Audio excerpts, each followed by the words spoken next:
Hey guys, welcome back to the channel. This is part 2 of our story. If you like this what if story and want to see part 3, let me know in the comments below. Before we start, don't forget to like, subscribe, and share this video with your friends.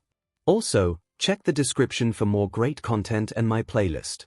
Now, let's start. In the screen the doors opened again showing the next contender, he more on the young and lighter side than the caped crusader. The fighter was a young man with short brown hair, and a surprising impressive human physique all in a red, blue, and black lined suit. Most iterations and versions showed him with most of his lower half of his suit as blue with red boots and a red around his waist, while his upper half had more of the red and black, mostly of his chest, his shoulders, and arms.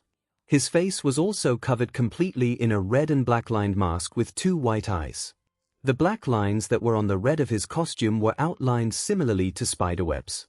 On the front was a black symbol that, similarly to Batman, held many different appearances throughout different versions, yet all were clearly shown as a spider, with a different, often wider symbol on his back, the symbol red to contrast the blue of his back. He was shown swinging around the skyline of New York's Spider-Man 𝐂𝐸𝐳. The watchtower's screens hummed as Spider-Man appeared, the vibrant red and blue suit a stark contrast to Batman's dark silhouette from before. The room went quiet for a moment. Too quiet. Superman leaned forward, eyes narrowing. They're setting him up against Bruce. That means this Spider-Man isn't just some flashy acrobat. If Batman's his match, then he's dangerous. His tone was even, but there was something unsettled there. The League trusted Batman's skill, but to think of someone so young measuring up was unsettling. His appearance is unusual. Bright colors, a playful symbol. Wonder Woman said thoughtful but firm, but if he truly rivals Batman, then beneath that mask must be DSPN. Training. Perhaps even power. A warrior doesn't need armor to be deadly. Yet she frowned, thinking back on Batman's battles still. I hope his strength doesn't come at the cost of balance. Gotham has shown us what obsession can do. The Flash, ever the chatterbox, was next, so let me get this straight, they're saying this guy in the spandex pajama suit is Batman's level. Come on, Bats is a walking nightmare. This kid looks like he'd crack jokes while tying your shoes together. He laughed nervously, but when Batman didn't respond, Flash's grin faltered. Right. Please tell me I'm right. Martian Manhunter answered calm and analytic no. Appearances deceive. I sense resilience in his posture. The way he carries himself suggests instinct refined into second nature. This is not a man to underestimate. Green Lantern crossed his arms. If he's on Batman's level, then it means we're looking at someone who can exploit weaknesses, ours included. And if he's a hero in his own world, then he's had practice against enemies just as dangerous as the Joker or Lex. He shot a glance at Batman, who, as expected, gave nothing away. Cadmus Waller's arms folded, eyes sharp. If they are putting this boy up against Batman, then looks are deceiving. Bright costume, light demeanor. Don't let that fool you. Something in his profile makes him dangerous enough to warrant comparison. She scribbled notes briskly, her voice cold and decisive. We need a full breakdown. Powers. Weaknesses. If he exists in this multiverse, then there's a chance he could exist here too. And if he does, I want Cadmus ready. Dr. Hamilton adjusted his glasses, frowning at the footage. His physiology looks ordinary, no obvious enhancements like Kryptonian musculature or Amazonian stature. Yet if he's an opponent to Batman, that suggests a specialization. Agility, technology, or something we don't see yet. Hamilton's fingers flew across a tablet, cross-referencing databases. The suit's design, it's lightweight, flexible. Built for movement, not defense. Why would he choose that unless he expects to avoid hits entirely? Marvel 616 universe. The death battle screen lingered on Spider-Man's figure, his red and blue suit crisp and bold. Inside the Avengers lounge, the team traded looks. Some amused, some genuinely intrigued. Well, seems is now your turn, Webbs, said Tony as he leaned back on the couch. Hope you are ready for the multiverse to see you. Still surprised he was chosen to fight Batman, Hawkeye said in an almost mocking tone. I mean, he's good, but Batman. That's like pitting a kitten against a tank. Natasha's gaze remained fixed on the screen, her expression unreadable. Don't underestimate him, Barton. That kitten has taken down threats that would make your arrows look like toothpicks. Her voice held an edge of respect, and perhaps a flicker of concern for what secrets the multiverse might reveal about their youngest member. Surprising you think that She-Hulk called, you haven't been exactly the Spider-S biggest fan. Natasha shrugged, I don't need to be a fan to recognize talent. Okay, feel that was both a compliment and an insult, said Spider-Man, but we'll take it, he said as he leaned back on the couch. So, anyone wanna bet how many times I get punched? He asked, trying to lighten the mood. MCU Peter sat slouched nervously as images of himself, others him, passed on the screen. Okay, deep breaths. This is fine. Totally fine. Just a giant multiversal broadcast showing everything I've ever done, probably what I will do, maybe what I could do, and putting me against some Bat-Ninja billionaire. Yep. Totally normal. Totally fine. He started pacing, muttering to himself. I mean, worst case scenario, they show me screwing up, getting people hurt, making bad decisions, the entire world sees me as a failure and... Peter! Aunt May's voice cut through the whirlwind of panic. Arms crossed, a gentle but steady look on her face. You're spiraling again. Peter stopped mid-pace. Yeah. Sorry, May. It's just, what if they show stuff I'm not ready for? Stuff I don't even understand yet. What if I mess up in front of... He gestured helplessly at the glowing screen. Literally everyone. May stepped closer, resting a hand on his shoulder. Her voice was soft, but firm. Peter, listen to me.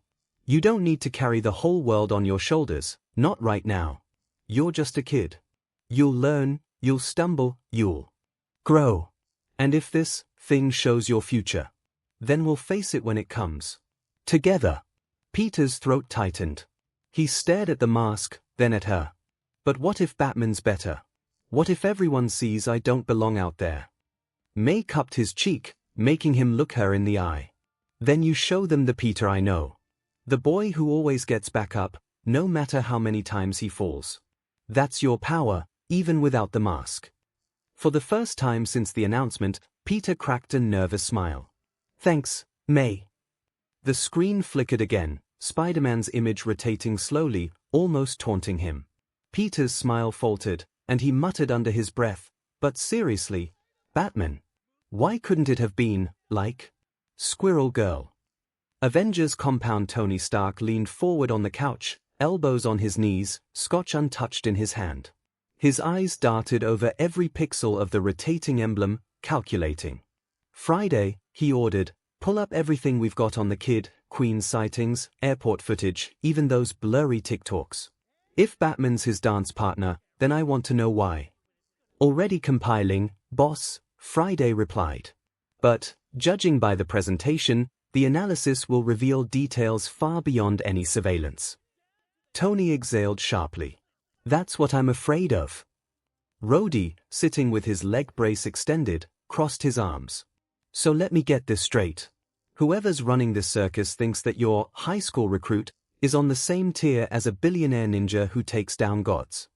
That's exactly what I'm saying, Tony snapped, then pinched the bridge of his nose. And don't think I haven't been losing sleep over it, Rhodey. His voice dipped lower, more conflicted. If this really shows us the kid's limits, his future, then maybe I'll finally know if I did the right thing putting him in the field. Vision floated closer, gaze fixed on the spider emblem.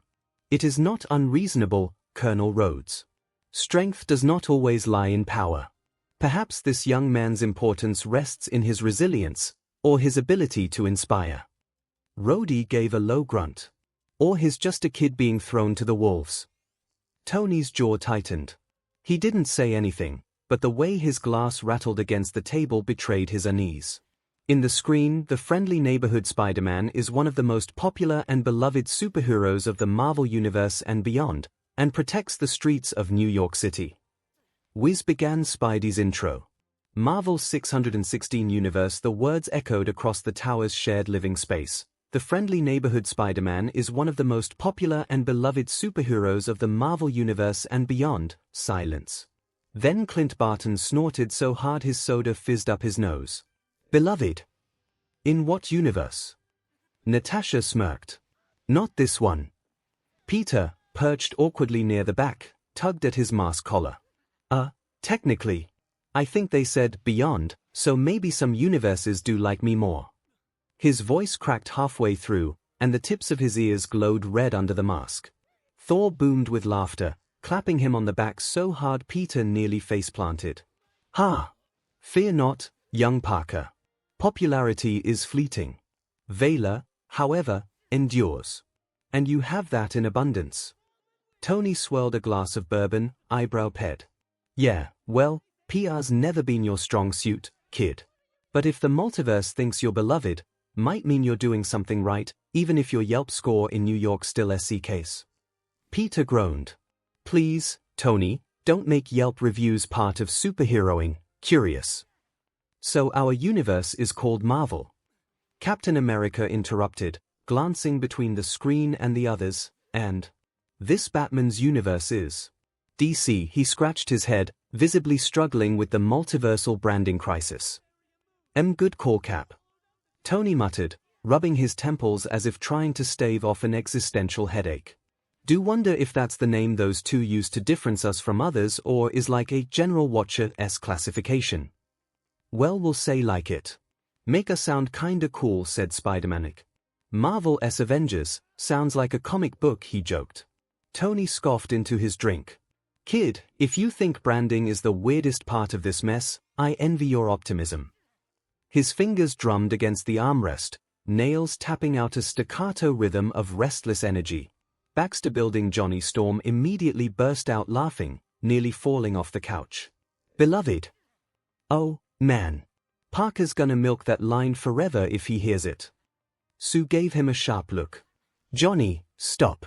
He doesn't exactly get much appreciation for what he does. Maybe it's nice that, somewhere, people do see him that way. Ben Grimm crossed his arms, voice gruff but warm. Kid deserves the love, even if he don't get it here. World's too DMN harsh on him. He grunted. Hell, I know how that feels. Uncle Peter is the best, called Franklin Richards, bouncing on the couch cushions. Valeria adjusted her glasses, eyes glued to the screen. Statistically improbable, Franklin. But his persistence quotient is fascinating. Oh please Valeria, you like him too even when you prefer Uncle Victor, Franklin said as Valeria just rolled her eyes. He is a good uncle. Even when Uncle Victor have proven to be the superior mind, Valeria muttered, cheeks flushing pink as Franklin giggled triumphantly. Both Johnny and Reed tried to not flinch at their words. Mr. Fantastic decided into focus in something else. Marvel Universe, it's a classification. Someone beyond us is observing, naming. That suggests, he trailed into quiet theorizing, brow furrowed. That we are marvelous. I knew that already, Johnny grinned, stretching his arms behind his head. The four marvelous. Reed raised an eyebrow at Johnny's interruption before continuing, tapping a holographic display into existence. This death battle framework implies an existing multiversal taxonomy, likely hierarchical, possibly designed for comparative analysis. His fingers danced through schematics that made Sue sigh and rub her temples. Reed, honey, maybe just this once, don't dissect the cosmic horror until after the show. Hell's Kitchen. In a cramped bar in Hell's Kitchen, the trio watched the broadcast in silence. Jessica took a sip of whiskey and rolled her eyes. Beloved. Please. Half the city thinks he's a menace, the other half calls him a punchline. Sounds more like my press coverage than his. Luke smirked. Yeah, but you gotta admit, the people who do like him, really like him. The neighborhood trusts him, Jess. He's got that everyman vibe. Like he belongs on the street, not above it. Matt Murdock's lips twitched into the faintest smile beneath his shades. The multiverse doesn't exaggerate without reason. If Batman is his rival, then Spider-Man's reputation, beloved or not, will prove justified. Krakoa on the island, mutants gathered around a living screen conjured by Krakoan biotech. Storm raised an eyebrow. Beloved by the world. Curious. That is not the same world we see. Beast stroked his chin. Indeed, Aurora. But perhaps it is telling that beyond the surface-level scorn, humanity's collective unconscious still views him as a symbol. The multiverse recognizes what our society often overlooks. 𝐻𝐻, popular, beloved, hated, feared, doesn't matter. Kid never stops fighting. That's worth more than applause. Wolverine grunted. Still, what could he had to earn such a title? Cyclops asked, arms crossed. The question hung heavy. Spider-Man wasn't an Omega-level mutant or a god. Just a kid who stuck to walls and cracked jokes. Spectacular Spider-Man. The glowing words lingered across the hovering screen in the living room. The friendly neighborhood Spider-Man is one of the most popular and beloved superheroes of the Marvel Universe and beyond. Peter almost choked on his soda. Be beloved. Me. He scrambled for the remote out of reflex before remembering it wasn't even their TV broadcasting this. Who are they kidding? I've been called a menace so many times I'm starting to think it's my middle name. He pulled at his hair, pacing in front of the couch. Seriously, beloved. Tell that to Jameson. Tell that to the cops who keep trying to web my wrists. Tell that to half the city who thinks I wrecked the homecoming parade on purpose. Aunt May, meanwhile, sat with her hands folded neatly in her lap, her calm eyes following the screen. When Peter finally paused to breathe, she spoke softly. Peter, maybe they're not lying. Maybe they're showing you the way people should see Spider-Man. The good he's done. The lives he's saved. Peter flopped onto the couch beside her, shoulders slumped. Yeah, but, beloved. That's not me, May. Not in this New York. May's smile was gentle but firm. She reached over and patted his hand. You'd be surprised how many people love you, even if they don't shout it. Maybe one day, you'll believe it too. Peter swallowed hard, suddenly quiet. The words on the screen kept burning, beloved. And despite himself, for just a moment, he wanted to believe it. Spider-Verse beloved. Peter B. Parker rasped, scratching his stubble. Oh, sure, be called menace, be jobless, have villains trash your apartment weekly. That screams beloved.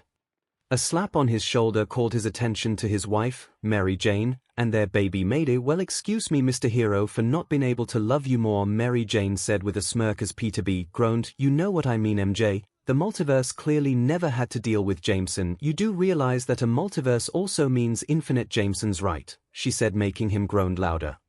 Okay, give me May, need my magic baby after that, Peter B. Parker muttered as Mayday giggled, grabbing his finger.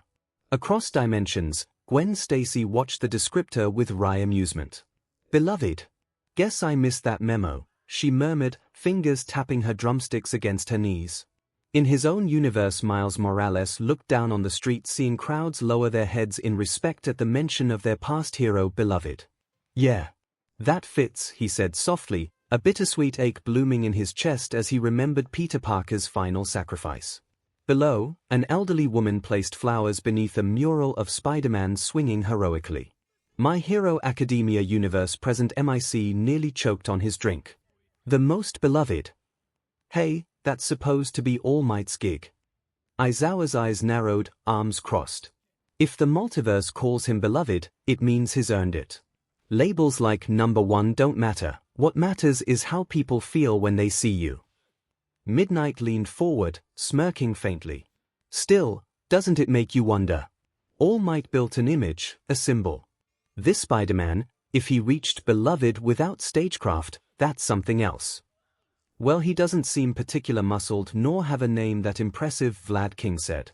Well, considering his costume and assuming he has a spider-like quirk, I would say. Maybe AB, Midnight said as Vlad King rolled his eyes. Oh please Nemirai, you are just biased towards the costume, Vlad King muttered, earning a sharp glare from Midnight. Police HQ All Might stiffened as the word echoed. Beloved. His jaw tightened. So, in another world, he's their symbol of peace. Naomasa gave him a steady look. That's what it sounds like. And note. He's young. No towering muscles, no visual quirk. Yet the people love him. All Might tried to laugh, but it came out thin. Perhaps their standards are different. Midoriya apartment. Izuku had his notebook open before the sentence even finished. His eyes sparkled, pen scratching furiously. Beloved. That means Spider-Man isn't just powerful, he inspires people. He must save lives in ways that make civilians feel safe, like All Might does here. But look at him, he's not a giant, he doesn't radiate power. If he's beloved, it has to be because of how he acts. His compassion, his reliability, his heart.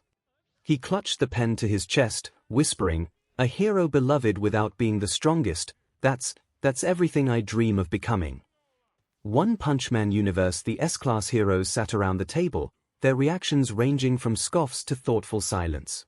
Tatsumaki floated above her chair, arms crossed, lips curled in disdain. Beloved? What a joke. Look at him. String bean in pajamas. People cheer for him because they don't know better. If that's their world's idea of a top hero, it's pathetic. Atomic Samurai narrowed his eyes at the footage of Spider-Man swinging through New York. Don't be so quick, Tornado. Look at his movements. Agile. Efficient. Reminds me of a shinobi, blending speed with precision. If the people love him, it may be because he's always where they need him. Silver Fang stroked his beard, nodding. Yes. Notice. He protects the streets. Not distant cities or only the rich, but the ordinary people. To earn love from civilians in such a world, that speaks to his spirit.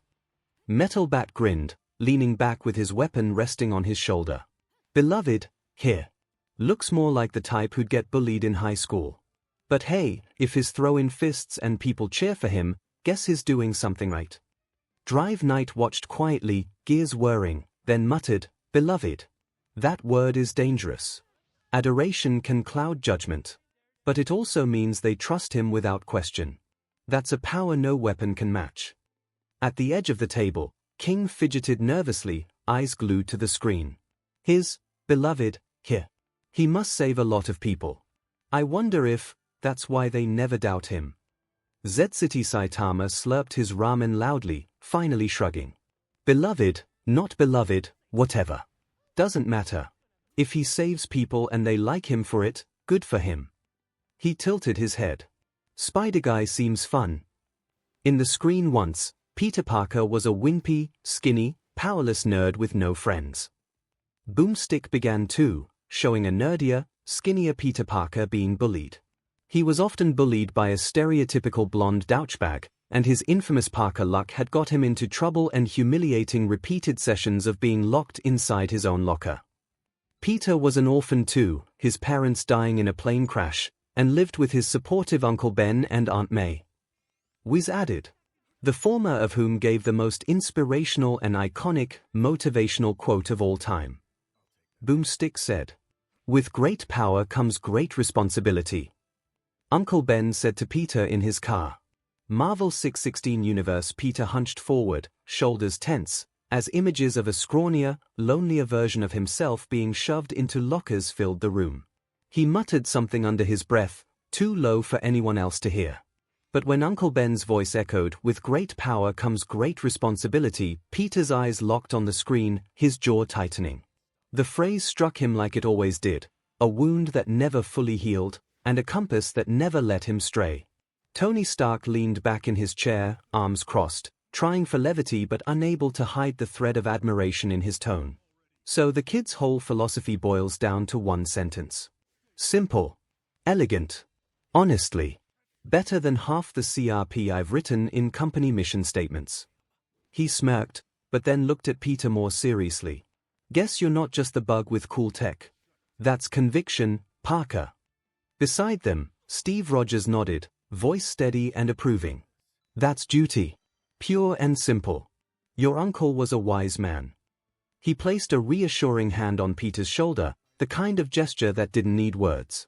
Thor's expression was solemn, almost reverent. To hold great power and not bear responsibility would be a shameful dishonor.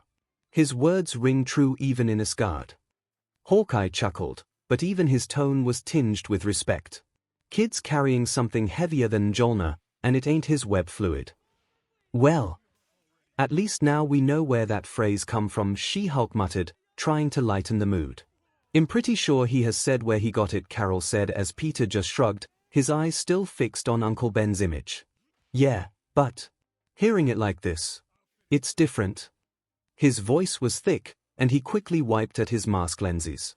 Across the room, Natasha watched him with an unreadable expression, her usual detachment momentarily softened by the raw vulnerability on display. Baxter Building. Reed Richards tapped his chin, his mind racing.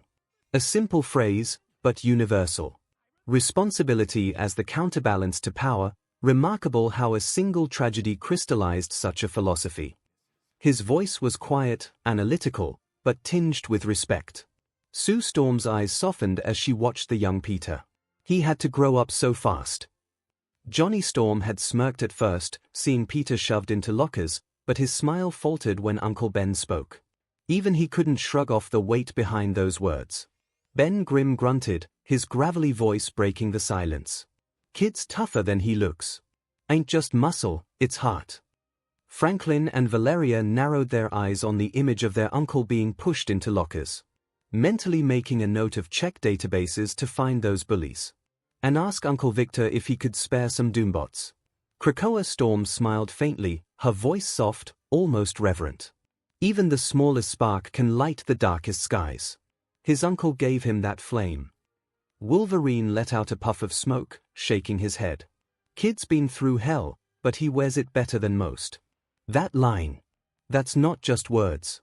It's chains he drags every damn day. Emma Frost scoffed, though her eyes lingered on the screen longer than she intended. Humans never change. Bullies, orphans, pain, it's the same story over and over. But, she exhaled softly, her usual disdain faltering. There's a nobility in that creed, I'll grant him that. Clothes by both Jean and Scott looked at the usually cold Ice Queen with surprise. Jean Grey leaned forward, her voice gentle but probing. Emma. That almost sounded like respect. Emma Frost's eyes snapped away from the screen, her expression instantly hardening into its customary mask of icy disdain. Don't be absurd, Jean. I merely acknowledge a functional survival mechanism. Sentimentality is inefficient. She crossed her arms, her posture radiating dismissal, but the faintest tremor in her perfectly sculpted eyebrow betrayed her. Cyclops watched her, his visor hiding the thoughtful narrowing of his eyes. MCU at Aunt May's apartment in Queens, Peter sat hunched forward on the couch, his eyes fixed on the screen. He could barely move, barely breathe, as his own awkward, scrawny teenage self appeared, being shoved into lockers. It was like watching a wound he thought had scabbed over get ripped open again. But then Uncle Ben's voice filled the room. With great power comes great responsibility. Peter's throat tightened. He lowered his head, clutching the hem of his hoodie as if it could anchor him.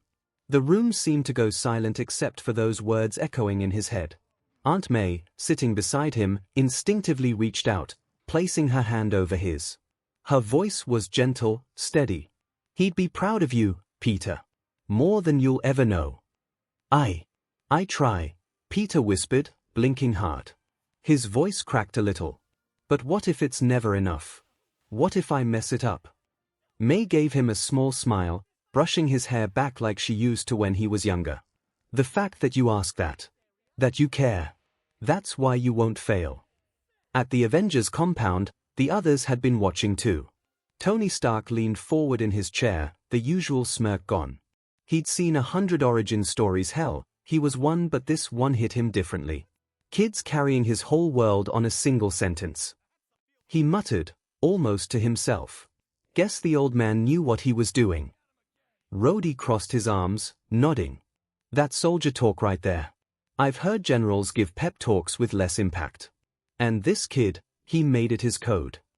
Vision tilted his head, his synthetic voice thoughtful. A principle distilled to its purest form. Fascinating. Power without responsibility is chaos. Responsibility without power is helplessness. He seeks balance. Wakanda kids got it right, Steve said finally, his voice low but firm. That's what it's all about. Natasha leaned against the wall, arms folded. Responsibility, here. Doesn't sound like he's had much of a choice. That explains the fire I saw in him in Germany. Chala stood nearby, listening, his expression unreadable. But in his silence, there was respect.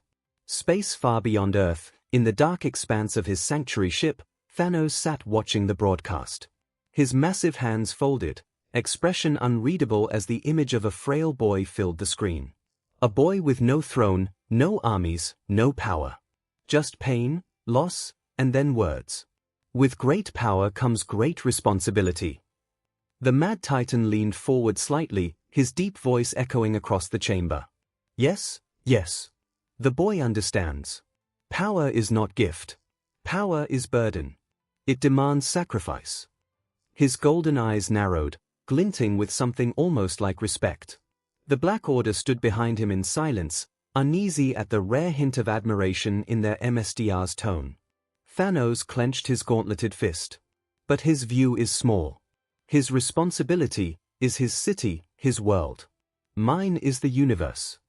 His voice hardened, conviction filling every syllable. And unlike him, I will not hesitate. I will not falter. Mercy is weakness. Responsibility requires resolve. For a fleeting moment, though, his gaze lingered on the boy's face again, young, fragile, human. The kind of human who still mourned, who still cared. A shadow crossed his face. Perhaps, he muttered, almost to himself, that is why he will always be loved, and why I must always be feared.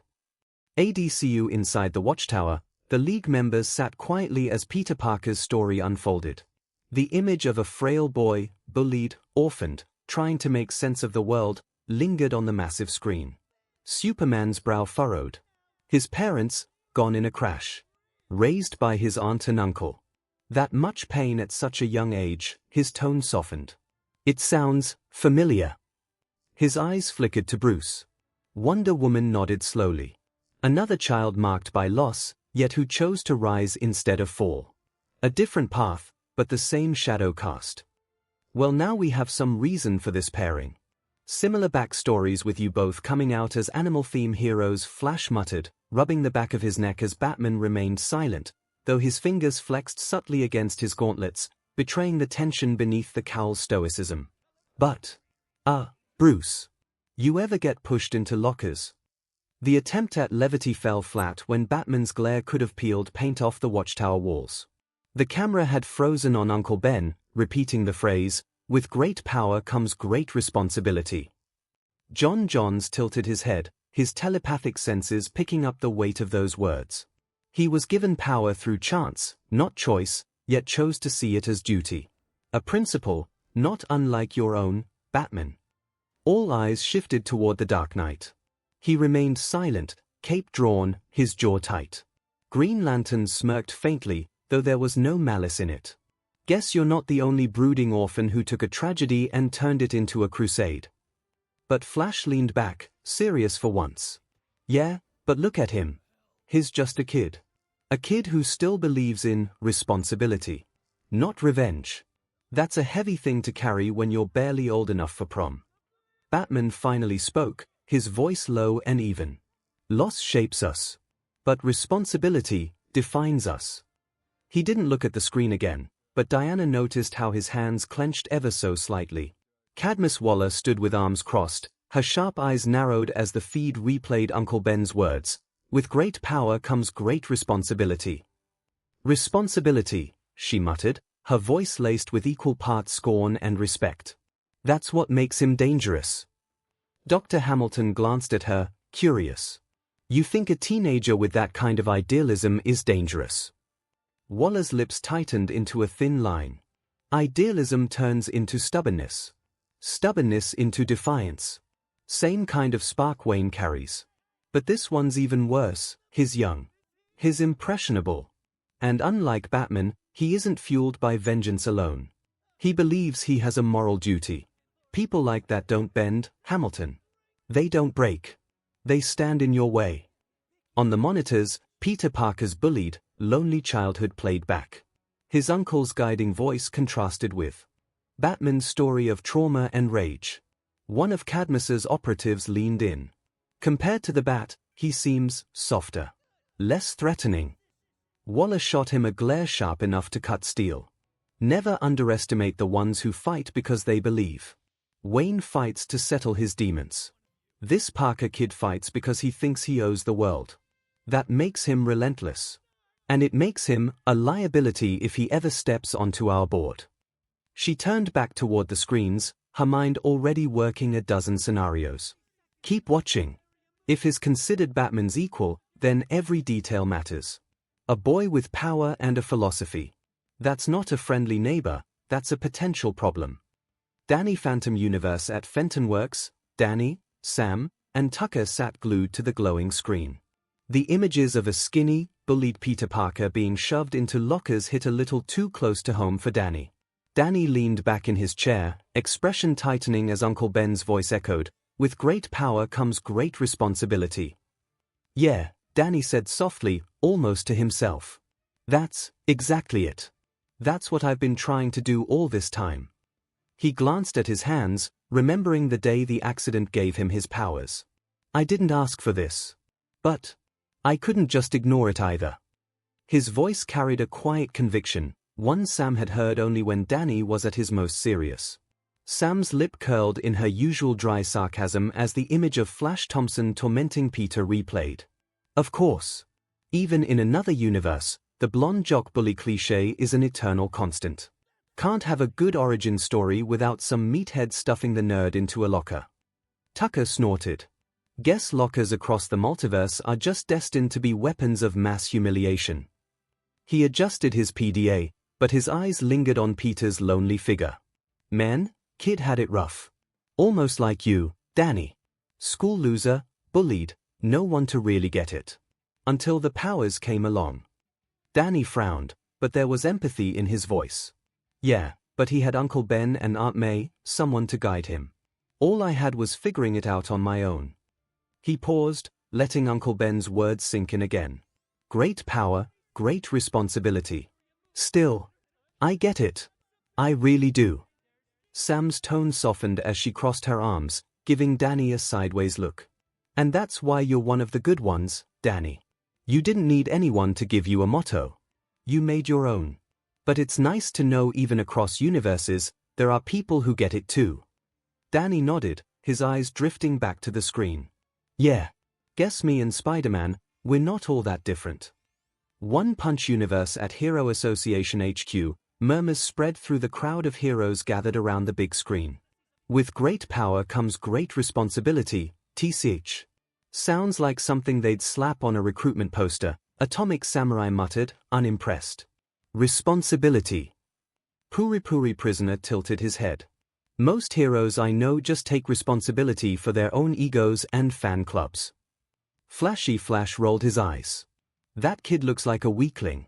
No power, no fame, bullied. And that was the advice he got. Sounds like a recipe for getting crushed." But Silver Fang leaned forward, arms crossed. "You're all missing the point. That boy took those words to heart. I see resolve in him. He doesn't use power for himself. He uses it for others." Even Tornado, arms crossed and lips pursed, felt a little twitch in her chest. "TCH, responsibility or not, if this Spider Kid ever came to our world, he'd be squashed in a second." But despite her words, she couldn't quite shake the faint chill that Line had left behind. Z-City in his apartment Saitama simply gave a nod while munching a chip. "That's just common sense, isn't it? If you've got power and you don't use it to help people, then you're kind of a JRK." He shrugged, going back to his snack, the simplicity of his worldview cutting through the philosophical weight like a knife through butter. "Though I guess the kid's got more guts than most. Takes guts to stick to that when life keeps kicking you down." Genos wrote in his notebook with intense focus, the pen scratching rapidly. "My Hero Academia universe across Musutafu," the phrase sparked different reactions. A few students from Aldera Middle School snickered at the skinny Peter on screen. "Seriously? That loser's supposed to be a hero. Same as Deku." In his home, Bakugo scoffed in annoyance. "Responsibility. What a load of CRP. Power is for winning, for being number one. That weakling just made an excuse to crawl through life." He slammed his fist against the wall, the plaster cracking slightly, but his eyes remained fixed on the screen, showing Peter's vulnerable expression, a flicker of something unfamiliar crossing his features before he snarled and looked away. Fing Di in his own home, Tenya Ida sat bolt upright, his glasses catching the static flicker of the screen. "Such a profound principle," he declared, chopping the air with robotic precision. Responsibility as the cornerstone of heroism. It aligns perfectly with the 𝐒𝐴𝐽𝐵 legacy. His fervor was palpable. At the same time, in his home, Shoto Todoroki watched Peter Parker's story unfold with unnerving stillness. The flickering screen reflected in his mismatched eyes as Uncle Ben's words hung in the air. Responsibility. Power. The weight of a legacy. His father's imposing shadow seemed to loom larger in the silent room. Shoto's hand unconsciously drifted to the scar around his left eye, a familiar gesture. Power. Used for others, he murmured, the concept starkly different from Endeavor's relentless pursuit of supremacy. For a moment, the icy barrier around his emotions seemed to waver, revealing a flicker of raw, painful understanding. Midoriya's home Izuku's eyes were glued to the screen, scribbling furiously in his notebook. With great power comes great responsibility, he whispered. That's the core of a hero. His pen flew across the page, not a hero yet but that phrase, that drive, it's the same as All Might smile. It's not just strength, it's the why. The intrinsic phrase, Nezu said, so simple yet so powerful, he said as he watched the screen. I wonder if that is the core of his heroism. He sipped a cup of tea, and I wonder how many heroes of our world can say they follow it. The other teachers exchanged glances as the broadcast continued. Aizawa's perpetually tired eyes narrowed slightly, his usual indifference replaced by a flicker of contemplation. Responsibility without compromise, he muttered, almost inaudibly, his gaze drifting to the window where distant sirens had fallen silent. That's the line between a hero and a liability. Midnight leaned forward, her playful demeanor subdued. It's raw, unfiltered. Makes you wonder how many of our students truly grasp that weight. I think not many, said Snipe, his voice muffled by his mask but carrying a rare solemnity. We teach tactics, rescue protocols, quirk control. But that. He gestured toward the screen where Peter Parker's determined, tear-streaked face filled the frame. That's soul work. Can't curriculum that.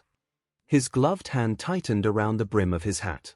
Maybe we should try, Hound Dog grunted, his voice muffled by his muzzle. Teach the weight, not just the lift. Vlad King nodded slowly, the movement almost imperceptible. Responsibility.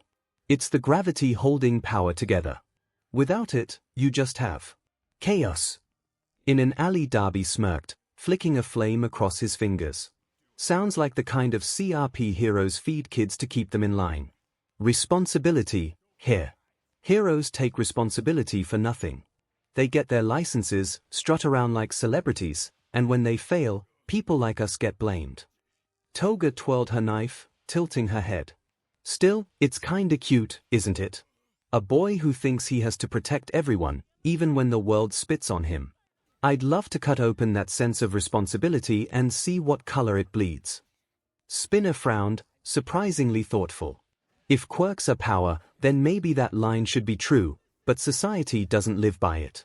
Only those at the top get to say who's responsible. Everyone else suffers. In the scene, despite his horrible luck, Peter Parker's only dream was to live a comfortable and self-fulfilling life of an average man.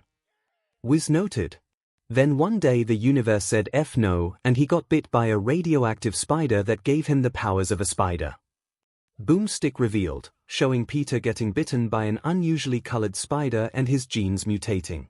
Multiple versions, multiple differences. The spider that bit Peter Parker in one universe was a genetically engineered marvel from Oscorp's labs, its venom a complex cocktail of arachnid DNA and unstable isotopes. In another, a simple spider that found itself in the middle of an energy radiation experiment. In another, one of many experimented on arachnids that escaped contention. The bite itself varied: a sharp sting during a school field trip, a surprise attack in a cluttered attic, a moment of carelessness in a high-tech lab. But the outcome? Always the same. The spider died. A night of pain and sickness as the DNA mutated and a Peter Parker changed forever. Marvel 616 Universe Iron Man leaned back, his visor dimming as the image of Peter Parker convulsing in bed played out. So let me get this straight, Tony muttered, a kid gets bitten by a spider, spends one miserable night sweating bullets, and boom, superhero material. No labs, no tech, no training montage. Just arachnid roulette. Thor frowned, arms crossed. In Asgard, power is gifted by heritage or won through trial. But this? To entrust such strength to chance, it is reckless of fate itself. Hawkeye didn't look impressed, so that could have been literal anyone and the kid simply got lucky, he asked. Oh whoa, glad my suffering is being taken this seriously, Spider-Man quipped from the corner, his voice muffled by the mask he was adjusting. But yeah, lucky isn't the word I'd use. More like cosmically inconvenient. It's quite the shame the spider died, Hank Pym mused, stroking his chin as the footage showed the arachnid shriveling. Imagine the potential of replicating that venom. Controlled mutations. A revolution in human evolution. His eyes held a scientist's detached fascination, though Janet nudged him sharply, her expression disapproving. Yeah, no, Spider-Man said, shifting uncomfortably. I saw what happened when people tried to control that kind of power. Ends with guys in lizard suits or worse. His voice dropped, the memory of Norman Osborn's manic grin flashing behind his eyes. Plus I'm one of a kind, he added with a bit more of humor, and I like it that way, clones and multiversal variants excluded of course. Natasha simply frowned, making a mental note to check on companies' laboratories that could have worked with spiders as she watched the screen. Baxter Building. Reed Richards adjusted his glasses, intrigued. Fascinating. A random bite, yet consistent across realities. The mutation stability suggests a universal constant, some kind of anchor point. Sue folded her arms, eyeing the suffering boy on the screen. Anchor or not, he was just a child. That's the part that unsettles me. She added. Johnny snorted. Man, and I had to get doused in cosmic rays. He gets bitten by a bug and becomes Spider-Man. No fair. Ben grumbled. Yeah, well, I got turned into a rock pile. Kid got the better end of the deal. Krakoa. The footage of Peter's trembling body under his bedsheets flickered across the chamber walls. Some of the Krakoan leaders watched in silence, others muttered as if the scene struck too close to home. Magneto's eyes burned with contempt. So, the humans crown him a hero. A boy who stumbles into power by accident, by radiation and chance, while our children are hunted for being born this way. His fist clenched. This Parker is no mutant. He is a science experiment gone awry. Perhaps. But his struggle echoes ours. Storm's voice was calm, but resolute. Hated, misunderstood, forced to rise above it all. Would you truly deny the kinship of experience because his gift did not spark at 𝐵𝐻? Cyclops frowned. He wasn't born mutant. He isn't one of us. Whatever happens to him is not of our concern. You sure about that, bub? Wolverine growled from the shadows, his claws glinting faintly in the low light. Kid's got the same DMN target on his back. Hated for what he is, not who he is. Smells like mutant business to me.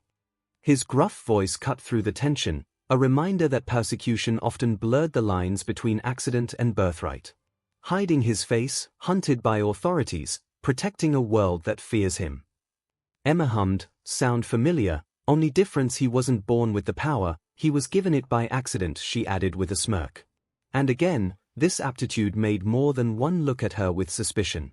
The youth commons, the younger mutants, had gathered around a holoscreen, bowls of Krakoan fruit and drinks forgotten as they watched Peter Parker sweat and groan under the spider's bite. Armor crossed her arms, frowning. So he wasn't born with it. He wasn't hated from day one. He just got lucky. That's not the same as us. Glob Herman, his strange translucent body shifting uneasily, shook his head. Still. I get it. Look at the way people treat him. They fear him, chase him, call him a freak. Sounds familiar to me. His eyes softened behind the gel of his skin. He knows what it's like. Quentin Quire. Kid Omega leaned back, smirking as if he'd already won an argument no one started. Please. The guy's a knockoff. A poser. We've got claws, wings, fire, actual evolution, and he gets bit by a bug and suddenly he's the poster boy for responsibility. What's next? Radioactive pigeons handing out powers to hipsters. A few kids snickered, but Pixie swatted Quentin on the shoulder. Don't be such a JRK, He didn't ask for it. He's just a kid trying to do good with what he got. Rockslide grinned, leaning in. Honestly, I kinda like him. Cool costume, cool powers, swings around like Tarzan with webbing. If he showed up here, I'd totally hang with him. Way better than 𝐻𝐼. You've got rocks for brains, Santo. Literally. Quentin sneered. Better rocks than an ego bigger than Krakoa. Armor shot back. 𝐼𝐼, sitting off to the side, spoke up at last, quieter but firm. Does it matter if he's mutant or not? He's still standing up for people who hate him. That makes him, like us. Whether we claim him or not. His words hung in the air, a quiet challenge to the division simmering around them. Spectacular Spider-Man universe. The screen's glow washed over the small living room. Aunt May Parker sat upright in her chair, knitting needles frozen mid-stitch as the narration replayed Peter's fateful bite across dozens of universes. She didn't need a multiversal broadcast to remind her. She remembered her Peter. Her boy. Coming home that night. Pale. Sweating. Shaking. Peter, she whispered now, the memory vivid. She saw him stumbling through the front door, brushing her questions off with a weak smile. He'd locked himself in his room, saying it was just school stress or a stomach bug. Her lips tightened. She had believed him. Wanted to believe him. But in hindsight, it had been something else entirely, the night her sweet, bookish nephew's life changed forever. On the couch, Peter shifted uncomfortably. His throat bobbed as he forced a laugh, trying to play it off. Yeah, that was not fun. He tugged at his collar nervously. Worst flu of my life. Definitely don't recommend radioactive spiders, May. She turned, her sharp, loving eyes pinning him. You scared me half to death that night, Peter Benjamin Parker. Do you know that? Peter winced, his usual mask of jokes faltering. Yeah. I know. I'm sorry, May. Her hand reached out, squeezing his. I don't care what bit you, or how you got where you are. Just promise me you'll take care of yourself. You're all I have. Peter swallowed, nodding slowly. I promise, May. Stacy residence Gwen Stacy stared at her own glowing screen, her heart twisting. She remembered that field trip too. How Peter had trailed behind Flash, books clutched tight to his chest, and how easily the bullies had made him their target even inside a world-class lab. All this time, that was when it happened. Right under our noses. Her nails bit into her palm. Gwen had always known Peter was brilliant, resilient in his own quiet way. Now she realized he'd also been carrying the weight of that bite, that change, alone. Liz Allen's bedroom. Liz sat cross-legged on her bed, her phone buzzing non-stop as friends chatted about the broadcast. She ignored them, eyes locked on the glowing image of Peter's younger self stumbling after the spider bite. Her throat tightened. She remembered that week, how Peter had vanished from classes, pale and sweaty. She'd written him off as just another nerd ducking out of gym. Now she felt a pang of guilt, sharp and bitter. And later we dated, and he never told me. How much was he hiding back then? How much is he still hiding now? She buried her face in her hands, conflicted between anger and hurt. Osborn Mansion. In the vast, shadowed study, Harry Osborn stood frozen in front of his own screen. A spider bite, he repeated, voice low. Images of Oscorp's labs flashed in his mind, the caged arachnids, the whispered stories of experimental projects his father had hidden away. His fists clenched. Of course. Oscorp. The bitter taste of betrayal filled his mouth. First his father's death, tangled with Spider-Man.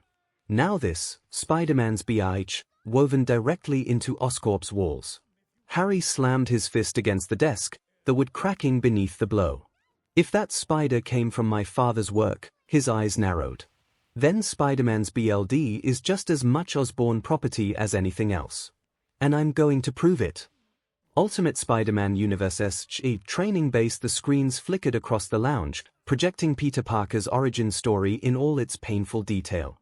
Peter sat forward on the couch, jaw tight, as the image of his younger, scrawnier self stumbled from the spider bite. Wow, Nova muttered, arms crossed.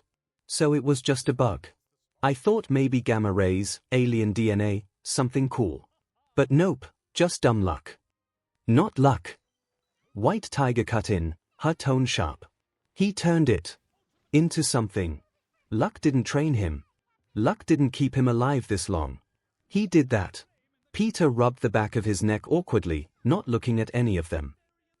Thanks, Tiger. Iron Fist nodded solemnly. In ancient teachings, chance is only the spark. It is discipline and choice that make the flame endure.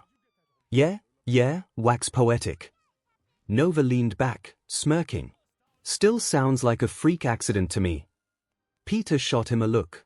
You're just jealous you didn't get bit. Darn right I am. Nova barked a laugh. If I'd gotten spider powers, I'd be unstoppable.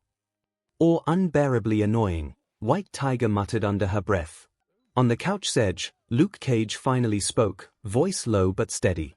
Your uncle's words though, with great power comes great responsibility, that's real. That's truth, man. That's what makes you you. Not the bite. Peter froze, the weight of Luke's words hitting harder than he'd admit. He offered a weak smile, grateful, but quickly turned back to the screen before anyone saw his eyes sting. Meanwhile, in the dim light of his office, Nick Fury stood with arms crossed, single eye fixed on the broadcast. The spider bite. The accident. The transformation. So that was it. His jaw tightened. He had taken Parker under his wing because the kid had heart, potential, and power worth shaping. But to learn it had all come down to a random bite. To sheer chance. Radioactive spider, Fury muttered, pacing slowly. His mind was already moving, connecting dots. If it happened once, it could happen again. And if it could happen again, then it could be made to happen. He tapped the comm on his desk. Hill. I want every record on Parker's bite. Where it happened, what spider it was, who had access to the labs. All of it. There was a pause on the other end. Sir, you're not seriously thinking, I'm thinking this, if one accident created Parker, then a controlled program could create more. 𝐒𝐻𝐈D could weaponize a whole division of spider agents. And if we don't, someone else will. He turned back to the screen, watching the young Parker smile nervously at his team's bickering. Kid, Fury muttered under his breath, you better hope your secret stays yours. Because if I find that spider's legacy still crawling around, 𝐒𝐻𝐈D will have first claim. Danny Phantom Universe whoa. So an accident also gave him his powers. Danny blinked surprised. Talk about relatable, he added with a small smile as the broadcast showed Peter Parker's transformation. Though I gotta say, radioactive spider beats accidentally blowing up your parents' lab any day. He glanced at his ghostly reflection in the dark monitor. At least he didn't die for half a minute. No, but can tell that bite really hurt, said Tucker, wincing as the footage showed Peter Parker's feverish convulsions. He tapped frantically on his PDA, only to groan as the screen remained stubbornly dead. Seriously? Still no signal. This multiverse blackout is cramping my textile. And this is why experiments with animals should be forbidden, Sam called out from the couch, her voice laced with anger. Honestly, is quite a miracle he didn't die from that bite, she added with a frown. Danny nodded, his gaze lingering on the frozen image of Peter Parker's pale, sweating face. Yeah, but look at him now. Swinging around, saving people. Kinda makes my ghost powers seem less accidental and more destiny. He trailed off, the word feeling strange even as he said it. Well, you know the ghost of time, so who knows, Tucker shrugged, maybe it was destiny for both of you. Or maybe radioactive spiders and ghost portals are just Tuesday in the multiverse. My Hero Academia universe present MC nearly fell out of his chair laughing. Wait, hold up. Dude gets his powers 'cause some radioactive bug bit him. That's wild. Aizawa frowned. Unstable mutation. Hazardous. If something like that spider exists in our world, it's a ticking time bomb. Midnight smirked faintly, arms crossed. Radioactive accident or not, it gave him an edge. And he actually used it to become a hero. That says something. Cementos shook his head. An unregulated incident like that shouldn't be the foundation of anyone's power. If quirks started this way, society would be chaos. Nezu simply sipped his tea. An experiment that somehow made a hero. The implications were both fascinating and deeply unsettling. Island Melissa was writing down. Mutation through radiation exposure. I wonder what cellular restructuring was triggered. If replicable, it could redefine biotechnology. Her pen paused. Though it's terrifying too. What if it had killed him instead? In another lab, David Shield hummed. Batman's analysis had given him ideas for future support gear. But now Spider-Man's was giving him another ideas. A spider that gives powers. Interesting, but dangerous. However, if I could isolate the mutagen. He paused, imagining the possibilities. And not only spiders. Other animals have characteristics that could be useful. Strength, speed. Even regeneration, he added with a thoughtful look. We'll make a note to check on animal-based mutation quirks myheroacademia's apartment so he was quirkless like me. And a bite give him powers to be a hero. Honestly, he felt a bit jealous of Peter right now. Why can't I have a bite like that, he thought as he looked at his hand. Inko looked sad as she watched Izuku's expression shift. Oh, honey, you don't need a spider bite to be special. Your heart is already a hero's heart. Her words were gentle, but they only made Izuku's chest ache with the familiar weight of powerlessness. At least. Well. Now I have more chances, right? He said as he looked back to the pages filled with plans, gear, and even training ideas he got from Batman's analysis, and I can get stronger.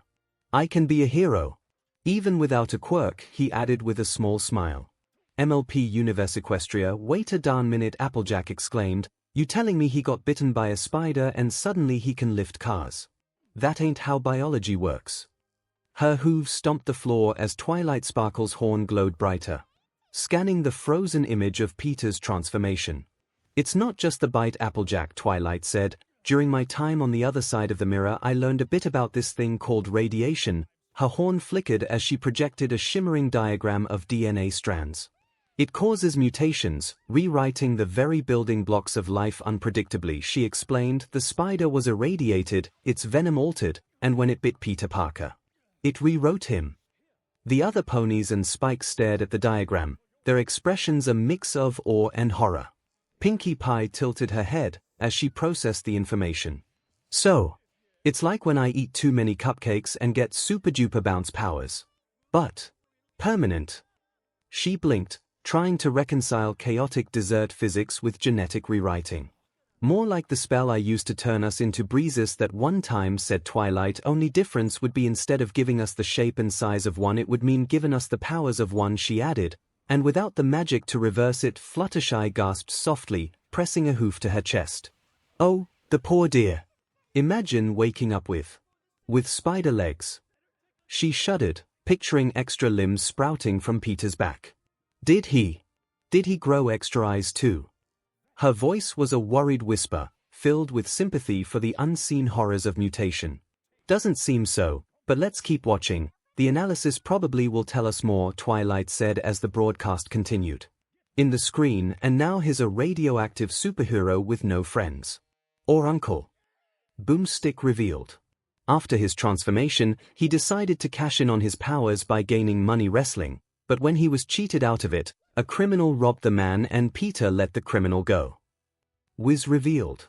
This would come back to bite him though, as the robber then stole the car from a man he shot, Peter's Uncle Ben. Wiz said as the scene showed Peter letting the thief go, cut to said thief shooting Peter's uncle. Enraged he sought the criminal out and was out for BLD, Wiz further explained.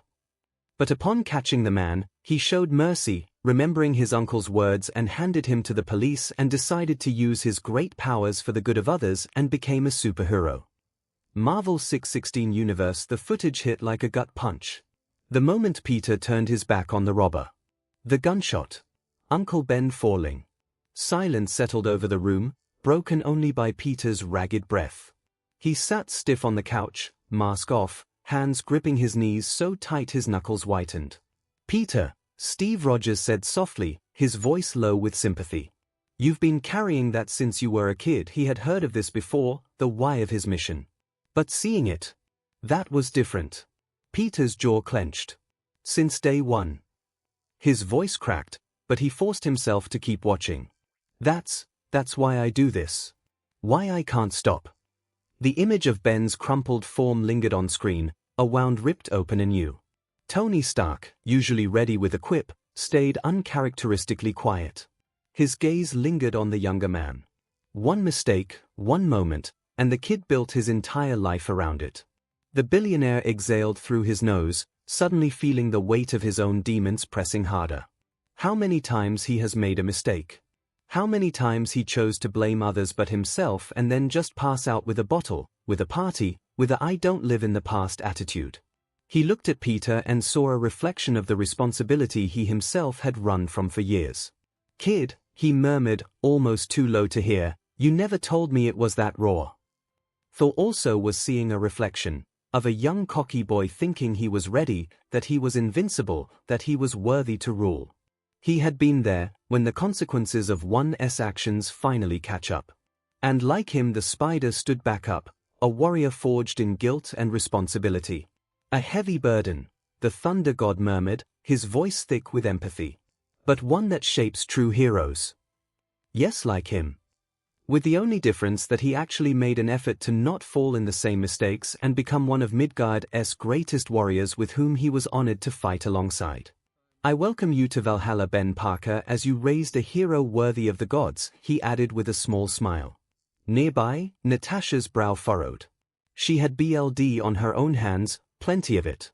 To see Parker, so young, choose mercy after such loss, it was something even she hadn't managed once upon a time. She didn't say a word, but her eyes softened. Hawkeye looked uncomfortable. Usually he wouldn't have issues making a joke or a comment about the spider, but in that moment, he knew that doing so would be a mistake. Especially with the warning glare Bruce was giving him that any word from him will end up with a Hulk smash. Unfortunately, someone didn't had issues making a comment. Hank Pym leaned back in his chair, arms crossed, a bitter twist to his lips. "Kid lets himself off easy," he muttered, loud enough to carry across the tense room. "He let the guy go. That's on him. Plain and simple." His gaze, sharp and unforgiving, fixed on Peter. "Guilt's the only thing driving that suit. Sounds like a shaky foundation to me." Everyone turned to Hank, the air crackling with tension. Peter flinched as if physically struck, his eyes wide with fresh pain. Before he or anyone could react, Hank found himself being hoisted up by the neck by an angry Carol Danvers, her eyes blazing with cosmic energy. "You sanctimonious little man," she hissed, her voice dangerously low. "You think you get to judge? After everything you've done?" Hank gasped, clawing at her unyielding grip, his face purpling. Surprising. Or maybe not. Before Captain America or Thor could intervene, a blur of red and blue appeared next to the angry cosmic energy wielder and put a quite strong hand on her arm. "It's okay, Carol, let him go," Peter said, his voice surprisingly calm, though his eyes were still raw. "He's right, in a way. It was my fault. And I live with that every single day." Carol hesitated, her gaze flickering between Peter's resolute expression and Hank's choking form. Slowly, reluctantly, she released him. Hank crumpled to the floor, gasping, while Peter didn't even look at him, his attention fixed on the screen where Ben Parker's ghost seemed to linger. "But guilt isn't the foundation," Peter continued, quieter now, almost to himself. "Responsibility is. And that's a choice I make. Every morning." And with that he moved away, retuning to the place he chose to watch the screen, ignoring the glares from the others to Hank. The tension in the room remained thick, a palpable weight pressing down on everyone.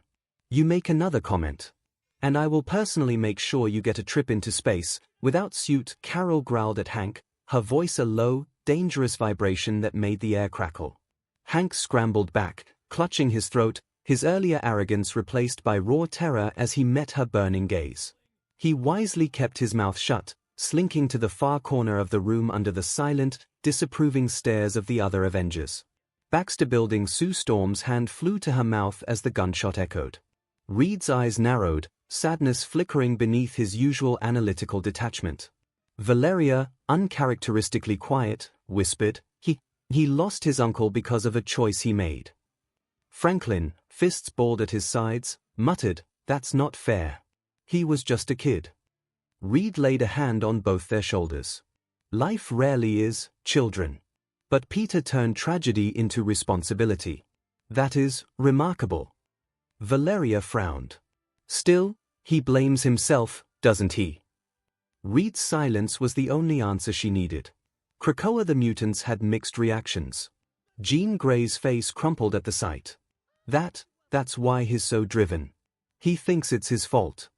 Cyclops tightened his visor straps, shaking his head. He knows it's his fault. He could have done something and choose not to, he said, his voice clipped. But he didn't run from it. He put on the suit. That's more than most do. Wolverine grunted from the shadows. Kid's got guts. Carries that weight like it's part of the uniform. Seen soldiers crack under less. His eyes like steel pierced. Scott took that pain and used it to do better. Lotta people would have gone the other way. Emma Frost, cool and sharp, muttered or used it as an excuse to stop. Instead, he doubled down. Her lips curved in the faintest smirk. Tragic. And admirable. Now Jean was sure it wasn't her imagination, that was respect in Emma's voice. Okay, what's going on? She finally asked. You are not one to feel admiration for anyone, much less to Spider-Man of all people, Jean said as she looked at Emma. The White Queen didn't flinch, her diamond-hard composure unbroken. Or maybe I know something you don't, she said in a tone that Jean was sure was mocking, but what can it be? After all, you have had more encounters with him than me, so you must know him better, she added with a smirk. Jean's eyes narrowed. You're toying with me, Emma. What aren't you saying? Emma's smirk widened, a sliver of genuine amusement cutting through her usual disdain. That's for me to know. And for you to find out, she said as she turned her attention back to the screen, effectively ending the conversation. Daily Bugle Jameson had been pacing ever since the screen showed the shooting. His cigar dangled forgotten between his fingers, ash falling onto the carpet. For once, the bluster was gone, replaced with a tight frown. That's rough, Robbie whispered beside him, genuinely shaken. No kid should go through that. Jonah huffed, slamming his fist on the desk. I'll give you this, losing a parent, an uncle like that. He paused, his voice quieter than anyone expected. That's hell. Even I wouldn't wish it on my worst enemy. The silence held for only a moment before the old fire sparked again. He jabbed a finger toward the screen. But that's the point. Look at it. A masked man. A criminal. If there weren't maniacs running around in masks, guns waving, none of this would have happened. And what did Parker do when he got power? Put on a mask. Swing around like some vigilante instead of trusting the law. Robbie gave him a look. You heard the words. Great power, great responsibility. He made a choice to be better. Jonah growled, chewing the end of his cigar. He can make all the choices he wants, Robertson.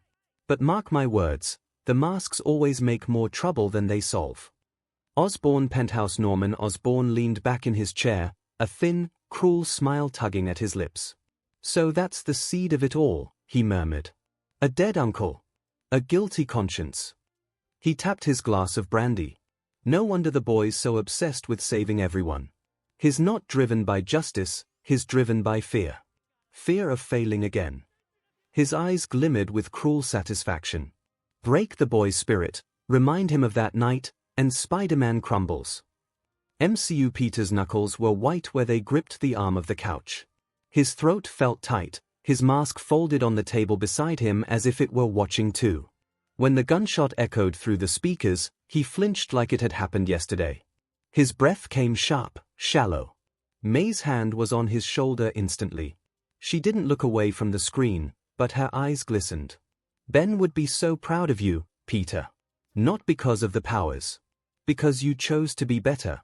To carry the weight. Peter swallowed hard. I let him die. The words were barely above a whisper. I could have stopped that man. If I hadn't, May cupped his face firmly, forcing him to look at her. Don't you dare carry that alone. You've honored him every day since. That's what matters. Avengers Facility, Common Room. Tony Stark leaned against the bar, arms crossed, his usual smirk nowhere to be found. His eyes were fixed on Peter's younger self on screen, the guilt in the boy's voice when Ben died. Friday, he called, his voice unusually rough. Pull up the kid's file. The full one. He needed to see the dates, the timeline laid bare. That raw pain Peter carried, It wasn't just a story, it was the bedrock the kid built his entire heroic identity on. Tony felt a familiar, unwelcome twist in his gut. The echo of his own failures, the weight of weapons he'd created that had fallen into the wrong hands. "Don't tell me you recruit him without knowing this," Rhodey asked, his voice low with disbelief. "Or you knew and still bring him into the fight?" Honestly, he didn't know which would be worst. Tony didn't answer immediately. His gaze remained locked on the holographic timeline Friday projected. Dates, news clippings, police reports detailing Ben Parker's death intersecting with Peter's sudden emergence as Spider-Man. The numbers lined up with brutal clarity, barely 6 months between the funeral and the kid's first blurry YouTube footage stopping a carjacking. "I knew he lost someone," Tony finally rasped, the words scraping his throat raw. "Didn't know it was like that." The image of Peter's haunted expression after Ben's fall replayed in his mind. A reflection of his own face staring back from Afghanistan cave footage. Both forged in fire, both running towards the flames instead of away.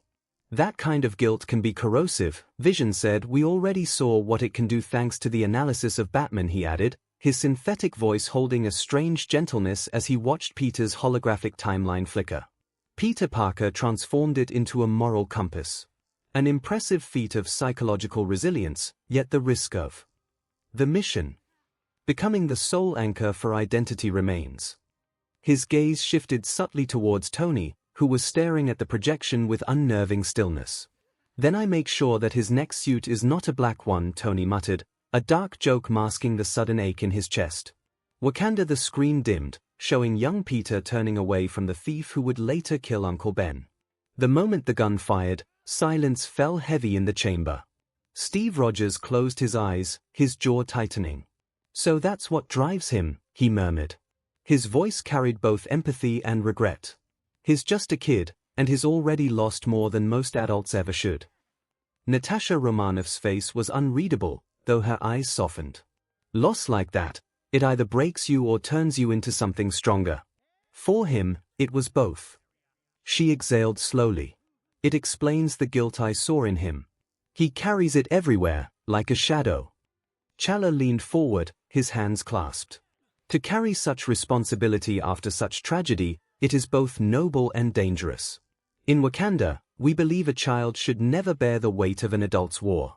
Yet this young man, Peter, he was given no choice." Sam Wilson shook his head, bitterness in his tone.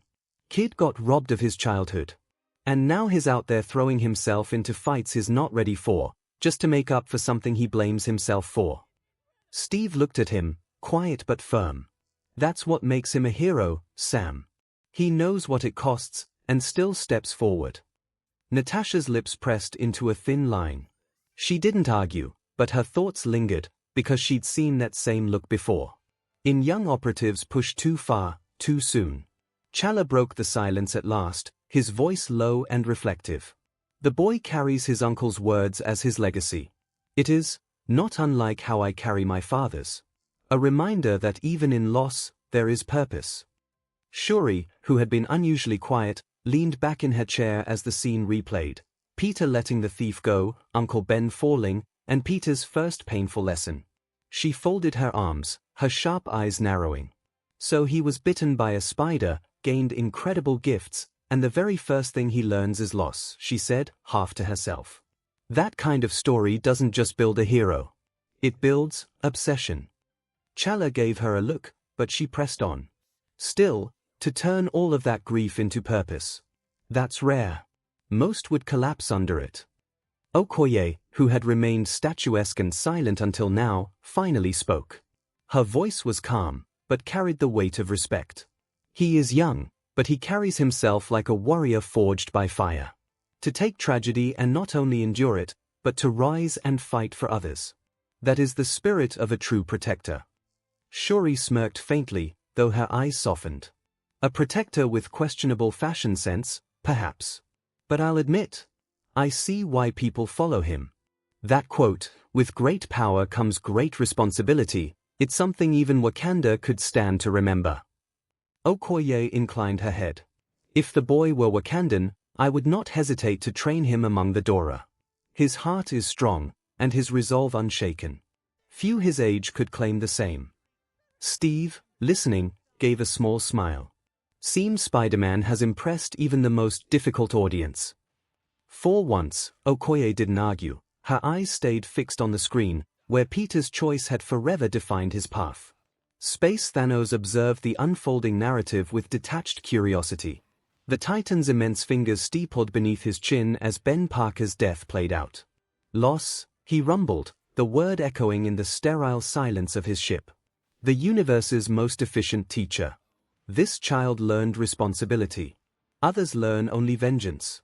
He nodded, yet a strong will can stand back and not fall into the pit of madness, he added as he remembered Gamora and Nebula, how he tried to teach them the same lesson and failed. Now I wonder how strong your will is, Spider-Man.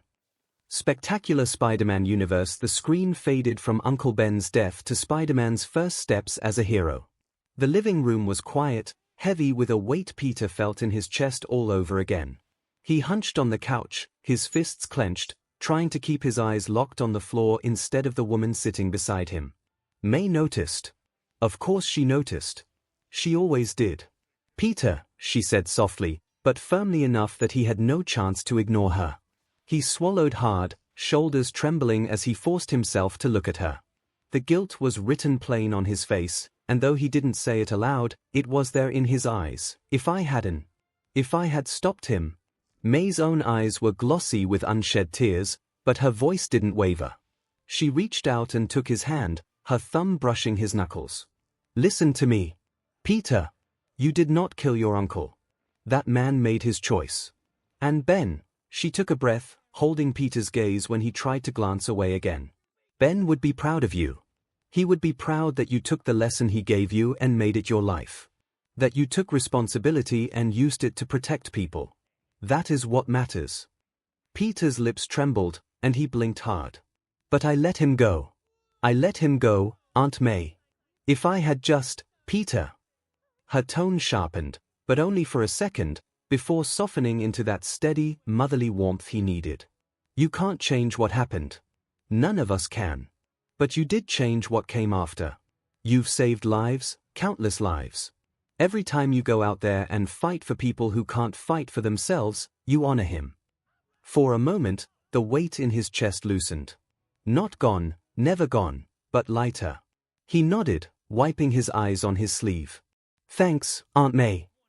His voice was quiet, but steadier. She smiled gently, brushing his cheek with her hand. That's what families do, Peter. We carry the hard things together.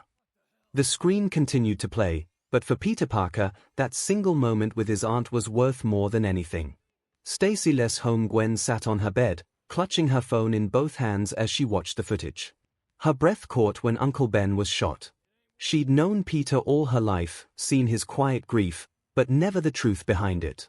Now she understood why he sometimes looked older than he was, why his sense of responsibility was so sharp it cut. Oh, Peter, she whispered, heartbreaking for her best friend. She wanted to text him, call him, anything, but hesitated, knowing May was already there. Instead, she whispered a silent promise to be there for him, no matter how heavy his burden became. Alan's home. Liz covered her mouth with both hands. That's horrible, she said, her voice unsteady. Even after dating, she never had tried to learn much about Peter's past. His uncle was a especially sore spot for him. She had seen Peter's haunted expression whenever Ben was mentioned, the way he'd shut down conversations about family. Now she understood why. He lost his uncle like that, and he still helps people. She asked softly, her eyes fixed on the screen where Peter's grief was laid bare. Next time she sees him, Liz decides silently, she won't just smile politely in the hallway. She'll hug him and kiss him until he stops apologizing for everything. Who cares if they weren't dating anymore? He deserves that much. Connor's family. Curt Connors froze at the footage, his one hand tightening into a fist. So that's the weight he carries, he muttered. Martha sat beside him, squeezing his arm, tears in her eyes. That poor boy, little Billy Connors, sitting cross-legged on the floor, looked between them. Spider-Man's uncle, that's why he fights bad guys, isn't it? He asked quietly.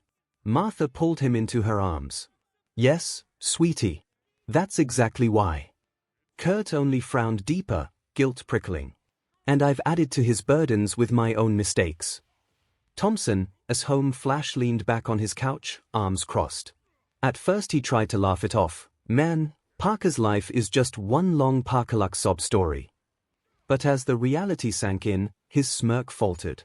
He remembered every time he'd shoved Peter into a locker, every cruel word, every laugh at his expense. Knowing Parker had carried this the whole time. It made his chest feel tight in a way he didn't like. TCH. He grabbed the remote and turned away, muttering under his breath. Guess even Parker's tougher than I thought.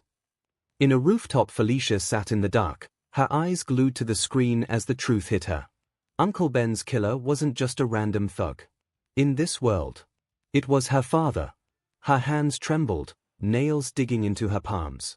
She'd always known Walter Hardy had a dangerous life, but this was different. So all this time, she whispered, her voice breaking. I've hated Spider-Man for taking my dad away, when the truth is, my dad stole Peter's uncle from him. For once, there was no witty remark, no flirtatious smirk.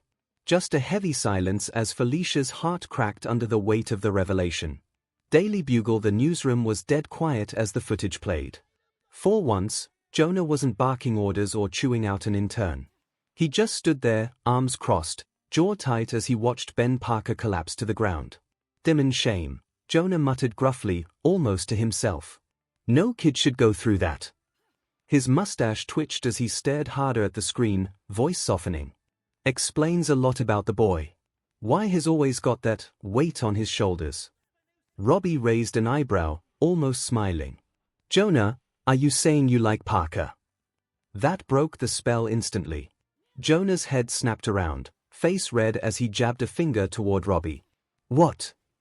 Don't be ridiculous. That little menace owes me for every front-page photo I've ever bought off him. He bellowed. If anything, he should be paying me for giving his blurry selfies the time of day. The bullpen staff ducked back to their desks, chuckling nervously, while Robbie just shook his head with a knowing smile. Jonah kept ranting, but the softness in his eyes when he'd looked at Uncle Ben lingered, even if he'd never admit it. As Jonah stormed back into his office, still grumbling about selfies, menaces, and how this paper isn't a charity for Parker, Robbie just sighed, leaning back in his chair. He glanced at the paused image of Uncle Ben on the screen, then at the photo of Peter pinned up on the office corkboard from some school article the Bugle had run. Kid's been through more than most grown men could handle, Robbie thought, his expression soft. And he still shows up every day, homework in one hand and a camera in the other. If Jonah could get past his shouting, he'd admit the same thing I see, Peter's got guts. And heart. Robbie quietly shut off the screen before anyone else could linger on it. He'd seen that look in Peter's eyes before, the one that screamed guilt. And he wasn't about to let the whole newsroom dissect it. Hang in there, son, he whispered under his breath. You're doing Ben proud, whether you believe it or not. Ultimate Spider-Man universe. In a hallway of the training facility, Peter had his phone on his ear, May's voice coming through, warm but worried. Peter. Honey, are you all right? I saw. She hesitated, clearly shaken from reliving Ben's death on screen. Peter swallowed hard, pressing his forehead to the cold wall. Yeah. I saw too. I just needed to hear your voice. I hate that I let him down, May. That I let you down. Her voice softened instantly. Peter Benjamin Parker, don't you dare say that. Ben believed in you, and so do I.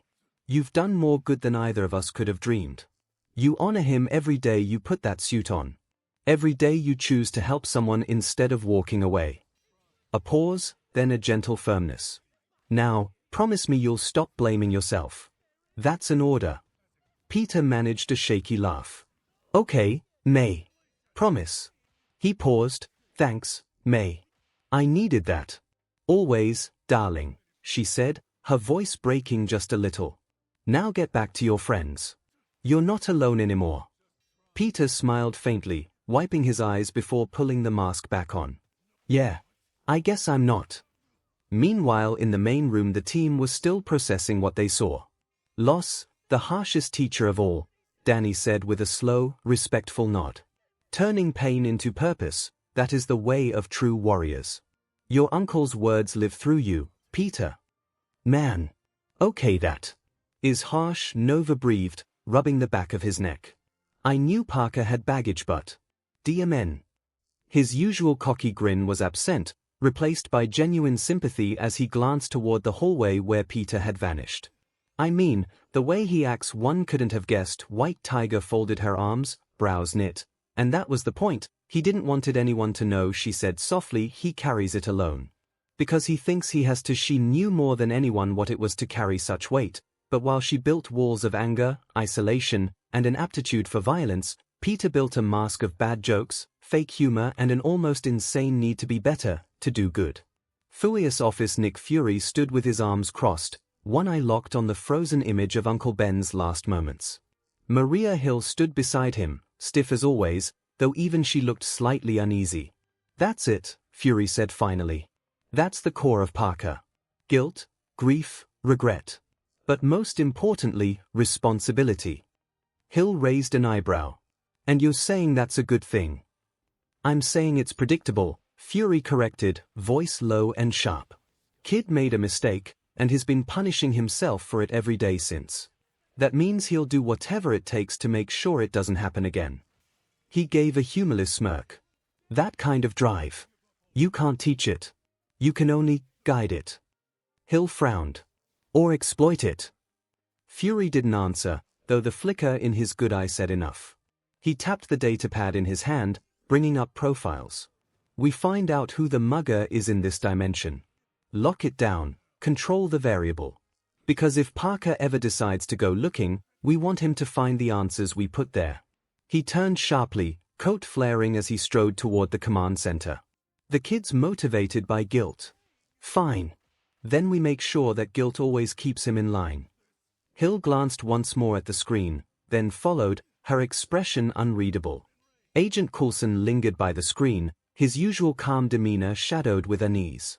He watched the loop of Uncle Ben's death one more time, jaw tightening. Director, he called out gently. Fury stopped mid-stride. What? Coulson glanced at Hill, then back at Fury. I get what you're saying about motivation.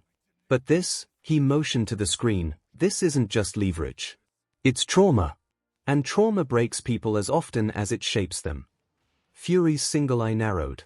You saying the kid's too fragile? Coulson shook his head. I'm saying he's human. Peter Parker isn't a weapon to point at targets. He's a kid who lost his uncle, and is trying to make sense of it the only way he knows how, by helping people. If we twist that, we don't just risk losing him. We risk creating something worse. For a beat, silence. Hill shifted uncomfortably but said nothing. Fury finally let out a sharp exhale, lips twitching like he wanted to argue but couldn't. Noted, Coulson, Fury muttered. But don't forget, every soldier I've ever trusted was built on trauma. We just point it in the right direction. Coulson didn't press further, but as he turned away from the screen, his thoughts were clear. Ben Parker's words were supposed to guide Peter. If 𝐻𝐻 starts replacing them with their own, we'll lose the hero and be left with just another weapon. Multiverse. In countless corners of the multiverse, Spider-Men and Spider-Women froze as Uncle Ben's tragedy replayed on the screen. Miles Morales lowered his hood, the memory of Aaron's death stinging sharper than ever. He whispered, guess some lessons are universal. Spider-Gwen clenched her fists, thinking of Peter's own death in her world. Her eyes shone, but she didn't look away. Noir Spider-Man lit another match, his gravelly voice muttering, pain's the ink we're written in. The question is what story we make of it. Peony Parker clutched SP//DR's controls a little tighter, her voice small. Uncle Ben. Dad, it's never fair. Spider-Ham, unusually quiet, tugged his hat low, ears drooping.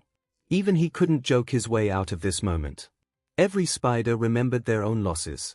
Different faces, different names, the same lesson, responsibility born in pain.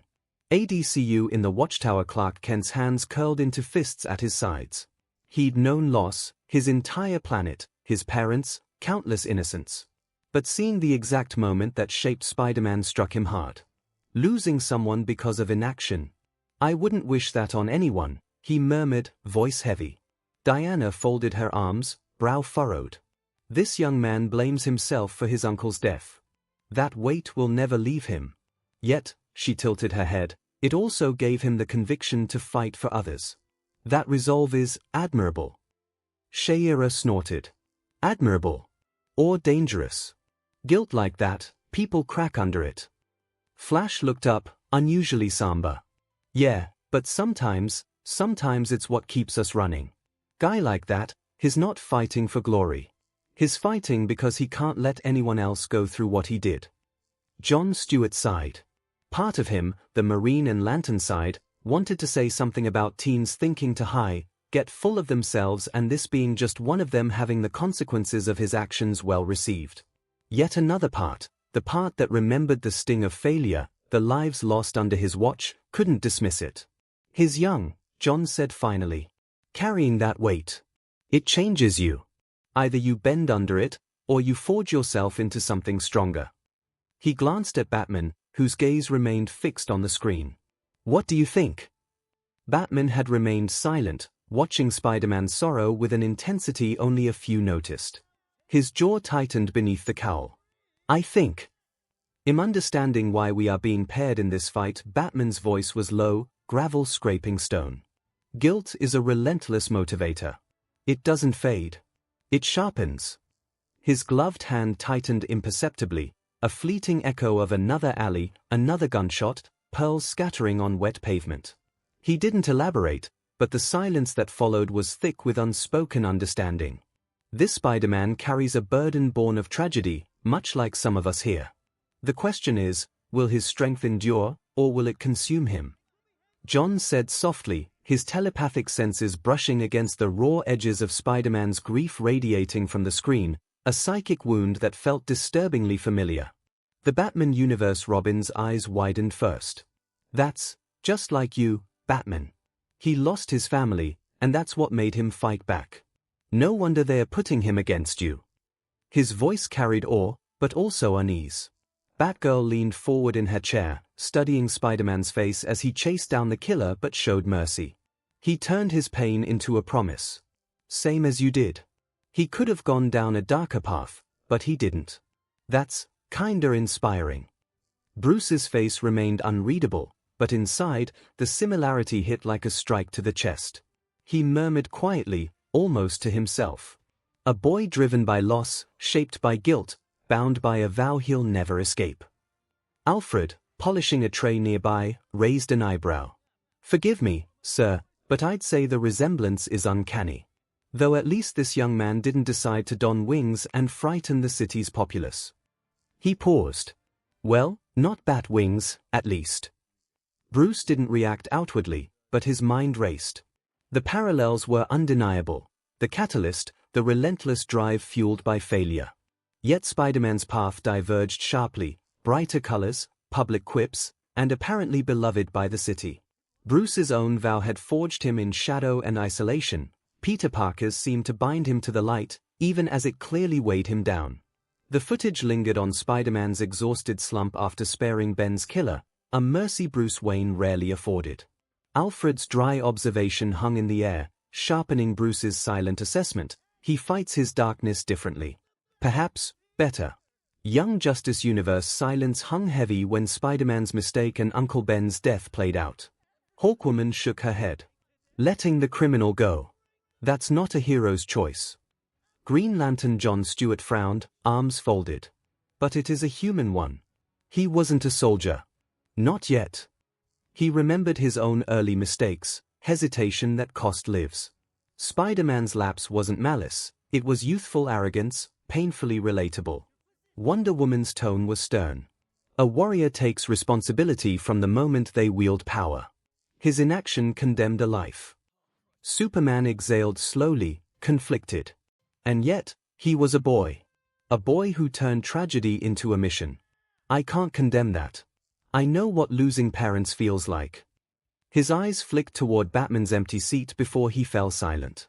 Martian Manhunter's voice was calm but resolute. It is often the sharpest pains that shape the strongest wills. Perhaps we should not judge him by the mistake, but by what he became after it. Plus, let's face it, We all talk high and mighty, but we all have made similar or worse mistakes before. And after putting his mask on, Green Arrow said softly, I was a spoiled rich kid who didn't care about anyone until I was stranded on an island and forced to survive. And even after I returned, I still made mistakes that cost lives. He looked at Hawkwoman. And I bet you have your own regrets too. She-Ra shifted uncomfortably, her gaze dropping to her hands. Point taken, she muttered, the memory of Thanagar's harsh judgments flashing behind her eyes. But this kid. He carries it differently. Like it's fresh every day. A mission born from self-blaming, said Black Canary. He feeling now is his responsibility to make sure nothing like what happened to him happened to others. She paused, but that guilt can be a poison. It can twist your choices, make you reckless, or worse, make you think you deserve the pain. She looked at the screen, her expression softening. Someone needs to tell him he's allowed to forgive himself.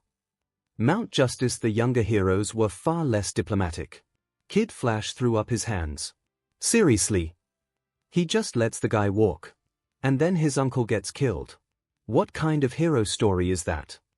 That's not just bad luck. Artemis scowled. That's irresponsibility.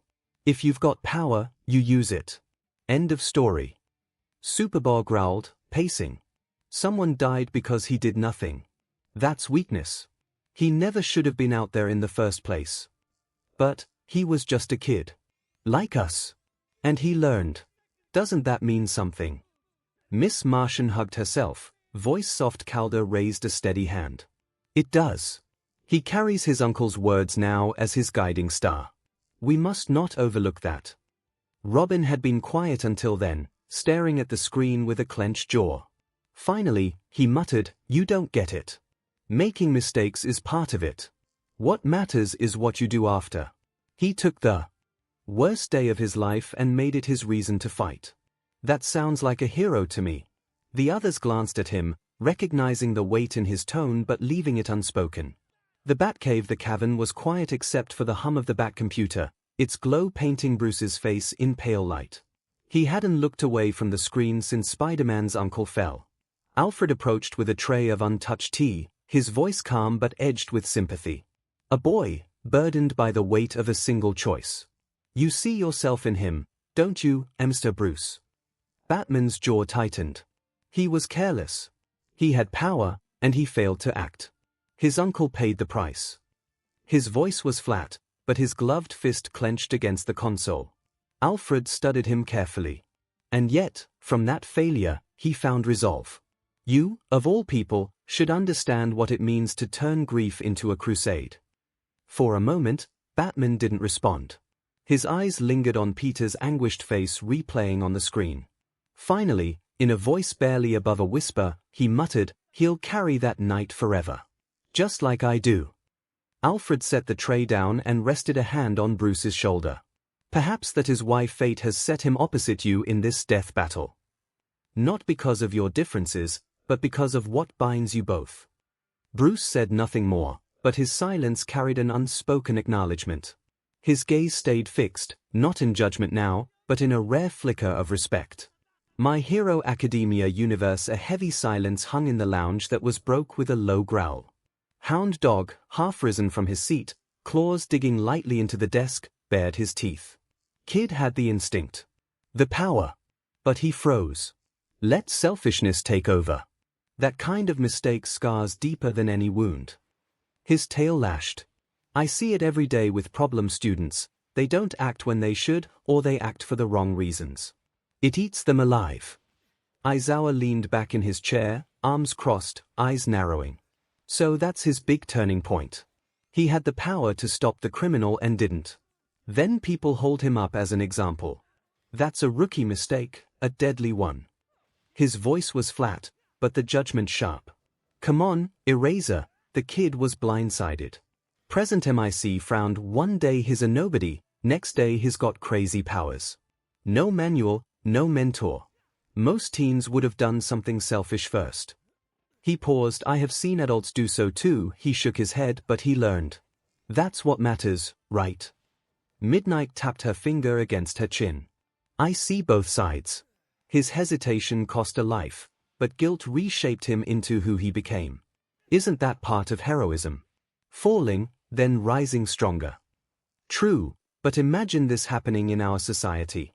Cementos called, with quirks regulated, with hero courses guiding children, such a lapse would be less likely.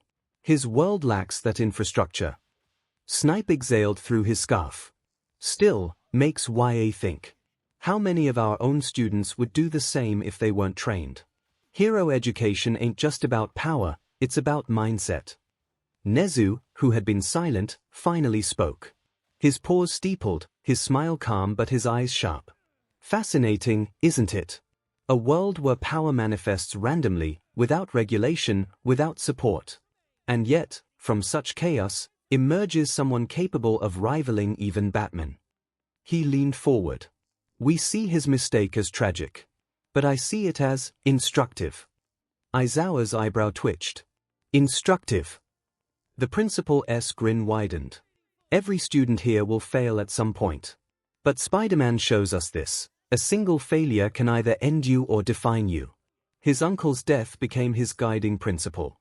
His mantra, with great power comes great responsibility, is not so different from our own mission. Wouldn't you agree? The room went quiet again. Midnight bit her lip. So you're saying, even a mistake like that can forge a hero? Precisely, Nezu answered. Which makes me wonder, if one of our quirkless children were given power tomorrow, how many would become like him? And how many would fall into villainy instead? Even Aizawa had no quick retort. The thought hung heavier than the silence. Tsukochi's office All Might, in his bulky true form, sat with his arms crossed but his shoulders tense. His jaw clenched. So, he wasted his chance to stop a villain. Someone died because of it. And that tragedy made him a hero. His voice was low, almost conflicted. Heroes shouldn't need such a mistake to awaken their resolve. Tsukochi leaned back in his chair, hands folded. Maybe not. But tragedy shapes people, Toshinori. Even you know that. All Might's eyes narrowed. I chose this path long before my injury. Spider-Man only chose after his failure. It feels fragile, dangerous. The detective's calm gaze didn't waver. Or maybe it shows his human. He stumbled, then decided to bear the weight of responsibility. Sounds familiar, doesn't it? All Might stiffened, caught off guard. Tsukochi pressed on, you've carried your own burden, your own vow, after watching helplessly as all for one twisted society. Spider-Man carries his after watching one man die because he didn't act. Different scales, same core truth. Sometimes, it takes one loss to make someone realize they can't afford another. All Might didn't respond at once. His gaze lingered on the frozen image of a devastated Peter Parker, tears 𝐒𝐻 his face as Uncle Ben lay dead. For a moment, the symbol of peace saw not just a boy, but a reflection. HMPH. He forced a strained smile, though Tsukochi could hear the doubt in his voice. We'll see if this Spider-Man truly earns that mantle. Words are easy, living by them is another story. The detective's lips quirked upward. And yet, here we are. Still watching. Midoriya residence Izuku sat hunched forward, notebook clutched tightly in his hands as Uncle Ben's words replayed. His pen tapped furiously against the page but no notes came. Instead, his eyes lingered on Peter Parker's face, the shock, the guilt, the regret. Actions, inactions, both can define what kind of hero you are. For a brief moment, Izuku's gaze flicked toward the wall, to the scribbled posters of All Might plastered over it. His idol, always smiling, always triumphant. But Kaken, he whispered to himself. If hurting others without care has no consequences, is that heroic either? He shook the thought away, ashamed, but it wouldn't leave. Inko looked with worry etched into her face, but when she saw Izuku's determined expression, conflicted but focused, she stayed silent, letting her son wrestle with the weight of responsibility for himself. Bakugo household pathetic. Bakugo snarled at the screen, arms crossed. He had the power and he chickened out. Letting a villain run past you. That's no hero, that's a coward. His mother, Mitsuki, smacked him upside the head. Oi! You think you've never screwed up. Responsibility means owning your actions, brat. Bakugo glared, teeth grit. 𝐶𝐻 doesn't matter. I'd never let someone get away. That's the difference between me and that loser. Yet deep down, the image of Spider-Man's devastated face gnawed at him. He buried it under bravado, unwilling to admit even to himself that consequences weren't always so simple. Ida household tenure pushed his glasses up, voice sharp. Unforgivable. A hero candidate who neglects their duty, even once, invites tragedy. This Spider-Man's irresponsibility led directly to his uncle's death. His brother Tensai raised a hand, cutting through his younger sibling's indignation. Careful, tenure. You're right, but you're also being unfair. He was young, inexperienced, and suddenly burdened with powers beyond his understanding. Mistakes happen. But think, little brother. Tensai's tone softened. How many times have you hesitated? How many times have you looked to me before acting? If one of those moments had gone wrong, would that make you unworthy of being a hero? Yorozu Mansion. The Yorozu family sat in silence as the scene played out. Momo's hands trembled in her lap. So, one mistake changed his life forever. If he hadn't chosen selfishly, his uncle would still be alive. Her mother leaned forward. Every choice carries weight, Momo. That's true for him, and it will be true for you. Heroes don't get the luxury of hesitation. Her father nodded gravely. But don't let fear paralyze you. Learn from this Spider-Man. Responsibility means facing mistakes and continuing forward. Momo exhaled slowly, nodding. Yes, I understand. But inside, she wasn't sure if she truly did. Island Melissa scribbled furiously into her notebook, eyes wide. He didn't act, and it cost him everything. She paused, chewing her pen. Responsibility isn't just about having power, it's about when you use it, and when you don't. Uraraka apartment. Okako sat cross-legged on her futon, clutching a pillow to her chest. Her parents worked late again, so she watched alone, the flickering glow making her eyes sting. He wanted to use his powers. To gain money, she whispered, voice soft. And it cost him everything. She thought of her parents' tired smiles, their calloused hands. The idea of chasing money before responsibility made her stomach twist. I'll never let myself forget why I want to be a hero. Her grip tightened on the pillow, knuckles white. Todoroki estate. In the cavernous silence of his home, Shoto stared at the screen, face impassive. A boy who ignored his responsibility, and paid in grief. If I ignore my own duty to surpass father, if I fail to act, how many more will suffer for his ambition? But was really his responsibility? It was for what he grew for. But not what he chose. Or was it? And if he tried to choose something else? Could he? He said he would be a hero only using his ice in honor of his mom. But was that really his choice? Or just a reaction? The screen flickered, showing Peter Parker's haunted eyes, and Shoto's knuckles whitened against his knees. Kaminari household ish, Denki muttered, scratching his head as the scene replayed. Talk about bad karma. His usual goofy grin faltered. Guess, even messing up once can wreck everything, here. His mom, from the kitchen, called out. That's why you've got to take things seriously, Denki. Yeah, he said, eyes still glued to the screen. Guess Spider-Man learned that the hard way. Jiru household. Kyoka's earphone jacks drummed nervously against her desk. She turned down her music as Uncle Ben's death played again. Harsh, she muttered. He could have stopped it, but didn't. Her father adjusted his glasses. The weight of regret makes strong people, Kyoka. Or it breaks them. Her mother squeezed her shoulder gently.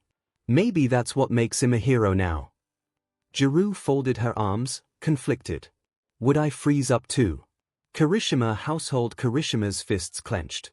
Demon, that's really unmanly.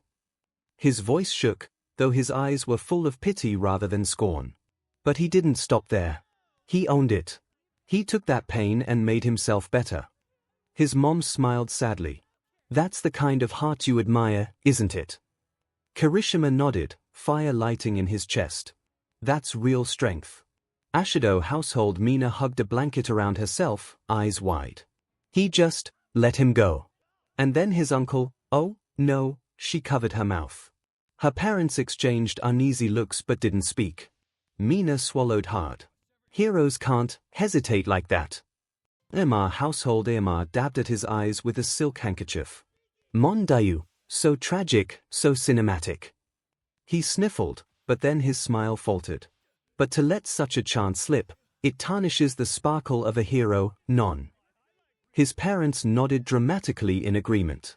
But internally all three of them couldn't help but wonder if they weren't doing the same mistake. Tokoyami household Tokoyami's voice was low, solemn. A lesson etched in sorrow. Responsibility neglected becomes a shadow that consumes. Dark Shadow muttered, that's rough, buddy. Shoji household Shoji sat in silence, hands folded. He whispered softly, one failure, and a lifetime of penance. I understand that. Ojiro household Ojiro exhaled deeply. So, every action matters. Even when you think it doesn't. That's heavy. Awase household Awase scowled, crossing his arms. What kind of idiot doesn't stop a crook right in front of him? But as the footage lingered on Peter's guilt, his face softened. Still, guess he paid for it more than anyone else. Kendo household Kendo's fists were tight in her lap. So young. He had no idea what that mistake would cost him. No one ever does. Tetsu household Tetsu punched the table lightly. That a sea kiss. If I had power, I'd never let someone just run away like that. But man, he sure bounced back. Monoma household Monoma scoffed loudly, tossing his hair. Ha! So this is Marvel's most beloved hero. A boy who fails at the first chance. He smirked, though his eyes betrayed unease. How pathetic. Yanagi household Leiko's voice was soft, almost a whisper. A single inaction leading to such despair, a curse that haunts forever. General reflection across many households. The lesson struck deep. Power isn't enough. Choices matter. Responsibility matters. Some judged harshly, others empathized, but all of them, for the first time, were forced to imagine the cost of hesitation in their own lives. Hidden Lair all for one looked with interest. The ancient villain's mechanical respirator hissed as he watched Peter Parker's moment of failure and tragedy unfold. Fascinating.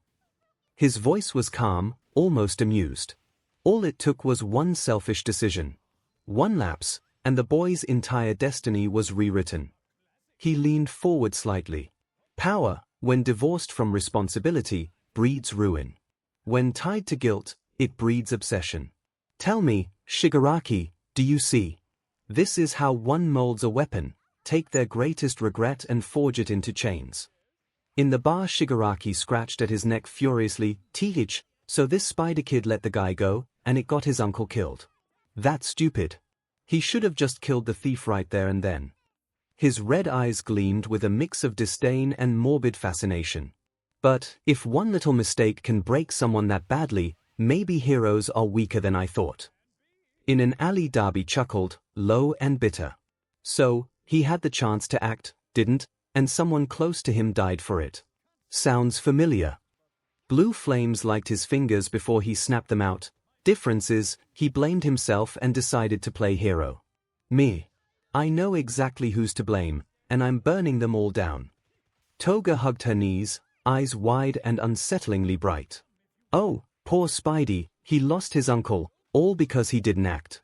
So sad, so lonely. Her smile grew wider, sharper. But maybe that's what makes him interesting. All that pain. It's what makes people worth loving. Meta Liberation Army Redestro crossed his arms, watching with cold analysis. And here lies the hypocrisy of the so-called hero society. Power, granted by accident, and a child forced into penance by chance. If he had been born in our world, he would have been labeled quirked, chained by law, prevented from using his gifts freely. He slammed his fist on the table. This tragedy proves our point. Society weaponizes guilt to control power. Disney Universe 616. Kim sat forward, arms crossed, her brow furrowed. Wow, he had powers, and his first instinct was to make money. She hesitated, softer now, human, actually. I can see why he did it. But letting that guy go, Ron fidgeted beside her. Dude, And then that guy killed his uncle. That's hardcore tragic. Like, villain origin tragic. Kim sighed, shaking her head. No, it's what made him a hero. Uncle Ben's words. They hit. With great power comes great responsibility. That's, honestly, the mission statement of every real hero. New York Jake whistled nervously. Man, that's cold. Homeboy wanted a chill life, then boom. Spider powers and a dead uncle. The Hunts clan never pulled something that twisted. Foo Dog muttered, kid learned the hard way, power don't mean squat unless you know how to use it right. Jake clenched his fists, looking thoughtful. Guess even a dragon can pick up a lesson from a spider. He glanced at Foo Dog. You think Grandpa knew stuff like this? The old dog snorted, ears twitching. Kid, Lao Sha knew everything. But responsibility. That's a choice you gotta chew on yourself. He turned to him, and like the spider. He learned it the hard way. Jake nodded slowly, eyes drifting to the frozen image of Peter's tear-streaked face. Proud family home. Trudy Proud gasped. That poor boy. Losing his uncle like that, after making such a mistake. I can't even imagine Penny in that position. Penny looked down, serious for once. He thought it wouldn't matter, you know. Just walking away. But then it changed everything. It's kinda scary. Makes you think how one choice can change your whole life. Oscar Proud waved his arms dramatically. See? That's why I always tell y'all to lock the doors and don't trust no spiders crawling around the house. Sugar Mama swatted him. Boy, shut up. That spider did more for that kid than you ever did for Penny. She leaned forward, her eyes sharp. What? But I'm always making sure she is at home in time, never try do crazy stuff, always try to know where she is all the time and, overall, make sure no boys.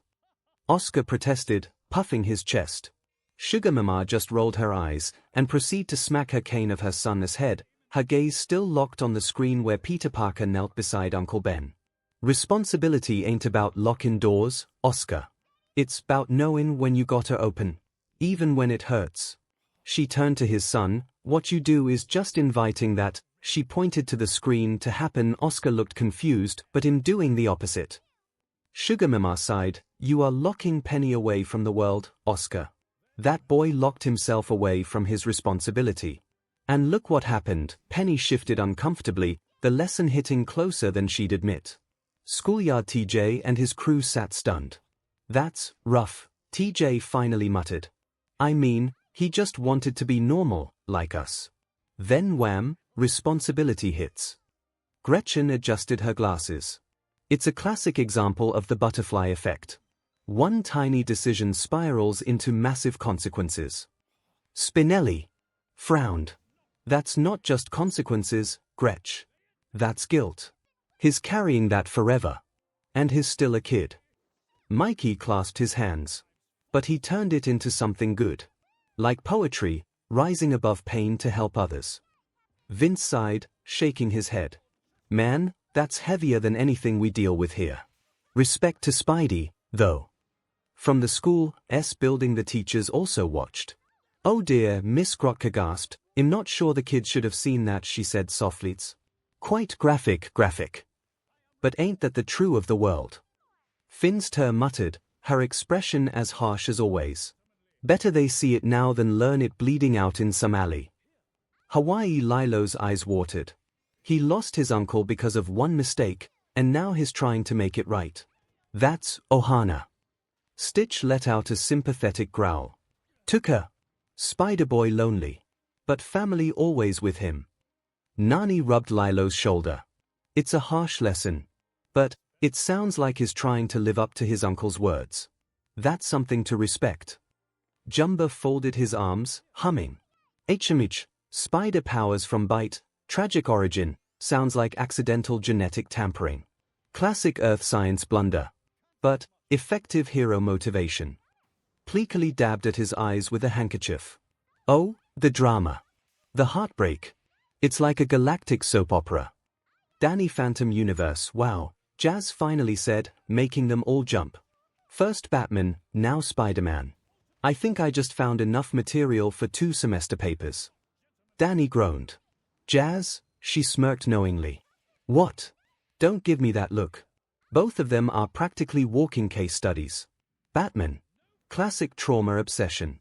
Spider-Man. Survivor's guilt mixed with self-imposed responsibility. She tapped her chin thoughtfully. Actually, they'd make for a fascinating comparison. Two heroes defined by loss, but one pushes people away while the other constantly tries to connect. It's poetic, really. Sam raised an eyebrow. Trust you to turn superhero tragedies into homework assignments. Jazz shrugged, unfazed. Hey, I'm just saying, someone's got to document this multiversal therapy session. Might as well be me. Tucker chuckled. Yeah, and maybe next you can analyze me and my tragic addiction to new tech. Jazz rolled her eyes, but her gaze softened on Danny. Still, Uncle Ben's words. That's heavy, Danny. I can see why you connect to them. She walked down a few steps, voice lowering. Just, don't forget you're still a kid too. Power or not, you deserve a life outside of this whole ghost fighting thing. Danny gave her a sheepish smile. Thanks, Jazz. But somehow, I don't think Spider-Man, or me, get that kind of break. Jazz sighed, muttering mostly to herself as she headed back upstairs, already reaching for her notebook. Fine. 2 papers. Batman and Spider-Man. Psychoanalysis across the multiverse. Who needs sleep, anyway? Danny simply shook his head but smiled at his retreating sister before turning to the screen more serious. After all, Spider-Man wasn't the only one that understood the weight of his actions in a bad way. Only difference, he didn't have a time-manipulating ghost helping giving him a second chance. In the screen and after some practice, he became one of the best and brightest of his world. Boomstick said. He even finally got himself laid. A lot, actually. He joked and showed multiple pictures of incredibly attractive women, including an incredibly attractive redhead, a appealing blonde, a gorgeous white-haired woman in black spandex catsuit, and many, many more. Marvel 616. The room went dead silent as the montage of Peter Parker's romantic history flashed across the screen. Every Avenger's jaw practically hit the floor. Carol Danvers choked mid-sip of her drink, coughing into her fist as her cheeks burned. Oh come on, do they really needed to show that? She shot Peter a mortified glance, then quickly looked away, pretending to be fascinated by the carpet. Spider-Man, of course, was bright red under his mask. I can explain. He squeaked. But the real bombshell came when Natasha Romanoff's image filled the screen. For a moment, the room froze in absolute disbelief. Then every eye turned toward her. Natasha's expression didn't change. Calm, composed, icy. But the narrowing of her eyes was enough to send a chill through the room. I'll say this once, she said coldly, her voice a low growl. Anyone who so much as comments on this will regret it. Thor blinked, tilting his head in confusion. So the spider have courted the widow. By Odin's beard, I did not a word. Natasha's glare cut him off instantly. Tony, naturally, smirked. Well, this explains a lot about Spider-Boy's confident swings. He leaned toward Peter, whispering loudly enough for everyone to hear. You know she could kill you 10 different ways before breakfast, right? And you dated her. Bold. Tony. Steve barked, though even he couldn't completely hide the ghost of a grin tugging at his lips. Meanwhile, Clint was leaning back in his chair, arms crossed, a smug smirk plastered on his face. Knew it. Always knew there was something between you two. Clint, Natasha said flatly, you're next. Suddenly, Clint stopped smiling. Carol muttered something under her breath, something along the lines of kill me now, while trying to make herself invisible. As for Spider-Man, he groaned, burying his masked face in his hands. This is the worst day of my life. Natasha's warning still hung in the air like a knife ready to strike, but the others weren't done. Jennifer Walters, She-Hulk, arched a green brow, smirking as she leaned toward Carol. So, you and the kid too, here. Come on, Danvers, details. Carol nearly choked again. Absolutely not. And it wasn't like, Jen. She snapped, her cheeks glowing brighter than her uniform. Hank Pym adjusted his glasses, muttering half to himself. Fascinating. Perhaps Parker's biology does carry arachnid mating instincts. Could explain his unusually high, nope. Peter shouted, waving his arms frantically. No science experiments, no tests, none of that. I'm not a lab rat. Tony grinned, ear to ear, ignoring Peter's protests. Relax, kid. You're not a lab rat, you're Casanova in spandex. He made a show of pulling out a notepad. But seriously, you're going to tell me everything. Natasha, Carol, and Felicia. Kid, I'm proud. Tony, Steve warned again, but even he was fighting a smile now. Peter groaned louder. I am never leaving this room again. Daily Bugle at the Bugle offices, the photos flashed on screen in the break room. Betty Brant froze, her coffee cup halfway to her lips.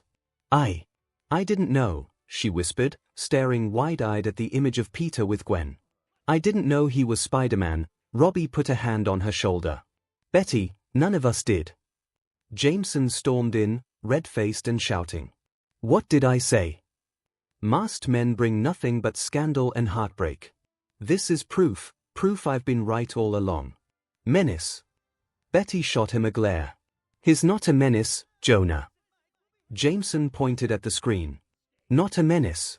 Look at that lineup. That's not a hero, that's Casanova in tights. Don't you dare call him that, Betty snapped, surprising even herself. Baxter Building Johnny Storm whistled low as the slideshow of Peter's love life rolled past. Wow.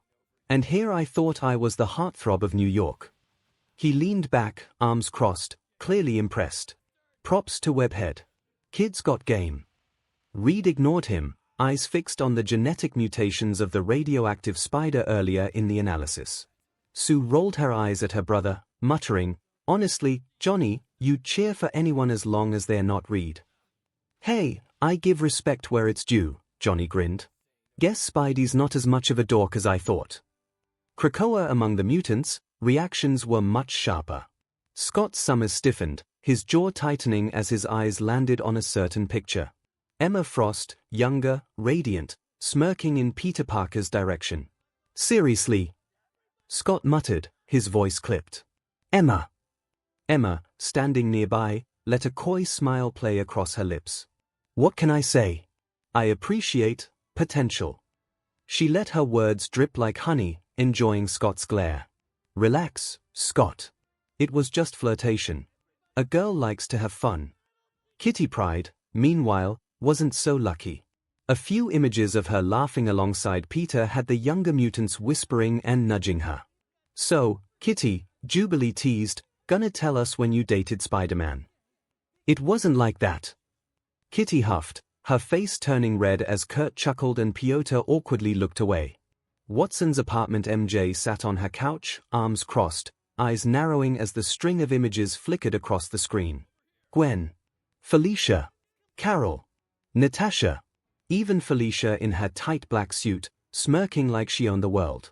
Wow, MJ muttered, tapping her foot and biting her lip, half amused, half irritated. Not that I'm jealous or anything. Okay, maybe a little. But seriously, Tiger, she sighed, shaking her head, you really know how to pick them. Her expression softened as she leaned back. Still, whatever anyone says, you've always come back to me. That's what counts. She whispered it more to herself than anyone else. Black Cat Felicia watched from her penthouse, legs lazily draped over her couch, a glass of wine in hand. The slideshow of Peter's romantic resume made her chuckle low in her throat. Well, look at you, Spider. She smirked, swirling her glass. Guess I wasn't the only one who saw the hero behind the mask. But let's be honest, she leaned toward the screen, her voice dripping with playful pride, no one makes you purr like me.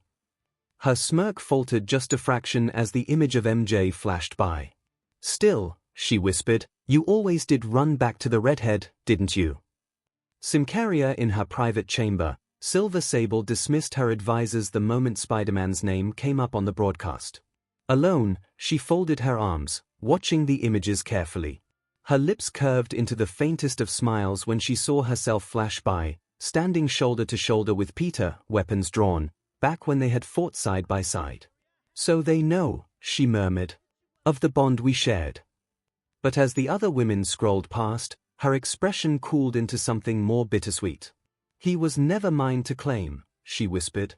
"A king belongs to his kingdom, and Peter belongs to New York." For just a moment, her stoic mask cracked, revealing a trace of longing before she turned away, her duty pulling her back. Spectacular Spider-Man universe at the Parker residence. Aunt May blinked in pure shock as the screen scrolled through image after image of Peter Parker's supposed romantic entanglements. Her hand flew to her mouth. "Oh my goodness! Peter!" she gasped, turning toward her nephew. Peter, meanwhile, looked like he wanted to crawl under the couch and never come back out. His face was crimson, hands waving frantically. What? That's not, Aunt May, I swear, I don't even know half those women. I never even met them." He stammered, practically choking on his words. May raised an eyebrow, lips twitching. "Well, I suppose it's good to know you have options, dear." Peter groaned, face in his hands. "This is the worst day of my life." Elsewhere, Mary Jane sat with a group of friends, watching the broadcast. Her emerald eyes lit up with mischief, and a wide grin spread across her face. "Wow, Tiger," she chuckled, "you really get around in the multiverse, here." She let out a laugh, already plotting the teasing she'd unleash on Peter next time they met. Gwen Stacy's bedroom. Gwen sat on her bed, arms folded tightly as her eyes lingered on the screen. Her lips pressed into a thin line. "Black Cat. Betty. MJ, she muttered under her breath, shifting uncomfortably. She shook her head. "No. I'm with Harry. That's what I chose." But a flicker of jealousy gnawed at the back of her mind before she forced herself to focus back on her textbooks. Liz Allen's room. Liz sat cross-legged on her bed, staring at the screen with a furrowed brow. "So it wasn't just me," she whispered, recalling her time with Peter. The images of him with other women dug at her chest more than she expected. She exhaled slowly. Maybe we gave up too soon. Maybe we should." She trailed off, shaking her head, but the thought remained, stubborn and lingering. Black Cat's loft. Felicia Hardy lounged on her windowsill, lithe and relaxed, the glow of the broadcast flickering across her face. At first, she smirked as the images of Peter Parker with countless women scrolled past. Well, looks like Spider has more game than he lets on," she purred to herself, though her tone carried a sharp edge. But then her smirk faltered. She thought back to their last argument, Peter furious, her refusing to give up on her father. The cat burglar. Ben Parker's killer. Her fingers curled into a fist. The irony was unbearable. Figures. I'm falling for the one guy who has every reason to hate me. She huffed, tossing her hair back, trying to mask the pang of guilt twisting in her chest. Still, she muttered with a sly grin returning, "At least I'm already on that list. Guess I beat the competition." But the smirk didn't reach her eyes, the inner turmoil about her father's sins still pulling at her. MCU May nearly dropped her tea when the slideshow of Peter's supposed conquests lit up the screen. First MJ, then Gwen, then, oh Lord, Natasha and Carol. She blinked, leaned back on the couch, and let out the kind of laugh that only comes when you're both bewildered and very, very amused. "Oh, Peter," she grinned, shaking her head. "I didn't know friendly neighborhood Spider-Man meant friendly friendly." Peter's face was crimson. "Aunt May.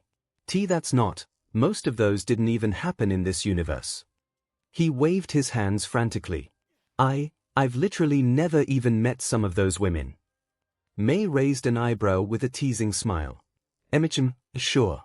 I'll believe you, eventually." Avengers compound. The room was dead silent for a moment. Then Tony Stark burst out laughing. "Kid.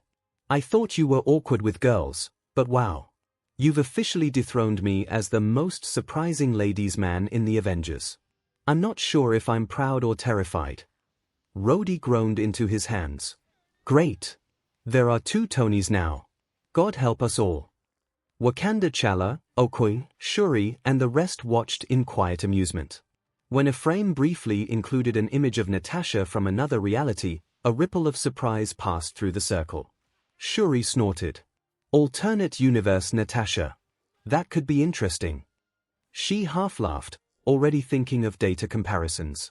Okoye's face was unreadable for a beat, then she allowed a small, dry smile. The woman is dangerous regardless of universe. Seeing her pictured with Spider-Man is curious. 𝐤𝐵 inclined his head. In our reality, they merely crossed paths on a battlefield. It is a reminder, many universes tell different stories. That does not change who we are here. Natasha, present and watching, heard the remark and only remarked, flat and dry. We fought. That's it. Her look, measured and lethal, shut down any idle commentary. Bucky and Steve tried not to laugh. They failed. MHA Mineta nearly broke down in front of the screen. No way. Even Spider-Man gets that many girls. Life is unfair. So unfair. He collapsed dramatically, gnashing his teeth. Meanwhile, Uraraka turned red as she thought about what future popularity might look like for them. Bakugo, arms crossed, exploded. Who cares? DMN nerds and their love lives. With the teachers at UA, Midnight paused with Peter Parker's romantic montage. Oh my, she murmured, fanning herself dramatically. That Spider-Boy has bite. Though. Her grin turned predatory as she eyed Aizawa. Perhaps we should implement mandatory relationship seminars. Aizawa just buried his face deeper in his capture scarf, muttering about illogical distractions. One Piece, Thousand Sunny Sanji froze, cigarette slipping from his lips. So many ladies with him. He fell to his knees, weeping BLD tears of jealousy. Why not me? Why not Sanji? Nomi and Robin exchanged knowing glances, amused but unimpressed. Usopp clutched his head. It's not fair. Even superheroes are better with women than me. RWBY, Beacon Academy Yang whistled. Okay, Spidey's got game. Didn't see that coming. Blake raised an eyebrow. He must spend as much time chasing girls as he does villains. Weiss huffed, arms crossed. Pathetic. Flaunting his romances like some badge of honor, though her faint blush betrayed she wasn't entirely unaffected. Ruby blinked rapidly. Wait. Heroes, date. MLP Universe Equestria Rainbow Dash slapped the floor, laughing. Spider-Dude's a total player. Didn't see that one coming. Rarity fainted onto her couch. So many styles. So many outfits. Oh, the romantic potential. Fluttershy squeaked and hid behind her manner. Tease, a lot of relationships. Pinky popped out of nowhere in a wedding dress. Called it. Multiverse marriage arc incoming. One Punch Man sensei, is this considered a feat? Genos asked. Not sure, but I think he's beating you in popularity. Saitama deadpanned. Tatsumaki scoffed. Phut, pathetic. Who cares about some bug-eyed boy's dating life? But she crossed her arms a little tighter, eyes twitching. Don't blame others cause you can't attract anyone, Metal Bat grunted, leaning against his and ignoring the murderous look on the green-haired girl. Danny Phantom Tucker choked on soda. Okay, Spider-Man just went legendary status. Dude, teach me your ways. Sam rolled her eyes. Typical. Hero or not, guys are still guys. Glad my life's not on display like that, Danny muttered, embarrassed. Yet, said Sam, if that author guy sends one of those spheres here or anyone anywhere say something about ghosts, you can bet you could appear. Oh please no, Danny groaned in the screen background. A secret identity. Peter Parker age, 25 height, 5 feet 10 inches weight, 210 pounds IQ, 250 orphan, a science major, photographer for the Daily Bulge, honorary Avenger aliases, Spidey, Webhead, the Webbed Warrior, the Spectacular, Amazing, or Ultimate Spider-Man, a clever photographer and science major. Spider-Man is not only incredibly powerful, but also a genius in strategy and science, having an IQ of 250. Wiz revealed. Using these skills, he created 2 wrist-mounted web shooters which let him swing around the city. The image showed different versions of Peter all working in their own versions of the web shooters, before showing Spider-Man swinging across the city with ease and grace. You know, if he was so smart, wouldn't he make the webs shoot out of his but like a real spider? Boomstick asked. Was tuned to his partner in confusion. No, first, it doesn't come out of there but, It comes out of there was said before a typical boomstick interruption shut him up. Spider-Man, see up here some webs like a spider can. Boomstick sang jokingly while a cartoonish image of Spider-Man hanging from a web thread coming from his butt was shown. MCU Peter sat stiff on the couch, face in his hands as the screen flashed IQ 250, genius in strategy and science. Great. Just great. He muttered. Now the whole multiverse knows I'm a nerd. And a radioactive one. May leaned against the armrest, amused. Sweetheart, you've been hiding how smart you really are. I knew you were bright, but this.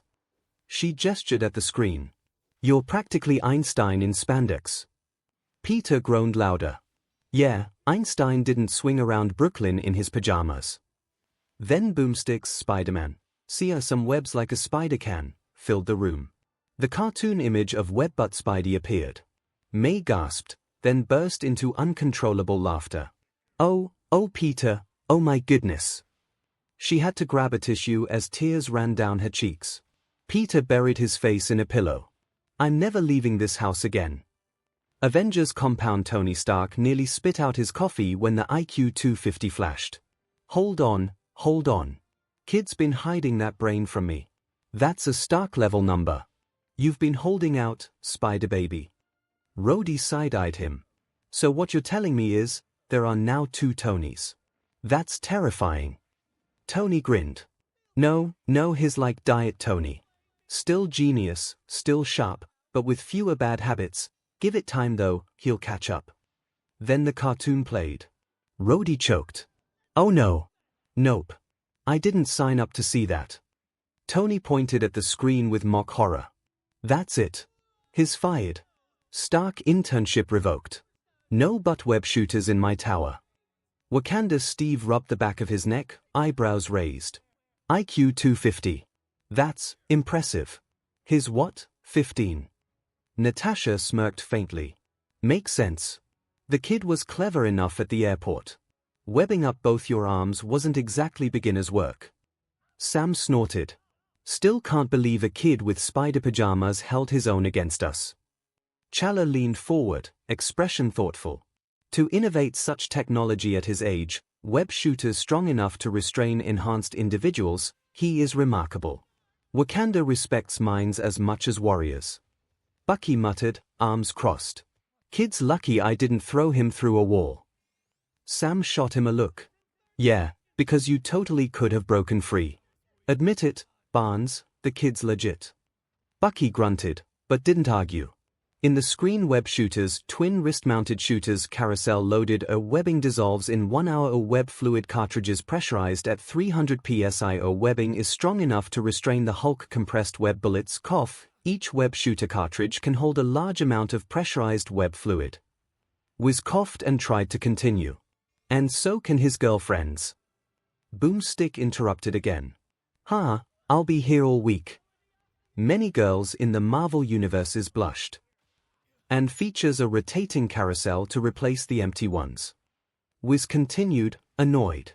Though in his earlier years, he often had to replace them manually and, in some universes, or events, he could shoot the webs out normally from his wrists. He showed the image of a Spider-Man Sam Raimi's shooting webs from his naked wrist. He often uses his webs to either swing around New York, trap criminals to walls and hang them on light posts, swing them onto to each other or bring them to him to incapacitate, and even compress his webs into durable web bullets for extra ranged force. Wiz said as the screen showed Spider-Man doing all those things with ease and grace.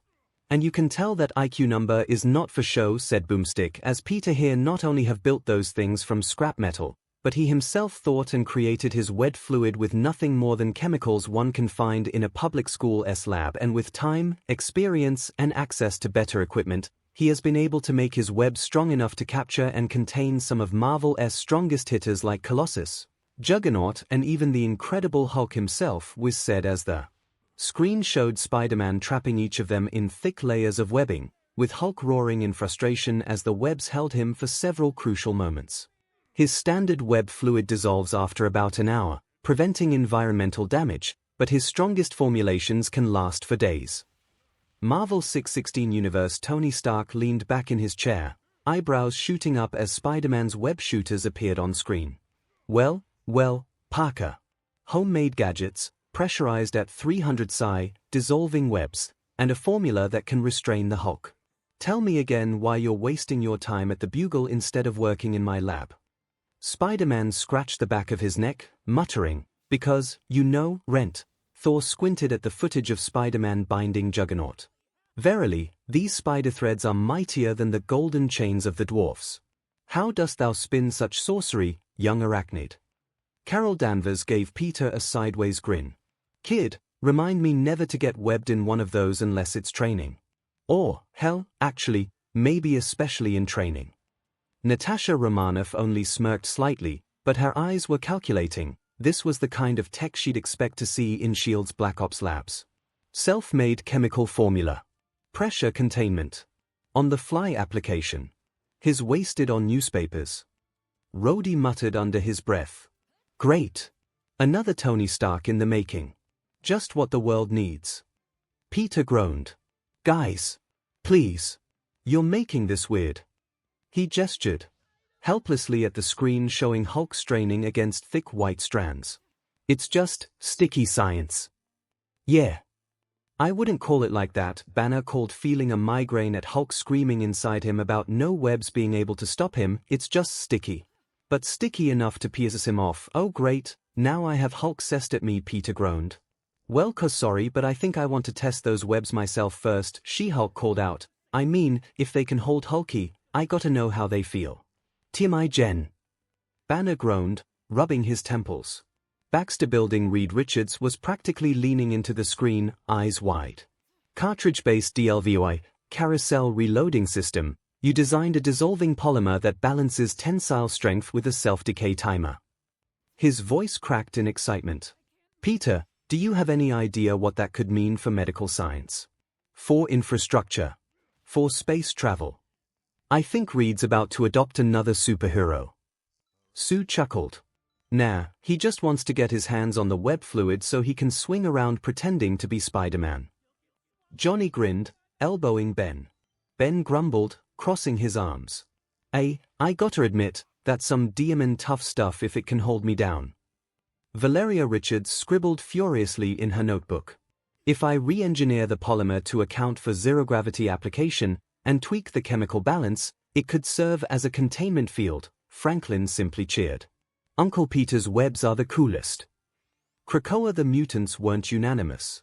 Beast adjusted his glasses with fascination. Extraordinary. An adhesive fluid that not only rivals but surpasses anything Stark Industries or Oscorp has created. Parker is underappreciated in scientific circles. Emma Frost raised a brow, arms crossed. Genius or not, he's still a public menace in the tabloids. Web strong enough to hold the Juggernaut. Imagine him turning them on mutants during another government scare. Storm's gaze softened. No, Emma. You heard what they said. He designed them to dissolve. He takes responsibility for the damage his tools might cause. That restraint is rare. Scott Summers frowned at the footage of Hulk straining against webs. Stronger than Hulk. DMN. We may need to rethink how fragile Parker really is. Logan lit a cigar. I've fought him before. Kid scrappy as hell. Those webs just mean he fights smarter, not harder. Nothing wrong with that. MCU Peter nearly fell off his bed when the specs of his web shooters flashed across the screen. They're showing my blueprints. The psi levels, the dissolving rate, everything. He scrambled for his backpack as if he could somehow erase the broadcast from the universe. Aunt May leaned on the doorframe, smiling with that mix of pride and exasperation only she could manage. Well, I was starting to worry you'd run out of cartridges one day mid-swing. Now I know you've got an entire science degree strapped to your wrists. Peter buried his face in his hands. May, they literally just said it can hold the Hulk. The Hulk. Now everybody's gonna think I'm some kind of mad scientist. What if they expect me to? I don't know, stop earthquakes with webbing or patch up the Eiffel Tower. May chuckled and ruffled his hair. Sweetie, you're already saving New York. If your webs can hold green giants and angry metal men, I'd say you're doing fine. Avengers compound. Tony whistled low, rewinding the feed to freeze on the dissolving web formula. Okay, that's not kids' play. Dissolving tensile polymers with that kind of PSI. Stark Industries has been working on something similar for years. Kid did it in a high school lab. Rhodey rubbed his temples. Don't start, Tony. What? I'm just saying, give me 5 of his cartridges and a weekend, and we're talking Stark Parker Industries, baby. Rhodey shot him a look. Tony. He's 15. Tony blinked. Okay, fair. But have you seen the tensile strength? We could have restrained Loki without breaking a sweat. Rhodey sighed. You're missing the point. Also, didn't you made him a suit already? Shouldn't you have access then to his formula? Tony actually looked scandalized at this. Excuse me. Oh no. You do not just propose me to do cooperative thief. He called outraged. I have standards. Besides, the kid's formula is his own. I just gave him a nicer DLVY system. He paused, tapping his chin thoughtfully. Though, maybe I should ask him about licensing. Rhodey rolled his eyes so hard it looked painful. God help us all. He turned to Vision. What chances are that he will end up exploding a web grenade in the lab? 98%, Vision replied calmly. Wakanda. Sam raised a brow at the footage of Hulk struggling in webbing. So, remind me again why we didn't bring the kid with us. He could web Zemo to a wall in 2 seconds flat. Steve folded his arms, his expression unreadable. Because he's still a kid, Sam. Challere's gaze was sharper, calculating as the footage replayed. This Peter Parker shows innovation and restraint. To create something this versatile at his age, it is not unlike Shuri's early years. Shuri leaned forward in her chair, eyes sparkling with excitement. Not unlike. Please. That's practically Wakandan-grade tech.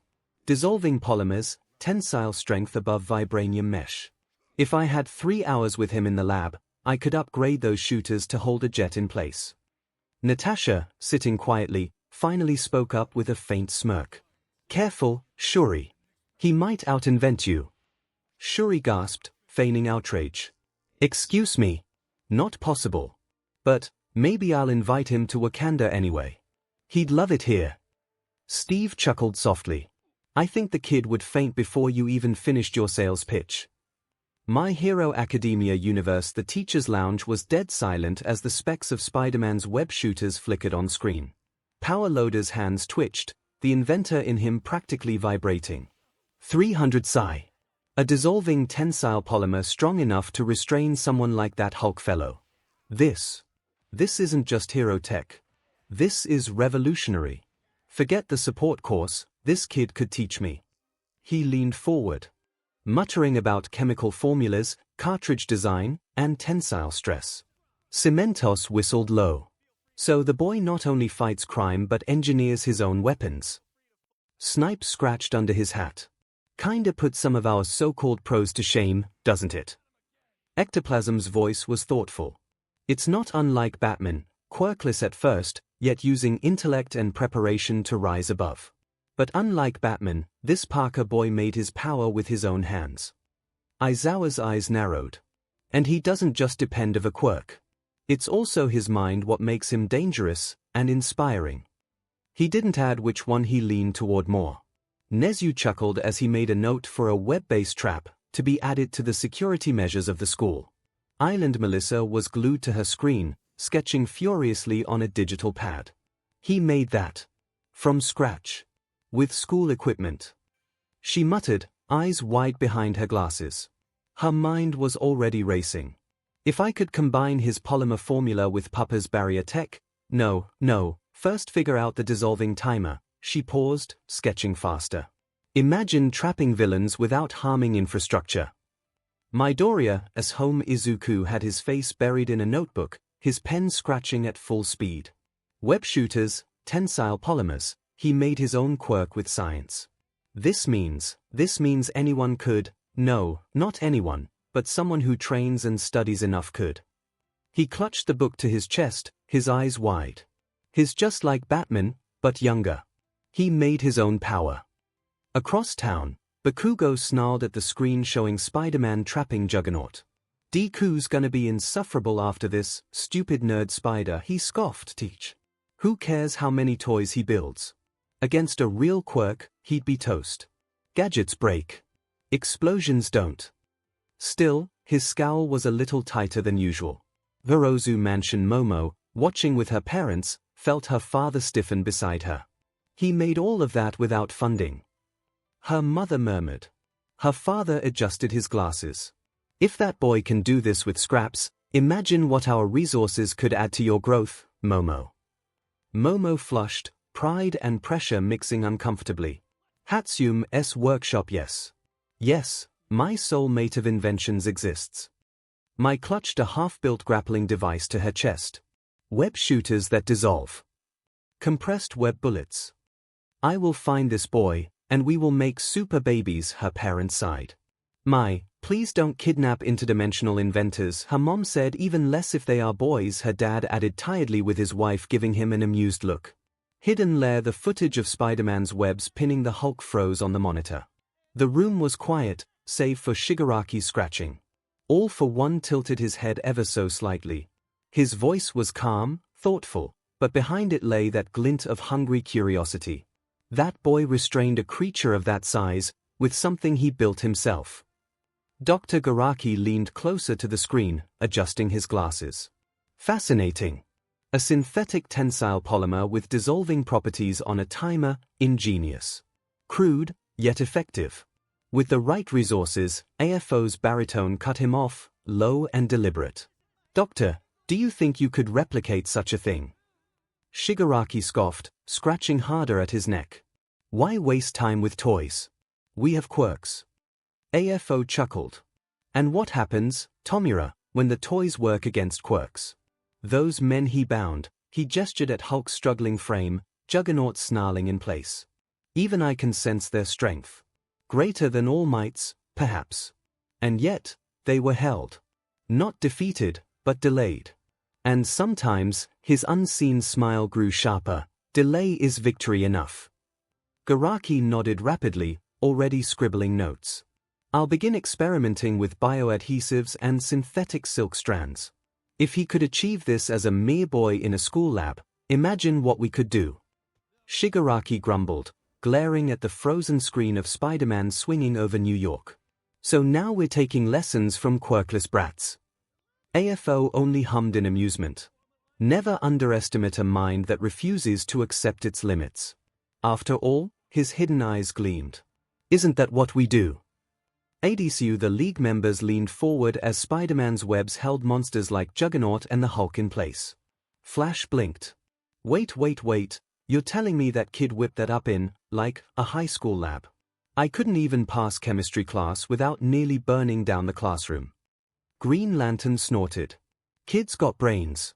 The kind of brains Batman respects.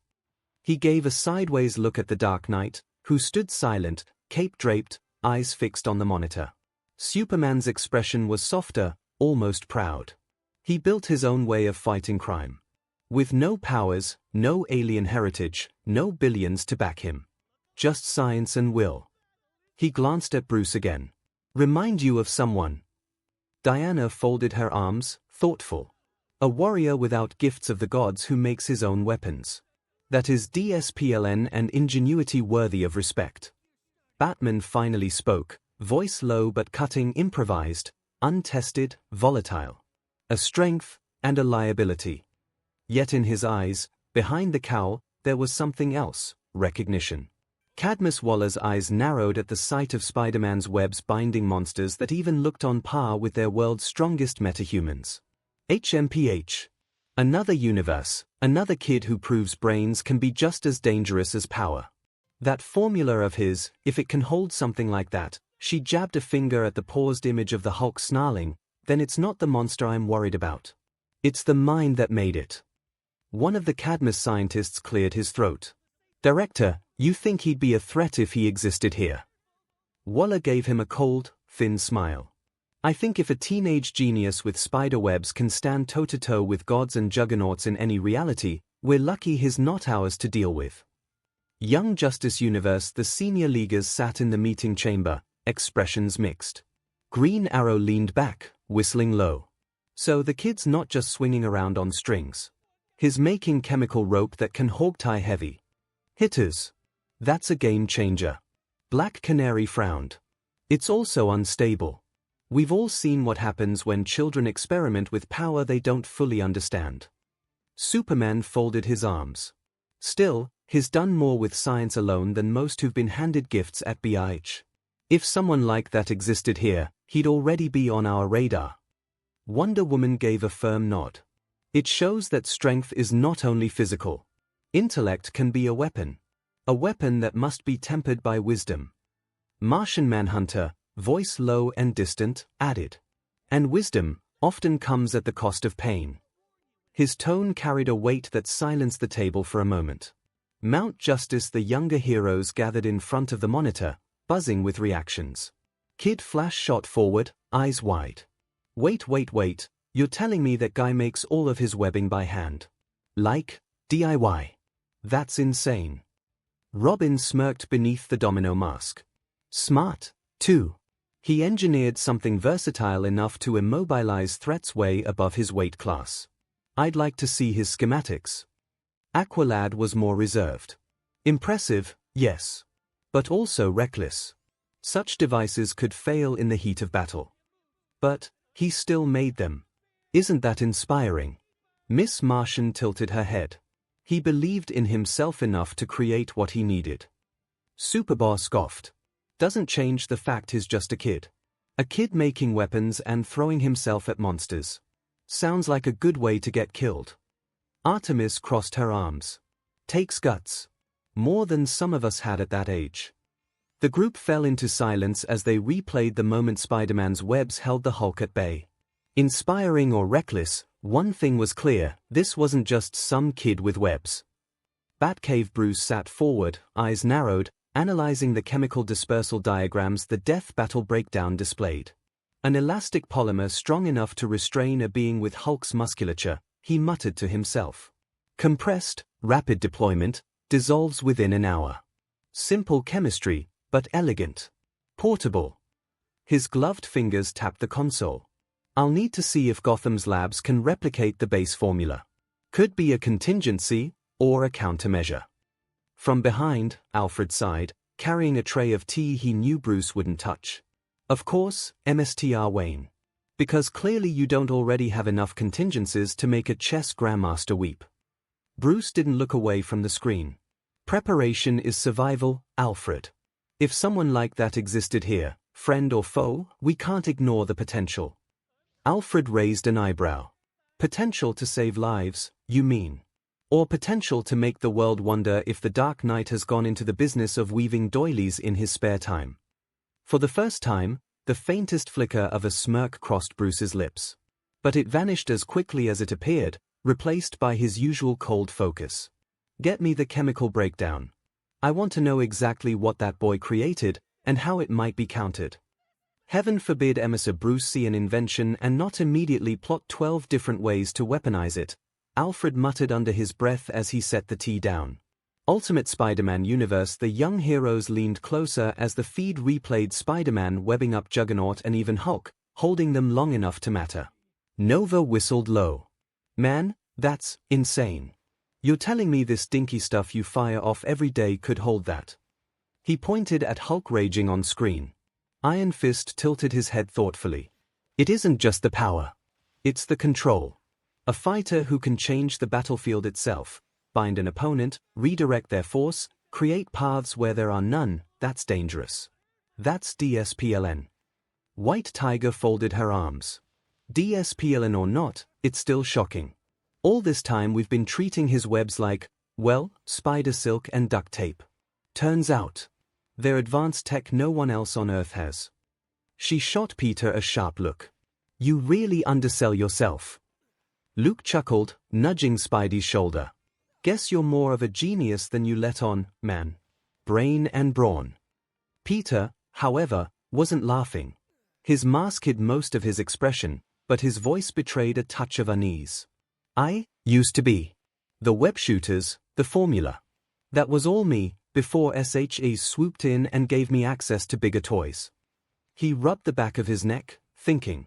Lately, I've been leaning on 𝐒𝐭𝐚𝐲 upgrades, pre-built support tech. But those webs on the screen. That's mine. My science. My design. The screen cut again to Spider-Man's makeshift lab notes, scrawled formulas written in cramped handwriting. Peter froze a little, recognizing the reflection of his own life. Maybe I've been leaning too much on borrowed tools, he thought.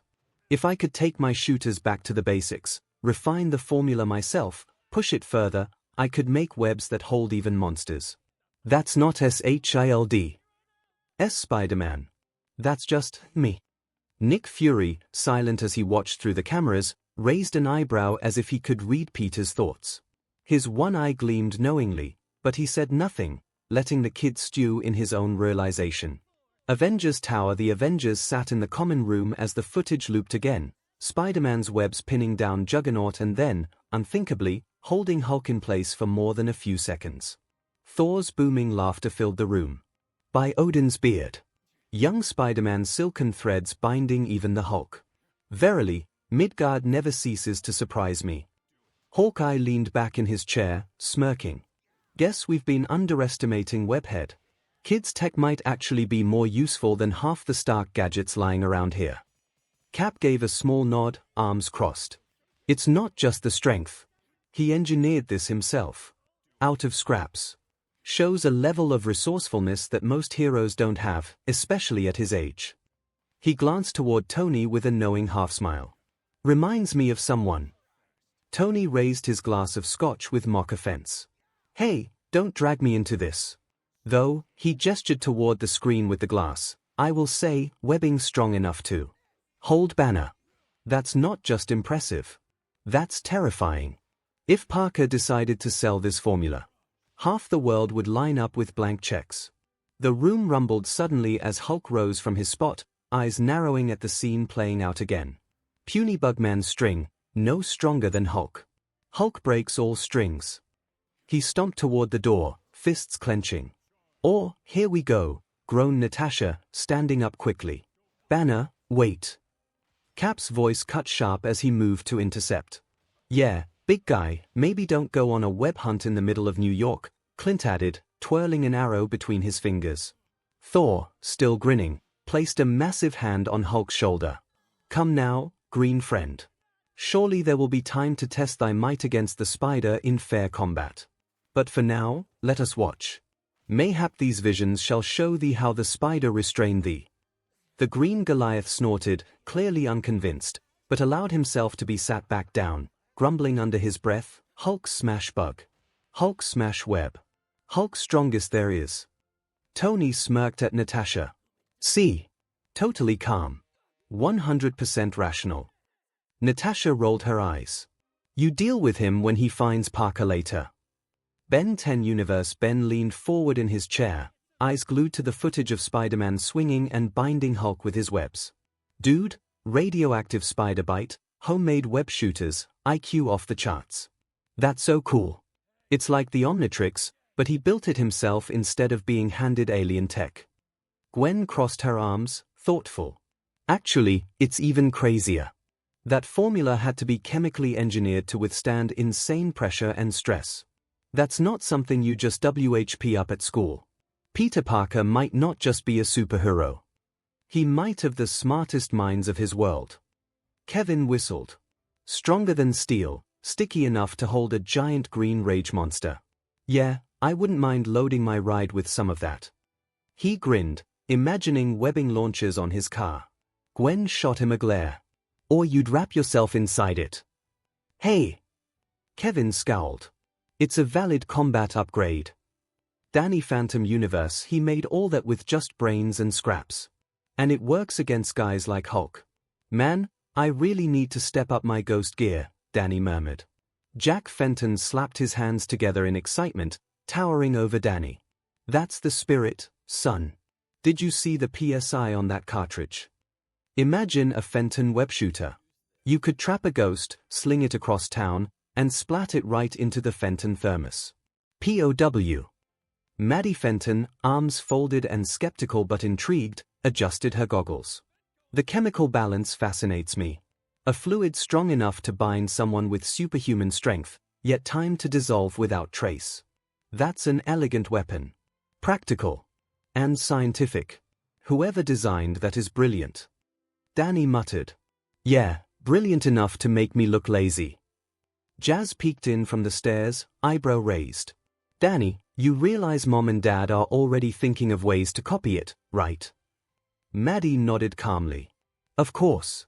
Though we'd have to adjust it for ectoplasmic interaction. A ghost's intangible form might slip right through unless the formula's modified. Jack grabbed a nearby notebook, scribbling furiously. That's it, Maddie. Fenton ghost webs. Stronger than a spider, stickier than ectoplasm, dissolves in 59 minutes. We'll patent it, sell it, and hunt ghosts. Danny facepalmed. Great. Now I'm gonna get webbed in my sleep. In the screen spider powers wall crawling a superhuman strength bench press, 12. 5 tons top speed, 200 miles per hour is superhuman speed and reflexes a superhuman stamina and durability, a foreign chemical resistance a spider sense. His spider powers give him superhuman strength, speed, agility and durability of spider. Boomstick listed Spidey's abilities. He can run up to 200 miles per hour, lift over 10 tons, and take a freaking grenade to the face. And on extreme conditions, the dude can actually lift well over 100 freaking tons. He can even knock a dinosaur out cold with a single punch. Added whiz as the screen showed Spider-Man punching a T-Rex. Haha, 𝐒𝐭𝐽𝐽, Denver. Boomstick laughed. Also, by altering his body's electron attractions, Spider-Man can crawl along any surface. Whiz continued as footage showed Peter scaling a sheer glass skyscraper. This isn't just sticky fingers, it makes sure anything Peter's touch or grab can't escape his hold. And you don't want to see what it can do to your skin, added Boomstick as the image now showed a man on the floor crying in pain with 5 finger-shaped bruises, holes on his face. Peter's grip is so strong that he can peel concrete walls with his bare hands. Or peel the skin off your face if he wants to. Marvel 616 universe. The room went quiet when the screen showed Peter knocking out a dinosaur with a single punch. Thor tilted his head. By Odin's beard. Midgard Spider is strong enough to lay low a beast of the ancient world with a single blow. I have fought beside him countless times, yet ne'er witnessed such fury. Cap crossed his arms, brows knitting. That's a lot more than I thought he could do. We've all seen him lift cars, trucks, even small buildings, but 100 tons. That's Hulk-level territory. He glanced toward Banner nervously. Clint Barton blinked, pointing at the footage of Peter flooring a dinosaur. No. Nope. Not buying it. I've seen the kid get knocked around by mooks with crowbars. Don't tell me he's tossing T-Rexes around in his free time. Clint's right, Natasha called, crossing her arms, eyes narrowing at Peter. You've been in the field with us, Parker. You've taken hits, struggled, bled. If you can bench 12 tons, why did you nearly get flattened by a Hydra tank squad last month? Her tone wasn't accusatory, but sharp, probing for an answer. Peter, sitting on the couch with his mask half pulled up, shifted uncomfortably. Maybe bad carbs that day. Tony rolled his eyes. Don't play dumb, kid. If this data's real, then you've been sandbagging. Big time. I've got AI combat logs showing you pulling your punches so hard you might as well be fighting with pillows. Was this your plan? Keep the real power hidden from us too. Steve looked less angry and more uneasy. His voice was calm, but the weight behind it made Peter wince. Peter, is this true? You've been holding back against all of us. Even against enemies that could have endangered civilians. Peter stammered, I always hit as hard as I need to. Never more. If I didn't hold back, people would break. Really break. A heavy silence fell. Bruce finally spoke, tone scientific but uneasy. If his muscles work like this footage shows, then his restraint has been near constant. Every punch, every grapple, every wall he clings to, it means his whole life is control. If he ever slips, Bruce shook his head, the implication hanging in the air. I fought him. He's tough, but nowhere near this tough. If he was going full force, I should have felt it. Carol Danvers frowned, clearly torn. Either this footage is exaggerated, or he's been lying to everyone, even himself. Vision tilted his head, voice calm but clinical. It would explain the anomaly in his combat efficiency. I have often calculated his reflexes and agility surpass his apparent strength output. If he is deliberately masking his limits, it is admirable, but concerning. Wanda whispered softly, almost to herself. All that power. And he hides it. Because he's afraid of what he could do. She looked at Peter with an odd mix of pity and respect. Finally, Thor broke the silence with his booming voice. Whether he be as strong as Midgard's Hulk or not, the truth stands before us. The spider holds his hand in battle, not from weakness, but mercy. It is both noble and dangerous. For a storm held too long will one day break. Everyone turned back to Peter. He sat hunched, mask in his lap, avoiding their stares. His voice was barely above a whisper. I can't not hold back. If I didn't, people wouldn't survive me. And I don't want to be that guy. Not ever. The unease didn't vanish, but the words settled over the team like a heavy truth. Baxter Building Johnny whistled, clapping his hands. Yo, Spidey's a beast. I knew he was tough, but one punching a dinosaur. That's metal. Sue shot him a glare. Johnny, this isn't funny. If Peter really has this kind of power, the fact that we never noticed means he's been hiding it, intentionally. Reed steepled his fingers, already lost in thought. Fascinating. His muscle density, proportional strength, electron manipulation for wall crawling, it all suggests a biological system operating far beyond human physics.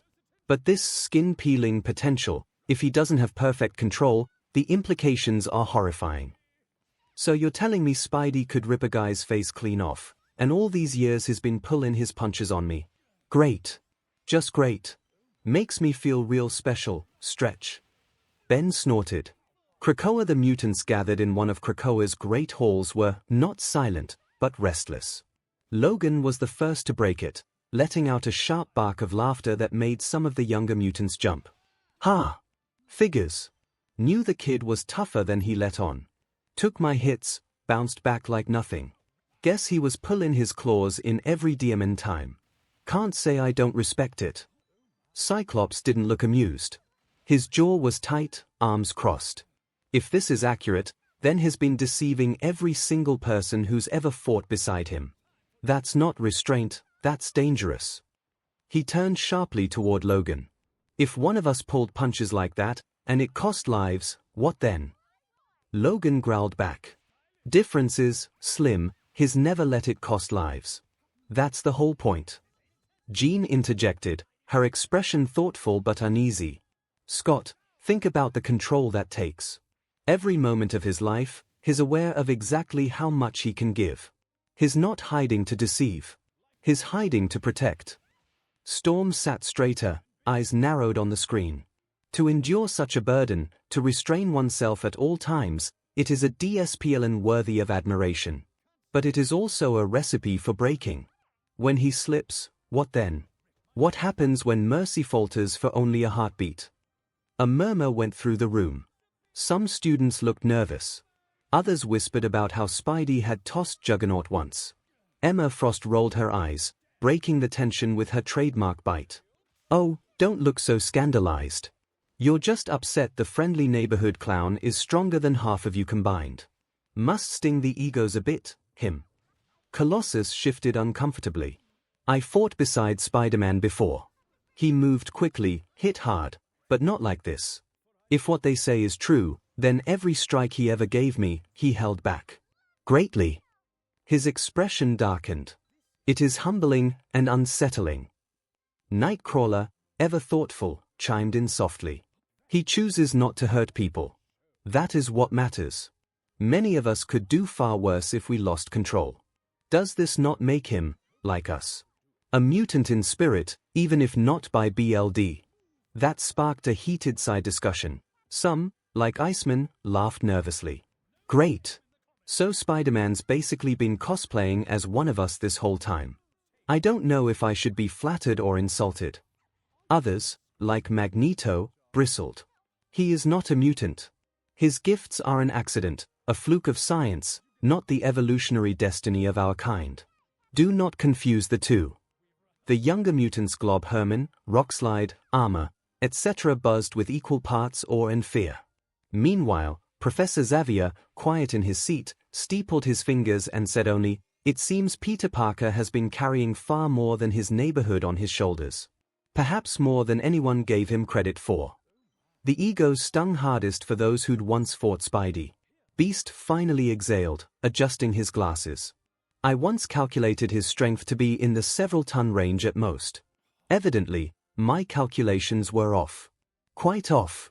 Distressing, though, that such power hides beneath such a boyish face." The silence that followed was telling: respect from some, distrust from others, and a simmering rivalry from those who hated being outshined.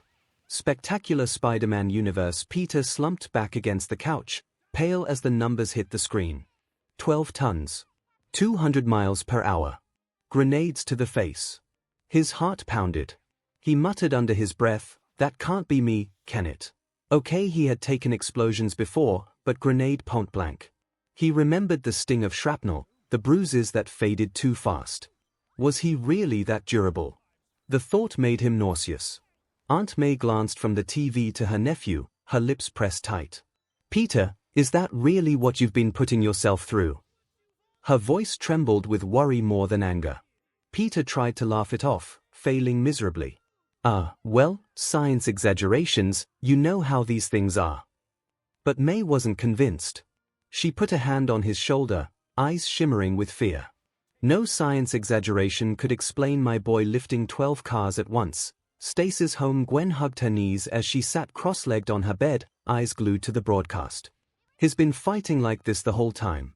And, holding back." Her scientific curiosity clashed with a sinking dread.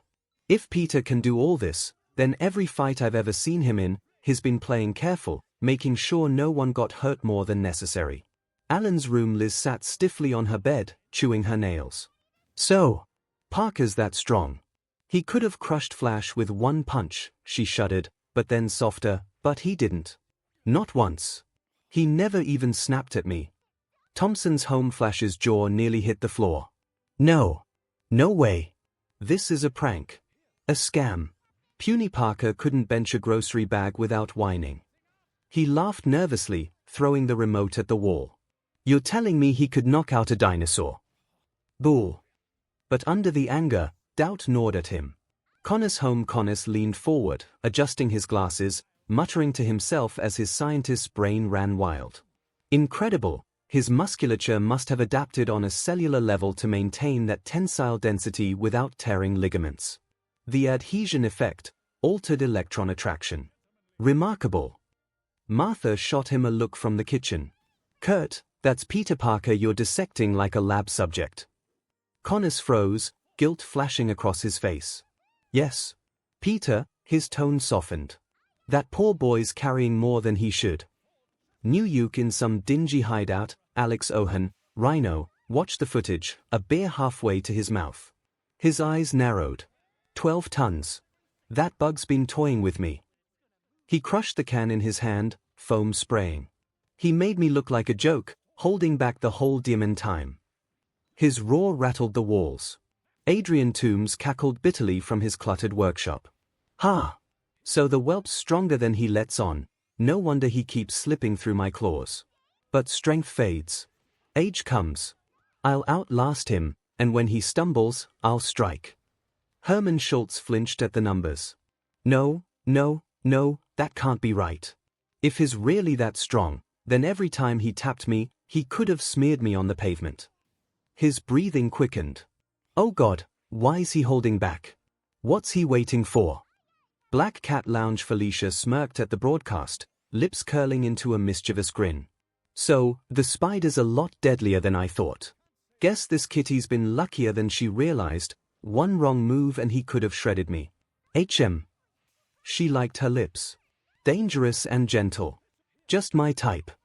Ultimate Spider-Man universe. The lounge went silent the moment Wiz calmly said Spider-Man could lift 12 tons. By the time the footage showed him decking a T-Rex, even the air seemed frozen. "Nope. No way," Nova said first, pointing a finger at Peter like he was accusing him of murder. "This guy," he jabbed at the screen, "this guy isn't you. You're Stringbean Parker. You crack jokes and get your butt handed to you half the time. White Tiger narrowed her eyes, arms crossed. You're holding back. The words cut like blades, sharp and certain. All those times you've played the fool, let us think you were barely scraping by, you were lying. Whoa, let's not jump to liar, Iron Fist said, though his voice was quiet, troubled. But, if this is true, Peter, then every battle we fought, you could have ended it instantly.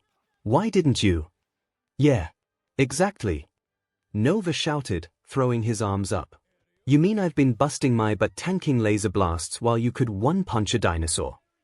Luke Cage stared hard at Peter, his expression unreadable. Then he shook his head. Man, I've sparred with you. You've pulled punches every single time. Thought it was just 'cause you're scrawny. But now I'm wondering what would have happened if you hadn't. Peter sat slumped on the couch, hands buried in his hair, his mask half pulled up around his chin. Guys, I didn't ask for this. You think I wanted to know I could tear steel apart with my bare hands? That I could peel someone's face off if I wasn't careful? His voice cracked, desperation seeping in. I hold back because if I don't, someone dies. Do you get that? I don't get to forget it. Not for a second. That left the room quiet again. Even Nova shut up, though his glare didn't soften. Nick Fury's office Fury watched the same feed on his personal monitor, hands steepled under his chin. His single eye narrowed at the sight of Spider-Man bench-pressing impossible weight, knocking down monsters with ease, and swinging with precision no ordinary rookie should have. The room was dim, silent, save for the hum of the screen. So that's your game, Parker, Fury muttered, leaning back in his chair. All that bumbling, all that rookie kid act. Meanwhile, you're walking around with enough power to shake the board. He tapped a button on his desk, pulling up S.H.I.E.L.D's existing Spider-Man files. Pages of rookie-level performance scrolled past. All my intel, all my eyes on you, and you still kept this hidden. From me. His jaw set tight. That's not luck. That's skill. That's a DMN operation. Fury leaned forward again, his expression sharp and dangerous now. You played S.H.I.E.L.D., kid. Question is, are you just scared of yourself, or do you know exactly what you're doing? He turned off the monitor, his office plunging into shadow. Either way, Fury muttered, you just moved from rookie asset to potential threat. Avenger S Tower. Bull, Hawkeye said finally, leaning back in his chair with a scoff. That's bull. There's no way Webhead has that kind of muscle. If he did, half the idiots we fight would be paced by now. Yet there it is, Black Widow replied flatly, arms crossed. Her sharp eyes didn't leave the footage. Juggernaut. Contained. By him. Puny Bug beat Hulk. The Hulk himself growled, standing so suddenly his chair crushed under his foot. His fists clenched, knuckles cracking. Hulk smash Spider. Hulk calm down. Cap exhaled slowly, trying to weigh it all. We've all fought beside him, he said, tone calm but tense. His fast. Agile. But raw strength. Never once did he show that. Which means, he looked around the table, then back at the footage. He's been holding back. Every single time. Exactly, Widow agreed, her eyes narrowing even more. Which means he's either protecting us from something or he's hiding something. Thor slammed his palm against the table, half in disbelief. This is no jest. That frail Midgardian whelp, he is stronger than 10 giants. Stronger than even I believed. His brows furrowed deeply. And yet he masks his true power in childish pranks and half-hearted blows. Across the room, Tony Stark had been quiet longer than anyone expected. He finally spoke, though his tone was sharp, laced with irritation. Well, I'll be DMN'd. I've run diagnostics on his fights. Ran projections on his output. None of it added up to this. Either he's sandbagging like a champ, or, Tony swirled the glass in his hand before setting it down hard. Or the kid's a hell of a lot scarier than we thought. Or smarter, Natasha cut in. Holding back means control. Precision. Maybe more control than anyone else in this room. The silence thickened. Thor's fingers tightened around Mjolnir's handle. Hulk's growl deepened into a low, vibrating hum. Clint shifted his weight, eyes darting between teammates. Tony stared blankly at the frozen image of Spider-Man webbing Juggernaut's face, a moment of casual, terrifying power. Justice League Unlimited Universe. The League sat in the main chamber, their eyes on the display as Spider-Man's abilities unfolded, the wall crawling, the blistering speed, the strength that could rival their own Titans, and that bone-chilling clip of him leaving hand-shaped bruises in a man's face. Superman leaned forward slightly, expression grave. His human. His voice held both awe and disbelief. No Kryptonian heritage, no metagene, no magic, and yet he can run at 200 miles an hour and lift dozens of tons. Diana crossed her arms, her brows furrowing. It seems his gifts mimic those of the gods' champions. To think one could possess such strength from a mere spider bite. She trailed off, glancing at Clark, then back at the footage. This boy's destiny is clearly no less heavy than ours. Flash whistled low. Okay, hold up. The guy can crawl on walls, toss around dinosaurs, and peel concrete with his fingers. Guess I'll stop making fun of bug spray. He tried to laugh, but the nervous edge in his voice betrayed him. John's eyes narrowed, tone analytical. The control he exerts over his strength is remarkable. To be able to grip without crushing, to strike without killing, even when so much raw force is behind each movement. It requires not just power, but discipline. Green Lantern shook his head, uneasy. Discipline, sure, but one wrong slip, and he could kill someone by accident. A grenade to the face. Running at supersonic speeds. He's a walking hazard. Hawkgirl crossed her arms, feathers ruffling. Sounds like someone else we know, she said, giving Batman a pointed glance. Human, no powers, but terrifying enough to make the underworld tremble. Only this one doesn't pretend he's normal. Batman remained silent, his gaze fixed on the screen. He saw beyond the strength, the desperation in Spider-Man's posture, the way he held back punches mid-swing. It mirrored Gotham alleyways where he'd pulled blows to avoid shattering spines. A flicker of understanding crossed his features. Cadmus Amanda Waller and her scientists studied the same footage, but their angle was sharper, colder. This one's dangerous, Waller said flatly. I don't care if he's some kid in red tights, if he's got enough power to throw around tanks and wrap the Hulk in a bow, then he's not just some friendly neighborhood vigilante. He's a weapon. Dr. Hamilton tapped the screen as Spider-Man was shown crawling along glass. If those abilities are transferable, replicated, or studied, imagine what kind of soldier program could be built. Forget soldier program, Waller cut him off. What I see is another Batman problem, only worse. A human no one expects, walking around with powers equal to our biggest guns. You don't leave that unchecked. You plan for it. She turned back to the screen, her eyes narrowing on Spider-Man's masked face. And believe me, she said quietly, I'm already planning. Young Justice Universe. The room was quieter than usual, the League watching the feed of Spider-Man scaling walls, outrunning cars, and knocking out a dinosaur. The sheer range of his abilities was difficult to process. Aquaman broke the silence first. This boy, he possesses the strength of gods, yet the form of a mortal. To call him remarkable would be an understatement. Hawkwoman leaned forward, tapping her claw against the table. Strength, speed, reflexes, stamina, agility. Not a Kryptonian, not an Amazon, not even Atlantean. Just one unlucky bite, and suddenly he's one of the most dangerous fighters alive. Green Lantern frowned, clearly uneasy. Dangerous is right. If he's as good as that footage says, then why is he running around alone? If we're being blunt, someone like him belongs on a team, or under watch. Black Canary raised a brow, arms folded. You're suggesting the League invite him? It would make sense, John agreed in his calm tone. Someone with his raw power and sharp intellect, he'd be a formidable ally. And if his morality is as strong as the evidence suggests, then his presence could strengthen the League. Superman shook his head, though his expression was not dismissive, only cautious. But he's still so young. To ask him to carry a burden like the League, it might break him before he has the chance to grow. The heroes exchanged glances, some nodding, some skeptical. The thought lingered, unspoken yet heavy, a boy who could one day rival even their strongest.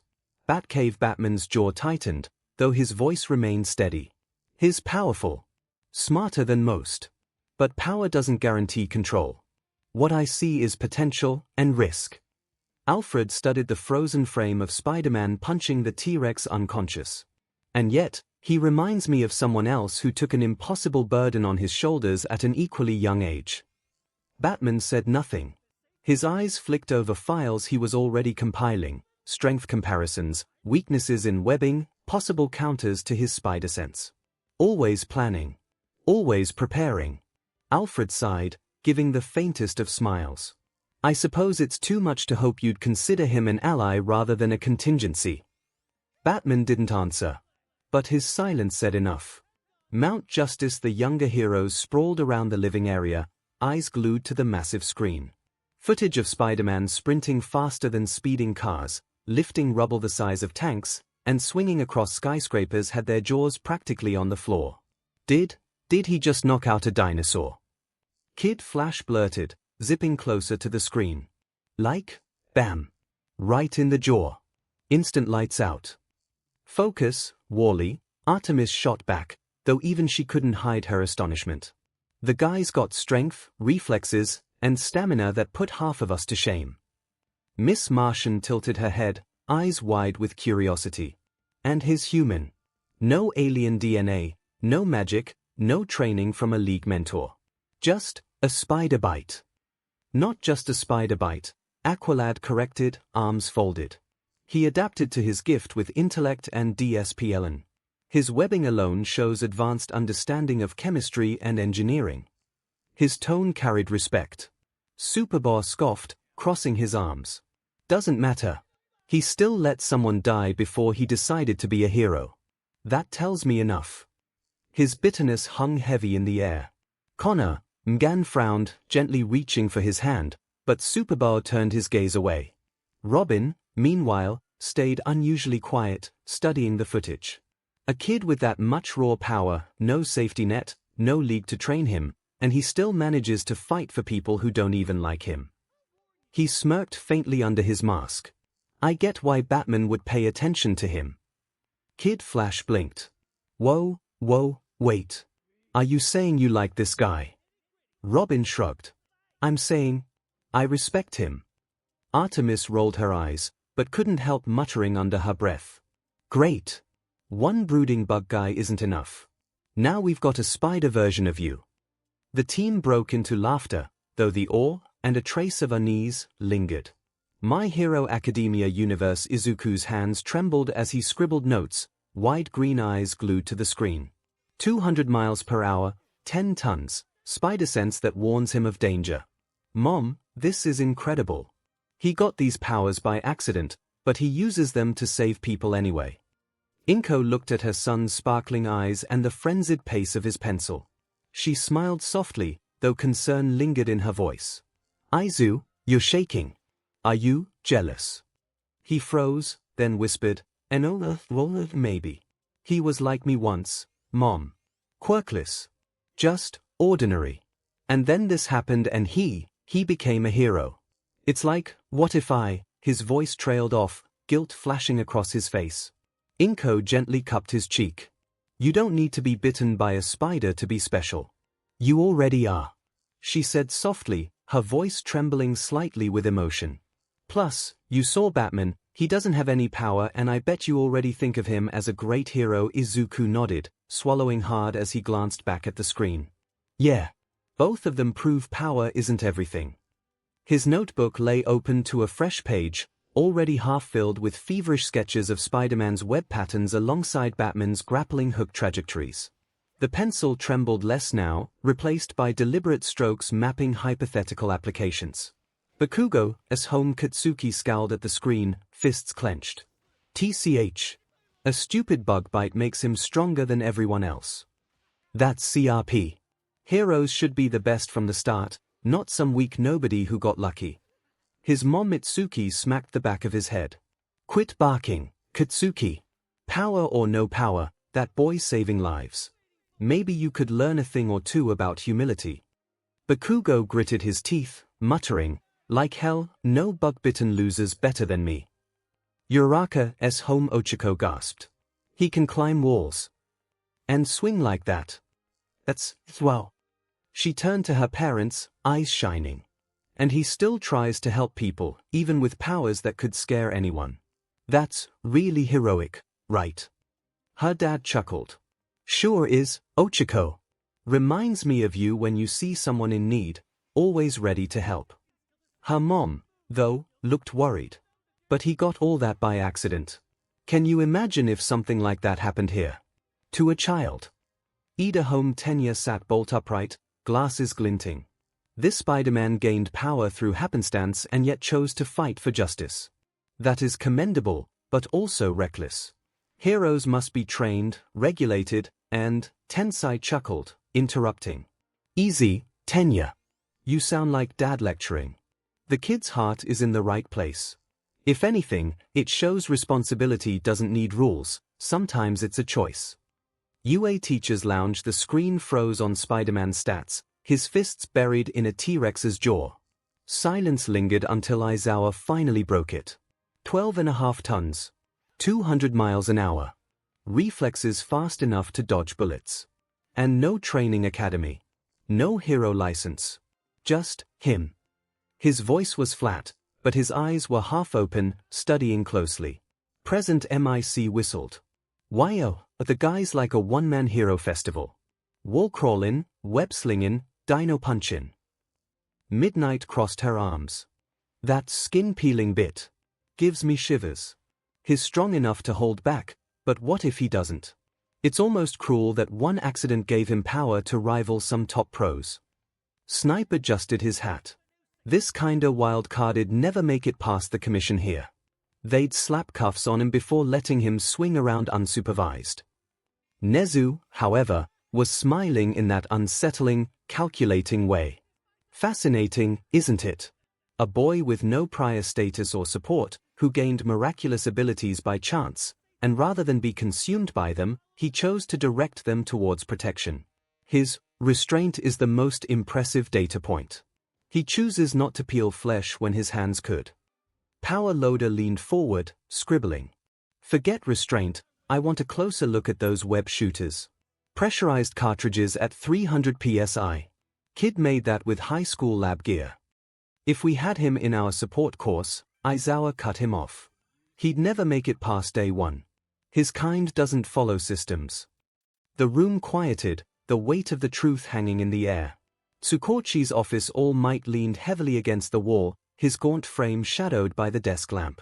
His hands were clenched tight as he watched Spider-Man lift cars, dodge gunfire, smile while saving people. A powerless boy who gained strength by chance, he murmured. And he stands tall against monsters. He carries responsibility he never asked for.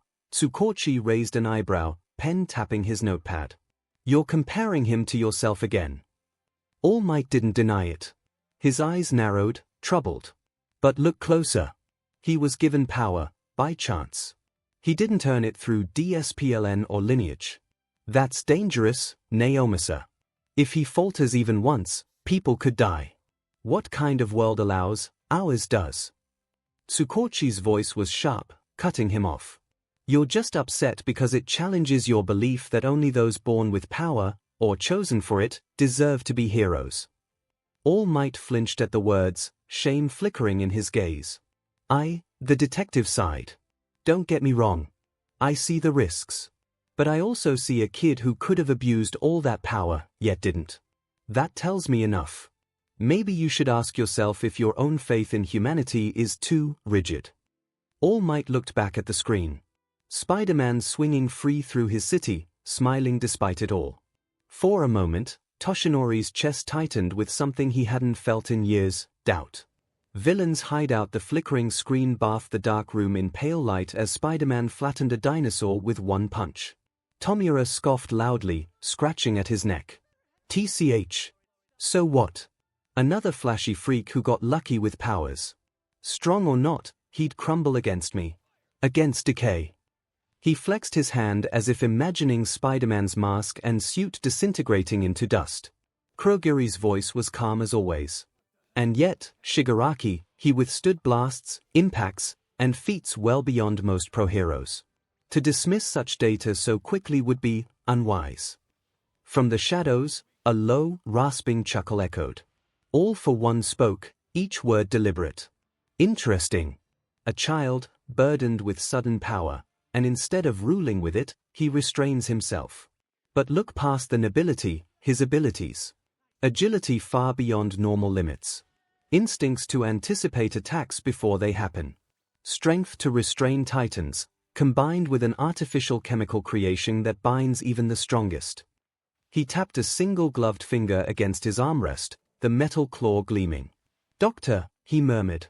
On a nearby screen, the silhouette of Dr. Garaki flickered into view, adjusting his glasses with a greedy grin. "Yes, my MSTR. Begin a search for spider-related quirks. Anything, arachnid physiology, toxin creation, silk production. If such quirks exist, catalog them. Experiment. Refine." The doctor chuckled eagerly. "Already on it. With a proper host body, and your power to combine quirks, we could create something very similar, if not superior." Shigaraki growled, frustrated. "So you want me to fight some bug boy?" All for one tilted his head slightly, voice smooth and menacing. "No. I want you to learn from him. Power is not enough. It is the application, the patience, the web one spins. This boy is proof. Remember that, Tomura." Tomura looked away, muttering. "Fine. But if I ever see him, I'll rip that mask off myself." Danny Phantom Universe. The room was silent except for the voice of the broadcast detailing Spider-Man's strength, speed, and spider sense.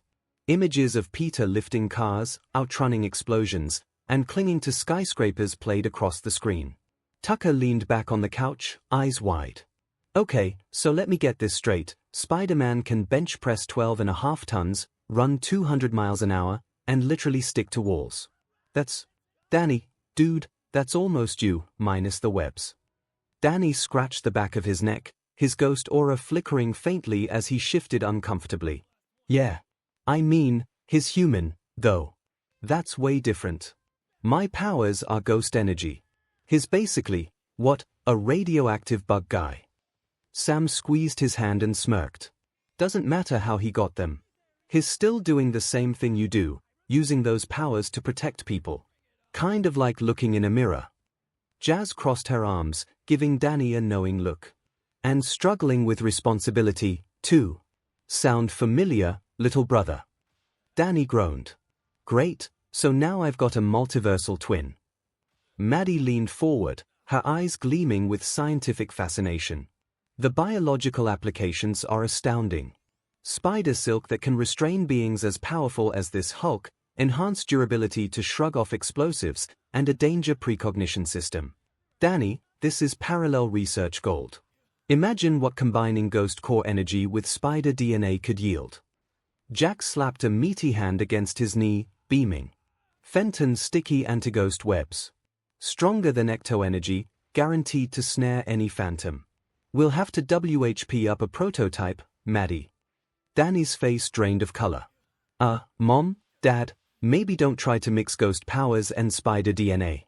One radioactive accident per household is enough." Sam giggled. "See, this is why Spider-Man's lucky. He just had a bite and a fever. You had an existential crisis and nearly exploded." Danny muttered, cheeks red. "Yeah, thanks for the reminder."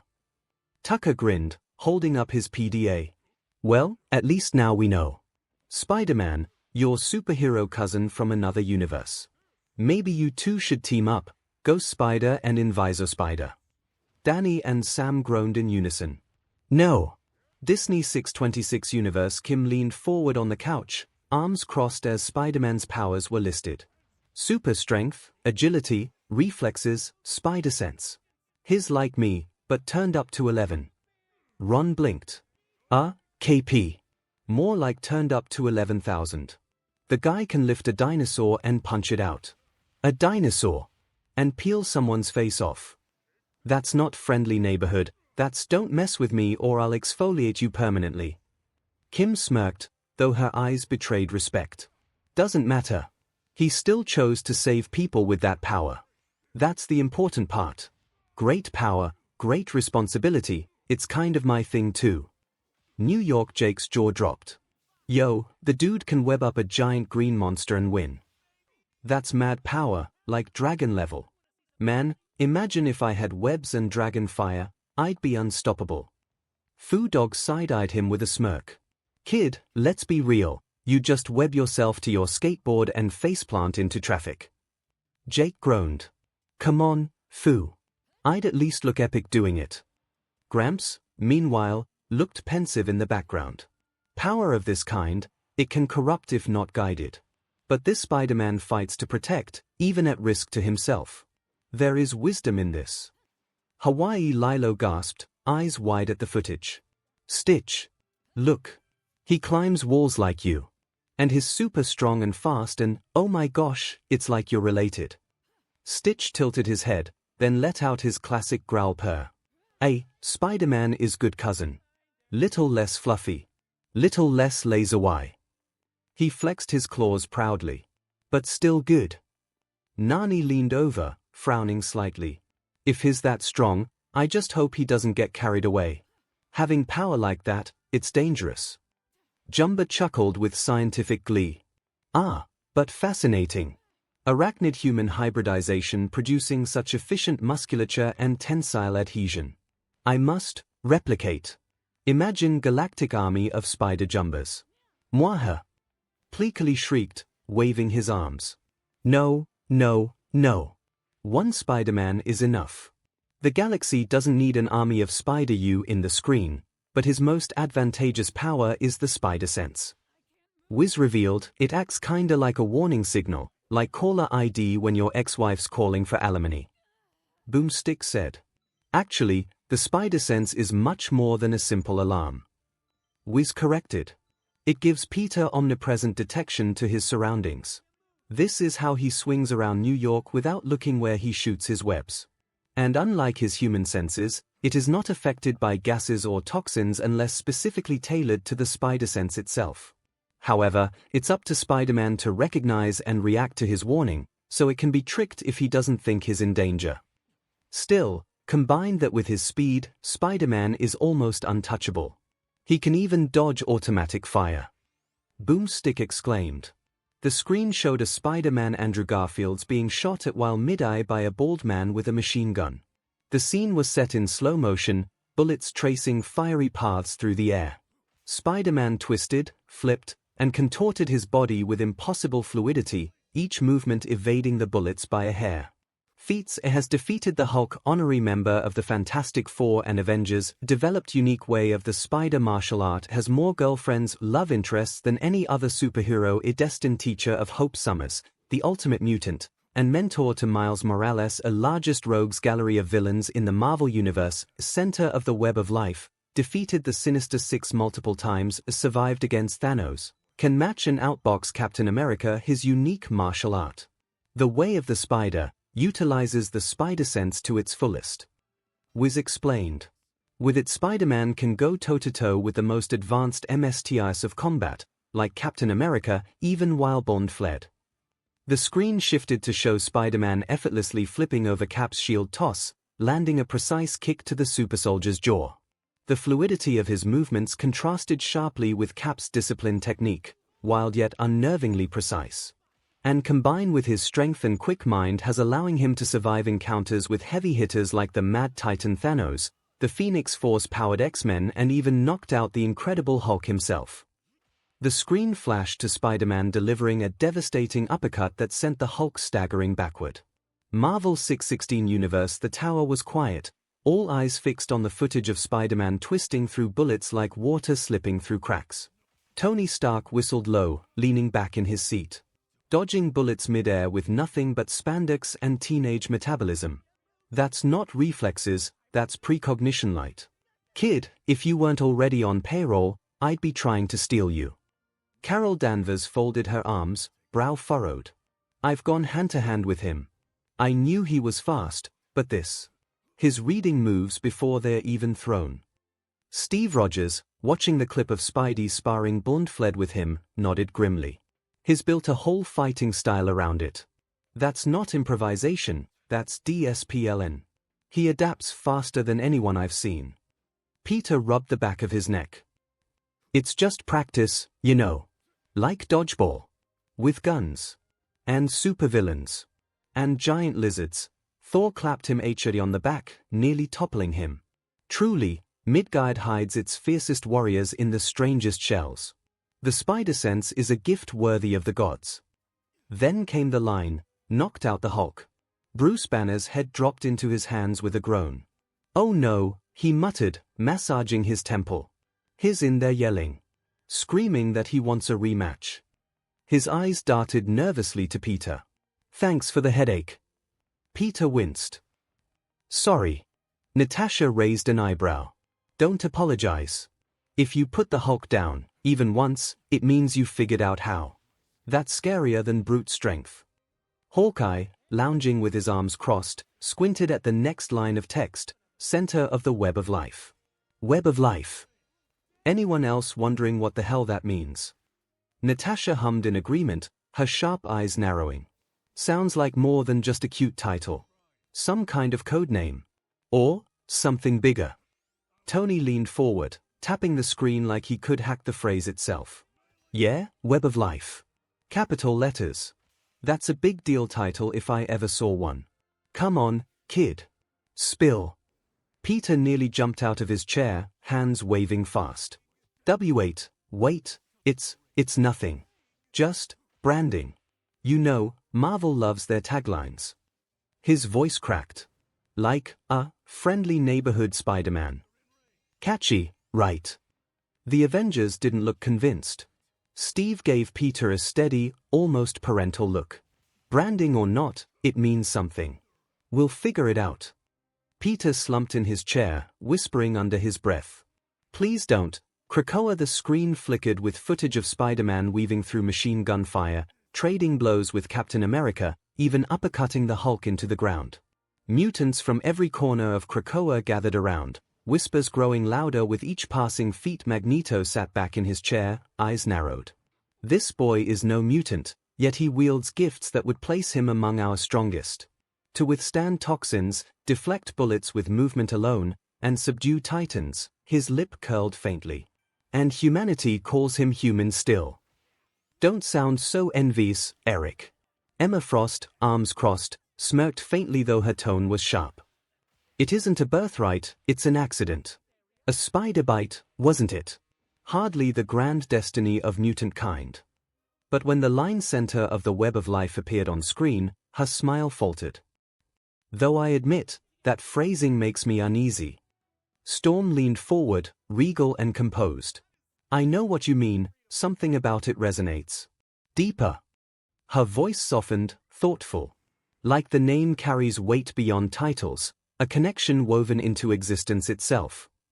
Around them, mutants murmured agreement, even Cyclops nodded slowly, his tactical mind recognizing implications beyond combat. A few of the younger mutants gasped when the Hulk was floored by a single punch. Kid Omega scoffed loudly, arms thrown wide. Oh please, that's propaganda. There's no way this bug-eyed dweeb clocked the Hulk. He probably got lucky, like, hit him in the kidney while Banner was sneezing. Colossus, however, spoke with quiet weight. I have faced the Hulk. If Parker did this, then he is far stronger than he allows others to see. To hide such power, it takes humility. Or fear. At the back, Nightcrawler tilted his head thoughtfully. Or love, mein Freund. Perhaps he restrains himself for others' sake. To know you can destroy, but choose not to, that is strength greater than fists. The chamber quieted at that, before Mystique broke it with her cold voice. Don't romanticize him. If he can peel concrete with his grip, he can peel flesh the same way. That makes him a threat. Unpredictable and dangerous. Her words stirred murmurs. Some mutants nodded grimly, others shifted uncomfortably. Then Professor Xavier, calm and measured, touched the side of his temple. Perhaps. But what I sense, even through this broadcast, is a man who carries his strength as burden, not pride. He chooses restraint. That is what separates him from monsters. The council fell silent again, eyes drawn back to the screen, each mutant privately wrestling with whether Spider-Man was a cautionary tale or a symbol. Baxter Building. The moment the words honorary member of the Fantastic Four appeared on screen, every head in the room turned toward the broadcast, and then to the open chair where Peter sometimes plopped down with pizza boxes and bad jokes. Johnny Storm whistled, leaning back in his seat. Finally, the universe catches up to what we already knew. The guy's basically the fifth Fantastic. I mean, sure, he's a dork, but he's our dork. Sue Storm smiled warmly, though her expression softened at the feats being listed. He's more than that, Johnny. Look at what they are showing. He's not just swinging around New York. He's survived Thanos, trained others, carries responsibilities even mutants envy. And yet, he still calls himself your friendly neighborhood Spider-Man. That humility is why he fits here. Family isn't just about BLD. Ben Grimm folded his massive arms, grumbling. Don't get me wrong, I love the kid. He's got grit. But someone explained to me how a scrawny bug boy can knock out Hulk. That's stretching my suspension of disbelief harder than Reed on a bad day. Reed Richards had been silent up to this point, eyes locked on the data scrolling across the screen, electron attraction for wall crawling, chemical resistance, even the mention of a web of life. His fingers twitched, as though itching for his lab console. His powers are more nuanced than we thought. The spider sense isn't merely reflex. If it grants omnipresent environmental awareness, it borders on precognition. Combined with strength at this magnitude, it makes sense he survived encounters others could not. I'd very much like to study this web of life they referenced. Of course you do. What's next, Reed? Gonna ask Pete for a BLD sample again. He still hasn't forgiven you for the last lab accident. Johnny smirked. Sue placed a hand on Reed's shoulder, her tone balancing him. Don't forget, Reed. He's more than data points, his family. If we dig too deep, we risk pushing him away. And he trusts us. Reed finally looked up from the screen, sighing, and nodded. Yes. You're right. But, his eyes flicked back to the line about Spider-Man mentoring future heroes. There is more to him than even Peter realizes. And I think the world will need him to accept that sooner than later. Ben muttered, though the edge in his voice was less doubt than protectiveness. Honorary member, here. DMN straight. Kids earned it 100 times. Over. He's one of us. Yeah. He might be the webhead, but he's also fantastic. Johnny grinned. Sue chuckled softly at the pun, and even Reed's lips twitched with the barest smile before his thoughts drifted back to equations only he could see. Hell's Kitchen. The glow from the screen lit up the dim office, casting strange shadows across the cluttered desks. Matt Murdock sat calmly, hands folded, though his head tilted ever so slightly as if listening to the analysis with deeper attention than anyone else could. Jessica Jones leaned against the wall, sipping from her flask, scoffing at every impressive feat listed. Spider sense, here.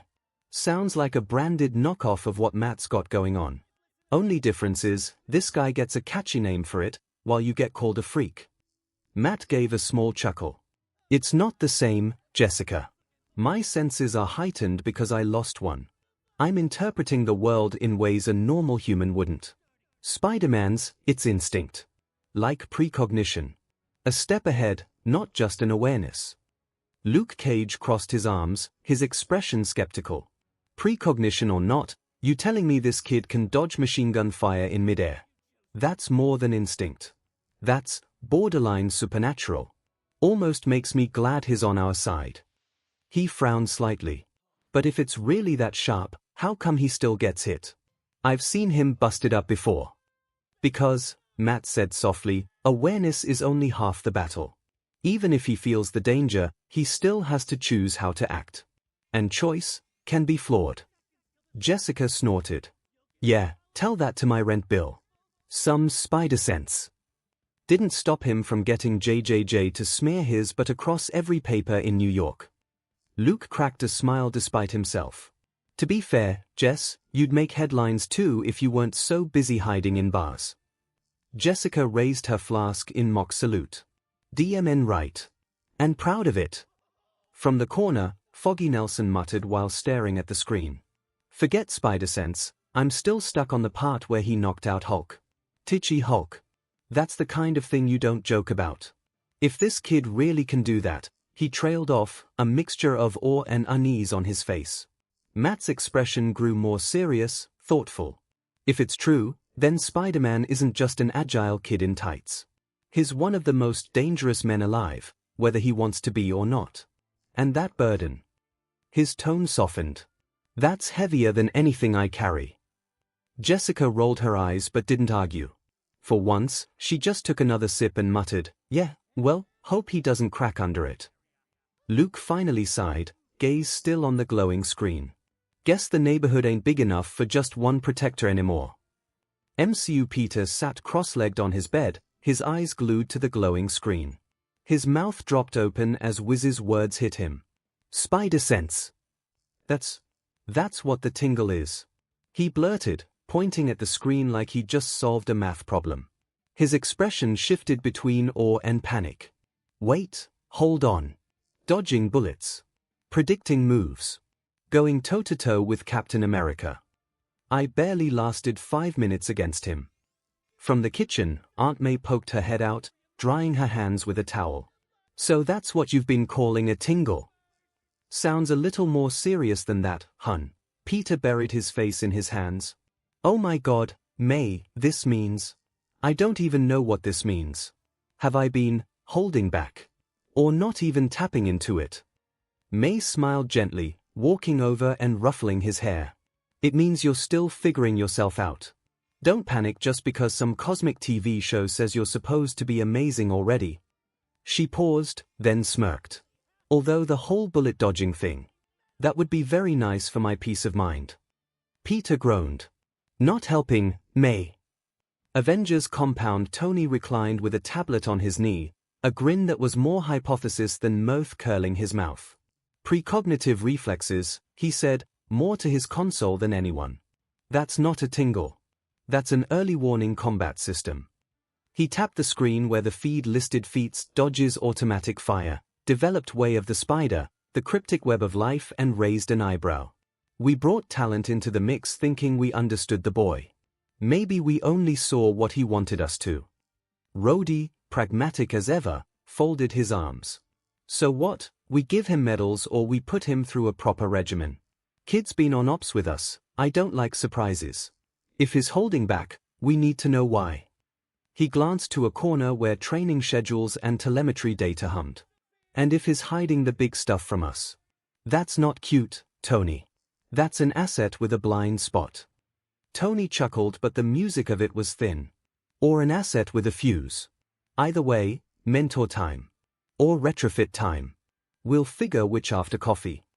Wakanda Steve watched with that old, steady concern. The feet scrolled past the spider sense sequence, the way of the spider training, the note that he'd survived encounters most would not. He set his jaw the way he did before a hard conversation. He's young. Too young for so many heavy things, Steve said. We brought him into something he didn't ask for, and the universe answers by making him bigger. Natasha's reply was thin and precise. Names don't matter. What matters is method.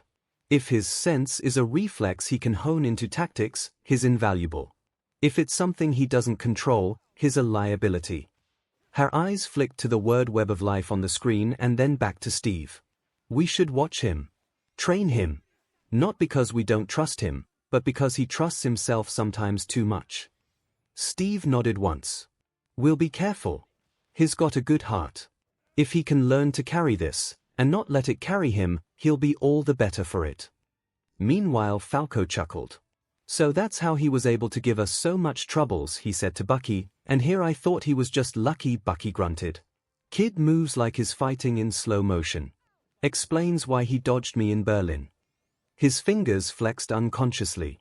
T'Challa hummed and his eyes narrowed for a moment. Something in your mind, bro? Shuri asked T'Challa softly, her fingers hovering over a vibranium interface that stubbornly refused to yield answers.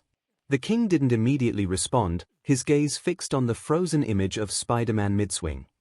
That web of life designation, he murmured, the words tasting unfamiliar and heavy. It resonates. Like ancestral memory. As if Bast herself whispers that this title holds threads connecting more than just spiders. A rare uncertainty flickered across his regal composure, the implications stretching far beyond tactical assessments. Ultimate Spider-Man Universe superhuman speed, strength, reflexes, Ava read from the data panel, brows furrowing. So basically, we've been sparring with someone who could bench press the entire bus and just didn't. Danny tilted his head, ever calm. He restrains his own Kai, he fights as if is constantly measuring his energy against the world. That's DSPLN. Nova whistled, leaning back against a crate. Or crazy. I mean, dodging bullets midair. That's not spider reflexes, that's Neo from the Matrix levels of unfair. He's been nerfing himself this whole time. Across the floor, Peter sat on the edge of a bench, mask in hand. The others' voices seemed to fade. Guess I really haven't been using everything, he admitted quietly. I always thought if I went all out, I'd hurt someone. Or break something I couldn't fix. Ava gave him a long look, half impressed, half exasperated. You've been holding back to protect everyone else. That's sweet, Parker. And infuriating. Welcome to my brand, he said, trying for humor, but his voice was smaller than usual. Command office up in his office, Fury's single eye reflected the same statistics scrolling across his tablet. The spider sense data, the way of the spider entry, the short but ominous line, center of the web of life. He pinched the bridge of his nose, muttering, every demon time. Every demon kid turns out to be a walking classified file. Coulson, standing a respectful step behind, raised an eyebrow. Sir, we already knew Parker was exceptional. But, if those numbers are accurate, he's been downplaying his power levels by at least 80%. Fury grunted. Yeah, which means I've got a superpowered wildcard in a mask who's already outsmarted half my tech division. He turned the tablet off with a swipe and leaned back in his chair. Gotta admit, though, the kid's instincts are gold. That's spider sense. If we could replicate it, we'd revolutionize reconnaissance ops. Coulson smirked faintly. Permission to not tell Parker you just called him a prototype. Denied, Fury shot back dryly. But I do want a full breakdown. If his body's reading quantum-level movement before it happens, I want to know how. And if this web of life nonsense is tied to the multiverse, I want to know now, before it decides to crawl out and bite us. Spectacular Spider-Man Universe. The screen glowed softly against the small living room. Peter sat forward on the couch, watching as was described the spider sense in precise detail, every near miss, every slow-motion dodge filling the air with tense silence. Aunt May blinked, processing every word. So, it's not just reflexes, she said slowly. You can actually feel danger before it happens. Peter nodded, rubbing the back of his neck. Yeah, it's like this pressure, like static in the air. It's saved me more times than I can count. May let out a shaky breath, half amazed, half horrified. No wonder you come home covered in bruises. How can any mother keep calm knowing her nephew has that much happening every night? Peter smiled faintly, though the concern in her tone stung more than he'd ever admit. I'm careful, May. The sense gives me time to stay ahead. Her eyes softened, but she didn't look convinced. Young Justice Universe Wonder Woman's eyes narrowed, arms crossed. His instincts, she said. They're not magic, but it's almost as if his body senses intent before it happens. That's beyond reflex. Flash whistled low. Dodging bullets mid-swing. That's faster than I thought possible for someone who isn't tapping into the speed force. Superman's gaze stayed fixed on the display. And he's done all this while protecting a city the size of New York. Alone. There was a faint note of respect there, one the others didn't miss. Cyborg tilted his head, scrolling through the specs of the web shooters and neural reaction data. That's insane processing speed. His nervous system must be wired like a supercomputer. If we had readings like that here, I could. Don't even think about it, Green Lantern muttered, half grinning. Last thing we need is you sticking to the walls. But when the footage of Spider-Man going hand-to-hand with Captain America appeared, his movements guided purely by instinct, the humor died. Aquaman frowned. He fights like a predator. But not to kill, to control the fight. There was a pause, then Hawkman scoffed softly. If he's truly that effective, he'd make a valuable ally. Perhaps someone the League should consider recruiting. That earned him several looks. Wary ones. 𝐂𝐬𝐽 crossed her arms. Or a potential threat. Instinct like that could outmaneuver half the league before we blink. Superman's tone was measured. Then let's hope he keeps fighting for the right reasons. The screen flickered again, and for a moment, the image froze on Spider-Man mid-swing, mask bright, eyes glowing against the skyline. A lone figure between gods and mortals. The Batcave, the giant monitors reflected across the cave's stone walls as Alfred adjusted the feed. Spider-Man's display looped silently, his impossible dodges, the calm calculation in every move. Quite the young man, isn't he, sir? Alfred said, handing Bruce a cup of coffee. Precognitive instincts, genius intellect, moral clarity. He reminds me of someone. Batman didn't answer right away, studying the footage. Precognition. Reaction time near the speed of thought. He's not a soldier, he's adaptive. Improvisational. Sounds familiar, Alfred said dryly. Bruce's eyes narrowed slightly. He relies on instinct, not paranoia. It's different. There was a faint flicker on the monitor, the moment Spider-Man knocked out the Hulk. Batman paused it. Strength and speed far beyond normal human limits, he murmured. But what stands out is restraint. Alfred tilted his head. Restraint. He's not trying to win. He's trying to protect. Batman leaned back slightly, shadows cutting across his face. That's what makes him dangerous. That kind of focus, when turned against someone who threatens his world, would be almost unstoppable. Alfred smiled faintly. I dare say, Sir Bruce, it sounds like you found a kindred spirit. Batman didn't respond, but his gaze lingered on the image of Spider-Man one moment longer before turning away.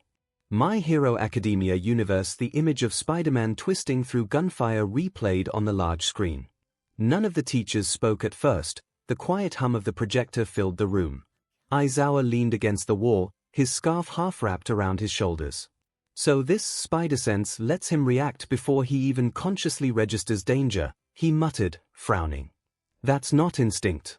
That's precognition. Present MIC crossed his arms. So like a danger radar, here. Man, that's wild. If someone like him took the hero course here, none of the kids would even touch him. Midnight, leaning back on her chair, hummed thoughtfully. A sense that warns him about danger, speed fast enough to dodge bullets, and muscles that let him lift tons. His walking proof that power doesn't need to come from quirks. Hound dog, ears twitching, growled low. And he still uses it to protect people instead of hunting or dominating. That's control, real DSPLN. Nezu's whiskers twitched in amusement.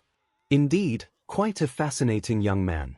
Adaptable, resourceful, and logical. He uses intellect as much as instinct. A combination like that, his voice lowered with interest, could redefine the balance between gifted and non-gifted heroes. Aizawa frowned at that. You mean between people with quirks and those without? Nezu smiled, eyes gleaming. Exactly. Detective's office. All Might sat beside his old friend, both watching the footage of Spider-Man weaving through chaos with impossible precision. Tsukochi adjusted his tie, eyes narrowing. That sense of his, it's almost supernatural. You sure this isn't a mutation-type quirk? All Might shook his head, jaw tense. The analysis says no quirk. No powers at BRTH. Just a man, bitten by something radioactive. His body changed, but his choices, those came from his heart. He leaned forward, watching the footage of Spider-Man sparring Captain America. Such power, yet restraint. That sense, it warns him, but he still fights to avoid harm. Remarkable, Tsukochi sighed. Still, it's dangerous. A man like that, acting outside a system, without licenses or regulation, would terrify the Commission. All Might gave a small smile. Perhaps. But he reminds me of what heroes used to be before systems were built, before quirks were catalogued. Just a person who refused to stand by when others needed saving. He crossed his arms, contemplative. And yet, that sense. I wonder if it's a blessing or a curse. To feel danger before it strikes, means you never rest easy. Tsukochi looked sideways at him. Sounds familiar, doesn't it? All Might chuckled softly. It does. Midoriya's apartment. Izuku sat forward on the couch, notebook already open and half-filled. His mom peeked from the kitchen as her son mumbled at lightning speed. Precognitive danger awareness, reacts before physical stimuli, no wasted motion. It's like hyperreflexes but guided by instinct. If I could analyze how it triggers, 𝐒𝐭𝐴 smiled softly, used to her son's muttering storms, but the pride in her eyes dimmed a little. I just hope you never need something like that, sweetie. Izuku didn't hear her, his brain already charting diagrams of spider sense versus quirk awareness. Bakugo's house. Bakugo leaned against the wall, scowling at the screen. TCH, a DMN cheat code. Predicting attacks before they happen. What's the point of fighting if he can't be hit? He cracked his knuckles, sparks popping from his palms. Whatever. I'd still blast that freak before he could think about dodging. No spiders faster than me. His mom, Mitsuki, yelled from the kitchen. You're yelling at the TV again, Katsuki. 'Cause it's wrong, old hag. Verozu's mansion. In her quiet, polished room, Momo watched the footage with fascination. Precognitive sensory awareness. That's nearly impossible to replicate through mechanical means. Her parents exchanged glances from the doorway. Something you can create, dear? Her father asked, half joking. Not yet, Momo replied, smiling faintly. But I'd like to try. She scribbled notes into a sleek leather journal labeled Combat Support Concepts. Ida's home tenure adjusted his glasses, sitting rigidly. Impressive awareness, but relying entirely on instinct could be dangerous. One must adhere to DSPN, not. His brother Tensai, lounging nearby, chuckled. You mean you're jealous he'd see your engines rev before you even move? Tenya's face reddened. I am not jealous. Merely analyzing. Todoroki's room. Shoto leaned against his window, eyes fixed on the footage. He doesn't need fire or ice, he murmured. Just instinct. For the first time, he wondered if power alone really defined victory. Uraraka's apartment. Uraraka leaned forward on the floor, chin in her hands. He just feels danger coming. That's so cool. Her parents exchanged a chuckle behind her. You'd love to have that when you sneak cookies from the kitchen, her dad teased. Dad. Hatsume's workshop. A quiet hum of tools filled her small workshop. Mai's goggles gleamed as she replayed the spider sense footage for the 5th time. Ooh, an instinct-based sensor integrated directly into the nervous system. Imagine if I could build something like that, a support helmet that vibrates just before impact. Brilliant. She immediately dove for her sketchbook, muttering to herself. Gonna call it the Spider Radar. No, that's dumb. Danger alert. Prototype number 27. Hero Public Safety Commission, briefing hall. A large holographic projection flickered in the middle of the room. On it, Spider-Man weaved through gunfire in a dazzling blur of motion, bullets missing him by millimeters. Dozens of pro-heroes, Japan's best, had been called in for an informal observation session. But the room was far from calm. Endeavor had his arms were crossed, flames flickering low around his shoulders as he scowled at the screen. Ridiculous, he muttered, his pride stung. No quirk, yet he moves faster than most speed types and reacts like a trained combat precog. If that's true, he's wasted in street-level crime. He leaned closer, eyes narrowing. And he developed that on his own. No sidekick system. No hero license. The idea irritated him, someone this capable working outside of hierarchy. Beside him, best genus side. His movements are elegant. Controlled. There's an artistry in how he reacts. Almost like his body thinks for him. Instinct refined through trauma, Endeavor said flatly. You don't get that good without paying a price. Edge shot studied the slow-motion replay, his expression unreadable. His reflexes are not just fast, they're predictive. That spider sense lets him move before the threat fully manifests. He tilted his head slightly. It's similar to high-level sensory quirks, except his quirkless. That alone challenges everything we know about power development. Meko leaned back in her chair, a wide grin spreading across her face. Finally, someone with some real fight in them, she said, tail thumping against the floor. You see that dodge? No armor, no support gear, just guts and reflexes. I'd love to test him one-on-one. Gnist gave her a disapproving look. You'd be webbed to a wall before your second kick, Miko. Ha! We'll see about that. She barked back. Okay, but did anyone else see him punch a dinosaur? Mount Lady said, pointing at the paused frame of Spider-Man uppercutting a T-Rex. Like, what the hell is their world even like? Kamu Woods, beside her, sighed. Focus, Mount Lady. The physics involved are astounding. A punch powerful enough to topple something that size. Yeah, science talk, I know, she said with a wave. Still, that's hot. Hawks perched lazily on a chair's backrest. Hawk smirked. A guy with no wings, no gadgets, and no quirk keeping up with bullets. That's insane. He rubbed his chin thoughtfully. The way he moves, it's not just instinct. He's listening to the world around him. Anticipating. Like he's in sync with the danger. Gnist glanced up at him. You sound impressed. Maybe, Hawks shrugged. If Japan had someone like that, half our agencies would try to recruit him, the other half would try to control him. Ryukyu kept her eyes on the footage, her tone calm but serious. He's powerful, but it's his restraint that's impressive. With that kind of speed and force, a single mistake could kill someone, yet he never crosses the line. Every movement is measured. Endeavor grunted quietly.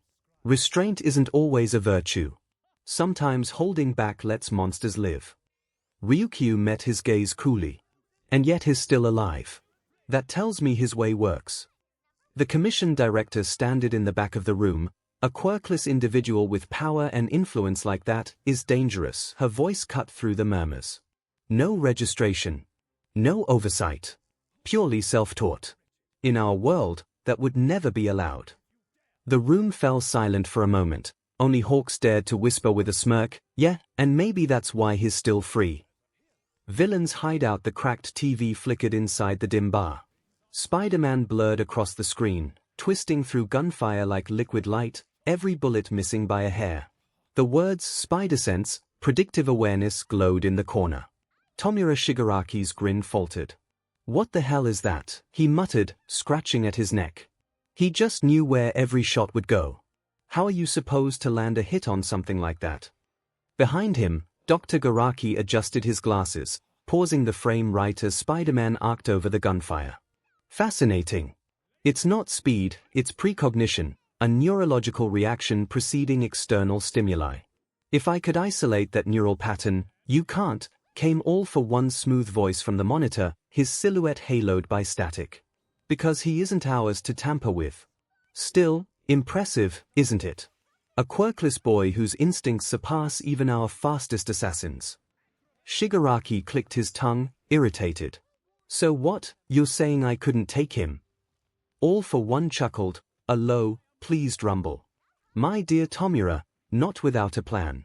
You said earlier you'd crumble him to dust. Tell me, how do you decay what you can't even touch? Shigaraki glared at the screen, jaw tight. Then I'd just hit him when he's not looking. Ah, but that's the beauty of it, the villain replied. He is always looking. Even when his eyes are closed. AFO leaned forward slightly. You see now why I warned you about relying purely on power. Strategy, awareness, preparation, these win wars. Not tantrums. Garaki ignored her, still scribbling frantic notes. If we could replicate even a fraction of this sensory network, imagine implanting it into a Nomu's cortex. Combat awareness bordering on omniscient. Magnificent. All for one's tone hardened. Careful, doctor. First we study, then we adapt. Rushing leads to failure. Just ask our young apprentice here. Tomura bristled again, muttering, you really like rubbing it in, here. The ancient villain's grin widened beneath his mask. Consider it a lesson, Tomura. Remember it when the time comes to face those with true experience. The ones who fight not because they can, but because they must. The static buzzed, and the screen returned to Spider-Man's graceful acrobatics. All for one's voice lingered like a shadow. Adapt, my boy. The spider wins because he feels every tremor in the web before it even moves. MLP Universe Equestria 𝐒𝐭𝐲 𝐔𝐻𝐿. 𝐵 exclaimed in shock, I get the strength, I get the speed, I get the webs. But how is bitten by spider make him have some alarm bell in his head? Actually, spiders possess extremely fine sensory hairs called setae along their legs. Those tiny hairs detect vibrations in the air and ground. They can sense prey or danger even in total darkness. If this Spider-Man's power mimics that, it would explain his spider sense. It's a neurovibrational detection field. Twilight answered while scribbling notes. Fluttershy, who had been quietly smiling, nodded. Oh yes, Twilight's right. Real spiders can feel their surroundings through those tiny hairs. They don't just see or hear, they sense the world through every step they take. It must be overwhelming, but appealing, too. 𝐵 blinked. So, you're saying that guy feels danger before it happens? That's awesome, and super creepy. Spike, munching on a gem, added dryly, creepy, but useful. Bet he never bumps into doors when sneaking around like you, 𝐵. 𝐵 huffed. Hey! That only happened twice. Then Pinkie Pie whispered dramatically, pulling a Spider-Man mask from who knows where. So, if I get bit by a spider, do I get a sense too? Only sense you'll get is a lesson, 𝐔𝐬𝐽. Applejack said back. The room erupted in laughter. Even Twilight had to giggle before returning to her notes, the curiosity in her eyes glowing brighter than her magic. Danny Phantom Universe Jack Fenton boomed proudly. Ha! Now that's what I call a finely tuned paranormal danger sense. Reminds me of our boy's ghost sense. Danny groaned, dragging a hand down his face. Dad, my ghost sense isn't even close to that. It just lets me know when a ghost's nearby, not when a bullet's coming at my head. Maddie, still taking notes, tilted her head thoughtfully. Actually, sweetie, there's a scientific overlap. Both appear to be involuntary extrasensory reactions, a neurological response triggered by foreign energy signatures. Spider-Man's ability might rely on bioelectric feedback tuned to threats, much like how your ectoplasmic half reacts to spectral disturbances. Tucker, waving his PDA with excitement, added, so basically, his spider sense is like your ghost sense but upgraded. Like, instead of ghosts, he can feel everything: bullets, bad guys, traffic lights, maybe even bad Wi-Fi signals. Danny, mock glaring, replied dryly, yeah, great. So, he's got a built-in Google Maps for danger. I just get a randomized breath when the box ghost shows up. Sam, leaning closer, smiled knowingly. Still, you both use it the same way, to protect people. You could say his spider sense is powered by instinct, and yours by empathy. You sense souls, Danny. He senses threats. Same core idea, different flavor. Danny nodded slightly, watching Spider-Man on screen narrowly dodge another explosion. Yeah, maybe. Guess we're both just trying to make sure no one gets hurt again. There was a small pause. The screen's light flickered across Danny's face, quiet pride beneath his usual sarcasm. Then Jack broke the moment completely. Hey, do you think if I got bitten by a spider, I'd get Fenton spider powers too? I could be the Spectre Spider. Maddie sighed. Jack, please don't try to catch radioactive spiders again. Tucker, laughing, whispered to Sam, wanna bet he already ordered one off Ghost Bay. Danny groaned, sinking into the couch. I need new parents. One Punch Man Universe Saitama munched lazily on a bag of chips, eyes half-lidded as Spider-Man's strength and speed were shown on screen. So he can bench press 12 tons, run 200 miles per hour, and stick to walls, Gino summarized, his cybernetic eyes whirring as he processed the data. MSTR, this is extraordinary. While not on par with your capabilities, Spider-Man's abilities place him far above the average S-class hero. His spider sense alone, a precognitive danger detection system, would make him nearly impossible to ambush. Saitama crunched a chip, shrugging. Sounds like he'd be pretty good at catching muggers. Stronger than me when I started, at least. But, dinosaur punching. Not bad. Gino's clenched his fists, impressed. Not bad. MSTR, to knock out a prehistoric beast with a single punch is a feat that rivals mid-tier S-class heroes. And his ability to restrain creatures akin to the Hulk with mere webbing, if accurate, indicates an intellect and versatility beyond most fighters. Saitama leaned back. Yeah, but can he do it with one punch? Probably not. Gino sighed. MSTR, that's not a fair metric. Hero Association headquarters. The top heroes had been gathered to assess this new Spider-Man. Atomic Samurai scoffed, arms folded. So he crawls on walls and throws sticky strings. If that's his gimmick, he wouldn't last a day against real monsters. Child Emperor, however, was intrigued, furiously jotting down notes. Incorrect. His IQ is 250, his inventions rival even my level of tech development, and his strength is troubling. If those reports are correct, he'd at least qualify for S-class entry. Maybe upper A-class at the very least. Metal Bat leaned against a wall, chewing gum. 12 tons. That's not small time. But if he's really holding back, like they hinted, guess I'd have to see it in a fight. Flashy Flash smirked. 200 miles per hour. That's quick. But not my quick. If he relies too much on webs, I'd cut him down before he blinked.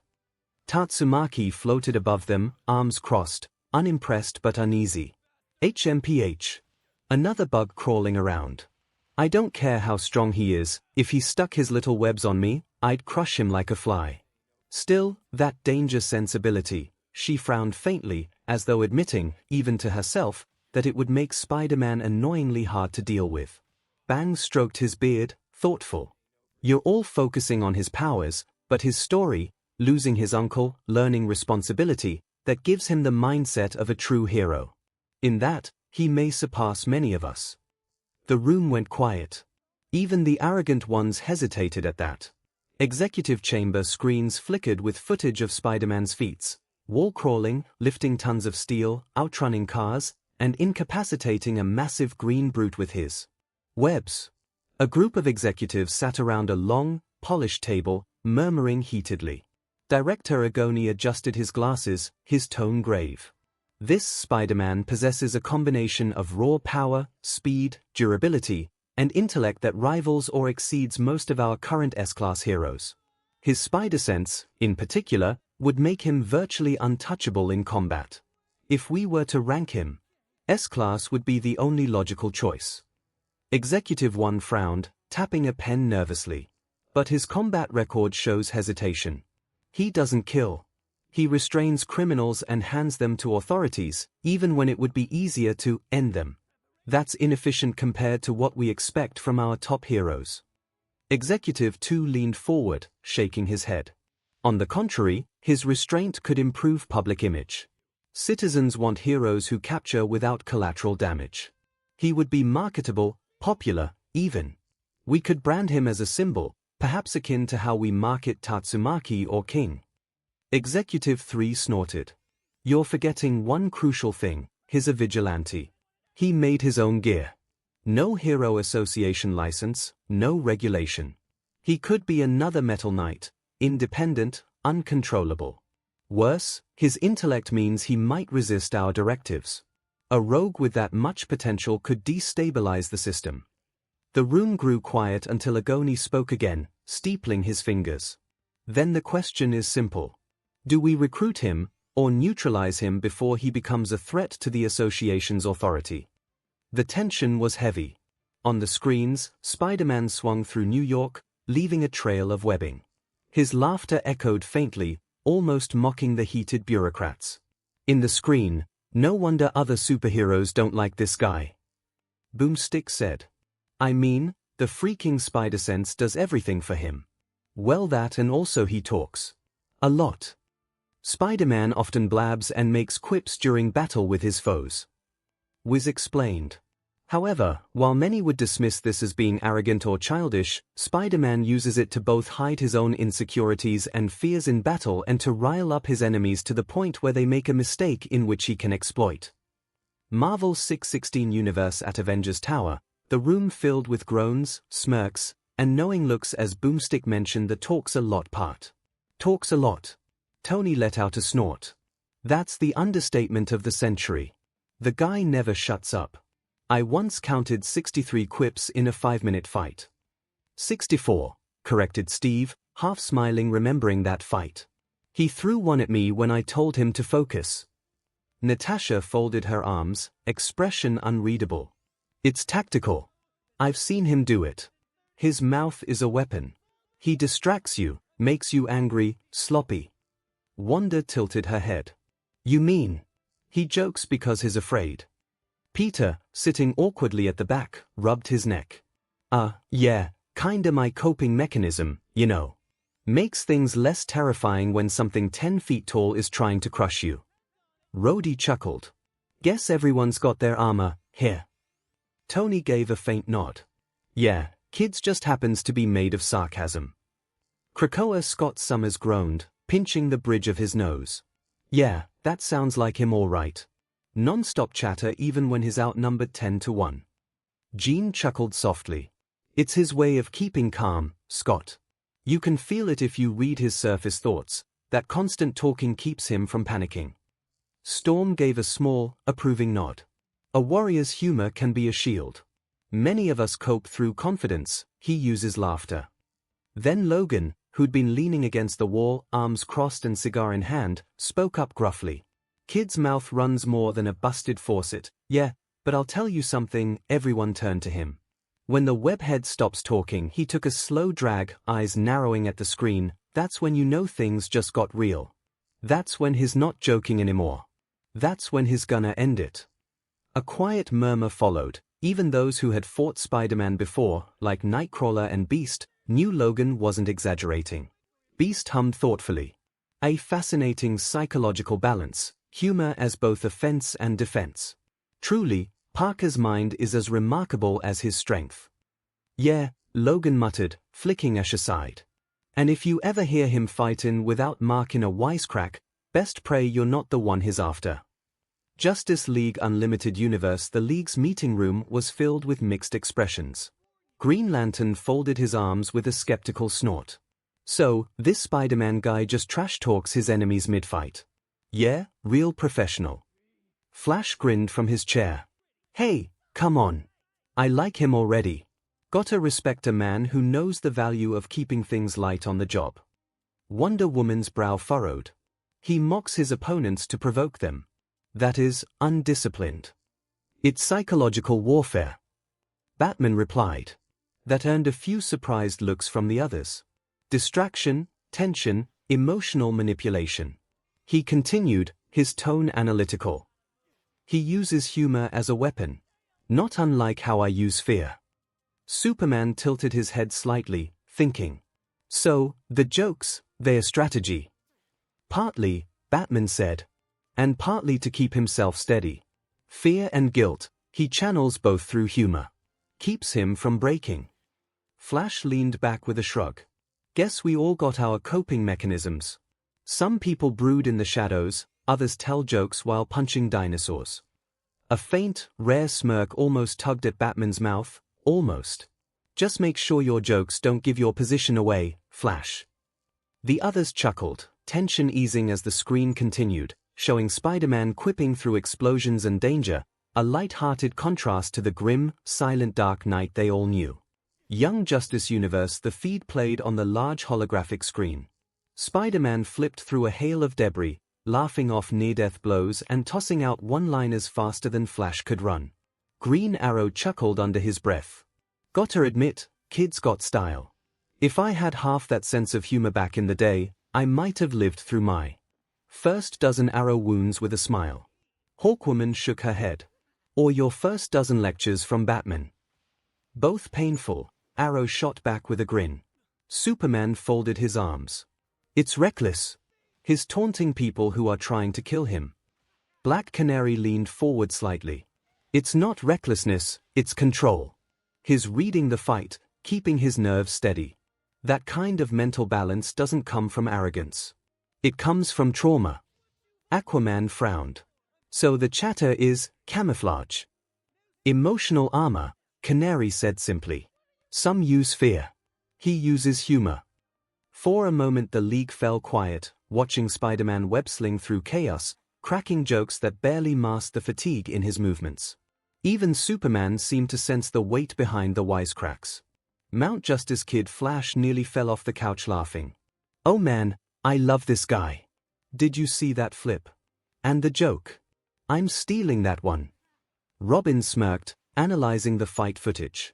He's doing 3 things at once: predicting movement, controlling range, and verbally manipulating the enemy. It's not just jokes. It's tactical improvisation. Sure. Tactical. Artemis crossed her arms.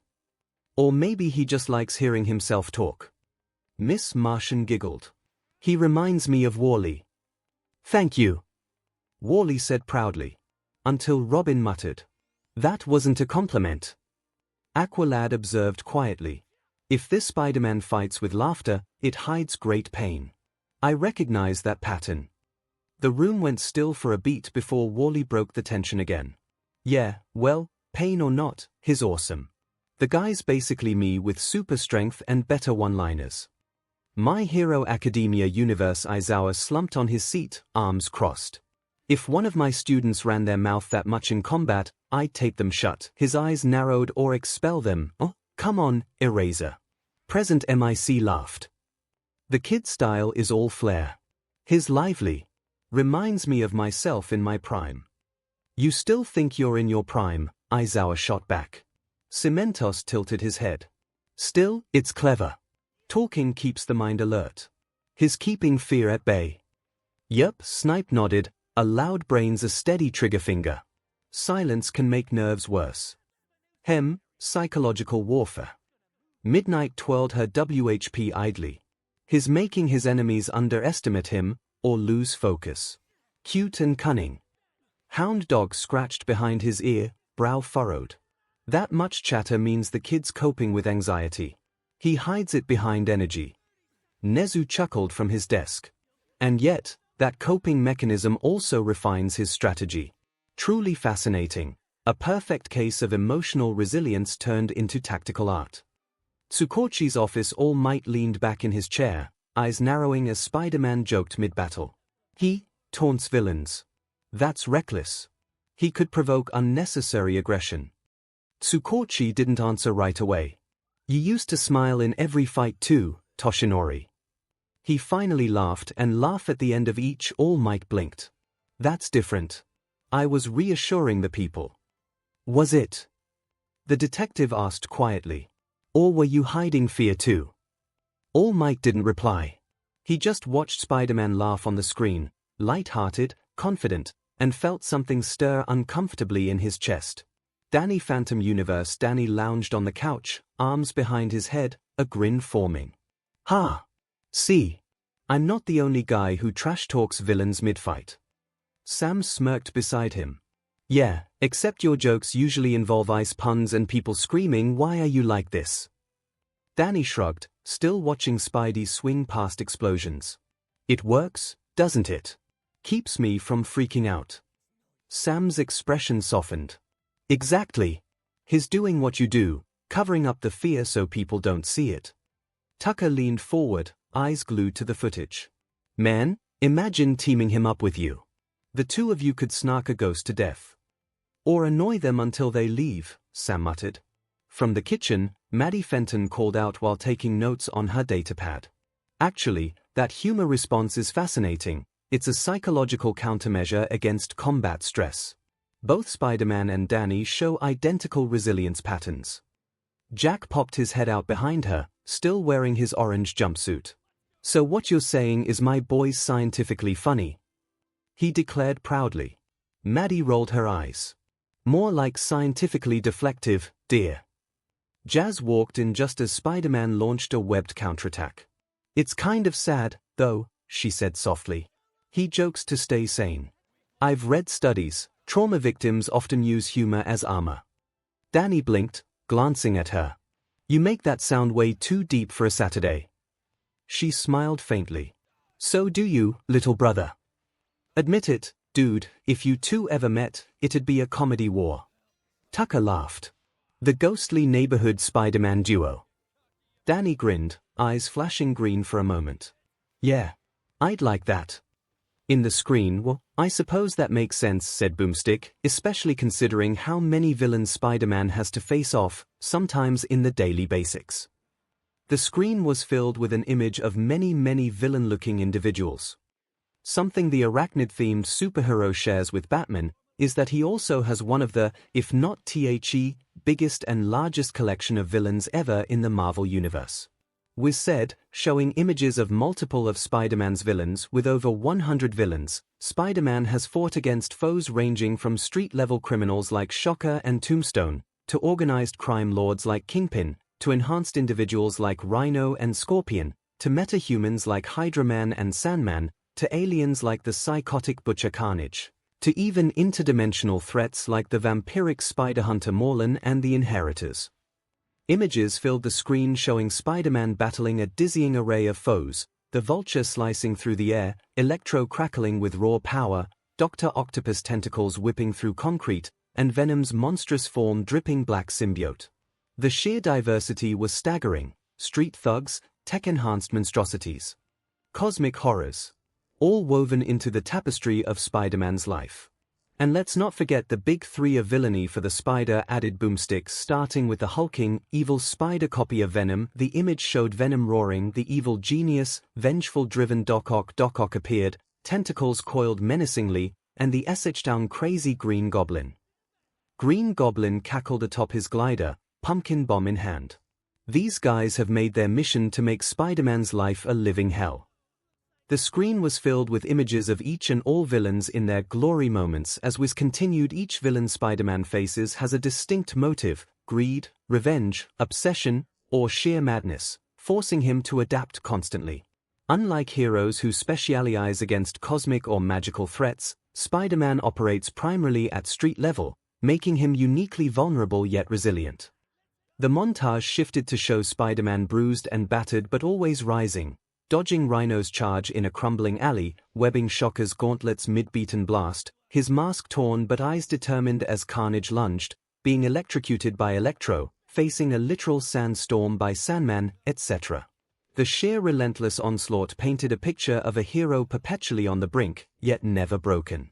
Marvel's 616 universe. The room in Avengers Tower had fallen into a stunned, heavy silence. The giant screen flooded the room with shifting images, hundreds of faces, monstrous and human, some recognizable, many utterly alien. Tony Stark leaned forward, the reflection of Venom's fanged grin gleaming in his eyes. "That's not a rogues gallery. That's a DMN army." "Over 100, said Bruce Banner quietly from a corner seat, fingers steepled as he analyzed. "Mutants, aliens, tech-augmented humans, magic users, cross-dimensional entities. And he's fought them alone." Thor's brow furrowed as Carnage's twisted grin appeared. "This one reek of chaos," he said. "I have seen berserkers in Asgard with less madness in their eyes." Steve's jaw tightened, his voice low. "And he faces them every week. Without a team. Without backup." He exhaled through his nose. "He's been fighting a war no one even noticed." Carol's eyes stayed on the screen, the image of the Inheritors flickering into view. Interdimensional vampires that hunt spiders across worlds. She shook her head, trying to process. "That's not street crime, that's cosmic level." Rhodey rubbed his temple. "We get briefed for weeks before taking on one alien threat. This guy just punches in for work every morning and rolls the dice on survival." Peter, seated among them, was shrinking further into his chair. "It's not that bad," he started, but Tony cut him off, eyes sharp. "Not that bad. You've been dealing with Hulk-tier monsters, literal demons, and what the hell was that Dracula-looking guy?" "Morlun," Peter admitted, sheepishly. He tried eating my essence once." "Long story." "Long story," Tony echoed flatly. "Kid, that's not a long story. That's a therapy session with fire insurance." Even Natasha, who'd been silent up until now, leaned forward slightly, her expression softened. "How many times have you done this, alone?" Peter gave a nervous little laugh. "You lose count after a few hundred near-deaths." Across the city, the Daily Bugle newsroom had stopped mid-rant. The staff stared at the screen as if they were seeing the world's biggest revelation. Betty Brant whispered, "I knew he fought supervillains, but this." Robbie shook his head slowly. "Half of them could wipe out the Bugle in one afternoon. And he still shows up to deliver photos of the damage." Even Jonah Jameson, red-faced and half-sputtering, found his voice faltering. He opened his mouth to shout something about public menace, but it died halfway through. For a moment, all he could see was the sheer scale of the war one man had been quietly fighting beneath their noses. He slammed his fist on the desk and muttered, "Doesn't make him a hero. Just makes him a DMN fool for not calling for help." But his tone lacked its usual venom. Robbie smirked knowingly. "Krakoa over 100 confirmed villains," said Beast, eyes wide, adjusting his glasses. "My stars, the sheer biological, technological, and dimensional diversity of these opponents, it's astounding." Logan grunted, arms crossed. "It's insane, is what it is. I've been around the block a few times, fought my share of psychos, but this kid's been going toe-to-toe with cosmic-level freaks before breakfast." Storm folded her arms, her expression calm but deeply respectful. "He fights not for his kind or his country, but for everyone. There's nobility in that." Jean looked over at Scott, who was still staring at the screen, watching Spider-Man square off against Venom, then Morlun, then the Inheritors. "You're thinking what I'm thinking, aren't you?" she asked softly. Scott nodded. "That if even half of these things were real threats in our world, we'd have lost a lot more than just New York. And the only thing keeping them from that is a guy in a spandex suit." Emma Frost snorted lightly, sipping her drink. "I hate to say it, but the boy's more than a hero. He's practically a miracle." Kitty chimed in with awe, "He's been fighting the impossible, and still jokes about it." Logan's gaze darkened slightly. "That's how some of us keep from breaking." Baxter Building Reed Richards was at his lab console, pausing playback every few seconds to study each new villain. Incredible. The tactical versatility he must possess. His developed countermeasures against opponents ranging from symbiotic parasites to molecular elementals. This kind of adaptability rivals you, Reed. Johnny teased, leaning on the console. Reed actually smiled faintly. "I was going to say exceeds, in some cases." Sue watched quietly, eyes softening as the footage showed a beaten, bruised Spider-Man still standing his ground against the Sinister Six. His family, Reed, always has been. Even if he forgets to visit for dinner. Ben grunted, arms crossed. "Kid's been taking beatings like mine every week and keeps coming back for more. Gotta respect that. Makes most of us look soft. But why is he always fighting alone?" Franklin Richards asked, his small voice cutting through the silence as he pointed at the screen where Spider-Man struggled against a tidal wave conjured by Hydraman. "Doesn't he have friends?" "Indeed," Valeria added as her mind worked, "I know Uncle Johnny would be easily beaten by the likes of Hydro and Sandman, and Uncle Ben would be overwhelmed by sheer numbers." She gestured toward the screen showing Spider-Man simultaneously dodging Electro's bolts while webbing Shocker's gauntlets. "He doesn't fight alone because he wants to, he fights alone because he has to. The threats emerge too fast, too unpredictably. By the time others could mobilize." Her voice trailed off as footage played of Spider-Man stopping a bank heist mere seconds before police arrived. Silence fell. "Okay. You didn't have to say it like that," Johnny grumped. "I bet I still could give them a fight." Ben chuckled. "Yeah, a fight to see who gets knocked out first, still." "Maybe it wouldn't be a bad idea to help now and then," Susan said. "I mean, this almost make it look like Spider-Man is the only hero in the entire city." She gestured at the screen. "I know it's not true, but we have bigger concerns to deal with," said Reed. "Spider-Man's villains are uniquely tied to him, obsessions, vendettas. Intervening risks escalating collateral damage exponentially." His fingers flew across holographic schematics of symbiote weaknesses. The Green Goblin targets civilians specifically to draw him out. Kingpin exploits his moral boundaries. These aren't battles, they are personalized wars of attrition. The others frowned at his words. "Maybe, but he shouldn't be fighting them alone," said Susan with some anger also. "Just because we tend to fight more space and interdimensional threats, that doesn't make our city problems any less important." She gestured at the screen. "Spider-Man has been dealing with threats that could easily escalate into citywide disasters without help." Reed sighed. "I know, Sue, but..." "And don't say anything about other heroes stepping in," Susan interrupted, "because clearly they don't." She gestured sharply at the screen where Spider-Man was shown webbing up Rhino mid-charge. "Look at this. Goblin nearly collapsed Manhattan with that an army last year, and who stopped it? Spider-Man alone. While we were. Her voice trailed off. Think exploring the nightmare dimension, said Johnny, or in some space exploring thing. Can't remember, Susan sighed. Exactly. We weren't here. And neither were the Avengers half the time. She gestured toward the screen again, where Spider-Man was now dodging pumpkin bombs in a rain-soaked alley. Kingpin nearly turned the city into his private fortress last month. Who stopped him? Spider-Man alone. Again. Her voice softened, tinged with guilt. He's been holding the line while we chase cosmic shadows. Johnny leaned forward, elbows on his knees. Kid's got guts, I'll give him that. But even guts run out. He nodded at the footage of Spider-Man staggering after a brutal fight with Scorpion, mask torn, one eye swollen shut. Look at him. He's running on fumes and jokes. Ben shifted his weight, the stone plates grinding softly. Yeah. And jokes ain't armor. He pointed a thick finger at the screen where Morlun, pale and predatory, drained Spider-Man's life force in a chilling sequence. That thing.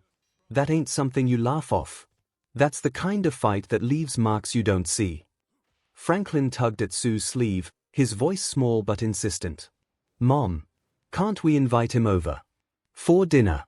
Or just to rest. Valeria nodded sharply beside him, her analytical gaze fixed on Spider-Man's exhausted posture mid-swing. Rest is statistically improbable. But strategic collaboration isn't. Dad's dimensional stabilizers could counter Morlun's essence-draining resonance. Mom's force fields would neutralize Electro's ambient discharge vectors. She paused, then added quietly, he shouldn't have to calculate survival margins alone. Reed finally looked away from his schematics, the holographic light catching the rare uncertainty in his eyes. The variables. Introducing external factors into his conflict ecosystem. He trailed off, watching Spider-Man weblift a collapsing school bus seconds before Sandman's tidal wave hit. Might be necessary. The admission hung heavy, unfamiliar territory for a man who mapped inevitability. MCU Peter sat on the couch, half curled up, his knees drawn close, mask off but still in costume. Every few seconds, his eyes widened a little more. Vulture, scorpion, lizard, venom, goblin, creatures that looked like the kind of nightmares Tony told him not to Google. Aunt May's hand rested on his shoulder. Peter, she whispered, voice trembling between fear and disbelief. These are the kinds of people you'll be fighting someday. Peter tried for a grin, but it was weak, fading as fast as it appeared. I mean, maybe. Hopefully not all of them, his voice cracked. Wow, that's a lot of psychos. May folded her arms, giving him that mom look. You promised me you'd be careful. These people don't just rob banks, they blow up cities. He didn't meet her eyes. Yeah, but if I don't, who will? Her expression softened, pride warring with fear. That's what I'm afraid of, honey. Avengers facility. Tony Stark was standing in front of the big holo display, the entire rogues gallery frozen mid-frame like a living museum of chaos. Friday's voice hummed softly through the speakers. Facial recognition scan in progress. No exact matches within current databases, but a 92% probability that several of these figures could exist under current technological trends. Tony rubbed his face. That's exactly what I didn't want to hear. Rhodey crossed his arms beside him. So, in his future, the kid's tangling with radioactive monsters, AI tentacle guys, and literal aliens. Yep. Tony sighed. And here I was worried about him handling a few robbers in homemade suits. Think any of them could already be here? Rhodey asked. Knowing our luck. Tony said, sipping his coffee, they're all probably working for Stark Industries right now under fake IDs. He gestured at Carnage's twisted grin. That guy. Definitely R&D. Rhodey chuckled darkly, but his eyes stayed locked on Morlun, a predator who'd hunted Spider-Man across realities. Interdimensional vampires, he muttered. That's a Tuesday I'd like to skip. Wakanda. The council chamber was quiet except for the low hum of vibranium tech. Shuri leaned forward over the holographic projection, eyes glinting with both scientific curiosity and unease. Interdimensional energy signatures, symbiotic organisms, adaptive armor. This boy's world is dangerous, she murmured, fascination lacing every syllable. 𝐒𝐭𝐴 stood beside her, spear grounded. He faces such enemies without an army. Either he is mad, or he is brave beyond measure. 𝐒𝐿a watched in silence, arms crossed. Both, perhaps. I see why Stark took interest in him. He carries responsibility not just for his city, but for his world. Shuri smirked slightly. And if even half of these threats ever cross into our dimension, I'll be calling dibs on the tech samples. Shuri, 𝐒𝐭𝐴 warned, but 𝐒𝐿a only smiled faintly. Prepare for that possibility anyway. I suspect this young Spider-Man may yet need our help. His eyes narrowed in the Inheritors and 𝐿, the panther inside him stirring at the scent of predators that hunted across worlds. The Sanctum Sanctorum. Doctor Strange stood in the Sanctum's main chamber, arms folded as the floating screen replayed the words interdimensional threats. 𝐿 and the Inheritors. The air shimmered faintly with mystic energy. The mere mention of those names had drawn the attention of his artifacts. Wong, standing at his side, frowned. Interdimensional predators that hunt spiders. Strange exhaled slowly, eyes narrowing. No. They hunt what the spider represents. Threads, connections, the fabric of reality itself. If what this death battle implies is true, he turned toward the window, gazing out over the city skyline. Then Peter Parker isn't just a hero in his world. He's a focal point in the web of life, one of the multiverse keystones. Wong blinked. A keystone that makes bad jokes. Don't underestimate him for that, Strange replied quietly. If the web truly binds realities, and Peter's a part of it, then losing him could unravel more than just his world. He conjured a glowing diagram, an infinite lattice of glowing threads, a single strand trembling near the center. Every thread connects. Every Spider-Man, every universe. Perhaps it's time we start paying attention. Space aboard the Benatar rocket squinted at the holofeed Mantis was replaying. So let me get this straight. Bug Guy fights 100 different psychos, half of them aliens, and he lives. Nah, that's gotta be fake. Peter Quill grinned, propping his boots on the console. I dunno, sounds like my kind of guy. Crazy, funny, doesn't die easy. If he ever shows up in space, he's joining the team. Gamora crossed her arms. If he attracts interdimensional hunters, I'd prefer he doesn't come anywhere near us. Drax, looking solemn, nodded. He sounds brave. Also foolish. I like him. Rocket snorted. You like him 'cause he's dumb. Because he fights impossible odds, Drax corrected. That is the mark of a true warrior. Mantis tilted her head. He must feel so much fear, yet keep smiling. That's appealing. For a moment, silence fell. Then Rocket mumbled, yeah, well, if he ever needs someone to blast those interdimensional freaks, we'll charge him half price. I am Groot. The Flora Colossus tilted his head, pointing at the screen where Spider-Man dodged a barrage of pumpkin bombs. Of course we will keep those weapons with us, answered Rocket. Can you image all we can do with those tentacles or that glitter or those gloves?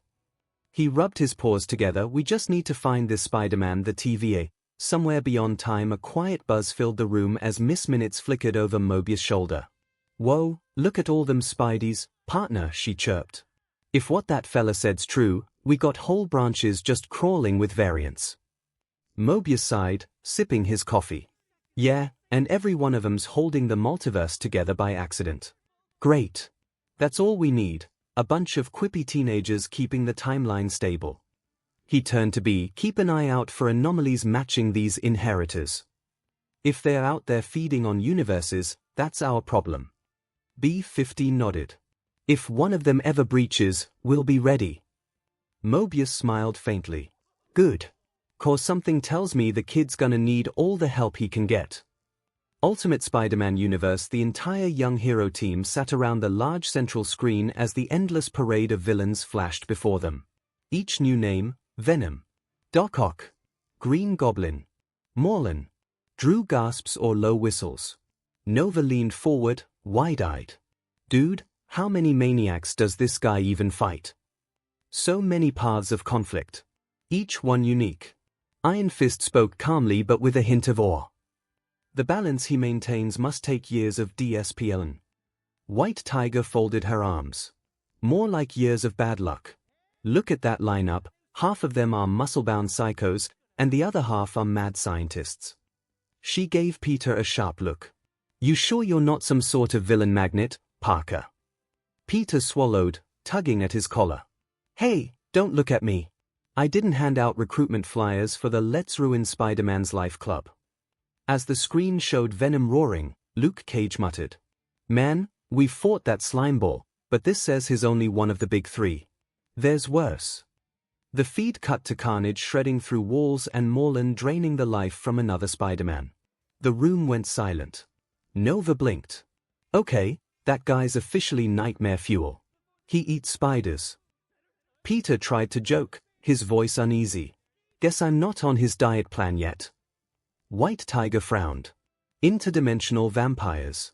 That's not just your problem, Parker, that's an everything problem. Peter's shoulders slumped slightly. Yeah, well. Tell that to my algebra homework.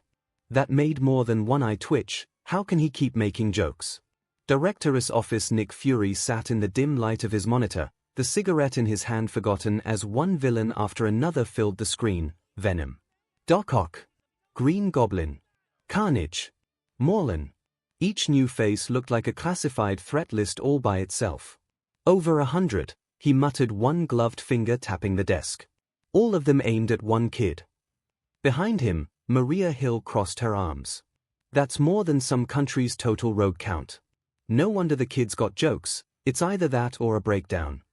Fury gave a low grunt. Pull a cross-dimensional trace on that Morlun thing. If even one of those spider eaters shows up here, I want orbital cannons on standby. Hill blinked. That bad? Worse, Fury said flatly. That thing doesn't hunt heroes. It hunts symbols. And Parker's the biggest one he's got. He shut the file, staring for a long moment at the frozen frame of Spider-Man standing over the wreckage of another victory, mask torn, still on his feet. A faint smirk crossed Fury's face. Guess the kid's earning that Avenger title after all. Avengers tower down in the tower, the Ultimate Avengers had gathered, the screen reflecting in their eyes as the gallery of rogues rolled on. Iron Man whistled. Okay, so tell me again why my villains are the ones who get all the bad press. This guy fights like 100 themed lunatics on a daily basis. He tapped a few holographic controls, pulling up data. Rhino, Scorpion, Sandman, Biotech. I could build half of these guys out of Stark parts in a week. Hawkeye raised an eyebrow. Yeah, and then he'd spend the rest of the week webbing your prototypes to the wall. Black Widow's gaze stayed on the screen as Morlun appeared, draining another Spider-Man's essence. Her voice was quiet, almost grim. That thing hunts him. Across realities. Cap's jaw tightened. Then Spider-Man's not just a hero. He's a target. Thor leaned on Mjolnir, eyes narrowed as Carnage tore through a city block. These creatures wield madness like a blade. Yet the spider endures them all. Such perseverance would honor even the warriors of Asgard. Hulk, currently calm as Banner, but with the faintest green flicker in his eyes, groaned. Great. The kid that won't stop talking can apparently punch me out and hold me in a web net. He's not allowed near the lab. Iron Man chuckled. Relax, big guy. We'll put a no spider zone sign over the gamma section. When Doc Ock appeared, Cap frowned. That one's a scientist gone wrong. Arrogant, blinded by ambition. He glanced at Tony. Remind you of anyone? Tony looked mock offended. Hey, my tentacles are strictly metaphorical. The feed ended on Green Goblin's maniacal grin. Everyone went silent. The laughter on screen echoed through the tower. You know, Hawkeye finally said, breaking the tension, I think I finally get why Spider-Man never shuts up. If I had to deal with that freak show every week, I'd go crazy too. Banner gave a quiet nod. Maybe the humor's the only thing keeping him human. A soft pause. Even Tony didn't have a comeback for that one. ADCU, the Watchtower's main monitor chamber, was silent for the first time since the viewing began. Across the massive screen, an endless parade of villains scrolled past, grotesque creatures, armored maniacs, cosmic horrors, and deranged masterminds, all united by one thing, one hero in their sights. Superman folded his arms, brow furrowed. He fights all of them. Alone. Flash whistled low. And people say we have a villain problem. I can't even remember half their names and they just keep coming. Guy's got more psychos than Gotham and Metropolis combined. Batman didn't answer. His eyes stayed fixed on the image of Venom, studying the black, shifting mass. That one looked symbiotic. Possibly parasitic. The kind of threat that spreads. Diana's expression hardened. And yet he still protects his city. Without a league to stand with him. There was quiet admiration in her voice. That's remarkable. Jon Stewart crossed his arms. More like impossible. Half of those monsters look like they could level a city block. And he still shows up the next day. Either he's fearless or insane. Hawkgirl added with a sharp tone as still of carnage flickered on screen, red tendrils lashing, a grin too wide for any human. Even seasoned warriors like Wonder Woman and She-Ra looked uneasy. Interdimensional predators, symbiotes, aliens, metahumans. This guy's rogues gallery could give the League nightmares, Green Lantern muttered. Then the file listed Morlun and the Inheritors, beings who hunted spiders across realities. Superman turned to Batman. If something like that came here, we'd deal with it, Batman interrupted curtly. But I'd like to know how he's survived that long. The adaptability alone is impressive. Flash chuckled nervously. Man, and I thought my bad guys were creative. Who names these people? Rhino. Shocker. Sounds like a bad kid's cereal lineup.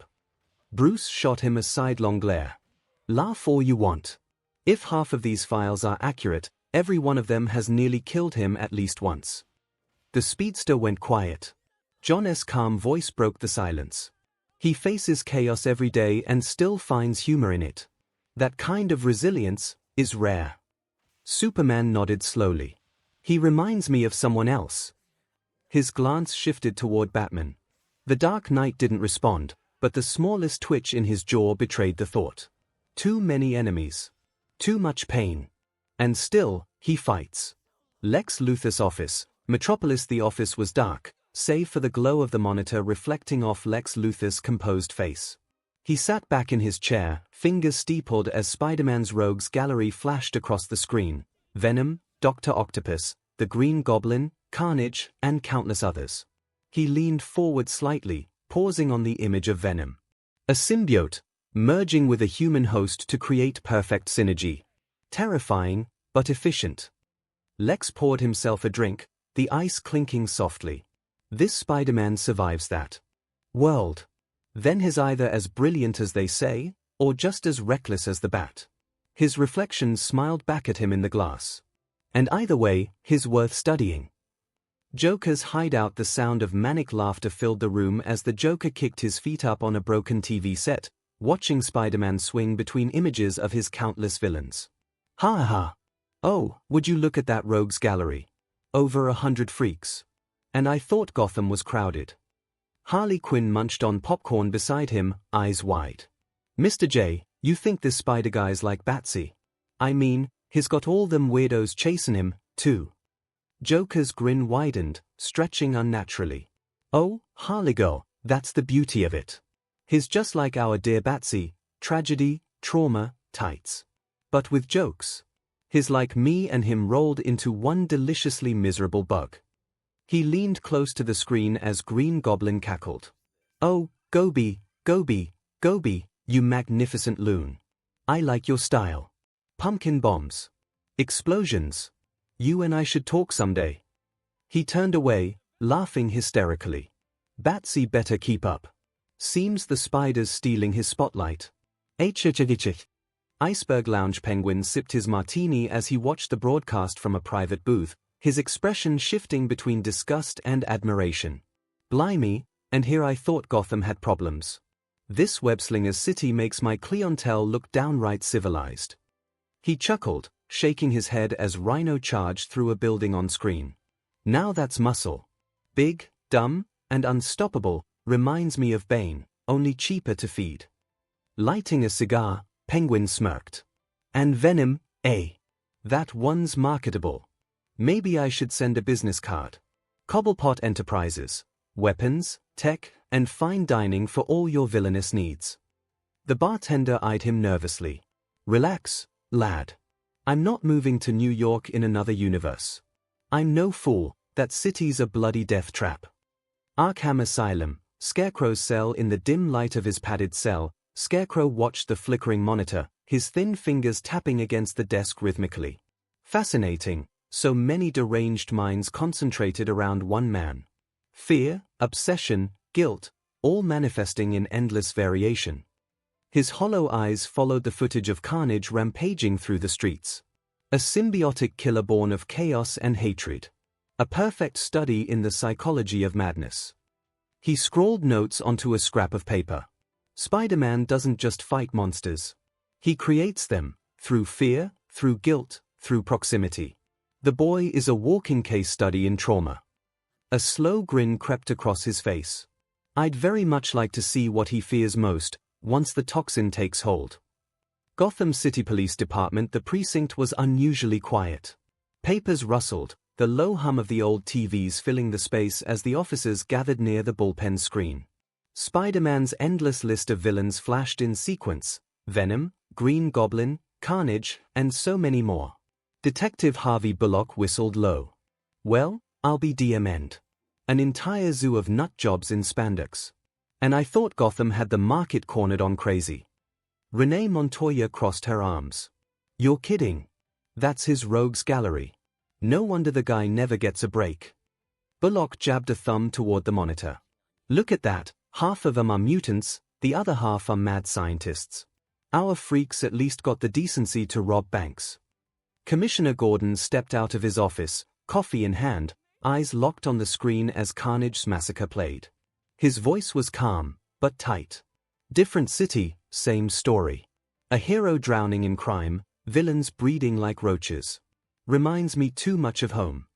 He glanced at the red and blue blur swinging across skyscrapers. Still, can't help but respect the kid. Most people'd quit after one of those monsters. He keeps going. Reminds me of the bat. Bullock snorted. Yeah, maybe. But at least the bat don't got some alien goo trying to eat him. Montoya smirked. Give Gotham a week. We'll catch up. They chuckled lightly, but the unease lingered. Even hardened cops could see it. The sheer number of enemies one man faced alone was staggering. Gotham, streets and rooftops across the city, the broadcast played in stores and living rooms alike. A group of teens huddled in front of a storefront TV, wide-eyed. Yo, that Spider-Man guy's wild. He fights that many villains by himself. Man, he's like if Batman actually talked. Nah, he's too bright for Gotham. He'd last 5 minutes before Joker tried to recruit him. A middle-aged couple in a diner shook their heads as Venom's image filled the screen. Poor kid. Looks like he's barely older than our boy, and he's up against that. A street vendor muttered while wiping his counter. At least Spider-Man smiles under that mask. Our guy just scowls and breaks ribs. And somewhere on a rooftop, a small group of kids, wrapped in cheap blankets, watching through a shop window, looked up at the screen showing Spider-Man swinging between towers. You think Batman ever smiles like that? One asked softly. Maybe when nobody's looking, another said, grinning. Guess both of them fight so we don't have to. Young Justice Universe. The air inside the watchtower was tense but alive with murmurs as the screen cycled through Spider-Man's endless list of enemies. Dozens of faces, grotesque, armored, alien, and monstrous, flickered in and out of view. Superman leaned forward slightly, brows furrowing. That's a staggering number of adversaries for one person. Wonder Woman crossed her arms, eyes narrowing as Venom appeared. So many, and most not even gods or demons, just men twisted by circumstance, science, or obsession. It's almost tragic. Green Lantern whistled low. Man, that kid's gotta be working overtime. I mean, look at that lineup. You'd think half these guys were pulled from a rogues convention. Martian Manhunter's calm voice cut through. This Spider-Man's world seems volatile. His constant exposure to such chaos must have tested his willpower deeply. I sense an unyielding psyche, or a fractured one. Hawkwoman scoffed. Or both. Reminds me of Batman, only this one cracks jokes instead of bones. Superman gave a small, almost uneasy smile. Maybe that's what keeps him sane. The screen showed the Inheritors, interdimensional predators hunting spider heroes across realities. The League went silent. Flash's usual humor faltered. Interdimensional spider-eating vampires. Great. Just when I thought we'd seen everything. Wonder Woman's expression hardened. This Spider-Man protects a single city, and yet his threats reach beyond worlds. He faces more danger alone than some armies do together. Superman's eyes softened. And yet he keeps going. Sounds familiar, doesn't it? Mount Justice, the younger heroes, Robin, Aqualad, Kid Flash, Miss Martian, Artemis, and Superbar, gathered around the monitor. Kid Flash gawked, mouth hanging open. No way! All those guys are his villains. That's like our entire rogue database times 10. Artemis crossed her arms. At least half of those look like science projects gone wrong. Remind you of anyone, Wally? Hey, I don't explode stuff on purpose. Robin's eyes narrowed behind his mask, arms folded. He recognized the pattern instantly. Each one's different. Brute strength, tech, intellect, alien biology, and yet he handles them all. Alone. Superbar frowned slightly. Why? Why not join a team? Someone with that many enemies shouldn't fight solo. Calder, always composed, replied quietly. Perhaps, like Batman, he finds it easier to endure pain when it is his own. Miss Martian looked uneasy. It's sad, really. So many people trying to hurt him, and he still tries to save everyone. Robin's tone softened. That's what heroes do. A brief silence followed, until Wally broke it with a grin. Still, can you imagine how much fun it'd be to see him web up Cheshire or Sportsmaster? That'd be awesome. The group laughed softly, but the respect was clear in their eyes. They had all seen impossible odds before, but facing that many enemies alone. Even they had to admit, that took something special. Batcave the cavern was quiet save for the hum of machinery and the faint flutter of distant bats. Before the giant monitors, Batman and Alfred stood watching the screen CYCL through Spider-Man's rogues, Venom's monstrous grin, the metallic arms of Dr. Octopus, the glider streak of the Green Goblin, and 100 others in chaotic montage. Alfred broke the silence first, adjusting his glasses with a faint sigh. My word, sir, and here I thought your collection of homicidal lunatics was excessive. Bruce's eyes didn't leave the screen. Quantity doesn't matter. It's the escalation that concerns me. He typed something quickly into the console, freezing the footage on Venom's image. A symbiotic parasite capable of amplifying aggression and strength. If one of those reached Gotham, you'd have it catalogued, countermeasured, and filed under New Tuesday problem, no doubt, Alfred interjected wryly. Bruce allowed himself the faintest ghost of a smirk, but the tone of his voice stayed analytical, distant. He's young. Too young to have made that many enemies. That means either his impact is enormous, or his world breeds chaos faster than he can contain it. Alfred folded his arms. Sounds dreadfully familiar, if I may say so. The only difference being you don't hide your trauma behind humor. At least the lad keeps his spirit light. Bruce studied the screen where Spider-Man swung across New York between explosions and chaos. That's not humor, Alfred. It's defense. Same as mine. He paused as footage showed Spider-Man facing carnage, reckless, brutal, and grinning. He fights people stronger than he is, smarter, faster, and somehow wins. But the cost, Bruce's voice dropped lower. It's always the same cost. Alfred's tone softened. And yet he keeps getting up, much like someone else I know. Bruce exhaled slowly, eyes narrowing as the Inheritors appeared on screen, towering, otherworldly beings hunting Spider-Man across realities. He's surrounded by monsters, and still refuses to stop. That kind of resolve, he murmured, almost to himself, can break a man, or forge something more. The older man gave a faint nod. Rather like a certain orphan I once found brooding over a pearl necklace, wouldn't you say? Bruce didn't respond, but Alfred caught the faintest flicker of acknowledgement in his eyes. After a moment, Alfred stepped back toward the cave staircase. "I'll have dinner ready when you're done admiring your arachnid reflection, sir." "It's not admiration," Bruce said simply, fingers tightening around the edge of the console. "It's recognition." The Batcomputer's glow reflected off his face, stoic, calculating, yet faintly respectful, as Spider-Man's defiant silhouette filled the screen once more, surrounded by enemies but unbroken. My Hero Academia universe. The large screen showed an overwhelming collage.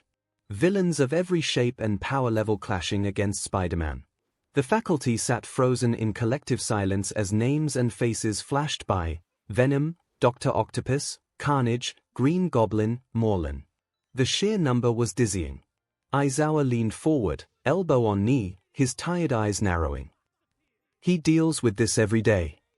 Midnight whistled low, eyes widening at the sight of Carnage's BLD red tendrils. "That's not a villain, that's a nightmare. And he's a street-level hero." Nezu folded his paws, his voice calm yet edged with thought. "Fascinating. Over 100 confirmed enemies. The variety of motives and methods alone would overwhelm most heroes' psychological capacity. It's an entire ecosystem of chaos." Present MIC gulped. "Man, compared to that lineup, our local bad guys are practically Saturday morning cartoons." Cementos frowned. "Even All Might doesn't have this many direct enemies. Spider-Man's rogues are personal, every one of them wants him gone." Snipe tapped the brim of his hat. "That kid must have nerves of steel. Deal in with monsters, geniuses, and straight-up demons every week. I'm getting tired just watching it." Power Loader leaned forward. "Every one of those guys has specialized tech, mutations, or enhancements. That means he's constantly analyzing and countering new threats alone." Aizawa muttered under his breath, a hint of respect sneaking into his usually flat tone. "And people think my patrols are rough." Then the screen displayed the interdimensional beings, Morlun and the Inheritors. A shiver passed through the room. Even the unflappable Vlad King clenched his jaw. Interdimensional predators hunting him down. That's beyond quirk level. That's God tier. Nezu nodded, eyes gleaming. And yet he persists. His endurance and adaptability are nothing short of extraordinary. I dare say he rivals All Might's tenacity. Police HQ Office Tsukochi leaned back, brow furrowed. "That's more villains than we've catalogued in the entire country." All Might stood silently, his fists tightening. "And he faces them all. Every day." He murmured. "Looks like it." The number one hero's jaw clenched. So many foes. So much death, chaos, and yet he keeps fighting. Even now. I can't decide if that's courage or madness. Tsukochi gave him a look. "Maybe it's both. Remind you of anyone?" All Might didn't answer. His eyes stayed fixed on the screen where Spider-Man, bruised and exhausted, still swung forward. Various Homes Izuku Midoriya sat forward on the couch, notebook forgotten in his lap. So many villains. And he still saves people every day. His mother put a hand to her mouth. "Oh, Izuku, that poor boy." Bakugo, meanwhile, crossed his arms and scoffed at his screen. "These 100 villains or not, I could blast half of them out of the sky." But his glare lingered a little too long when Venom devoured a car whole. "Okay, maybe most of them." Yorozu, sitting with her parents, frowned in disbelief. To think someone could face such adversity alone. It's admirable, but also heartbreaking. Her father muttered, half awed, half worried. "If people like him existed here, we'd owe them far more than praise." Villains hide out. The villains watched in stunned silence. Shigaraki's lip curled. "So this Spider-Man fights an army of freaks and still wins. He's just one man." All for One's distorted voice echoed from the shadows. "And yet he thrives where chaos reigns. Tell me, Tomura, what does that make you?" Shigaraki snarled but said nothing. The doctor, meanwhile, tapped his chin, fascinated. "His world breeds evolution through struggle. Perhaps I should reconsider my experiments. Maybe splicing arachnid DNA isn't as absurd as it sounds." Pro Heroes. The montage of Spider-Man's villains rolled on, Rhino smashing through police barricades, Sandman reforming after being blown apart, Carnage splitting into writhing tendrils that devoured metal and flesh alike. The room grew louder as each pro-hero muttered their own assessments. Endeavor stood with arms crossed, eyes narrowing. HMPH. That sand creature, Sandman, was it. Fire would turn him to glass. His confident smirk faded slightly as Hydra Man filled the next frame, washing over entire streets like a tsunami. Though that one might be inconvenient. Best Jeanist adjusted his collar, studying the footage like a tailor evaluating a complex fabric. Such chaos. The thread of society unravels around men like this. Still, I wonder if my fibers could restrain that symbiotic creature. Venom, was it? Mount Lady tried to sound casual, though her eyes widened as Carnage tore through reinforced steel. Big, scary, and way too many teeth. Yeah, hard pass. I'll stick to stepping on muggers. Kamu Woods frowned. Even my binding attacks might be shredded by that symbiote. It behaves like a living acid. Edgeshot analyzed every clip, expression unreadable. That boy fights organisms, machines, and mindless brutes. His versatility is staggering. Few of us could adapt at that pace. Miruko, lounging on a nearby desk with arms behind her head, let out a laugh. Heh. 100 villains, here. Sounds like a warm-up to me. I'd love to see that green goblin freak try his bombs on me. I'd kick him into orbit. Ryoku side-eyed her. You'd be lucky if one of those pumpkin bombs didn't vaporize you before you got close. The bunny heroine clicked her tongue. Still worth a shot. Hawks grinned from his seat by the window, feather blades twitching with amusement. You know, that octopus guy reminds me of some of our tech villains. If Spider-Man keeps beating guys like that alone, he's gotta have insane reaction time. I'd love to spar with him, see if my wings can keep up. Fat Gum pointed at the screen as Rhino charged through an armored truck. Nope. I'm not tanking that. That guy's hit could fold me like a pancake. Gang Orca folded his arms, eyes narrowing as Kingpin appeared on screen. A crime lord that controls half a city. That's more dangerous than any criminal. The kid's not just fighting monsters, he's fighting the system itself. Inside the top-secret viewing room, agents and executives whispered to each other as they watched the footage. One officer leaned forward. If even half of these villains appeared in our world, the hero ranking system would collapse in a week. Another replied grimly, Spider-Man's street-level work would outclass most of our top 10 cases. How long before the public demands our heroes reach his standards? The commission president adjusted her glasses. Then we study him. If his methods can be replicated, his instincts, his awareness, will integrate the lessons into hero training. Efficiency through fear and precision. Her aide hesitated. With respect, the boy looks exhausted in every shot. There's a cost to that kind of life. All power demands a cost, the president said simply. One Punch Man universe, the screen filled with the endless parade of Spider-Man's enemies, each one more dangerous and bizarre than the last. The room of elite heroes, used to monsters tearing cities apart, found themselves leaning forward as they watched. At the command center, rows of data screens calculated estimated disaster levels for each villain shown. Numbers blinked red as readings came back. Green Goblin, demon-level threat, capable of mass destruction. Venom, dragon-level, regenerative symbiote lifeform. Morlun and the Inheritors, unclassifiable, possibly god-level entities. Atomic Samurai snorted first, trying to sound unimpressed. HMPH, half those freaks look human. The samurai code doesn't fear men in costumes. But his hand paused on his sword hilt as Carnage appeared, his blade-like tendrils slicing concrete apart like tofu. Though that red one might need a few extra swings. Bang exhaled quietly. Their power levels vary, but the DSPLN behind that boy's fighting style, that's no amateur. Against those foes, he's not surviving by luck. He's reading them, like a MSTR in constant motion. He folded his arms, a faint smile creasing his face. His instincts remind me of my water stream rock-smashing fist, flowing, unpredictable. Tatsumaki hovered impatiently in her seat. Whatever. Those villains are just ugly. I could crush any of them with a thought.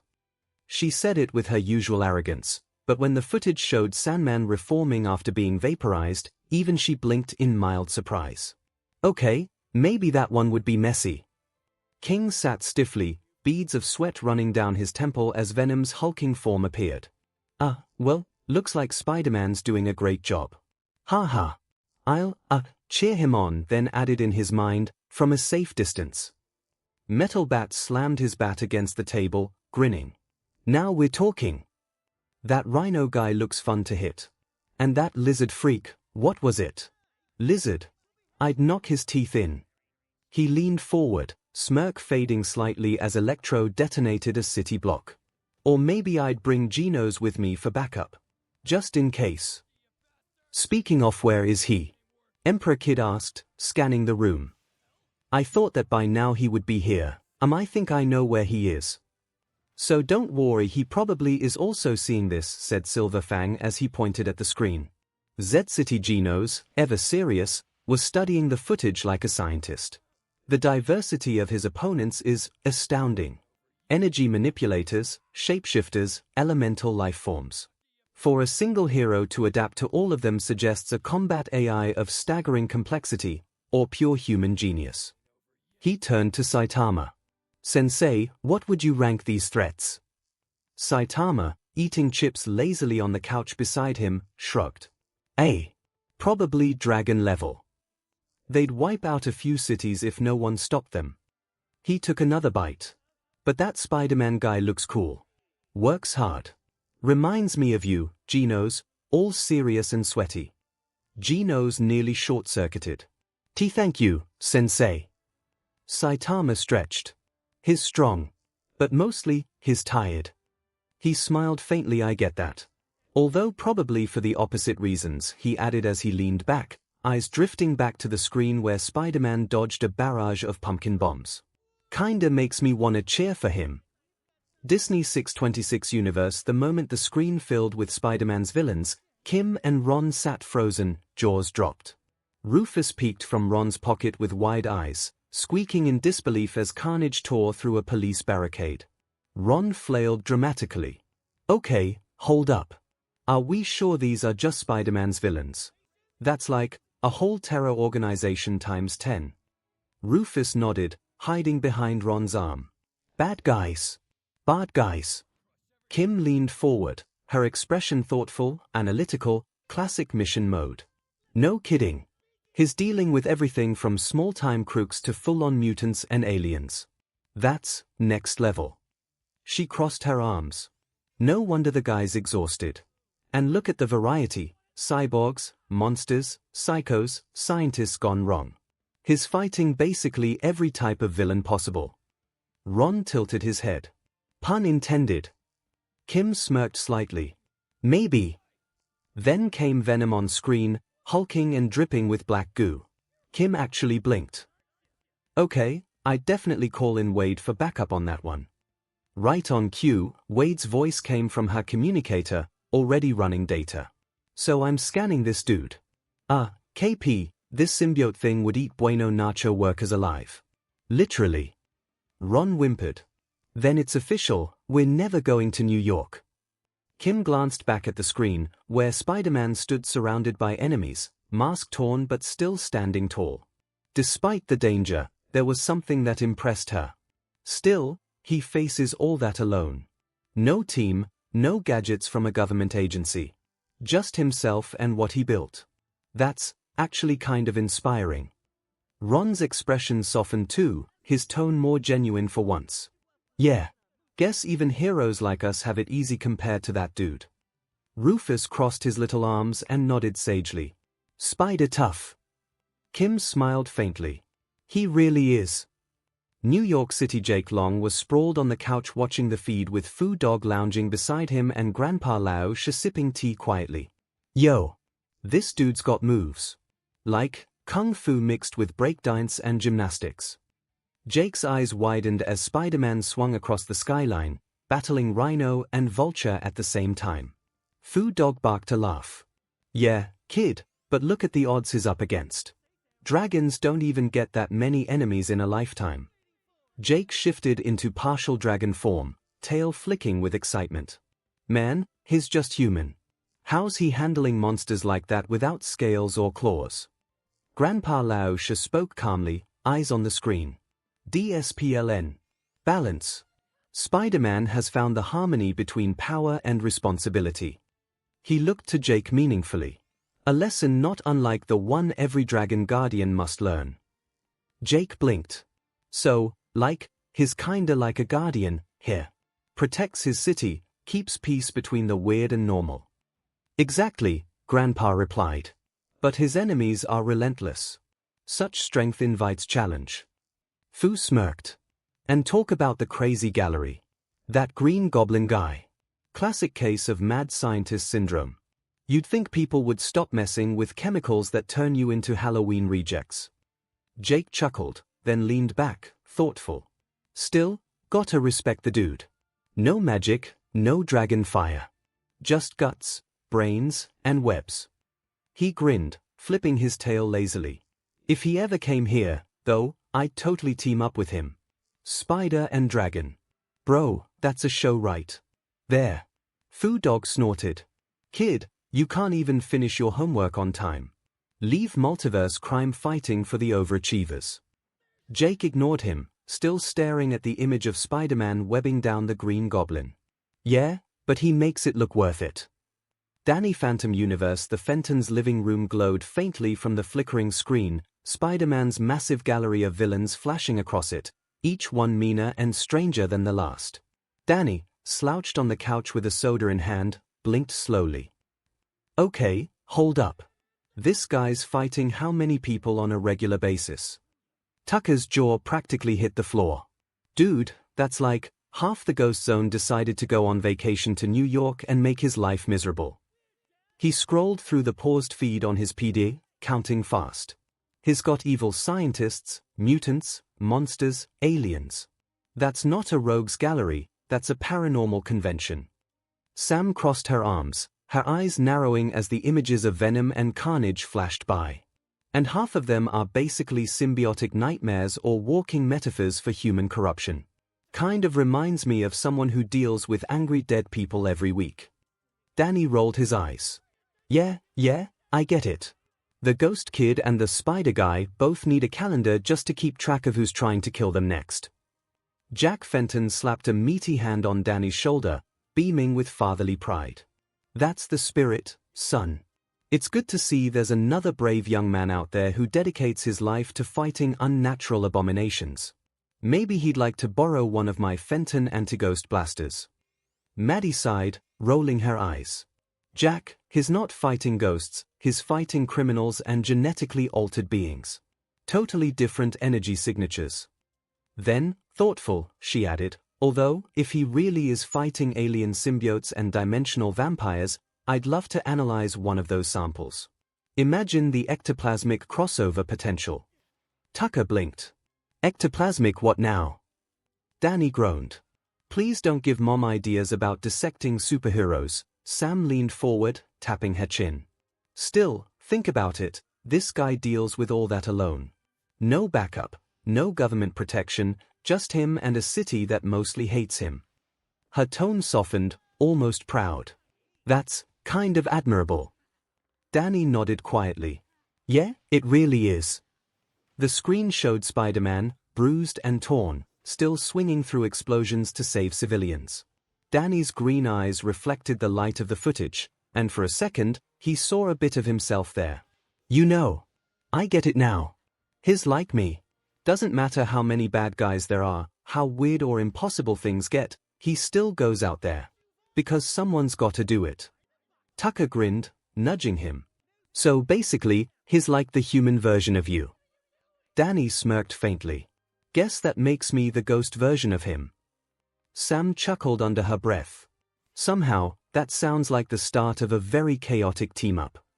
In the screen, Holy Ethie talk about having busy days called Boomstick, but wait, at least a good chunk of those are humans or close to it. With his strength, shouldn't Spider-Man be able to end things quickly? The image showed Spider-Man stopping a train with his body. How is that an old guy with wings can give him troubles? That's when one of Spider-Man's less talked abilities come into play. His insane self-control said Wiz, you see, after losing his uncle, Spider-Man had gained quite the appreciation for life. For him, it wasn't about winning, it was about saving people. That also include his own villains. The screen showed Spider-Man catching a falling Green Goblin despite the man having just tried to kill him moments before, so he is always making sure to hold back, control the amount of damage he does and avoid unnecessary casualties. That is why a man like Vulture can give him trouble. He isn't fighting to kill, he is fighting to save. And thank God for it, said Boomstick. People simply doesn't realize how much the old Spider is really holding up, he continued. This is the guy that can send you to sleep with one punch and then use that same fist to punch down an entire building, he revealed, showing Spider-Man fighting some common crocs and then bring down a condemned building. By punching it.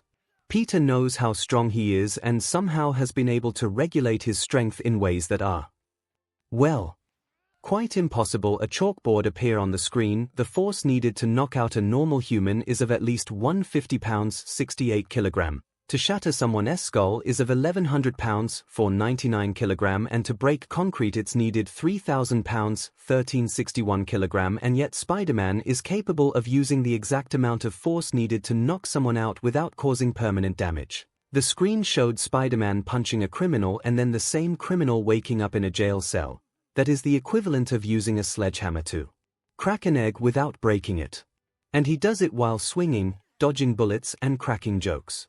The image of a man dressed as a devil appeared. Daredevil has described Spider-Man as pure power and control, as his powers allows him to literally see and feel the tension of the muscles on each of Peter's movements, comparing them with springs ready to explode but always held back by a steel chain. Wiz explained, this has made Spider-Man one of the few heroes the devil of Hell's Kitchen respect. And the only one he fears, and you know it's serious when the called man without fear fears. Boomstick chuckled. Marvel 616 Universe. The footage of Spider-Man stopping the train with his body and shattering concrete with one punch loops silently on the giant holoscreen. No one speaks for several seconds. Tony Stark is the first to break the silence. No. That's not right. That can't be right.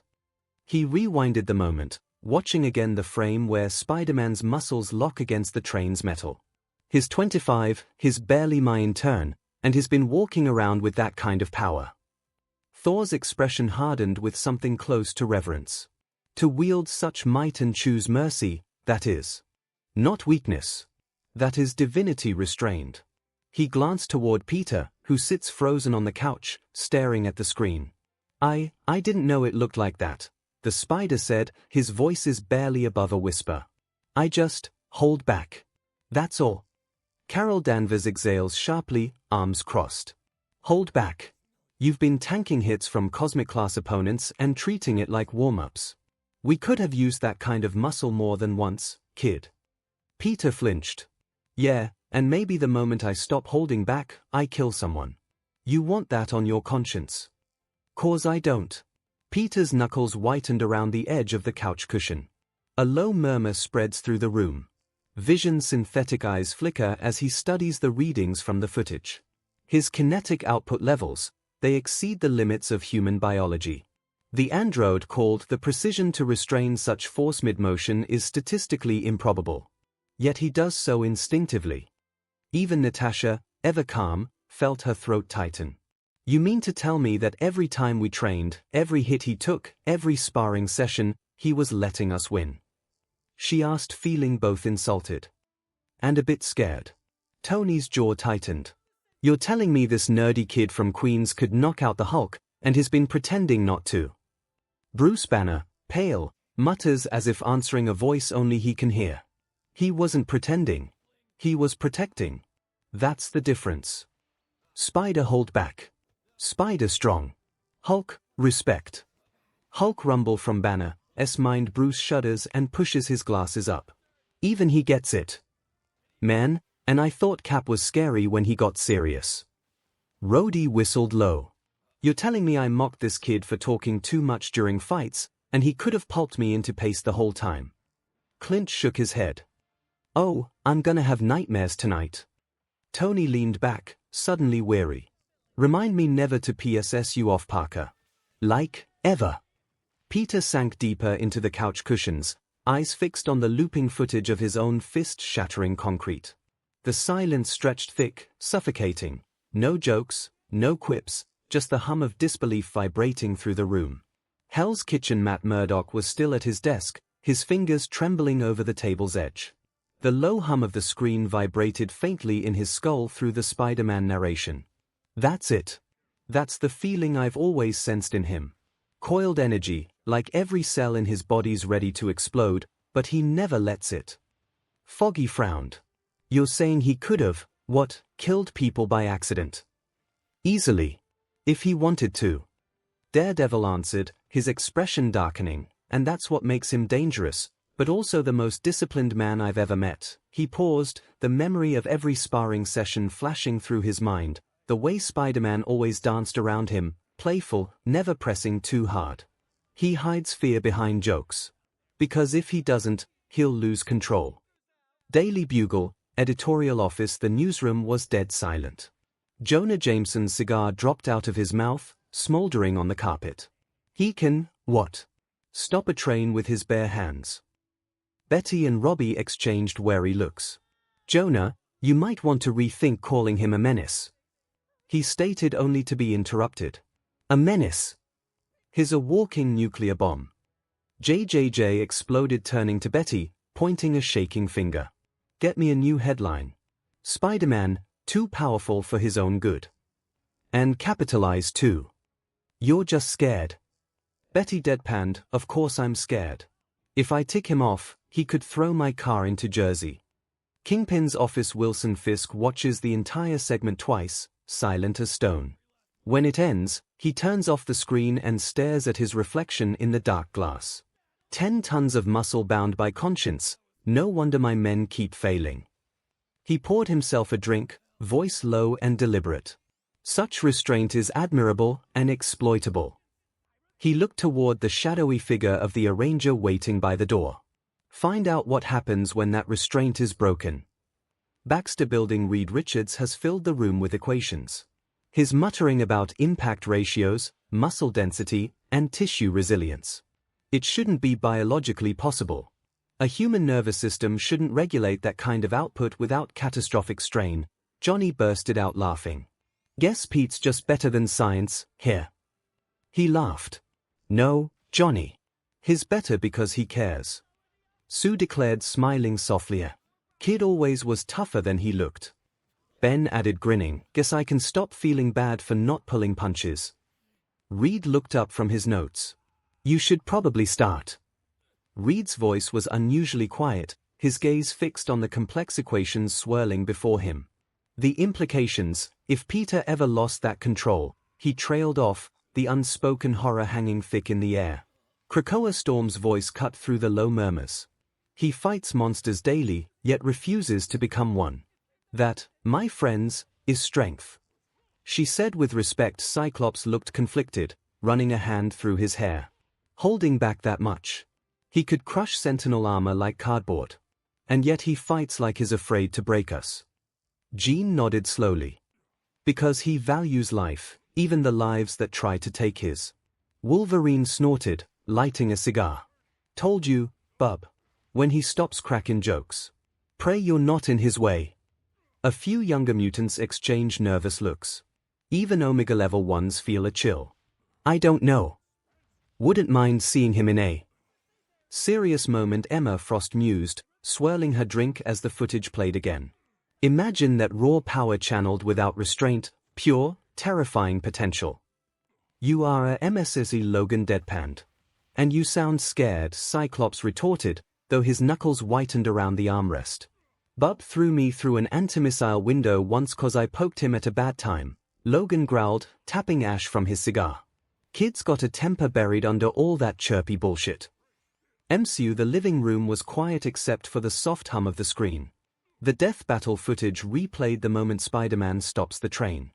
With his body. Peter's eyes wide, frozen halfway between disbelief and fear. That's me. He fumbled with his hands, like he's afraid to even look at them. No way. There's no way I'm that strong. Aunt May sat beside him, a hand on his shoulder, her expression caught between pride and worry. Honey, you've lifted cars off people before. You saved those passengers on the ferry, maybe you just never realized how much you could do. She said softly, but if that's really what I can do, what happens if I mess up? If I grab someone too hard, or hit too hard, or… Peter gulped, the memory of Vulture dangling over the Atlantic flashing through his mind, or if I don't stop in time. May squeezed his hand gently. Then you remember why you do it, to protect people. That's what keeps you from losing control. Avengers Facility Tony Stark watched the same footage. His usual smirk is gone. His holding that much back. He leaned back in his chair, rubbing his temples. And I told him to stick to the little leagues. Great mentorship, Tony. Rhodey crossed his arms beside him. To be fair, kid's still green. You can't drop that kind of power in a high schooler's lap without a few growing pains.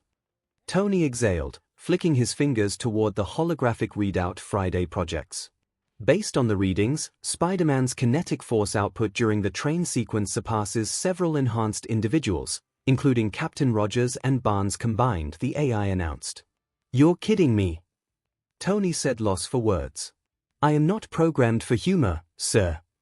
Tony gave Rhodey a dry look. That's terrifying. And impressive. Rhodey whistled low. Kid could probably flatten a tank if he wanted. Tony's gaze lingered on the paused image of Peter stopping the train. Yeah, but he didn't want to. That's the part everyone's missing. Wakanda, Royal Tech Lab Shuri's lab is alive with holograms and readings pulled from the broadcast. The young princess's eyes are wide with delight. A boy with no vibranium, no serum, no nanotech, and he stops a train with his muscles. I need to study him. Shuri called out in delight, maybe a field trip to Wakanda. Spider Science Exchange Program has a nice ring to it. Okoye raised an eyebrow. He is still a child, princess. One who risks his life daily. Yes, and that's why he needs guidance. Imagine what he could do with Wakandan enhancements. He already carries enough power, sister. The true test of a warrior is not how much he can wield, but how much he can control. Chala called half amused, half caution. Okoye nodded approvingly. He is still learning to be both warrior and protector. That is not an easy path.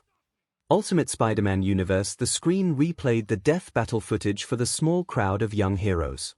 Peter just sat there, eyes wide behind his mask. I didn't know I could do all that, he called out. Bro, you lifted a building. A building. And you're telling me you still get winded chasing muggers. Luke whistled low. Iron Fist crossed his arms, watching the slow motion of Spider-Man pulverizing a concrete wall. That level of control, it's not strength, it's DSPN. He's channeling his Kai without even knowing it. White Tiger shook her head, half annoyed, half impressed. All this time I thought your babbling was your power. Turns out it's holding back from turning people into red paste. Nova floated a few inches off the floor, jaw slack. So wait, you could actually beat the Hulk. Dude, you've been sandbagging this whole time. You think I want to knock people's heads off? Peter groaned, great, now I sound like a horror movie. Thanks, guys. Command Deck Fury leaned on his desk, one hand pressed to his temple, the other flipping through a transparent datapad showing every record SG has on Spider-Man. The death battle readouts glowed beside it. Bench press limits, reaction time, neural response maps. 10 tons. 100-ton spikes. Reflexes on par with Capital. And we've been letting him tag along with the kids on patrols. Maria Hill stood nearby, watching the footage of Spider-Man knocking out the Hulk. If these numbers are even half accurate, Director, the Spider's been hiding more from us than you thought. She called out. Fury's jaw tightened. Hiding or protecting, doesn't matter. Every contingency file I had just turned to garbage. He flicked the screen, wiping the old power assessments away. We've been dealing with a walking tactical nuke wrapped in spandex. He sneezes wrong, and New York gets a new crater. Hill hesitated. Orders, sir. Fury's single eye narrowed. Double surveillance, rewrite every op plan he's part of. And somebody find out if Stark's been holding back tech reports. Last thing I need is another loose god with guilt issues. He turned back to the frozen image of Spider-Man catching a collapsing building. Kid's been saving people with power like that. Diamond miracle, nobody's dead yet. Avengers Tower. For a moment, silence dominates the room. Then Iron Man leaned back in his chair, faceplate half lifted, eyes wide. Okay, wow. Did the kid just bench press 12 tons like it was a warm-up set? Please tell me I'm not the only one who missed the memo that Peter Parker is secretly the Hulk in Yoga Breathes. Captain America folded his arms, his tone calm but his brows furrowed. That kind of restraint, he's been holding back that much during training sessions. He glanced at the data readings on the screen. He could have seriously hurt anyone out there and never once lost control. A hint of respect colored his tone. That takes character. Thor stared at the paused footage of Spider-Man catching a train with his body. By the All-Father, such power contained within a mortal frame. The young spider possesses the heart of a warrior and the burden of a god. He chuckled proudly. I like him even more now. Hawkeye smirked, spinning an arrow between his fingers. So all those times I called him kid. Turns out I've been working next to a one-man wrecking crew. Fantastic. He turned to Natasha. Remind me not to tick him off next time he steals my lunch. Black Widow remained stoic, arms crossed, eyes studying the numbers on screen. He's not just strong, he's precise. That's the scary part. Strength like that with control that fine. She shook her head slightly. If he ever snapped, none of us would see it coming. Hulk slammed a massive fist onto the conference table, cracking the reinforced surface. Puny spider strong, he roared, genuine approval mixed with primal challenge. Hulk want rematch. No holding back. 𝐴𝐷𝐶U. The lights of the room flickered with the glow of the feed showing Spider-Man stopping a speeding train and punching through steel like paper, followed by footage of him holding back enough strength to knock out crooks without killing them. Superman folded his arms, jaw tight, eyes fixed on the screen. That kind of control. I know what that feels like. He exhaled through his nose. Every fight, every time you lift something, you have to measure it down to the ounce so you don't hurt someone. His eyes narrowed slightly. But he's doing it without Kryptonian invulnerability backing him up. Just willpower. Wonder Woman nodded, her expression softening. To hold so much power and yet be bound by compassion, that's rare. He reminds me of you, Cal. She tilted her head, a faint smile playing on her lips. Only, perhaps, a little more talkative. Superman chuckled quietly at that. Yeah, he does seem to fill the silence. Batman, arms crossed in his corner of the room, watched without a word. The display shifts to the numbers about Spider-Man's precision, 150 pounds to knock out, 1,100 pounds to shatter bone, and his eyes narrowed, studying every frame. Calculated restraint. He's not improvising. Every move's a controlled variable. Interesting. Flash whistled from his seat. So this guy's holding back all the time. Man, I get tired just trying to slow down enough not to break windows when I stop for coffee. He leaned back and laughs. And I thought I had self-control. Green Lantern folded his arms, eyeing the footage of Spider-Man bringing down a condemned building. That's DSPLN. That's what soldiers train years for, knowing how much force to use, when to use it. He glanced at Batman. Remind you of anyone? Batman says nothing, but his faint frown is answer enough. Martian Manhunter, who's been quietly watching, finally speaks, his tone thoughtful. To constantly suppress one's potential, to fear what your own hands can do if you lose control. It takes a mind of remarkable focus to live with that burden. His eyes softened slightly. He fights with power, but his heart guides it.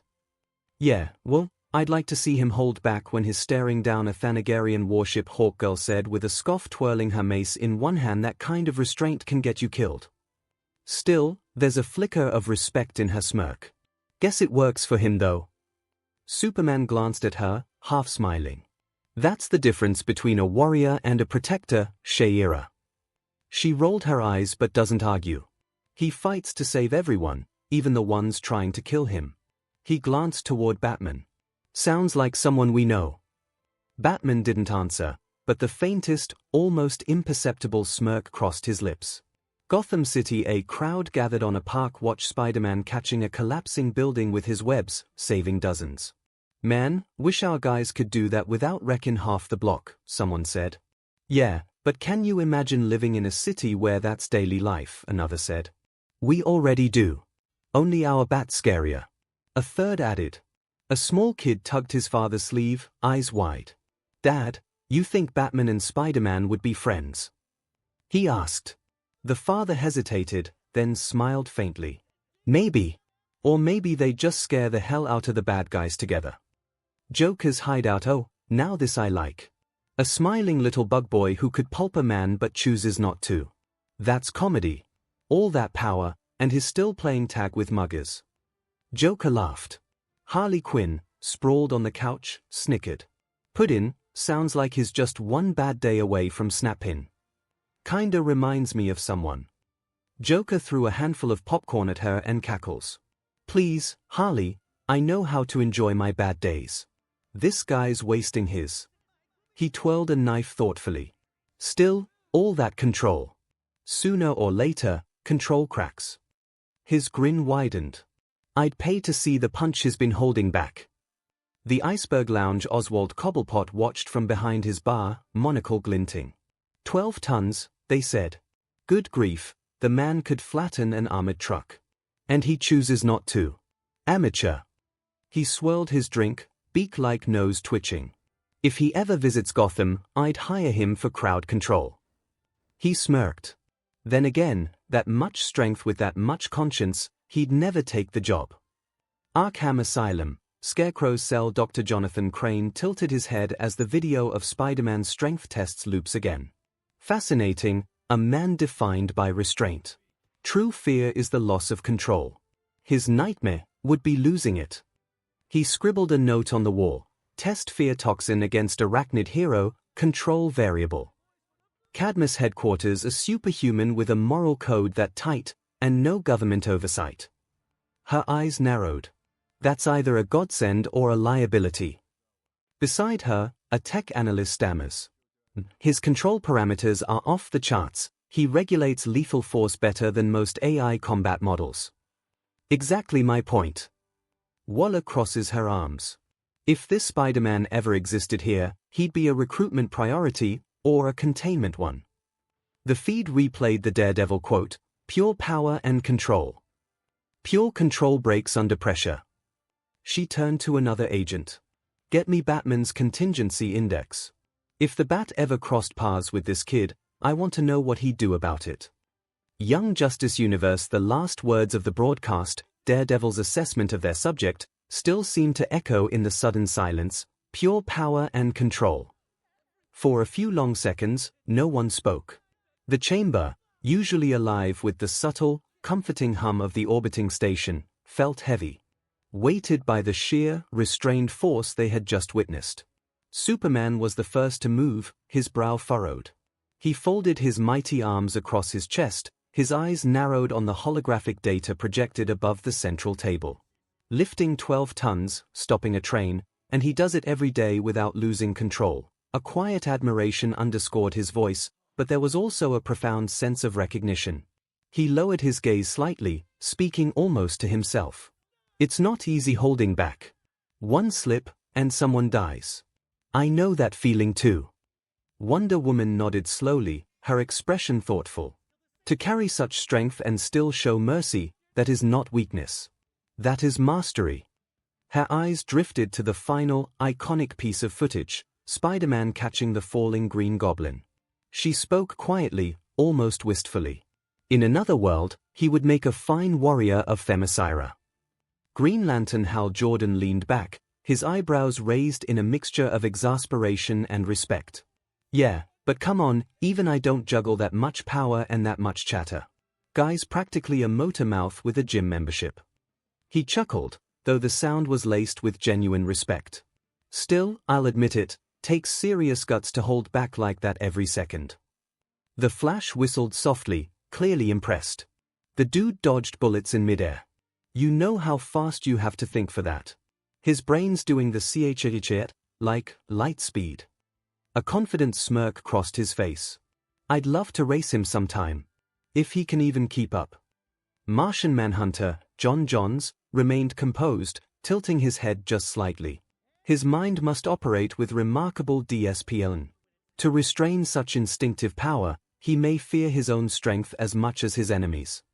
A faint, solemn pause followed before he added, "It is a lonely kind of control."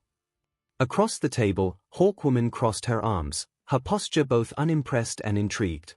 Or he just doesn't have the stomach to finish a fight. Sometimes mercy gets people killed. She shot a quick glance at the others, then gave a sharp huff. Still, that precision. I wouldn't want to fight him. Black Canary, ever thoughtful, folded her hands neatly. That kind of restraint, it's trained. He probably second-guesses every move, every hit, every punch. That's not something you teach easily, it's lived. She looked at the data one last time. I'd like to meet him. Spar with him. Just once. At the far end of the table, Aquaman gave a low grunt of approval. To bear power like that and still protect his people. I respect him.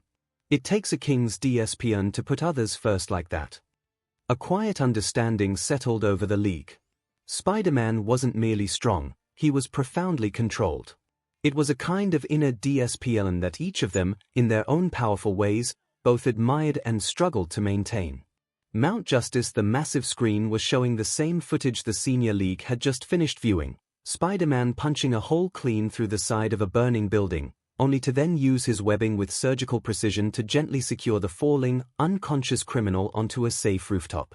Soda cans lay half forgotten on the coffee table as the teenagers stared. Kid Flash Wally West leaned forward, his eyes wide with genuine shock. 12 tons. That's way more than I thought he had in those noodle arms. And he still pulls his punches. He instinctively glanced down at his own super-speed-capable hands, then muttered, "No wonder he never loses." Robin was in full analytical mode, his eyes narrowed as he mentally replayed every frame. That level of precision control, it's unreal. He's not just fighting by instinct, it's conscious restraint. Every single time. He crossed his arms, the comparison to his own mentor obvious. Batman would love this guy. Then, quieter, almost to himself, he added, maybe even envy him. Aqualad nodded, his demeanor calm but his impression clear. Such strength balanced with compassion, it shows remarkable DSPN. He fights not to destroy, but to protect. He looked pointedly at Superbar. There is something to learn from that. Superbar stood apart, arms crossed and frowning with characteristic brooding. Yeah, but if he's that strong, why hold back so much? Sometimes you have to hit hard. But even his grumbling was undermined by a quiet respect. He finally conceded, almost to the floor, still, guy's tougher than he looks. Miss Martian sat beside him, her brow furrowed with empathy. He fights with so much control, it's almost sad. Always afraid of hurting someone. She turned her gaze to the screen, her eyes full of gentle understanding. He must feel so alone. Artemis shook her head, a mix of professional awe and irritation in her tone. Guy's either a saint or crazy. I can't imagine fighting psychos every day and still worrying about not hitting too hard. A small smirk finally broke through her seriousness. Guess I'll give him props for not snapping.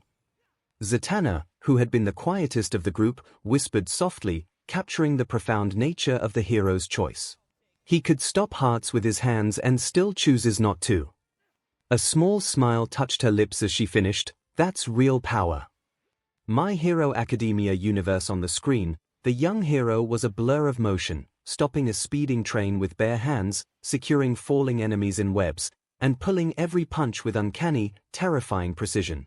Beside the footage, a stark chalkboard analysis quantified his power, 68 kilograms to knock out a man, 1,361 kilograms to break concrete. Half the room stared at the numbers in stunned silence. Principal Nezu, studying the data, was the first to speak. Fascinating. Such control borders on the impossible.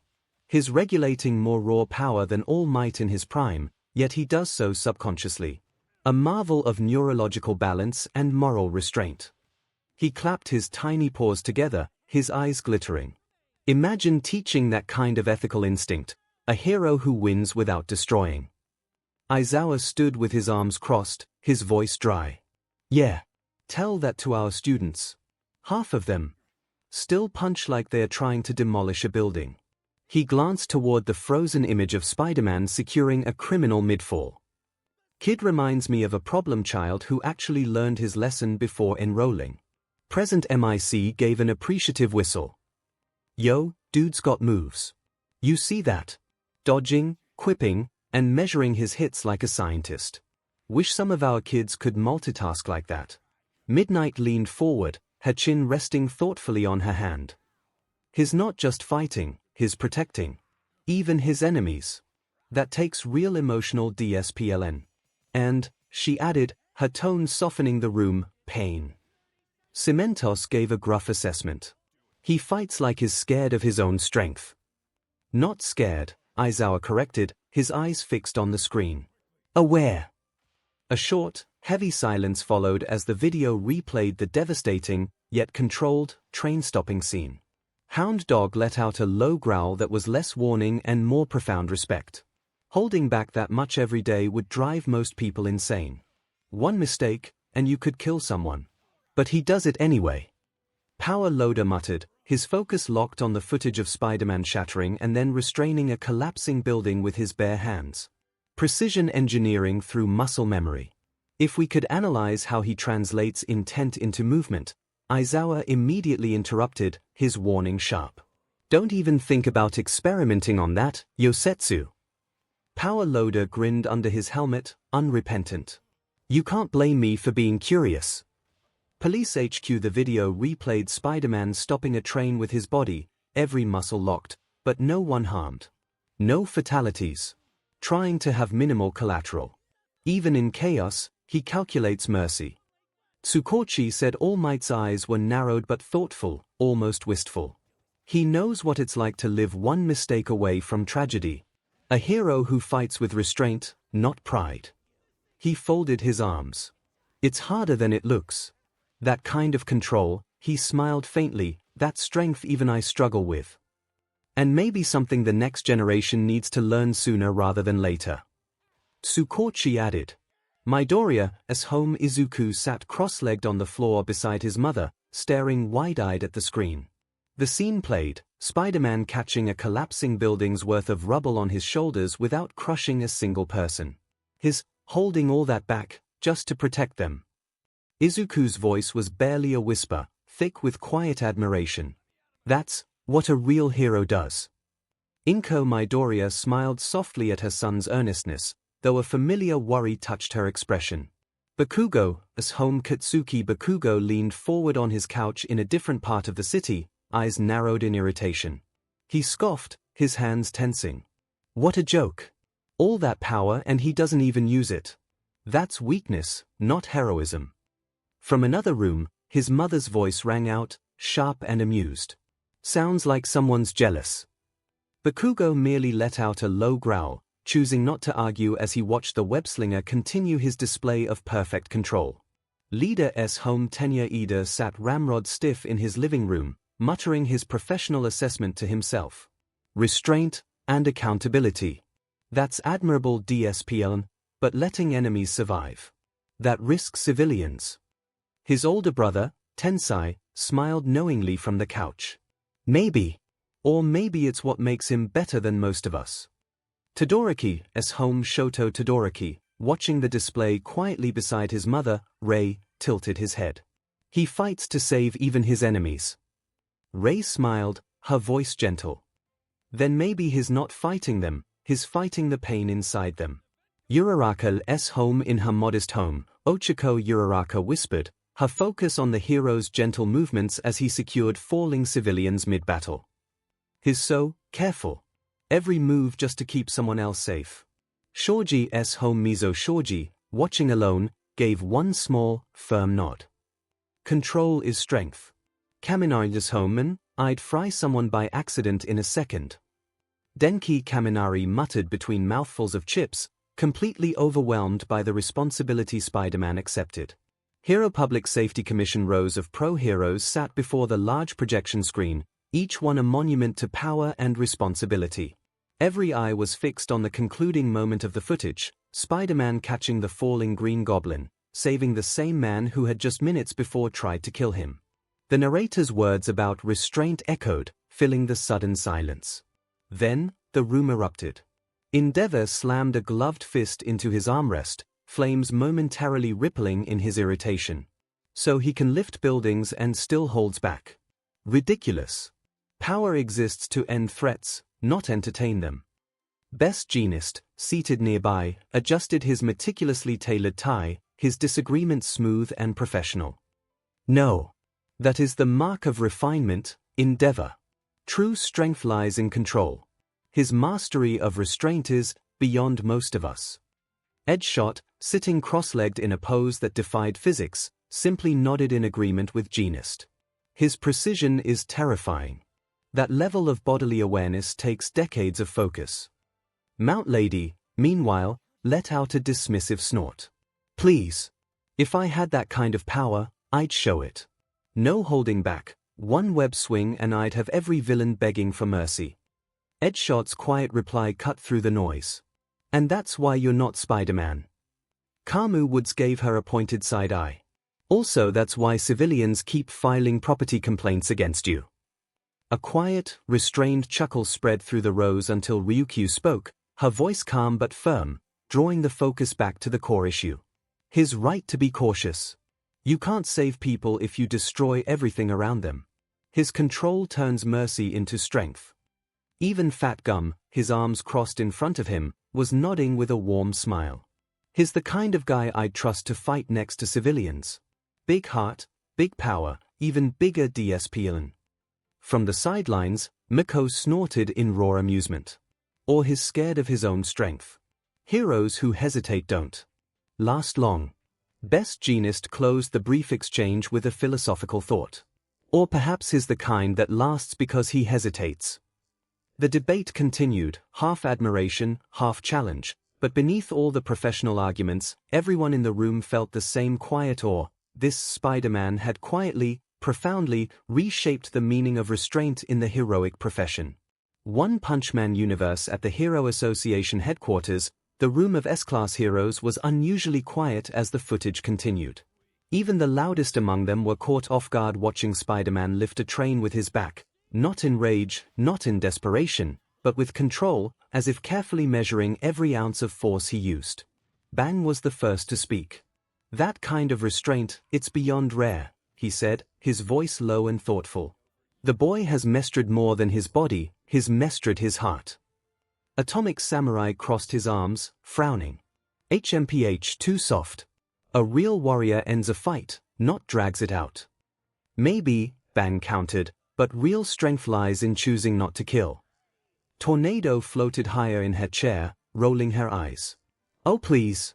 If you're that strong, then just end it. Why waste time babysitting villains? That earned her several side glances. Even Metal Bat couldn't resist muttering, yeah, but Tornado, he's basically the opposite of you.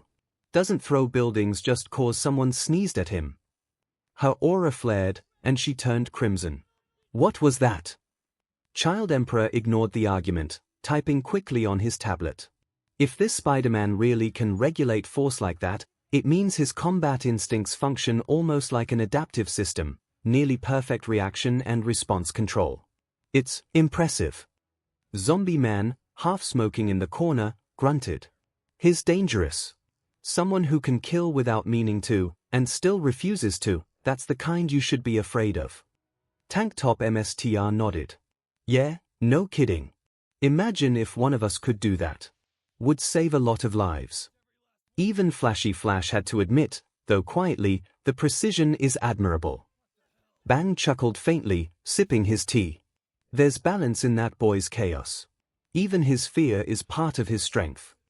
Z-City Genos replayed the video, scanning data on the Spider-Man's power restraint and biological limits. Sensei, he said, his voice thoughtful, you and he share something, a burden of strength. But he chooses to limit himself every moment. Perhaps, Saitama blinked slowly. Limit myself. He leaned back, thinking for a long moment.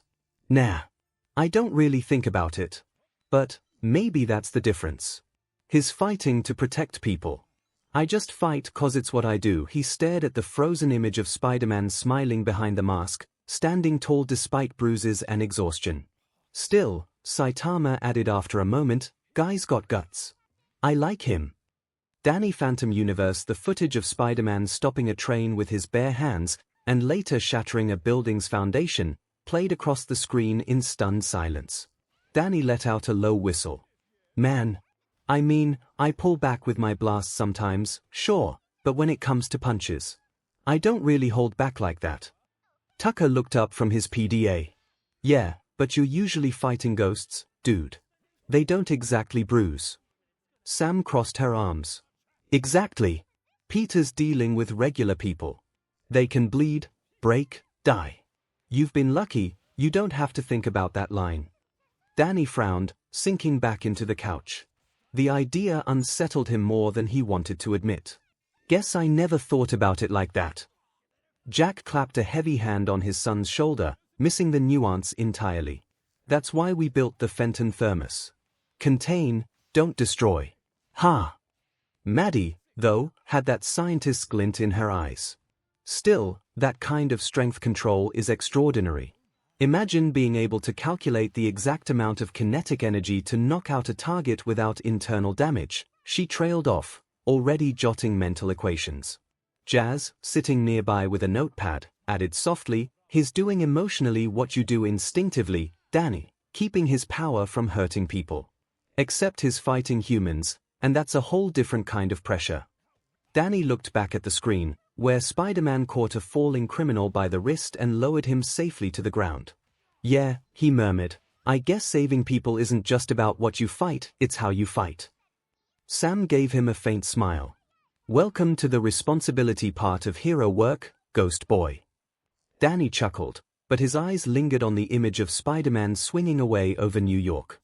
For the first time, he wondered what it meant to fight when every hit could break more than just bones. In the screen, well.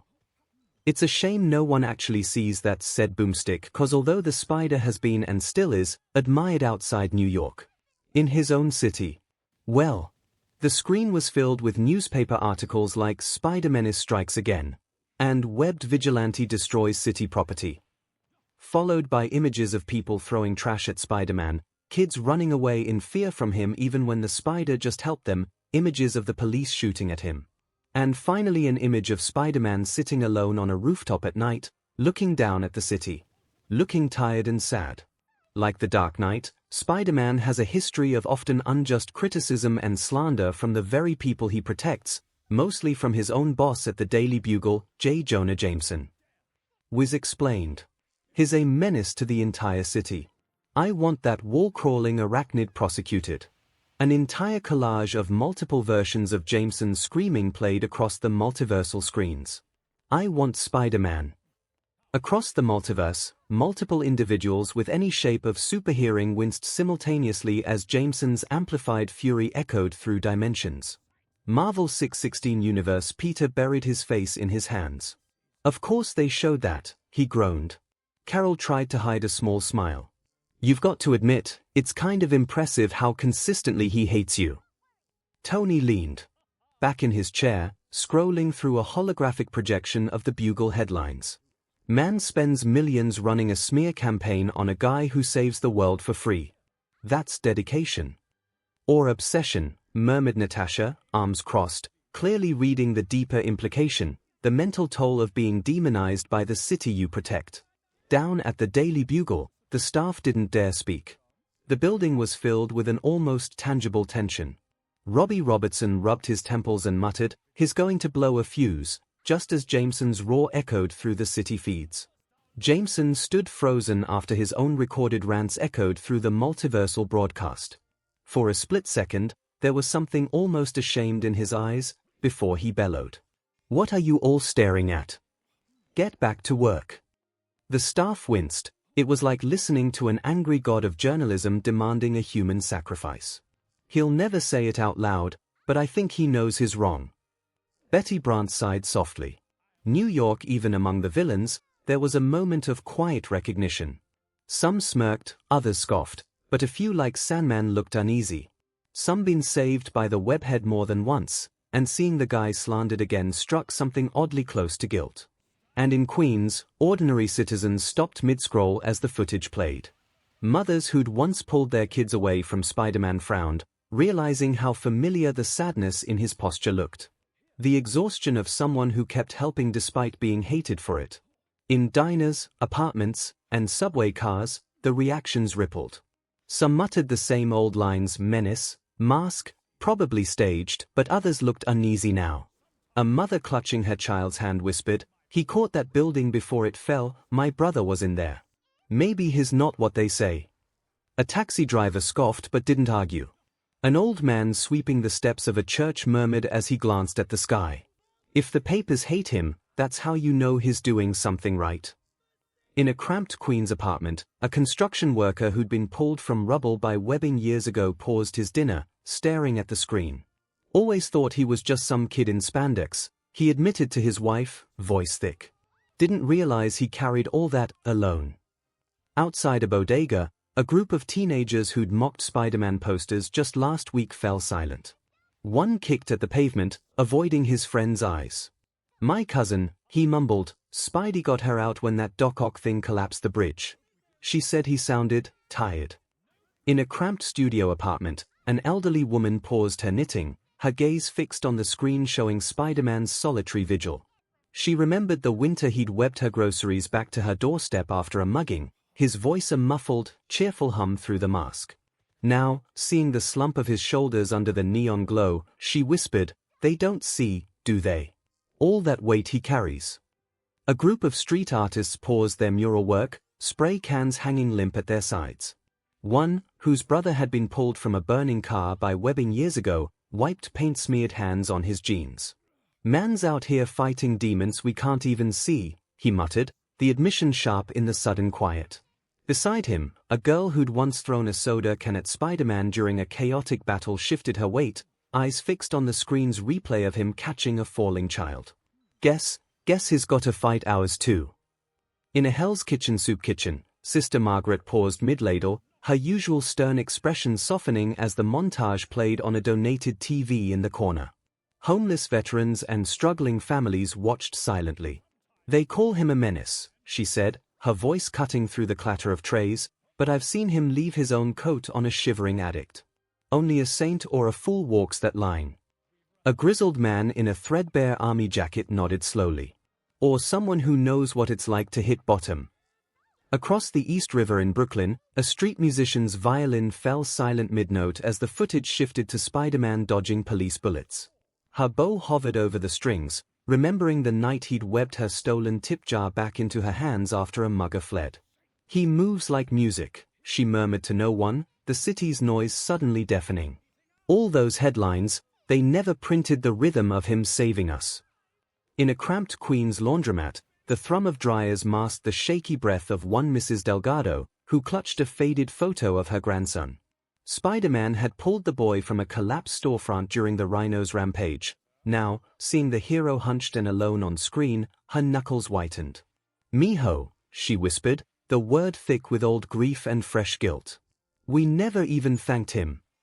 Across precinct houses citywide, NYPD officers shifted uncomfortably. Sergeant Jefferson Davis, leaning against a cruiser in Brooklyn, watched the replay of Spider-Man dodging police bullets meant for a fleeing purse snatcher. He remembered ordering that very volley months ago.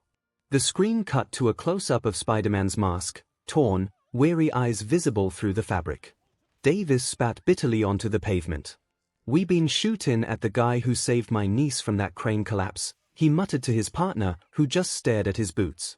In the cramped bullpen of Midtown South, Detective Yuri Watanabe slammed her coffee cup down, brown liquid sloshing onto case files. The montage showed Spider-Man webbing up looters during the Fisk riots, criminals she'd later arrested unharmed. Her jaw tightened. "Commissioner's gonna have a hell of a press conference tomorrow," she hissed to the rookie beside her, already dreading the internal memos demanding justification for years of APBs on a man who'd quietly handed the city's entire crime basically on his own. Spectacular Spider-Man universe at the Parker home, the kitchen light cast a warm glow across the table. Aunt May watched the screen, her hand tightening around her teacup as the montage rolled, The jeers, the flying trash, the bullets fired at a boy trying to help. When Jonah's voice thundered, "I want Spider-Man," she flinched as if it were shouted at Peter himself. That in a way it was. Her voice trembled with anger. How dare they? That poor young man. Then she stopped, because she could see the look on her nephew's face. Peter's shoulders were hunched, his eyes didn't leave the screen. He didn't deny it. He didn't have to. "Oh, Peter," she whispered, realizing all at once how many times he must have come home bruised not just from fists, but from words. He tried to smile, that weak, practiced grin that said, "I'm fine, Aunt May." Even when he wasn't, you know the bugle. Always about the drama. But it didn't work. May set down her cup, furious tears in her eyes. Drama. They're treating you like a criminal. You risk your life for those people, and this is how they repay you. Peter said nothing. He just looked down at his hands, steady hands that saved lives, hands the city feared. "Oh, I'm half a thought going there and give that boss of yours a piece of my mind."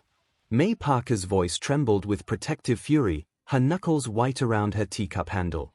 She rose halfway from her chair before Peter gently tugged her sleeve back down, a silent plea for restraint.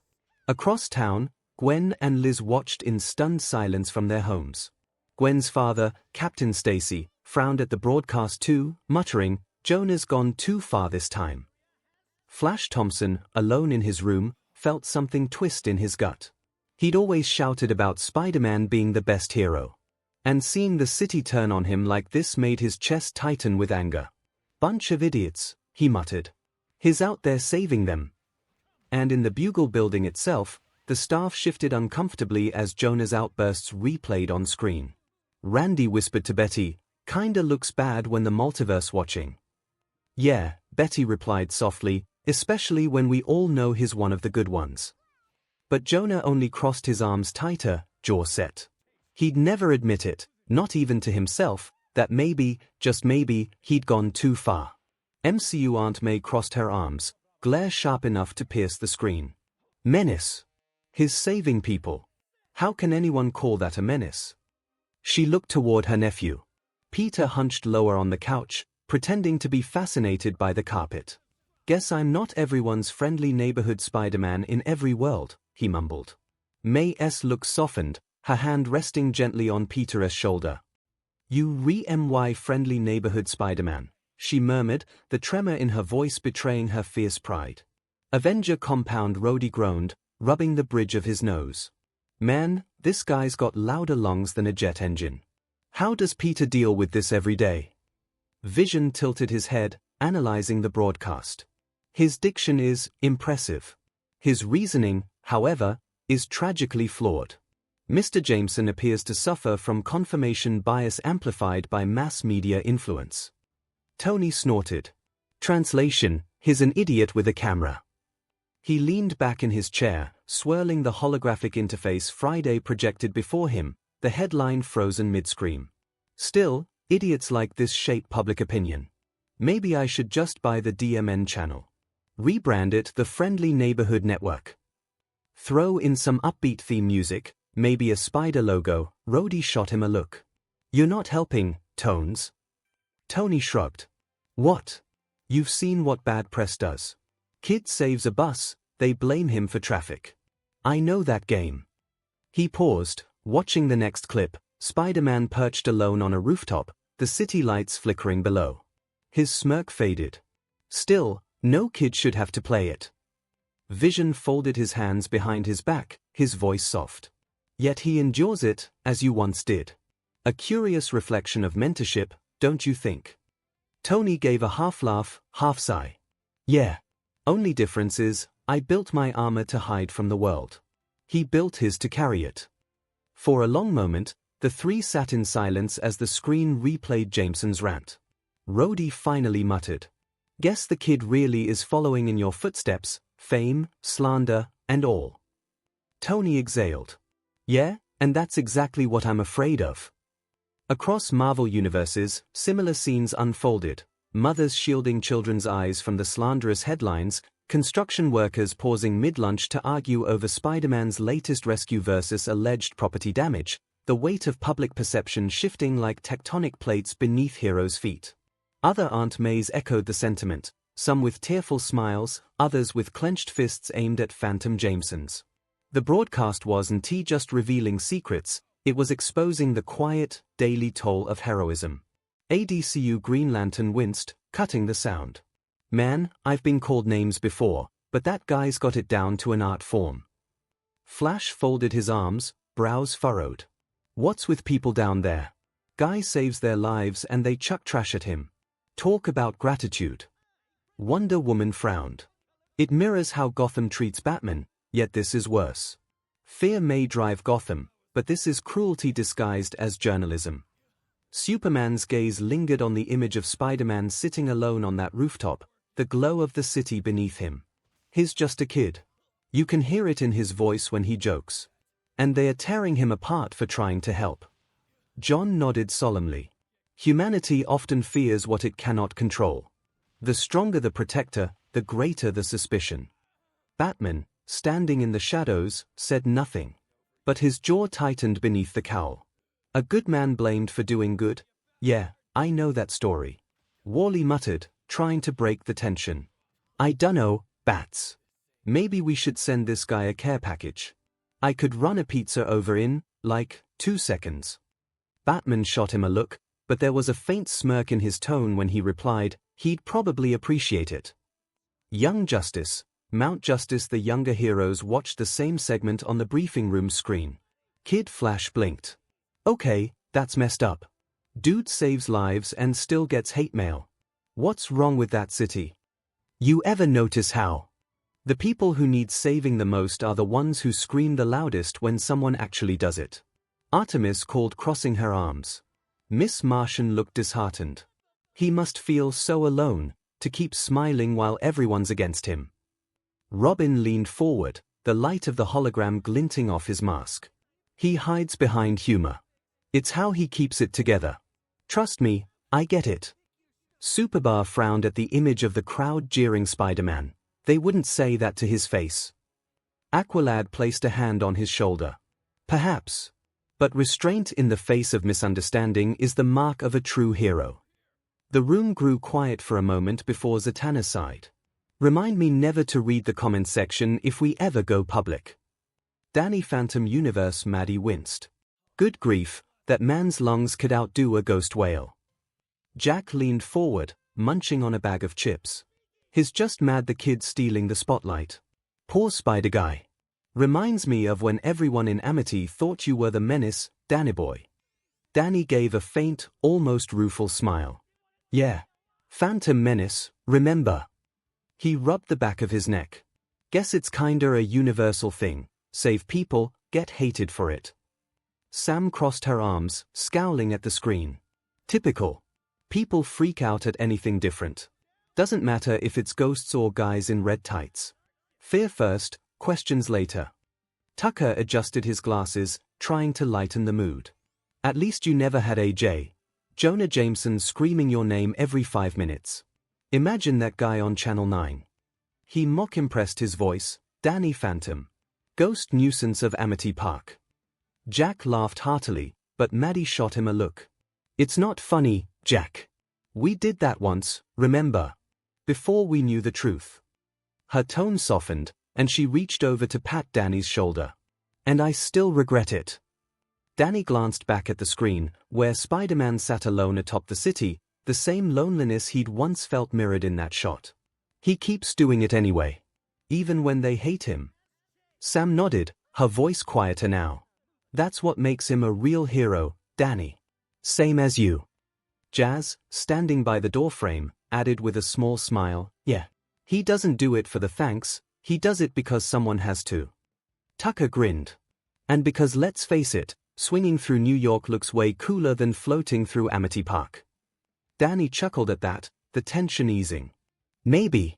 But if I ever meet the guy, first thing I'm doing is buying him pizza. He deserves at least that much. My Hero Academia Universe Endeavor crossed his arms, scowling. If you can't earn the people's trust, you're nothing but a vigilante. A real hero's value is public approval. Best Jeanist adjusted his collar. And yet, Despite their rejection, this Spider-Man continues to protect them. I find that commendable. Hawks, younger and less jaded, chuckled from the corner.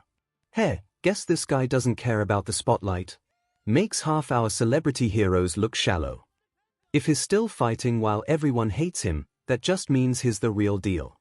No crowd, no clapping, just guts. Miko grinned sharply. Teacher's lounge Aizawa exhaled through his scarf. No sponsors. No agency. No support system, and yet he keeps going. Sounds like someone I'd actually respect. Midnight gave a half smile. Poor kid probably wouldn't last a day in this country's PR system. They'd bury him in interviews before his first patrol. The press weaponizing fear again. This could easily happen here if the media ever turned on a hero. Cementos frowned. Present MIC clenched his fist. Man, that SCKS.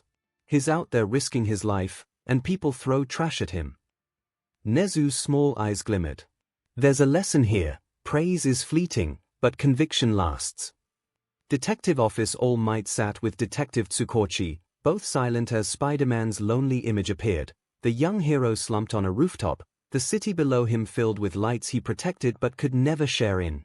All that power, all that heart, Tsukochi said quietly.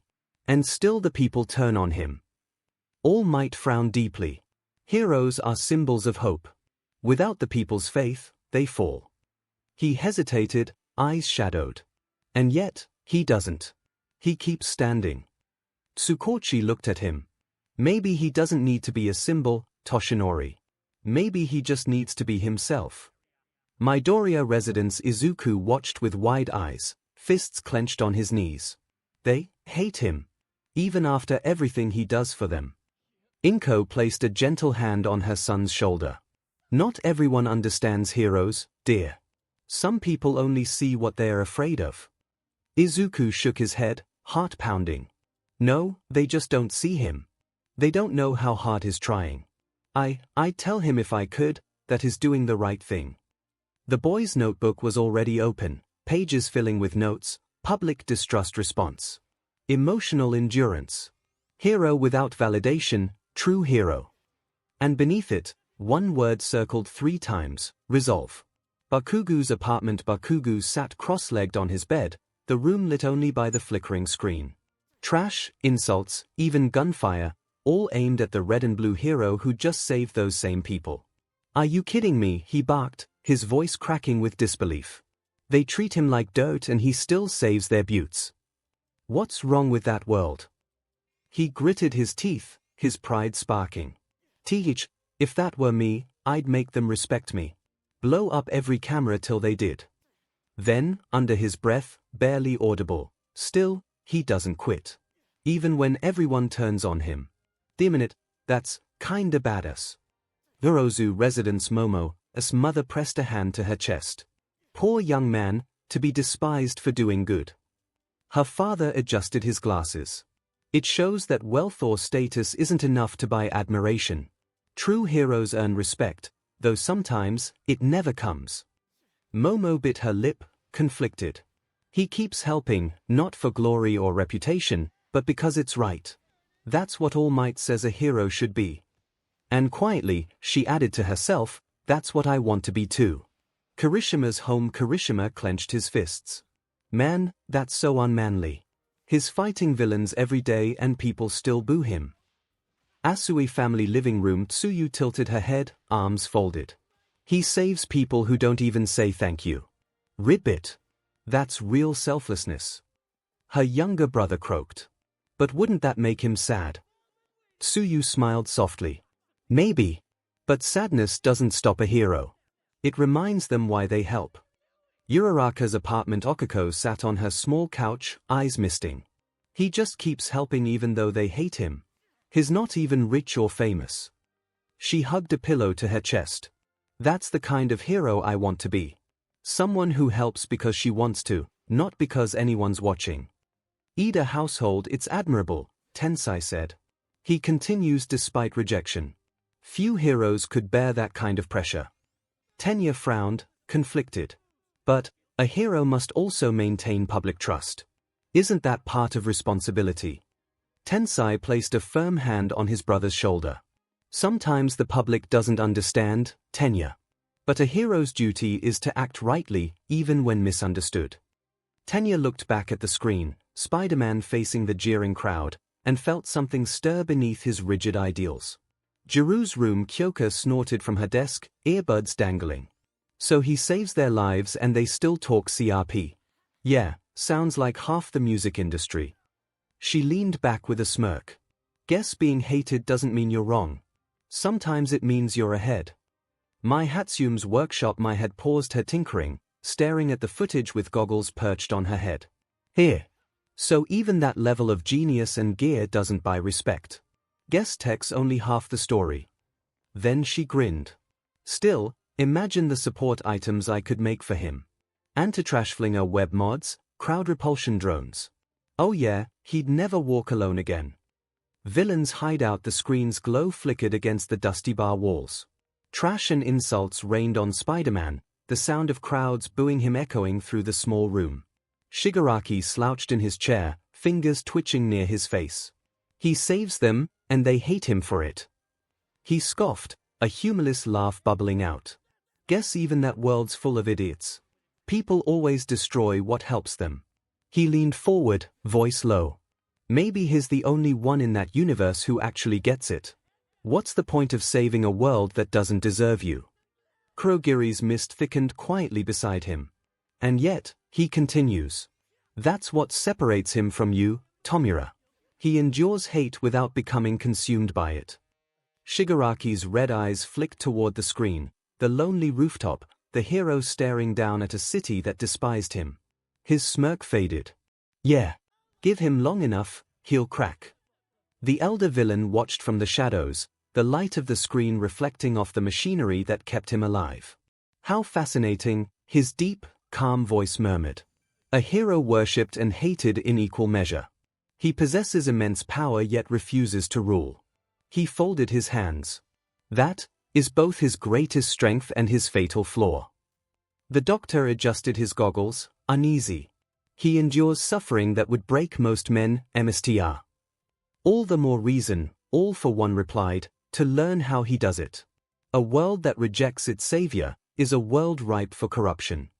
A pause. And perhaps, one day, for someone like me to save properly. In an alleyway, this guy gets treated like dirt even when he's actually helping. Dabby exhaled smoke, voice laced with cynical amusement. Sounds familiar. He flipped the cigarette away, sparks scattering. Difference is, he still gives a DMN. Can't tell if that's brave or just stupid. Toga tilted her he's as she watched Spider-Man catch the same people who'd thrown garbage at him earlier. Her smile trembled. He still helps them. Even when they hurt him. She whispered, half in awe, half in confusion. Her eyes softened. People only love heroes when they are perfect. If they ever saw who they really are, they'd run away too. Poor guy. Twice blurted out. He just wants to help, and everyone calls him names. I get that. I've been there. Split in two over it. His duplicate argued instantly, yeah but come on, he's got superpowers and a mask, he'll be fine. The first self snapped, that's what they said about me too. Spinner leaned forward, watching Spider-Man swing off into the night after being chased by police. So, here's what a real hero looks like. His tone was quiet but edged with bitterness. Not some celebrity or government lapdog. Just a guy doing what's right, even when no one thanks him. His grip on his sword tightened. Maybe that's what Stain was trying to say all along. In an apartment, Gentle leaned back in his chair, hand over his heart. Ah, such a tragic hero. Misunderstood by the public, yet unwavering in his noble resolve. La Brava sniffled beside him. He's just like you, Gentle-sama. He chuckled dramatically. Perhaps. Though I must admit, his reputation is a tad more international. One Punch Man universe. Several S-class heroes sat around a wide table as the footage replayed. Metal Bat slammed a fist on the counter. He fights every freak in that city and they treat him like trash. What's wrong with those people? Atomic Samurai smirked. Public fear is a constant, even in our world. Heroes without sponsors get the same treatment. Tatsumaki floated cross-armed, rolling her eyes. Please. If the media ever said that about me, I'd crush their building. Bang sighed. And that's why he's stronger in spirit than you, child. He endures. In the screen ag my ears. Boomstick complained. And unfortunately, things aren't that better on the hero side of things, he continued. Even when he has become honorary and officially part of groups like the Avengers or the Fantastic Four, images of both groups appeared in the screen. Many heroes still see him as a joke or underplayed his abilities and feats. The Avengers don't trust the fact he uses a mask to hide his identity, and his aptitude during battles has marked him as irresponsible. Childish and reckless was explained as footage played, Iron Man lecturing Spider-Man mid-battle, Captain America shaking his head after a quip, Thor patting his shoulder like a child who'd spilled juice. Not to mention they don't exactly take seriously any of the villains he fights, considering them small dangers comparing to the missions and enemies they face. Oh, you fought a goblin guy that blow up a city block. That's cute. We were in another country saving royalty or cleaning Iron Man's latest world-threatening mistake, Boomstick mocked sarcastically as footage shifted to Spider-Man battling Rhino alone while Avengers assembled dramatically elsewhere. At best the X-Men. Was continued as the image showed the mutant group. Consider him a mutant ally.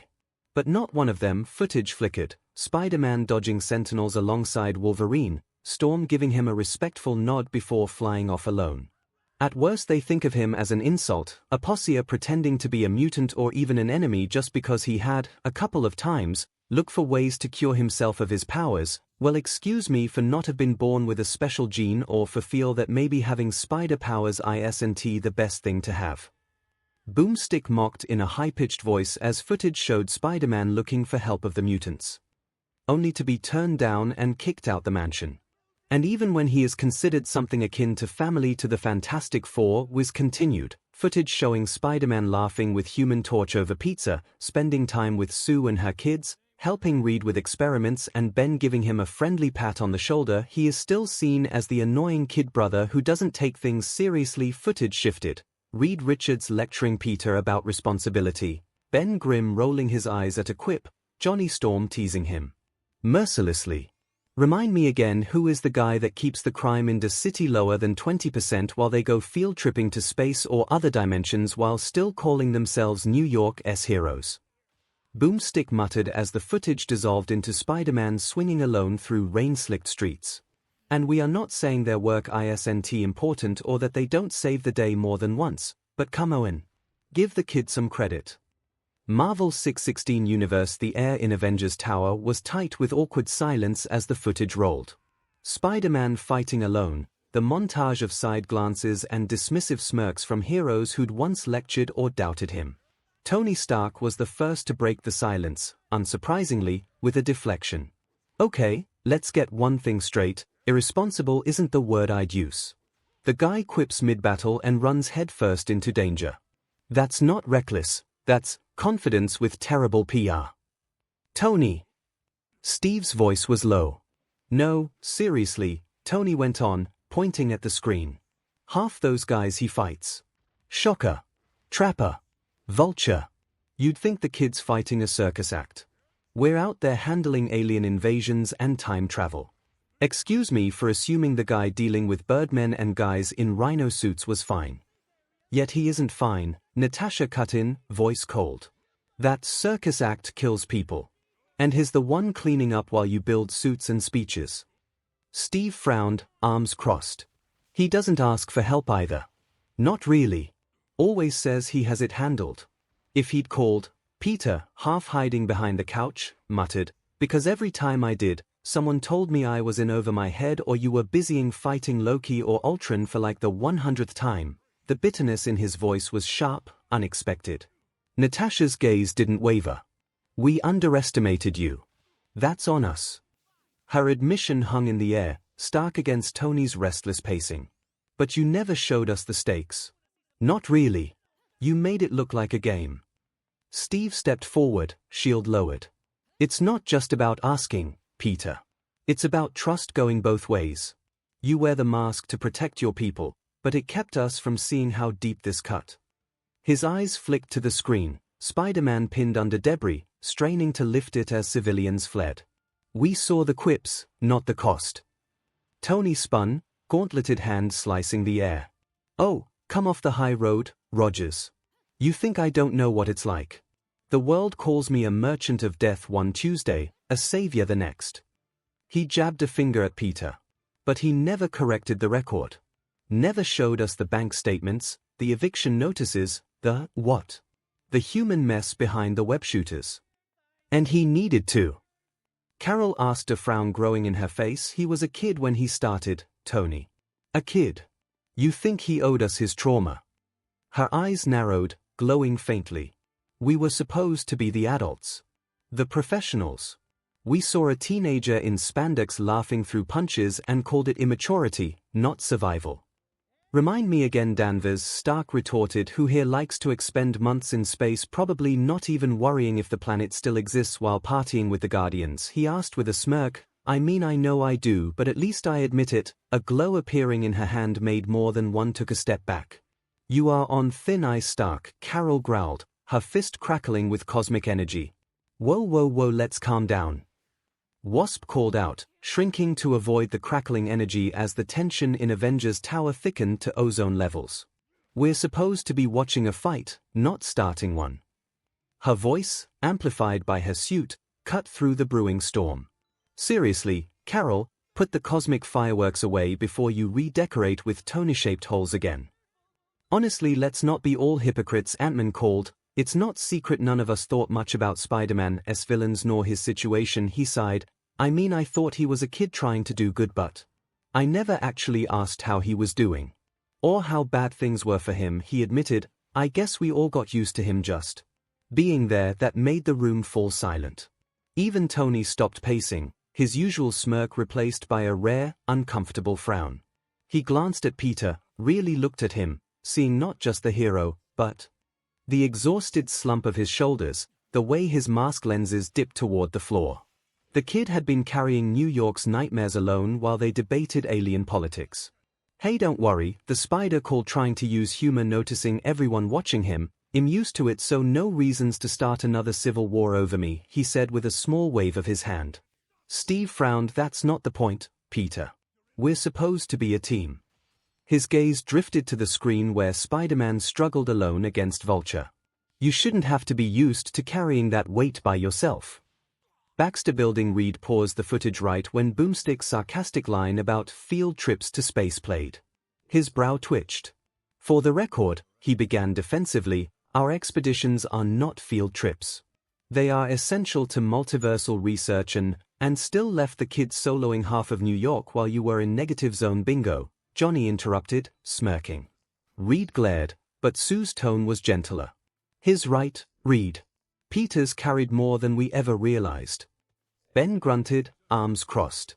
Why no, Stretch, all your fancy math don't mean squat if the kid's holding up the whole city without a vacation day. Reed sighed, rubbing his temples. I suppose, it's easy to overlook someone who makes the impossible look routine. Franklin and Valeria exchanged a knowing glance from their corner of the lab. He always is there to help us or just keep us company, Franklin whispered. Valeria nodded solemnly. He's the only one who doesn't treat us like equations yet at the same time doesn't threat us like normal kids, she added, her small fingers tracing equations in the air. He just sees us. Krakoa Jean looked uncomfortable at the footage of Spider-Man being dismissed as not one of them. After everything we went through for acceptance, we sound exactly like the people who used to hate us. Cyclops frowned, clearly defensive. He came to us looking for a cure, Jean. What were we supposed to say? Sure, let's erase what makes you special. Logan, leaning against a tree, scoffed. Yeah, maybe don't act like every guy who doesn't want to be a mutant's an enemy. Kid didn't want fame or power, he wanted a normal life. You think that's a crime? Emma Frost raised a brow, voice dripping in silk and venom. Please, Scott. The boy's a human with mutant problems. The least you could have done was not slam the door in his face. It's almost poetic. X-Men preaching equality and flunking the one pop quiz that mattered. Even Storm, who often played mediator, looked thoughtful. He stands where we once did, feared for what he never asked to be. We should have seen the reflection sooner.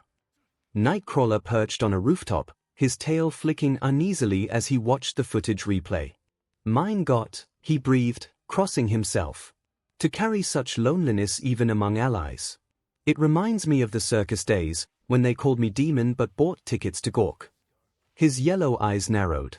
We should have offered sanctuary, not suspicion. Gambit tossed a charged card into the air, catching it with a bitter laugh.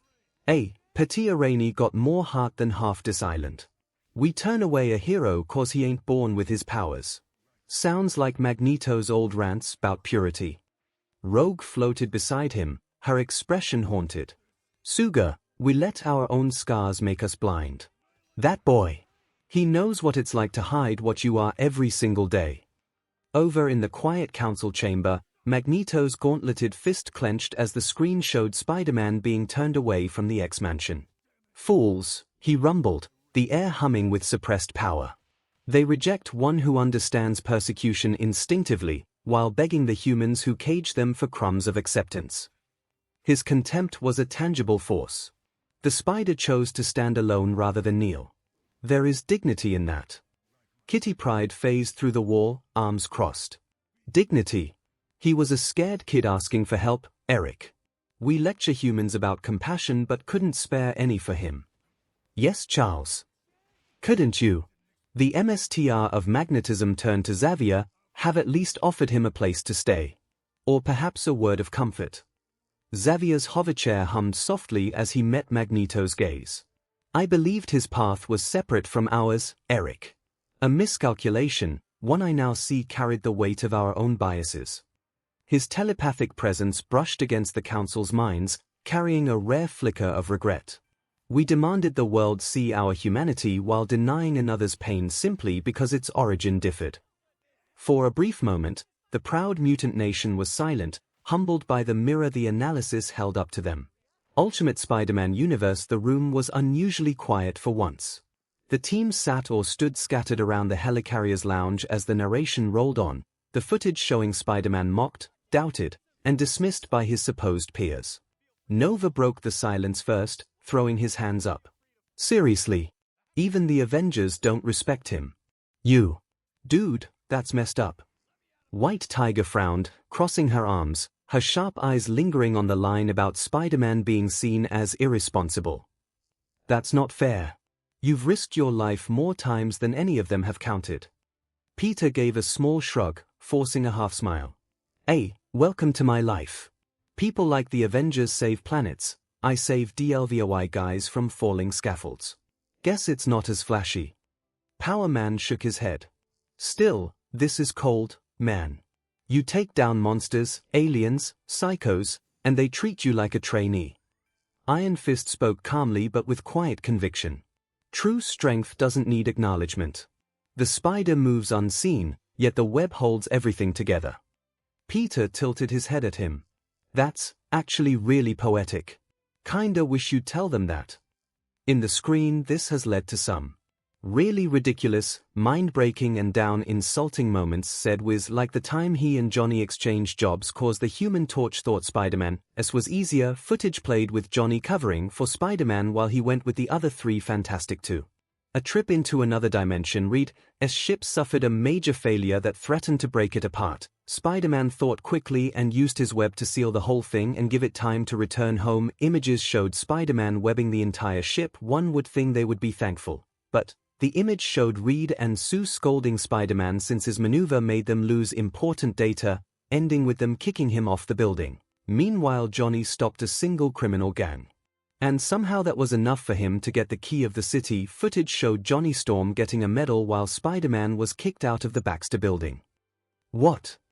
Boomstick yelled, throwing his hands up as the footage dissolved into Spider-Man swinging away, shoulders slumped. The guy saves an entire ship full of geniuses from imploding in the negative zone, and they chew him out over data logs. Meanwhile, the Human Torch stops one bank heist and gets a parade. He jabbed a finger at the screen showing Johnny Storm grinning under confetti. That's like giving a participation trophy to the guy who showed up late while the MVP gets benched. Marvel 616. Peter sat in the corner of the meeting room, mask on but head lowered, trying to avoid the dozen pairs of eyes fixed on him. Tony was the first to break the silence. "Okay, did I just saw the Fantastic Four throw you out of their clubhouse after you saved their necks?" He turned toward the hologram screen, pausing the moment where Spider-Man was kicked out. "Because that's peak scientist ungratefulness right there." "I'd know." Carol crossed her arms. "You'd think someone who literally saved them from being trapped in another dimension would get a thank you instead of a lecture." Rhodey gave a low whistle. "Man, that's cold. Kid saved them from being blown up, and he gets booted for corrupting a hard drive." Thor looked puzzled but sympathetic. "In Asgard, a warrior who saves his allies is given mead and song, not rebuke. Midgard's gratitude grows stranger by the day." Peter mumbled under his breath, "Yeah, well, at least I didn't have to pay for the ship repairs this time." Vision, standing nearby, tilted his head. "It is illogical. Mr. Richards is among Earth's most brilliant minds, yet he failed to quantify the worth of survival over data." "That's Reed for you," Tony snorted. "Too busy calculating the speed of gratitude to actually express it. He's used to being the smartest one in the room. You outthought him in an instant. Some men don't take that well." Natasha called out. Peter rubbed the back of his neck. "I didn't outthink him, I just reacted." "Exactly," Natasha said. "Instincts. The kind you can't program or predict." Tony smirked faintly. "Don't let it get to your head, kid. I've been outsmarted by you too. It's irritating." Baxter Building Franklin's eyes widened. "Dad, did you really kick Spider-Man out after that?" Reed pinched the bridge of his nose. "It wasn't like that. We lost vital data from the negative zone's energy fluctuations. That information could have..." He interrupted himself once noticing that both kids were glaring at him. Valeria spoke first, her voice dangerously calm. "You lost data. He saved your lives. Which variable has more weight in your equation, father?" Franklin nodded fiercely, fists clenched. "Uncle Peter visits us every week. He helped me build that Lego Death Star. And you just threw him out." The accusation hung thick in the lab's sterile air. Sue looked down, feeling ashamed of her aptitude that day. "He was right, Reed. We were ungrateful," she said softly. "We were so focused on what we lost. We forgot to thank the person who saved us." Ben grunted from his chair. "Gotta say, Stretch, you sounded like a real tool there." He sighed. "Kid patched the ship and let us return safe and complete, and you kicked him out. For what? Some numbers." He shook his head. "And I let you do it," he groaned. "I'm surprised he still talks to us." Johnny leaned back, trying not to look embarrassed as the footage of him receiving the key to the city replayed in the background. Okay, so maybe they went a little overboard with the parade, a little." Ben muttered. "You've got your own float, hothead." Johnny winced as the screen lingered on his smug grin, accepting the key. "Okay, fine. I'll apologize to the webhead next time I see him." He paused, scratching his head. "If he even wants to talk to us after this. If he doesn't, I'm telling Uncle Victor," Valeria said with a smirk that made Reed pale. "He likes Spider-Man more than you anyway," Krakoa Storm sighed. "Reed Richards has always been brilliant and infuriating." Beast adjusted his glasses. "One wonders if Richards' dismissal stemmed from professional jealousy over such an elegant solution," he said. "After all, it was his vessel, the one that failed, and Spider-Man fixed it with, well, spit and glue." Logan snorted. "Jealousy? Nah. More like pride got dented. Rich boy scientist ain't used to being shown up by some kid with sticky fingers." Wolverine smirked. "That's Parker for YA. Always gets kicked when he's down, keeps getting back up anyway." Nightcrawler smiled softly. "It is what makes him truly heroic.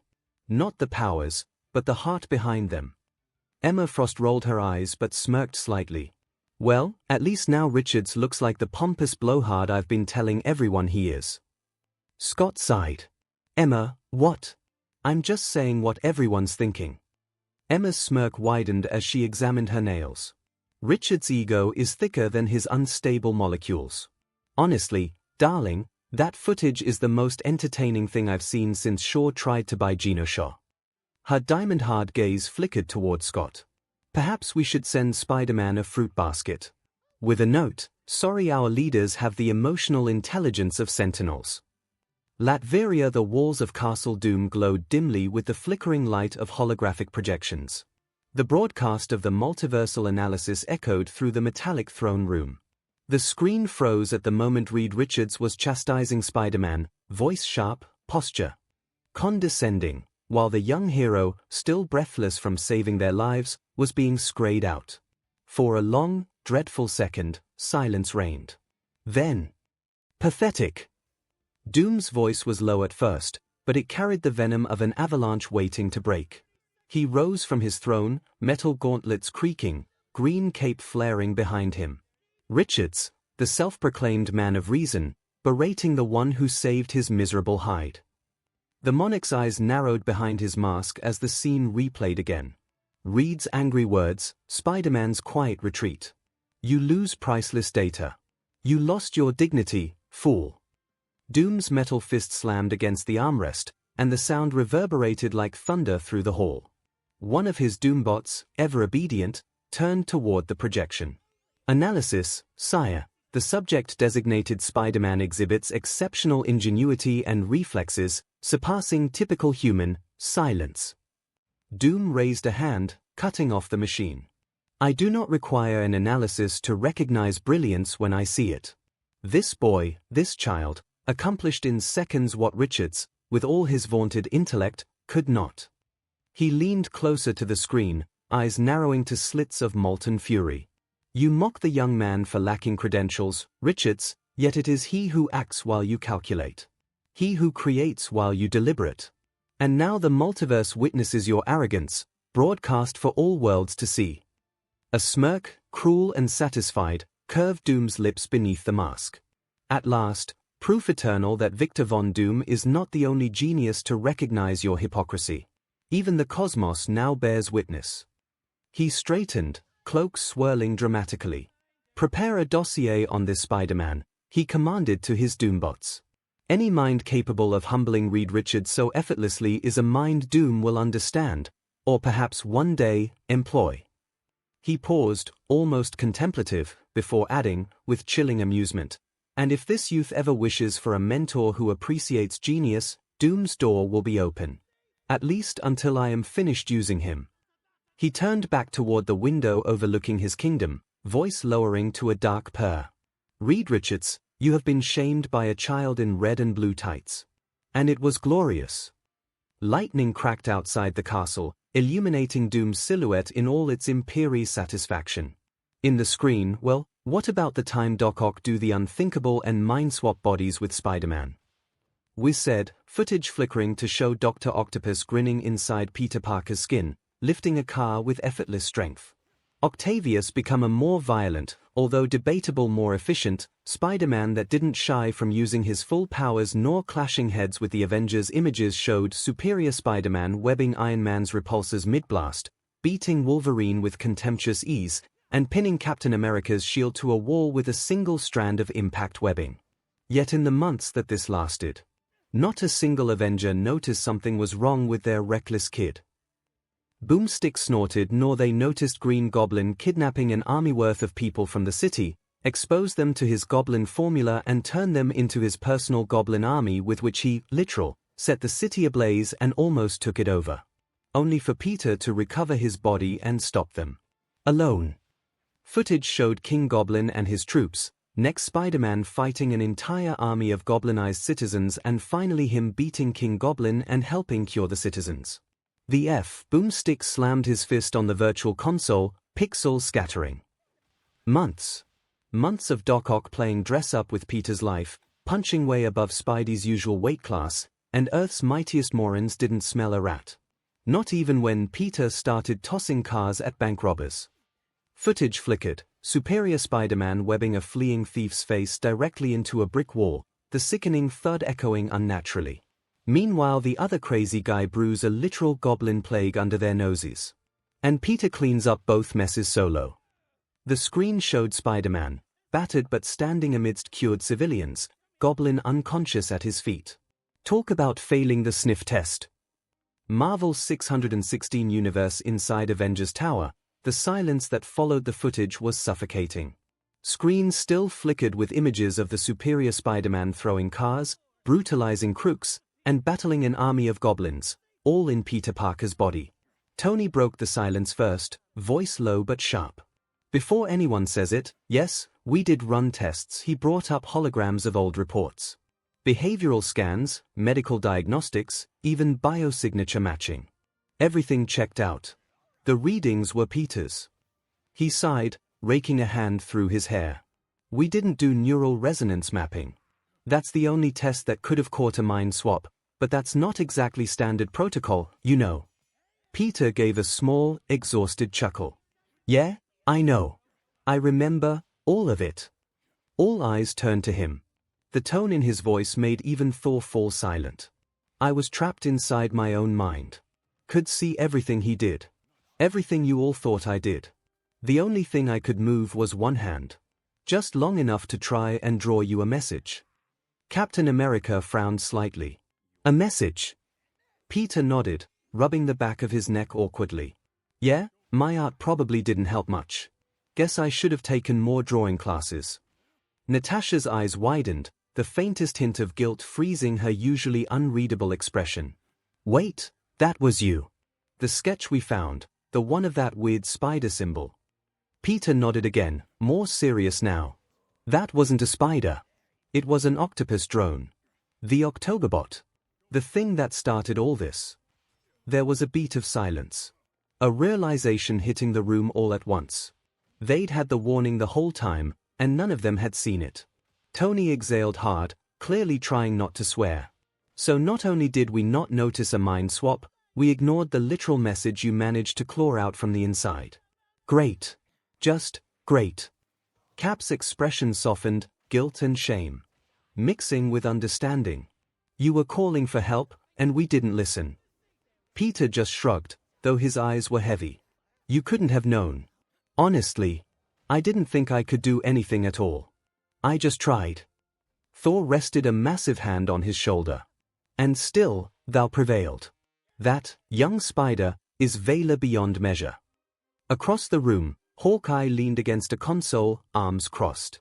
Okay, so we dropped the ball. Hard. His gaze swept the assembled heroes. But Parker, next time you draw us a creepy octopus doodle, we're gonna assume Doc Ock's pulling a Freaky Friday. Deal. No one laughed and more than one gave the archer a death glare. Hawkeye shrugged, unrepentant. What? We're establishing protocols here. Parker's got a history of weird CRP happening to him. We need a checklist. Is he acting ruthless? Drawing cephalopods. Suddenly calling Reed Richards inferior intellect. He paused. Actually, scratch that last one. Octavius would never be that subtle. Peter managed a weak smile. Thanks, Clint. Really feeling the support. Speaking of, She-Hulk called out, how is that the Goblin was able to kidnap so many people like that without anyone noticing? I mean, I know the Avengers are busy but... She paused, looking at Peter. That many people. Peter shifted uncomfortably.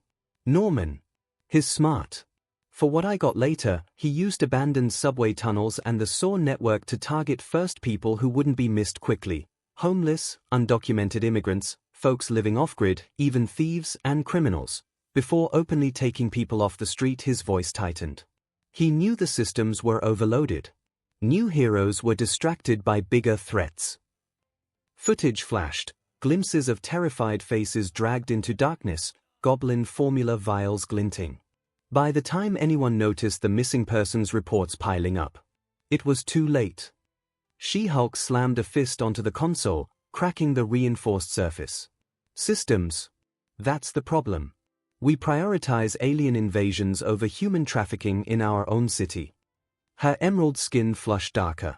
A child could see the pattern if they looked at the data holistically. Jen calmed down. Bruce Banner sighed, rubbing his temples. It's not that simple. We have protocols, threat matrices. He trailed off as footage played of Norman Osborn grinning maniacally while injecting a terrified woman with glowing serum. But you're right. We failed those people. His voice dropped, heavy with regret. We built towers in the sky. And forgot the shadows where monsters hide. Krakoa Wolverine gave a low whistle. Told YA. When the kid shuts up, it's 'cause he's fighting for real. Storm nodded, voice soft. He was stripped of his body, his freedom, his voice, and still he fought back. That's not human will, that's extraordinary. Cyclops crossed his arms, grudgingly respectful. I used to think he was just another attention-grabbing vigilante. Guess I was wrong. Hell's Kitchen Daredevil sat in his office, face grim. So that's what I was feeling, the wrong tension, the different rhythm. I thought he'd lost control. I didn't realize he wasn't himself. Latveria Victor Von Doom leaned back on his throne, his metallic fingers steepled. Richards berates the boy for reckless improvisation, and yet the boy endured a mind theft that eluded even the so-called Avengers' intellect. Truly, their arrogance blinds them all. His tone darkened. But even I must commend Parker's resilience. To wrest control of one's mind from Octavius. Remarkable. Villain underworld in Oscorp, Norman Osborn slammed his fist on the table, teeth bared. That traitor. Octavius dared to tarnish the legacy of our rivalry wearing his skin. I'll tear his bones apart when I find him. Kingpin, seated in the shadows of his office, sipped from a glass of brandy, watching the footage with quiet disdain. Even possessed, the spider ruined half my operations. That imposter cost me millions. I'll have both their heads. The real one and the fake. Electro crackled with sparks, pacing angrily. That freak threw me into a generator and said it was for efficiency. I knew something was off. Vulture, wings twitching, hissed. And I thought he'd gone mad. I respected him. Ha! Fool me once. Even Venom was snarling, the symbiote's voice a guttural hiss. Octavius used our other. He dared to pretend to be the spider. We will find him. We will eat him. Ultimate Spider-Man inside the helicarrier's central briefing room, Nick Fury was stone-faced as the footage rolled, Dr. Octopus, in Peter's body, throwing cars, webbing Iron Man to a wall, and verbally dressing down Captain America before punching out a goblin army. All under the banner of Superior Spider-Man. The entire room was silent. Not because of awe, but because of the dawning terror of what this meant. Fury finally exhaled, his voice low but cold. So, let me get this straight. A mad scientist hijacked the kid's body, nearly took over New York, clashed with the Avengers, and no one noticed.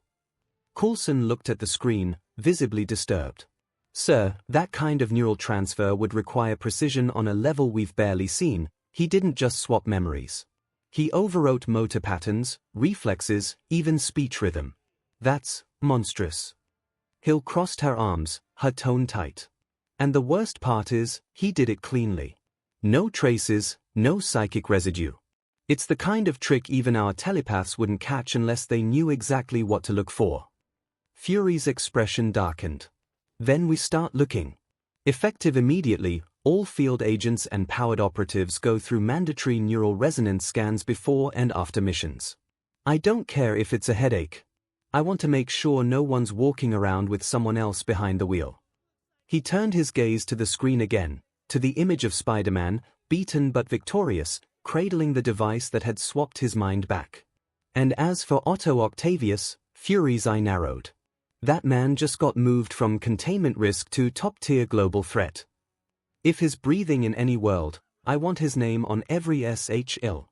D watch list from here to no here. Avengerless Tower. Tony leaned forward, face twisted in disbelief. Wait. So, this Otto guy managed to body swap into the kid and none of the Avengers from that world picked up on it. You're telling me no one noticed Peter Parker suddenly turning into Dr. Freaking Doom Jr.? Cap frowned. He fought harder, harsher. They thought he'd just grown up. More disciplined. I can't entirely fault them. Natasha, however, was clearly uncomfortable. No, they should have noticed. I've seen brainwashing, infiltration, possession. You can always tell when the soul doesn't match the skin. To do that cleanly, to mask it that completely, it's not just tech. It's genius. Twisted genius. We should catalog that method before someone else tries it. Tony's voice was grim, fingers already tapping a holographic keyboard. If Otto pulled it off once in another world, Who's to say he won't try that in this world? Captain America finished with narrowed eyes. 𝐂𝐻𝐸 containment Otto Octavius, or rather, this world's version, watched the footage of his counterpart's achievements with cold, fascinated amusement. He smiled, the mechanical arms twitching faintly. Ah, so in another world, I succeeded. Body swapping with the wall crawler. Overpowering the so-called heroes. Holding the city hostage. Intriguing, he leaned closer to the monitor. Perhaps this counterpart of mine has just shown me a path worth pursuing. Spectacular Spider-Man universe. At the Parker residence, the screen froze on the image of Dr. Octopus grinning inside Peter's body. May's hand flew to her mouth. Oh my goodness! Peter, that man, he swapped minds with you. Peter looked pale. Not Mimi, another me. But, yeah. Doc Ock. He rubbed his neck, the realization settling heavy. Guess I should start being a little more careful around anyone with more than 2 metal arms from now on.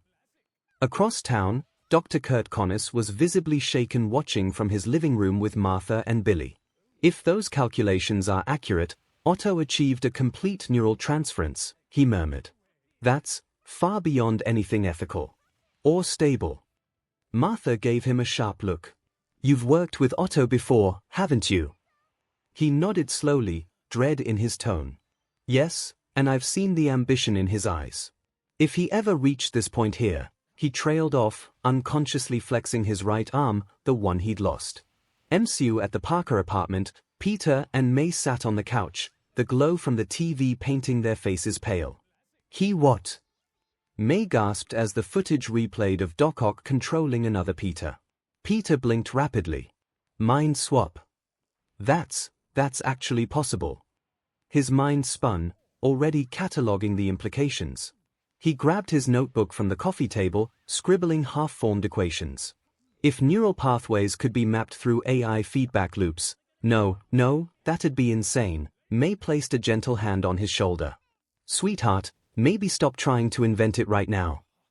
Avengers compound mental transfer tech, brilliant and horrifying. If anyone in our world builds that, I'm cutting their funding personally.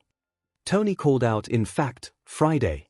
Make sure to put a ban in anything that had to do with tentacles and mind swapping. Rhodey crossed his arms.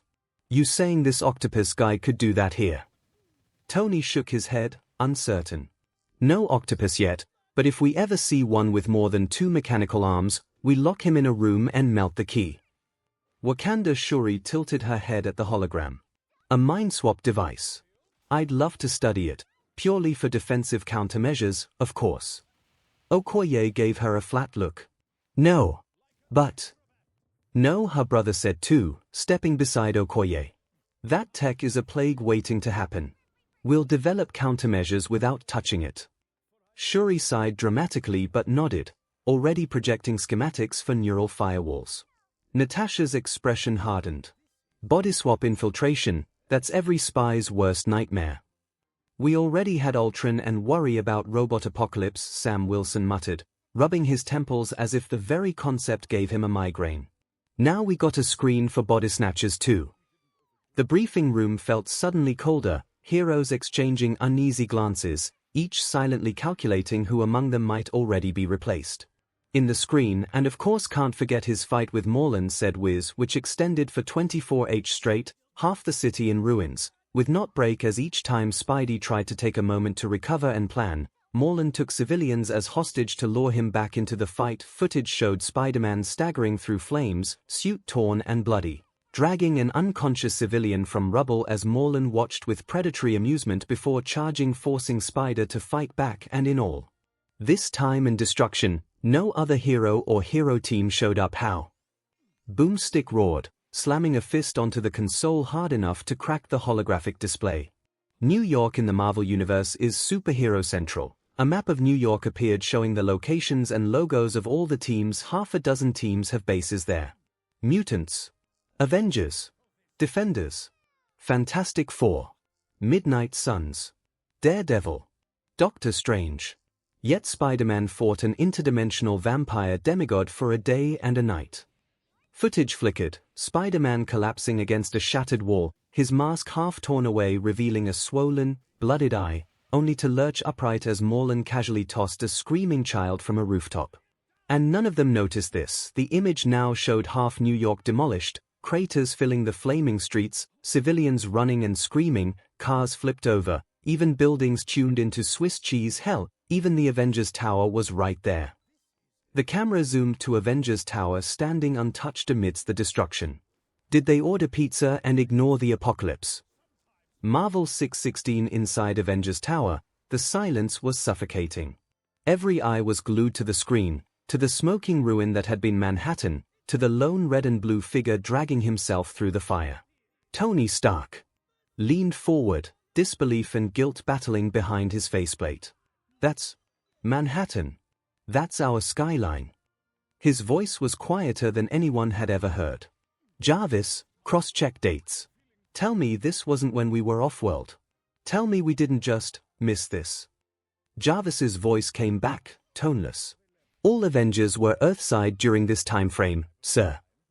A quiet, collective shudder went through the room. Cap's knuckles went white against the table. 24 hours. One man. And we didn't, he couldn't finish it. The footage of civilians screaming through burning streets made the words taste like ash. Natasha's brow furrowed. Someone would have called it in. The comms network. SHLD surveillance. How the hell did no one see that? Peter didn't say a word. He was just staring. His hands trembled slightly on his knees. He remembered the smell of ash. The taste of BLD. The sound of Morlan laughing.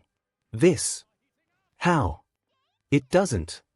Carol Danvers' voice trailed off, her usual confidence shattered as she stared at the devastation. We have satellites, sensors. Hell, I flew patrols that week. Her fists clenched, cosmic energy flickering erratically around her shoulders. Bruce Banner rubbed his temples, the green flickering beneath his skin. Gamma signatures. Dimensional breaches. Morlan's energy would have screamed across every scanner like a supernova. He looked physically ill. The only explanation is someone, or something, actively suppressed the alerts. Or the simple explication, said Captain America with somber tone, we failed him. Steve Rogers' voice was low, heavy with a guilt that settled like lead in the room. We built towers to watch the city. And still missed the war happening beneath our windows. His shield lay forgotten against the console, its gleaming surface reflecting the burning streets on screen, a silent indictment. No one man should have been left to fight that alone. Then Peter, still pale, gave a hollow laugh. Don't worry about it, he said softly. You didn't notice. No one ever does. Baxter Building. Sue's hand went to her mouth. That's blocks away from the hospital we fund. Johnny, usually the loudest, looked shaken. How didn't we see that? We fly patrols over that district twice a week. Reed Richards had gone utterly still, fingers tapping his chin in mechanical disbelief. A dimensional energy signature strong enough to power a city, an interdimensional predator, and we missed it completely. His voice cracked. How? Ben Grimm just growled, low and rough. Guess all that fancy tech don't mean squat when YA forget to look out your own DMN window. Valeria and Franklin Richards looked in horror and worry at the fighting Spider-Man in the screen. He was fighting alone. Franklin asked. He was fighting alone. Valeria echoed her brother. Dad. Why didn't we help? Reed Richards couldn't meet his children's eyes. His gaze remained fixed on the holographic devastation, the lone spider emblem moving through flames that should have triggered 100 alarms. The sensors. They were calibrated for extra-dimensional threats, he murmured, more to himself than his family. But Morlan's energy signature was phased. Quantum shifted. His voice trailed off into technicalities, a feeble shield against the raw truth of abandonment visible in every collapsed building. Krakoa. The mutants were silent, even the loud ones. Half a city torn apart, and not a soul came to his aid. Not even Charles's telepathy alerted us. Storm finally said, her voice trembled with rare fury, lightning flickering in her eyes as she watched Spider-Man collapse under Morlan's boot only to rise again, webbing the vampire's face. The silence from Krakoa's psychic network felt like a betrayal. Emma Frost's diamond form shimmered with cold rage. Telepathic interference. Impossible. That level of destruction would have screamed across every one of us like a bomb. All those screams, all that pain, she, Charles, Jean, Hope. They should have felt it. She watched Spider-Man stagger, ribs visibly broken beneath the tattered suit. Cyclops removed his visor, rubbing his temples as if the footage physically pained him. We had teams on standby that week. If we'd known, what? You would have helped.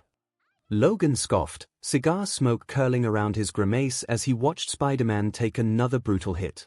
You all have made clear that the spider is an outsider, he growled, and I don't see any of you rushing to help when he is fighting Rhino or Shocker. He turned his back to the screen, claws unsheathing with a metallic shinct. So save the guilt. It's hypocritical. And you, Logan? Jean called out with a frown, you have worked with him more than once, you have his phone number. Did you know? The question hung heavy. Logan froze mid-stride, shoulders tensing beneath his leather jacket. He didn't turn, but the faint tremor in the hand gripping his cigar betrayed him. I didn't know, he finally said, fury in his voice, but I should have. Logan's claws slid out, embedding into the metal floor. The admission hung like a blade, a rare crack in the gruff exterior. Around him, the air thickened with unspoken accusations. Jean's telepathic presence brushed against his mind, finding only raw, self-directed rage. In the screen, oh, and guess how Spider-Man solved this? Boomstick called out, by infiltrating a nuclear plant, injected himself with a meta-level dangerous amount of radiation, which turned him poisonous for Morlun, and proceed to dusting him with his fists alone. Footage showed Spider-Man collapsing at the reactor core, skin glowing sickly green before staggering back into the fight, his punches hurting and finally finishing the vampire, and after a week of well-deserved rest he was back at it. With news and people blaming him for the destruction and not even a, you okay? From other heroes, Marvel's 616 universe. In the Avengers Tower, Tony's smirk had vanished. The glow of his arc reactor reflected in his eyes, his voice quieter than usual. He injected himself with radiation and walked it off, Tony muttered, rubbing his forehead. That's suicide science. He shouldn't have even survived that level of exposure. Across from him, Captain America's jaw tightened. He risked his life to save millions, and all he got was blame. His tone was grim, eyes dark with guilt. We failed him again. Thor, normally so loud, lowered his hammer slightly. The Midgard spider bears the strength of warriors and the heart of gods. Yet even gods are granted rest after battle, he was given none. But why? She-Hulk called. What kind of plan or strategy could justify injecting himself with something only me or my cousin could survive? She looked at Peter, who was staring at his hands as if seeing radiation burns. Sigh. He was weak to radiation, Peter finally mumbled, avoiding everyone's eyes. The guy is like my multiversal predator as it fed in spider-like energy. And at the same time I found out he was weak to high levels of radiation. Another sigh. Tony caught up. So, you turned yourself into a human-sized poison apple, Tony said, the words clipped. His eyes darted across holographic radiation charts only he could see. Kid, that's not a plan. That's a tombstone with your name on it. The air in the tower crackled with the unspoken horror. Peter hadn't just gambled his life, he'd weaponized his own decay. It was the only plan I had. Work on his only weakness, Spider said, his voice turning defensive, and a close friend sacrificed himself to ensure I could find it. The image of Ezekiel flashed briefly and it worked, he added softly, almost defiantly. Morlun is dead. The city was saved. Worked. Bruce Banner's voice was a low rumble, the green tinge beneath his skin deepening as he watched the footage of Peter's irradiated, trembling form. You rewrote your own cellular structure into a biological weapon. The half-life on that kind of damage. He trailed off, unable to voice the long-term horrors Peter might have condemned himself to. Okay, I will stop you there, Banner, Spider-Man called, his tone making more than one hero look at him. I know what I did, I know the risks and I know the consequences. He stood up, his mask hiding his expression, and I would do it again, because that day. I was the only one there, his voice cracked slightly, and I would rather die as a poison apple than let one more person die because I was too scared to act. Tony Stark flinched as if struck. He opened his mouth, probably to argue about backup protocols or radiation shielding, but found no words.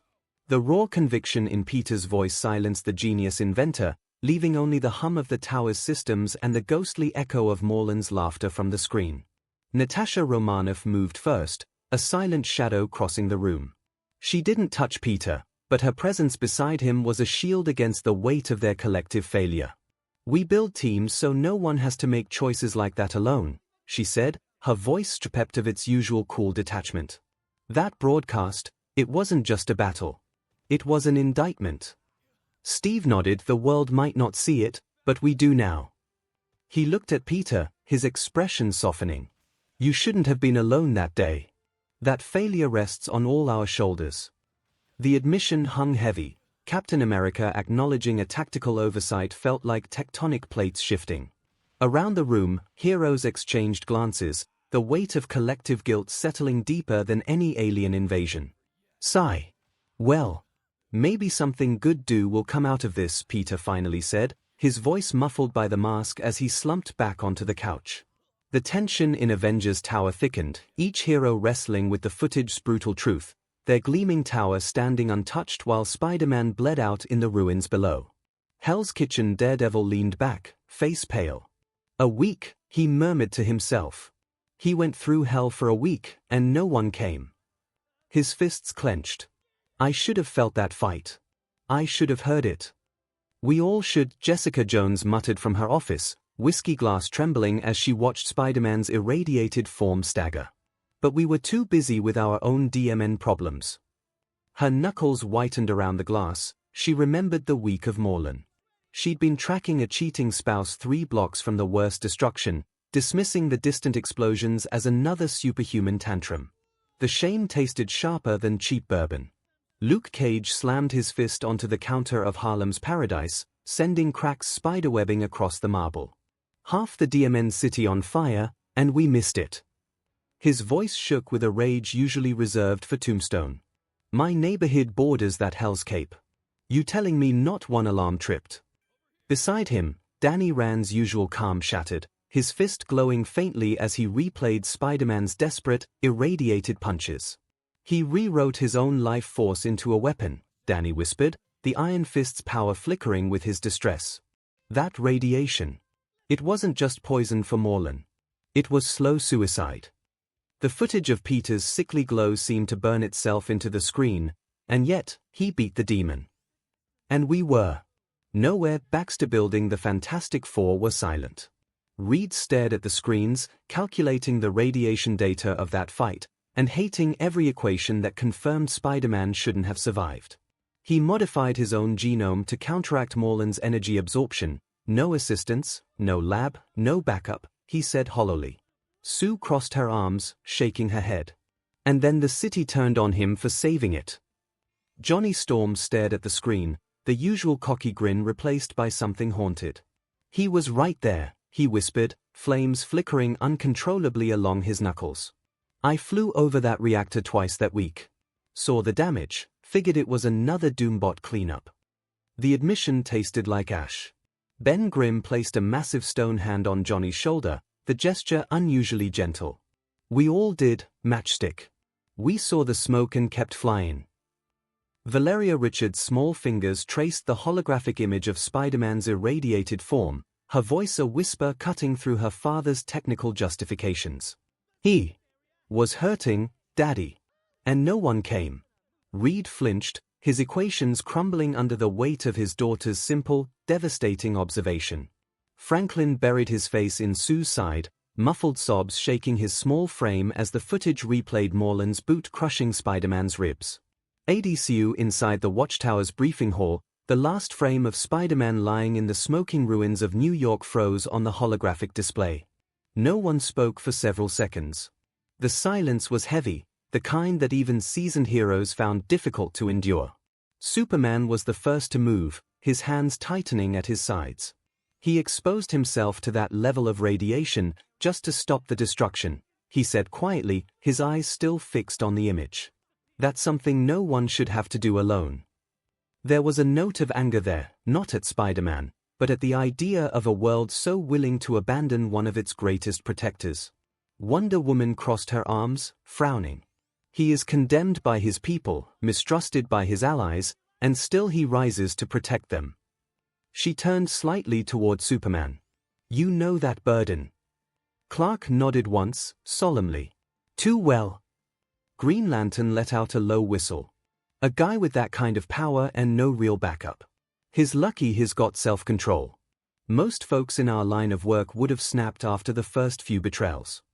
Hawkgirl scoffed lightly, but there was respect behind it. Snapped. More like turned the whole planet upside down. Can't say I'd have kept my cool if I was him. Flash leaned forward, his usual grin gone. Hold up. Nobody helped him. Not even a text from their version of the Justice League. He rubbed the back of his neck. That's messed up, man. You'd think someone, anyone, would have shown up. Maybe, Batman's low voice cut through the murmurs, they were too used to him handling everything alone. He stood near the console, arms crossed, his face hidden in the cowl's shadow. That's the danger when a hero succeeds too often. People stop checking if he needs help. Around the room, that truth hit uncomfortably close to home. Diana glanced toward him, recognizing the echo of Gotham in his words. You've lived that truth yourself, haven't you? Batman didn't answer, just turned slightly, eyes lingering on the hologram of Spider-Man's broken form before turning away. Cadmus Waller's expression was unreadable, though the agents beside her shifted uneasily. He injected himself with radiation, survived, and kept fighting, one analyst murmured. That's not courage, that's willpower, Waller interrupted sharply. And that kind of willpower is what keeps people like him unpredictable. She took a slow drag from her coffee. If a man like that existed here, I'd want him on my radar. Not because he's dangerous, but because he's the kind you only realize you've underestimated when it's too late. Young Justice Universe Superman stood with his arms crossed, expression tight. He poisoned himself to win, he muttered, disbelief coloring his tone. He must have known what that kind of exposure would do. There was a quiet anger there, the kind of fury Clark only ever directed at injustice itself. And he still went through with it, alone. His people blamed him afterward. His fists clenched slightly. It's unacceptable. Wonder Woman nodded gravely. It is a warrior's sacrifice, but one that should never be necessary. Where were his allies? His league? Her voice hardened slightly, her warrior pride stung. To face a godlike monster for 24 hours, and receive nothing but blame. That is a tragedy. Green Lantern exhaled through his nose, shaking his head. A hero like that, in our world, would have been pulled into the league immediately. That kind of willpower. That control. He's got more DSPN than half the metahumans I've trained. Then, a pause. Still can't believe nobody saw that fight. You can't miss a DMN city on fire. Hawkwoman crossed her arms, her wings flexing slightly. Sounds like arrogance, she muttered. Maybe their heroes were too proud, thought it wasn't their problem. Mount Justice for once, nobody was joking. Even Worley's usual smirk was gone. Robin leaned forward, eyes narrowing. He injected himself with radiation, he muttered under his breath.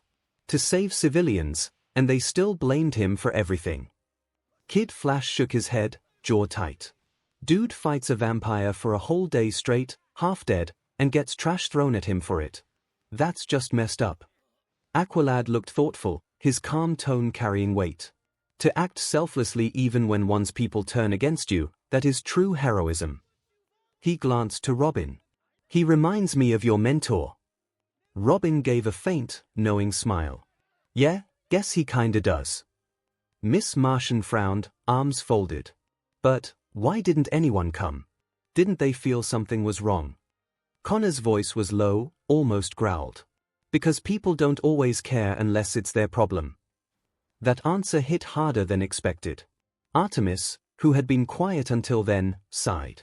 Still, he saved them anyway. Her eyes softened slightly. He could have left, but he didn't. The entire team fell into a rare, quiet respect. Watching Spider-Man crawl, broken and burning, out of the rubble after saving thousands, only to be blamed, resonated deeply. Especially with those who'd been doubted, manipulated, or misunderstood themselves.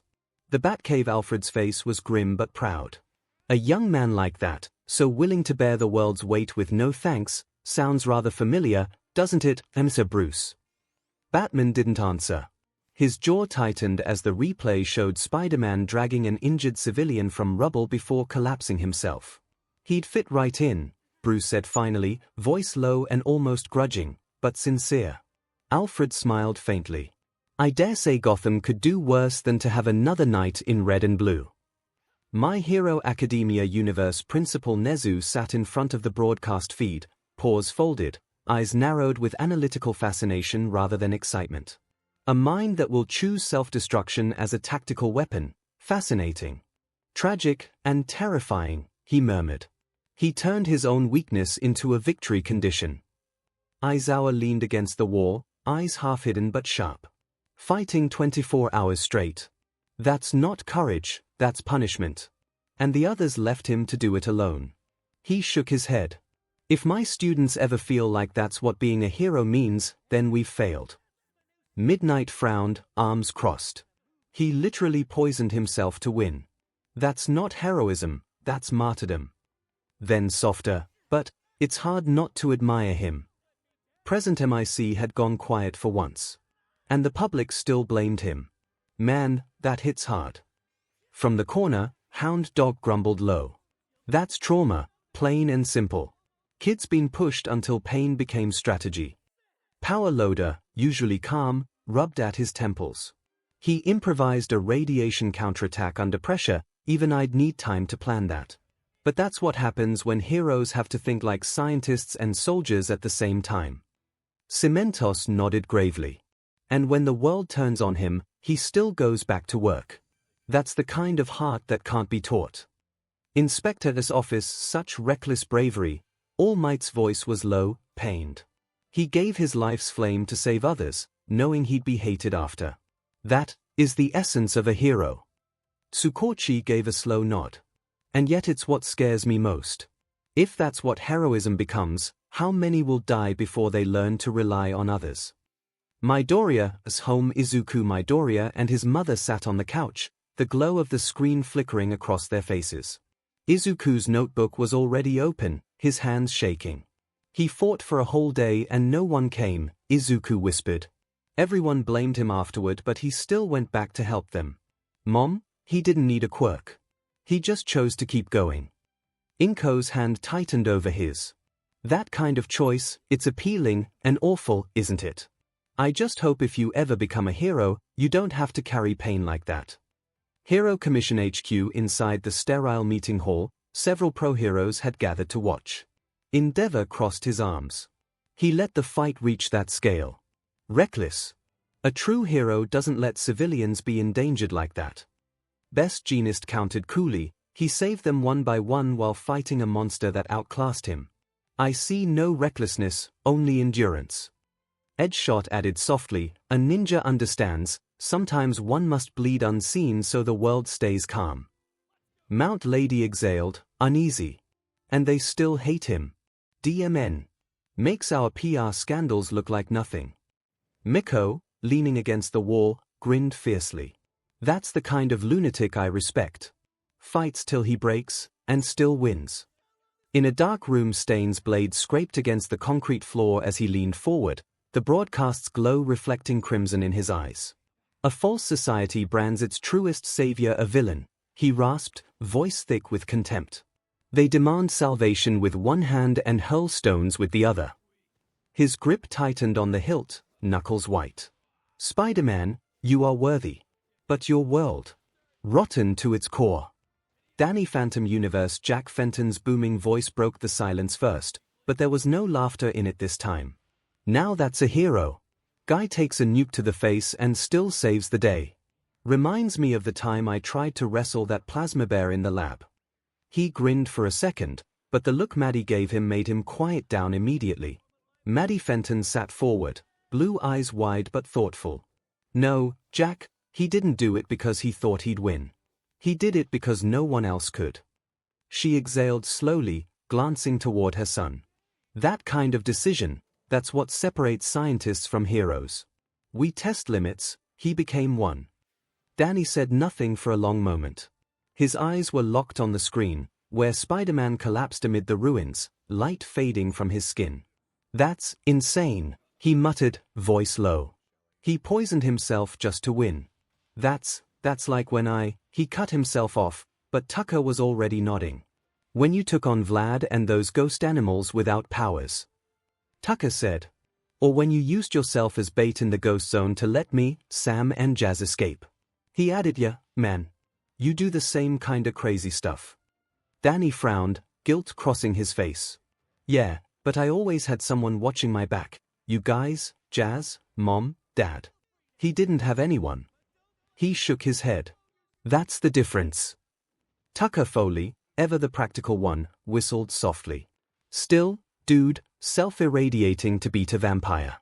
That's gotta be the most hardcore thing I've ever seen. I mean, you've done some ghost-level dumb stuff, but that guy's playing on a cosmic scale." Sam Manson crossed her arms, her usual sarcasm gone. "Yeah, but he did it to save people who hate him. Sound familiar?" She shot Danny a knowing look. "Remember when the whole town called you a menace and you still went after Vlad's plan? Guess it's a multiverse rule. Heroes get treated like garbage for doing the right thing." Jazz looked at her brother, her tone soft but proud. "You and Spider-Man aren't that different, Danny. You both keep throwing yourselves into fights you shouldn't win, because walking away isn't an option for you." Danny rubbed the back of his neck, visibly uncomfortable. "Yeah, well, I don't plan on nuking myself to win." Tucker grinned. "Give it a week." Danny shot him a glare. "Not funny." In the screen, even after fights like that, Wiz continued, Spider-Man's recovery and endurance have proven nothing short of superhuman. The footage transitioned to scenes of Peter waking up in his small apartment, body covered in bruises and bandages, only to drag himself to class the next morning, smiling through the pain. Then to images of him swinging through the city at night, ribs still cracked, blood soaking into his suit, because someone still needed help. "He can recover from trauma that would put most heroes in the hospital for weeks," Wiz explained. "His metabolism works at peak levels, repairing tissue and bone at astonishing speed without outside enhancement." Clips flashed of Spider-Man shrugging off gunfire, surviving explosions, and web-slinging through acid rain. Guys taken beatings from dudes like Rhino, been impaled, crushed, thrown through buildings, poisoned, hit by lightning. And still gets up. "I stub my toe and need a week off." Boomstick whistled. "Weaknesses or durability has limits. A spider sense can be tricked or disrupted by specialized drags or villains, arguably naive. A rash under stress. Anti-spider pesticide ethyl chloride. However, we mustn't confuse things, as he is hard to put down, but for all of his amazing powers, Spider-Man is not invincible." We said. "His bright and colorful costume makes stealth difficult, his durability has limits, and the oddly specific ethyl chloride pesticide is his kryptonite. Also, any enemy with his speed comparable to his can outmatch his spider sense. And the thing can even be tricked if the individual was friendly before, like when the alien parasite wearing venom got the jump on the Ole web head because he previously bonded with said alien parasite." Boomstick pointed out. "Convenient." Marvel 616 at the Avengers Tower, Tony let out a low whistle, breaking the tension. Bruised, impaled, electrocuted, poisoned, and he still goes to work the next morning. Either that kid's made of titanium or he's got a death wish. Rogers frowned, arms crossed. "No. That's DSPLN. And guilt. He doesn't stop because he doesn't think he can afford to." His tone carried an undercurrent of worry, something close to guilt. Natasha sighed quietly. "That's not endurance. That's self-destruction." She'd seen it before: soldiers, spies, heroes who didn't know when to stop until their bodies gave out. Banner winced, rubbing his temple. His healing factor must be incredible, but it's still human. If half those injuries are accurate, his burning through his body every night just to keep going. Peter, sitting quietly among them, tried to laugh it off. "Hey, I'm fine. Bruises fade. Bones knit. Nothing a little Aunt May soup and some Advil can't fix." But his weak smile fooled no one. Thor gave a solemn nod. "Endurance such as that, born not of glory but of duty. That is strength few warriors possess." "Still," Pesticide. Hawkeye called out with a raised eyebrow, "It's that really a thing?" Peter sighed, "Yeah. Unfortunately, he rubbed the back of his neck, happened once. Felt like drowning on dry land. Not fun." The archer and others had the urge to laugh, and how ridiculous that sounded. But the murderous eyes of Captain Marvel and the serious expression of Captain America made them reconsider. Baxter Building Reed's scientific fascination mingled with visible concern. His cellular regeneration rate, it's nearly on par with a secondary-level mutant ability. But it's sustained through metabolism, not mutation. It must put an extreme caloric strain on his system. Sue looked at him, her tone soft but pointed. Meaning every night, he's out there, he's starving himself to heal. And still, he gets up the next day. Ben shook his head, muttering, "Kid's tougher than he looks, but that ain't healthy. Sounds like he's running himself ragged." Johnny crossed his arms, guilt flickering across his face. "Man, I used to call him lazy for sleeping through missions. He wasn't lazy. He was just broken." "We should invite him more often for lunch," Franklin Richards piped up from his high chair, spoon waving. "He looks hungry." Valeria nodded solemnly beside him. "His biochemical stress markers indicate chronic malnutrition. Aunt May's cooking is statistically insufficient for his metabolic demands." Krakoa Jean's eyes softened as she caught glimpses of Peter's exhaustion through the footage. "He hides it well. That kind of fatigue, that's trauma he just lives with." Storm crossed her arms, thoughtful. "And yet the world still questions his strength, when every day he fights the limits of his own humanity." Even Magneto remained quiet, before murmuring, "A man of flesh, breaking himself for a city that will never thank him, even I can respect that." MCU ethyl chloride pesticide. "You're telling me bug spray can take him down? That's gotta sting the pride." Vision, ever analytical, nodded. "Fascinating. A vulnerability to a compound designed to disrupt organic respiration.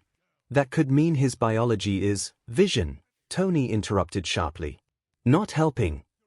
He leaned back in his chair, staring at the data. The screen reflected off his face, all those clips of Spider-Man limping away from explosions, collapsing, bleeding, and still moving. "The kid here is young and I'm sure he hasn't go through that, but..." Tony paused, his usual sarcasm gone. "He will." His gaze lingered on the footage of Spider-Man limping away from a collapsed building, one arm hanging uselessly. "And when he does, who's gonna catch him?" "Sir," Friday interjected, "the probability of survival in those recorded conditions without external support is less than 3.8%. His physical durability and regenerative rate are anomalously high." Tony sighed. "Yeah. No kidding." Rhodey folded his arms. "And this spider sense? They're saying it can be tricked. That's bad. If somebody figures that out, he's a sitting duck. Then we must be sure to not be like those other Avengers and be there to help him." Tony called out. He already made one mistake with the kid and almost got robbed by their version of Vulture. He won't let it happen again. Ultimate Spider-Man Universe Fury leaned over the screen as the report detailed Spider-Man's regeneration and the chemical weaknesses. "So you're telling me bug spray can take out one of my agents?" Coulson winced. "Technically, sir, it's a very specific compound. Industrial grade. Still, yes." Maria Hill folded her arms. "That's a vulnerability anyone could exploit if they found out. We'll need to update the confidentiality protocols immediately." Fury exhaled sharply through his nose. "Do it. And while you're at it, I want a full medical rescan of Parker. Metabolic, neurological, DNA, everything. I don't like that we've had him in the field this long without knowing he heals like that." "Already in motion," said Hill. Coulson glanced up from his tablet. "It's impressive, sir. Even Captain America doesn't recover at that rate without assistance. If he's regenerating this quickly on his own," Fury's one eye narrowed. "It means if he ever goes rogue, we've got a problem that even tranquilizers might not fix." Hill frowned. "He's not the type, sir." "I know he's not," Fury muttered, straightening up. "But it's my job to prepare for the one day he might be." Back in the training room, the group was still processing the weaknesses section. Luke shook his head. Man, for all the stuff he's done, it's wild that something as dumb as a chemical could be what takes him out. Iron Fist nodded. Balance. Even the strongest warrior has his counter. It's what keeps humility alive. Nova grinned. So, wait, that ethyl chloride stuff. Should we keep some in case he starts webbing us during training again? Peter shot him a look. Try it and I'll web your helmet to the ceiling, Sam. The room finally broke into laughter, but it was uneasy laughter. They all knew the truth now. Their joking, upbeat teammate lived with pain most of them couldn't imagine, and hid it like it was nothing. Spectacular Spider-Man at the Parker residence. Aunt May sat in her chair, eyes wide and hand pressed to her mouth as the footage rolled across the television. The words impaled, crushed, poisoned, and hit by lightning echoed like punches. When it ended, she turned toward Peter, her voice trembling. Peter, have you ever been hurt like that? Peter froze halfway between the couch and the TV. Well, you know, sometimes I get bruised, but nothing that serious, don't you dare lie to me. May's tone sharpened, tears in her eyes now. I saw that report. You can't just walk off things like that. You heal, yes, but at what cost? You come home limping, exhausted, pretending it's nothing, and I believed you. Peter's mask-thin composure cracked. May, I have to keep going. People count on me. If I stop, someone gets hurt, and if you don't stop, she said softly, I'll lose you like I lost Ben. The words hung between them, sharp as shattered glass. Peter flinched, but turned to face her.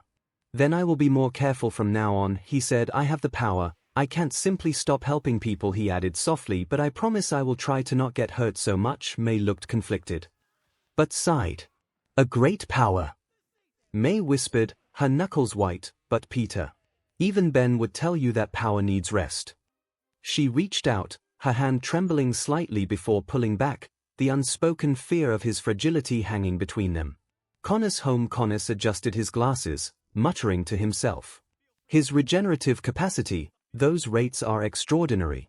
He shouldn't even be able to move after half of that. Martha gave him a worried look. Kurt, you sound impressed. He sighed. I'm worried, Martha. Healing that fast comes with a metabolic price. If his body's constantly rebuilding itself, one day, the strain could overwhelm him. He's still just a boy. Justice League Unlimited Universe. Inside the Watchtower, the League sat in near silence as the feed listed Spider-Man's physical limits and vulnerabilities. Superman folded his arms. He takes that much punishment and still keeps fighting, but he's not invincible. His endurance comes from willpower, not invulnerability. Wonder Woman nodded, thoughtful. He heals quickly, but he still feels pain. It takes courage to keep fighting knowing every blow could cripple you. Flash leaned back in his chair. Still, ethyl chloride. You're telling me bug spray can beat this guy? That's messed up. Batman's eyes narrowed. That weakness is chemical, which means it can be neutralized or exploited. His mind was already cataloging formulas, cross-referencing possible equivalents in their world. Green Lantern raised an eyebrow. That spider-sense thing being tricked by familiar people, that's rough. Imagine not being able to trust your instincts if a friend gets compromised. That's what happens when you rely on powers instead of pure instinct. Hawkgirl grunted. Batman, still watching the feed, murmured just loud enough to be heard, he does rely on instinct. It's just that his compassion overrides it. The room went quiet again. No one argued. Young Justice Universe. The atmosphere aboard the Watchtower was uneasy as the last frames of Spider-Man's analysis faded. Batman had left before anyone could question him, which only made the rest more suspicious. Superman exhaled through his nose, eyes narrowing at the line, durability has limits.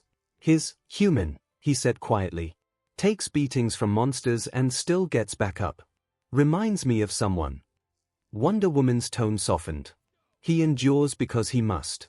His courage is not born from invulnerability, but from choice. Hawkwoman crossed her arms. That's noble, but that kind of self-sacrifice gets people killed. You can't fight for everyone when you break like everyone else. Black Canary leaned back in her chair. And yet he does. That's the problem, He doesn't know when to stop. Flash, shaking his head with a half-grin, added. Guy's practically allergic to taking a day off. I mean, ethyl chloride. What's next? Sneezing to death from dust. But Green Arrow's tone was more serious. That's not the point.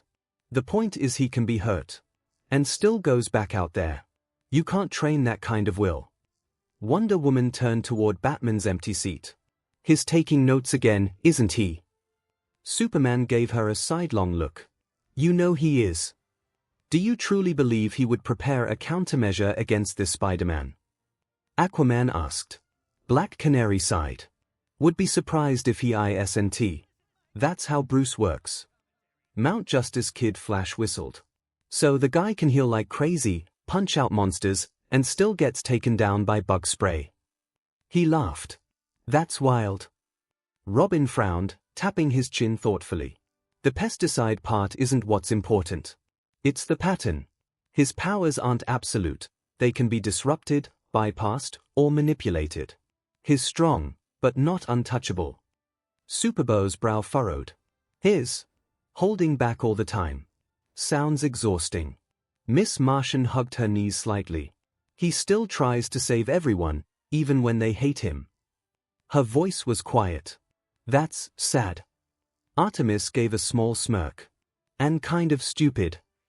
Zatanna shot her a look. Or brave. He's not bulletproof, but he still dives headfirst into fights most of us wouldn't survive.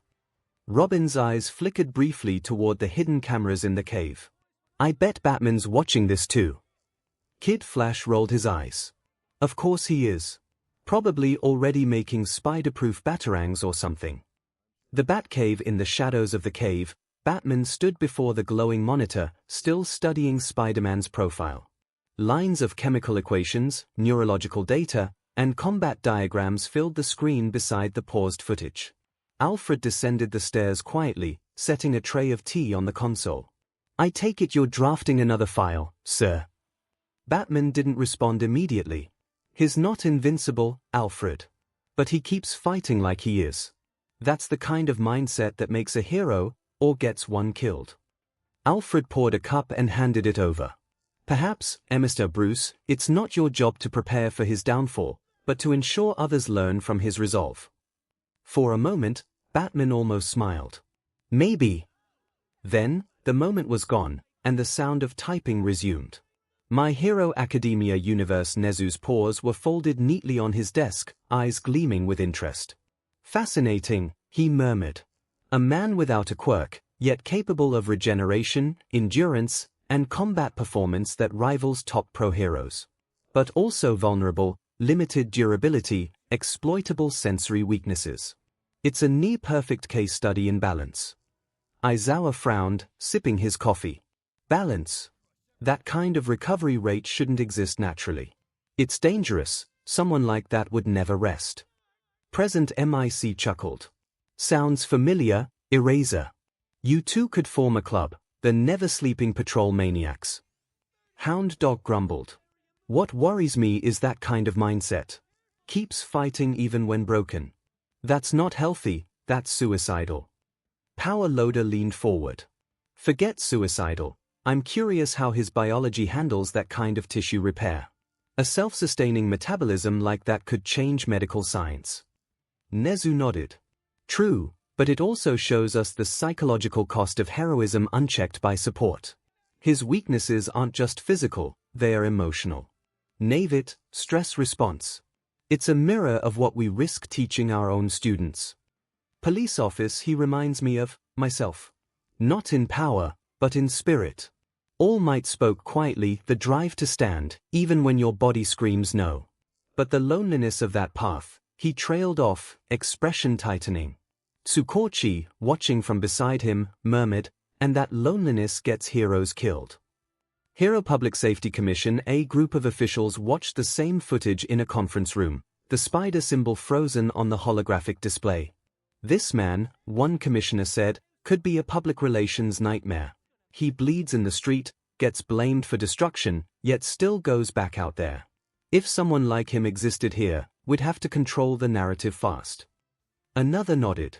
Imagine civilians finding out how fragile he really is, or how much he hides behind that mask. It would shake their faith in the system.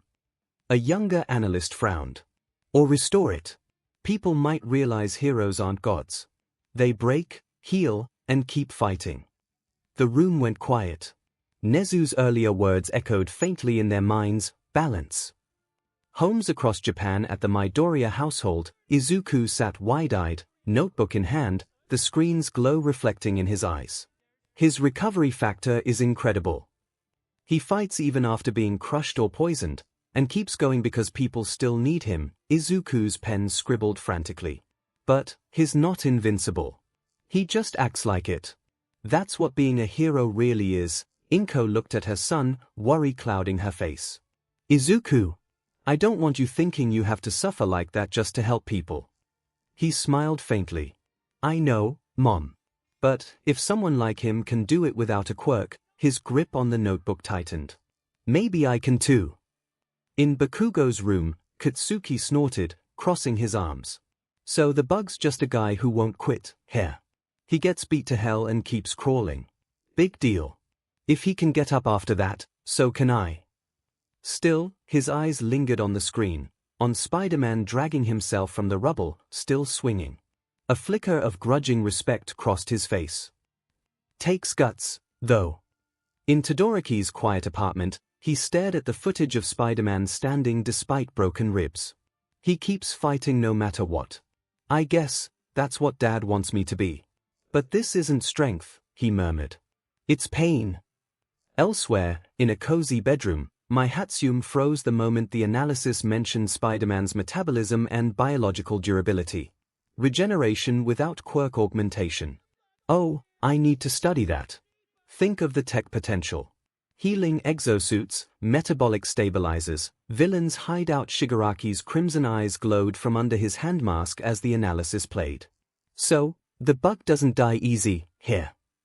He tilted his head. He keeps getting up. Over and over. I hate that type. It's his resolve that keeps him alive. An enemy difficult to extinguish, not because of strength, but purpose. Kurogiri's voice hummed softly. All for One's deep voice echoed through the darkness of his containment chamber. Purpose, and biology. That accelerated recovery and reactive danger sense. Find out if there are quirks like them. A fusion of spider traits and cellular adaptation could be useful. Shigaraki smirked. You just want his powers. And you, All for One replied smoothly, should learn from his persistence. One Punch Man universe. The room was filled with the hum of air conditioning and the glow of the projector as Spider-Man's battered form appeared on screen, still fighting through broken ribs and BLD loss. Atomic Samurai leaned back with a skeptical grunt. So the guy's strong, fast, agile, and heals like crazy, but still human underneath. HMPH admirable, but reckless. He fights like a kid who doesn't know when to quit. Bang crossed his arms, his old eyes narrowing as the analysis continued. Not ignorance, samurai. That's DSPLN forged through guilt. You can see it, every blow, every bruise, he takes it because he thinks he must. That kind of control. I respect it. Puri Puri prisoner sniffled, wiping a tear dramatically. He's so noble. Fighting even when everyone hates him, it's appealing. I must find this Spider-Man and tell him he is always welcome in my heart. He dodges bullets and recovers from near death. Sounds fun. Though, compared to true speed, I doubt he could even see me move. Flashy Flash smirked faintly, arms crossed. Tatsumaki, floating nearby, scoffed, her green curls bobbing. Oh, please.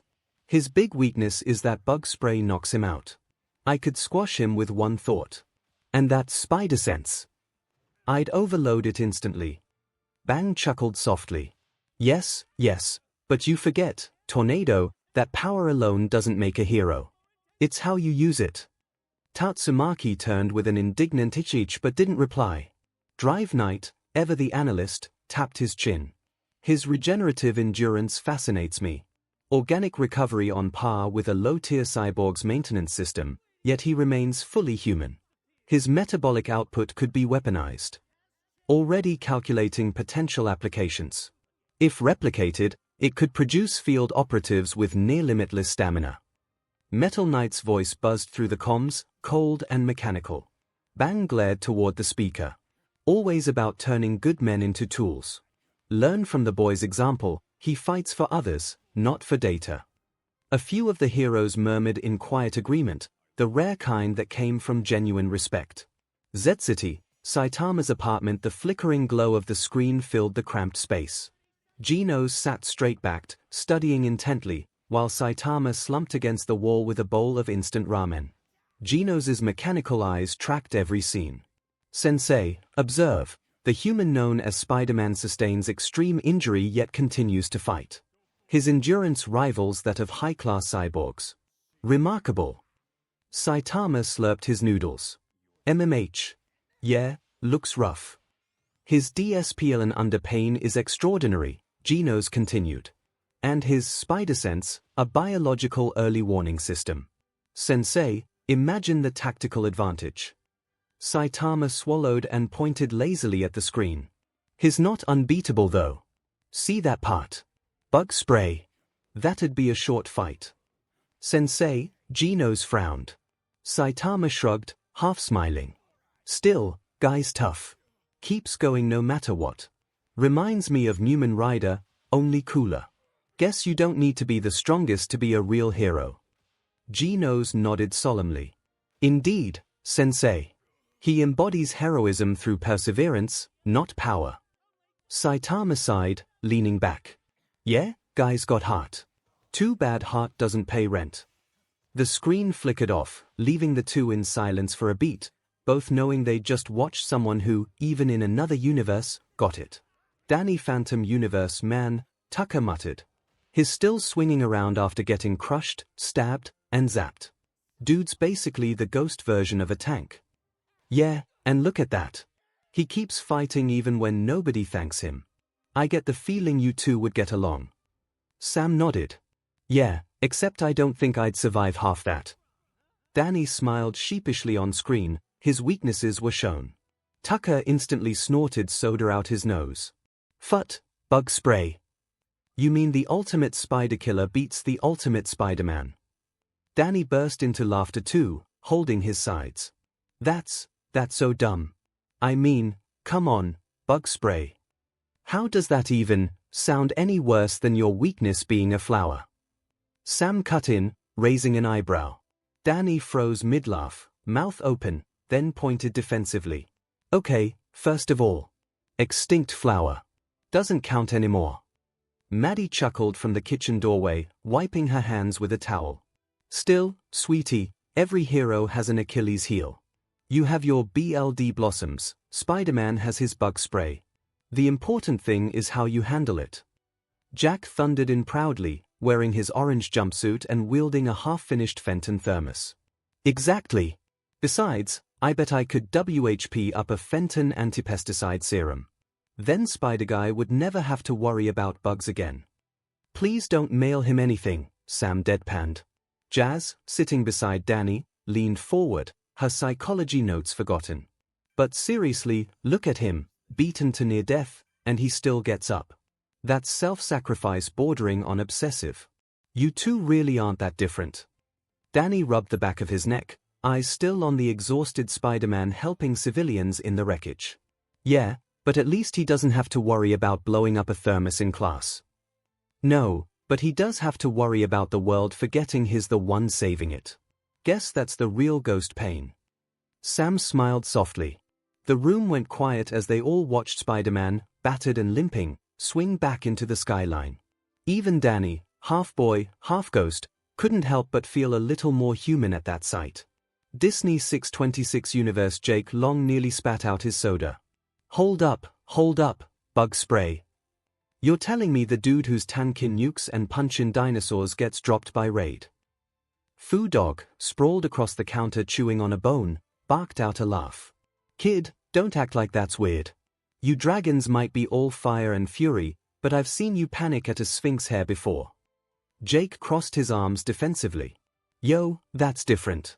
That stuff's, like, magically engineered to mess with dragon scales. And bug sprays chemically engineered to mess with spiders. See the pattern, scales 4 brains. Fu smirked. Jake groaned, rolling his eyes. Man, that's cold, Fu. Lao She, polishing an ancient charm behind the counter, looked up at them both with a patient sigh. The lesson here is simple, young one. Even the strongest warrior has his weakness, be it poison, pride, or purpose. True wisdom lies not in having no weakness, but in knowing it and mastering it. Fu tilted his head thoughtfully. Kinda like me with cheeseburgers. I know they'll shorten my life, but hey, I've made peace with it. Fu. Jake complained, but he laughed anyway.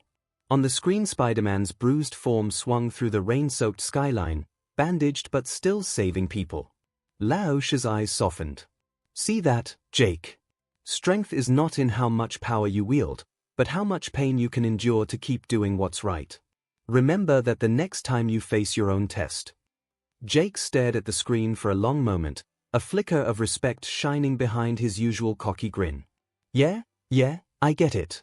Guy gets wrecked, poisoned, even bug sprayed, and still keeps fighting. Guess I can respect that. Kinda spider-style hero code. Fu chuckled. You're not thinking of starting some dragon-spider crossover club, are ya? Jake smirked.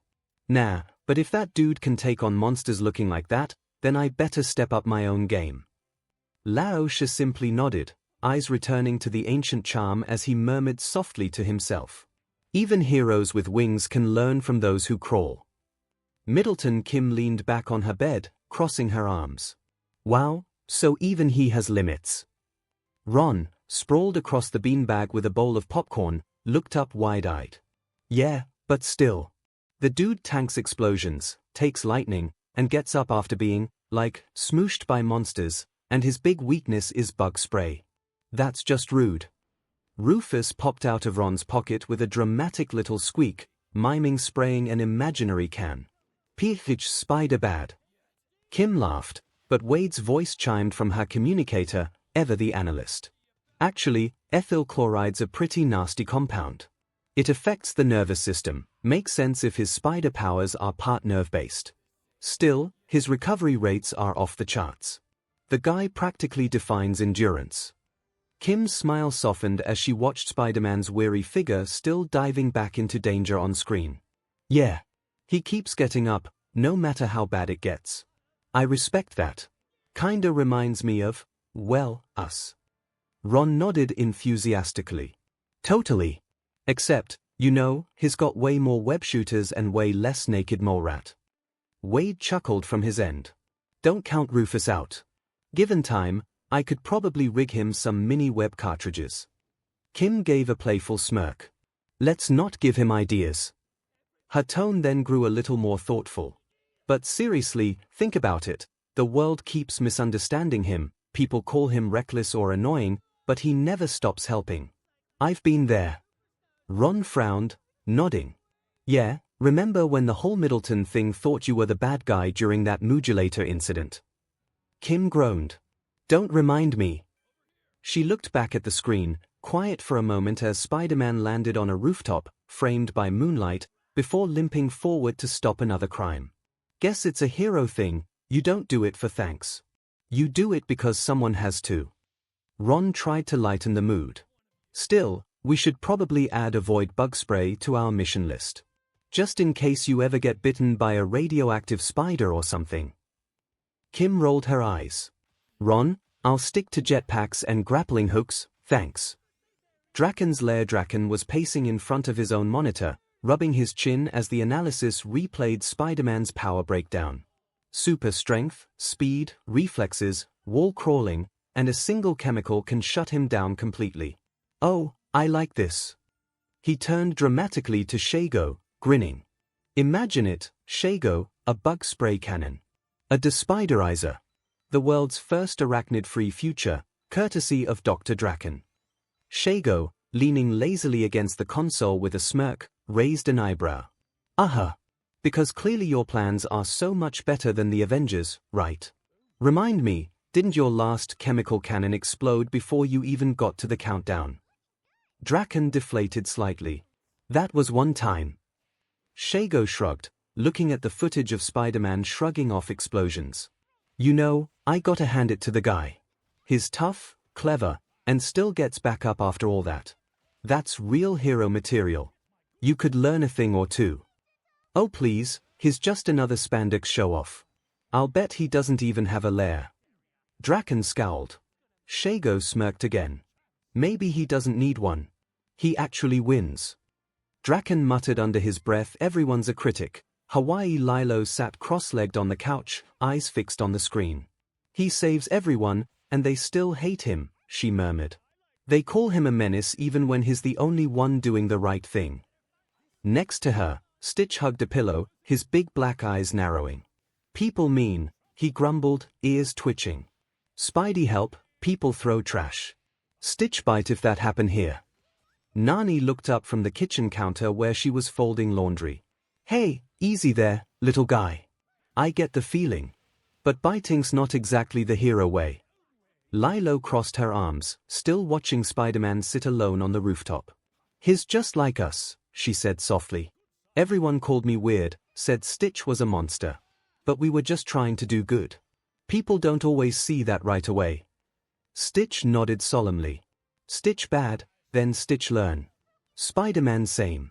Try hard, no stop. Even when hurt. Pleakily, sitting nearby with a notepad, sniffled dramatically. It's so tragic. Misunderstood heroism is the hardest of all emotional burdens. I can already feel the title, Arachnid of Sorrow, a case study in public misjudgment. Jumba chuckled, arms crossed, his 4 eyes gleaming. Heh. Superhuman metabolism, self-healing tissues, advanced neuromuscular reflexes. I am impressed. If I had him in lab, could make very interesting experiment. Jumba! Nani snapped. He held up 2 hands defensively. Purely scientific curiosity. Besides, I already have little blue experiment. Stitch puffed up proudly. Experiment 626 strongest. But Spider strong too. Could fight. Lilo gave him a look. No fighting, Stitch. You'd probably just try to hug him anyway. Stitch grinned, all teeth. Maybe. Nani sighed, shaking her head with a small smile. Still, it's kinda sad, here. You save people and they look at you like you're the bad guy. Makes you wonder what it takes for someone to be called a hero. Lilo looked back to the screen where Spider-Man, battered and alone, still stood ready to swing again. It's not about being called one, she said quietly. It's about being one. Even when nobody says thank you. For a long moment, nobody spoke. Only the sound of the ocean outside and the hum of the TV filled the air. Then Stitch, breaking the silence, put a clawed hand over his chest. Spider-Man Ohana, he declared seriously. Ohana means family. Family means nobody gets left behind. Lilo smiled, eyes warm. Yeah, she whispered. I think he'd like that. In the screen plus, under stress Spidey can act irrationally, especially when it comes to the people that he loves. We said. Upon the death of his girlfriend, Gwen Stacy, both by the hands of Green Goblin and unfortunately, his own, this nearly led to his own death and the seeming death of the Green Goblin, which was also his best friend's, Harry Osborn's, father. The screen showed the failed rescue and death of Gwen Stacy. The crack of bones echoing across dimensions. He also was tricked by Mephisto, the literal Marvel version of the devil, to throw away his marriage to longtime fiancée, Mary Jane Watson, to trade and save his Aunt May's life after she was shot down by orders of one of his enemies. Unaware that it led to his future daughter, Annie Parker, to be erased from existence. Marvel's 616 universe. When the sound of Gwen's neck snapping echoed through the tower, every hero fell silent. The footage left nothing to interpretation. Peter couldn't look away. His hands were trembling. The reflection of that single moment, web-catching, then the fall, played again and again in his mind. Tony, who usually broke tension with a quip, only muttered, voice low and grave. That isn't a screw-up.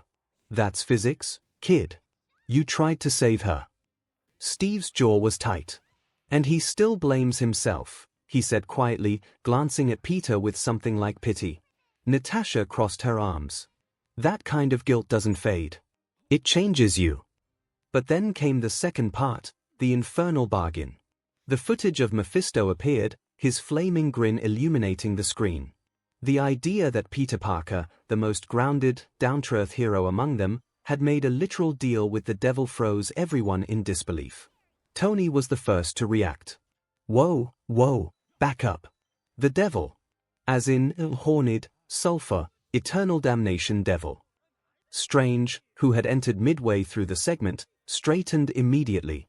That's Mephisto, he confirmed grimly. An extra-dimensional entity of pure evil. If this is true, he glanced at Peter. Then whatever bargain you made rewrote more than one life. Peter blinked, color draining from his face. Wait, what? Rewrote? No, I just wanted Aunt May alive. I didn't know, his voice cracked, watching the little red-haired girl fade from existence. She was my kid. No one said anything. Even Thor's booming voice went quiet. Peter stared at the empty space where his daughter's image had vanished moments before.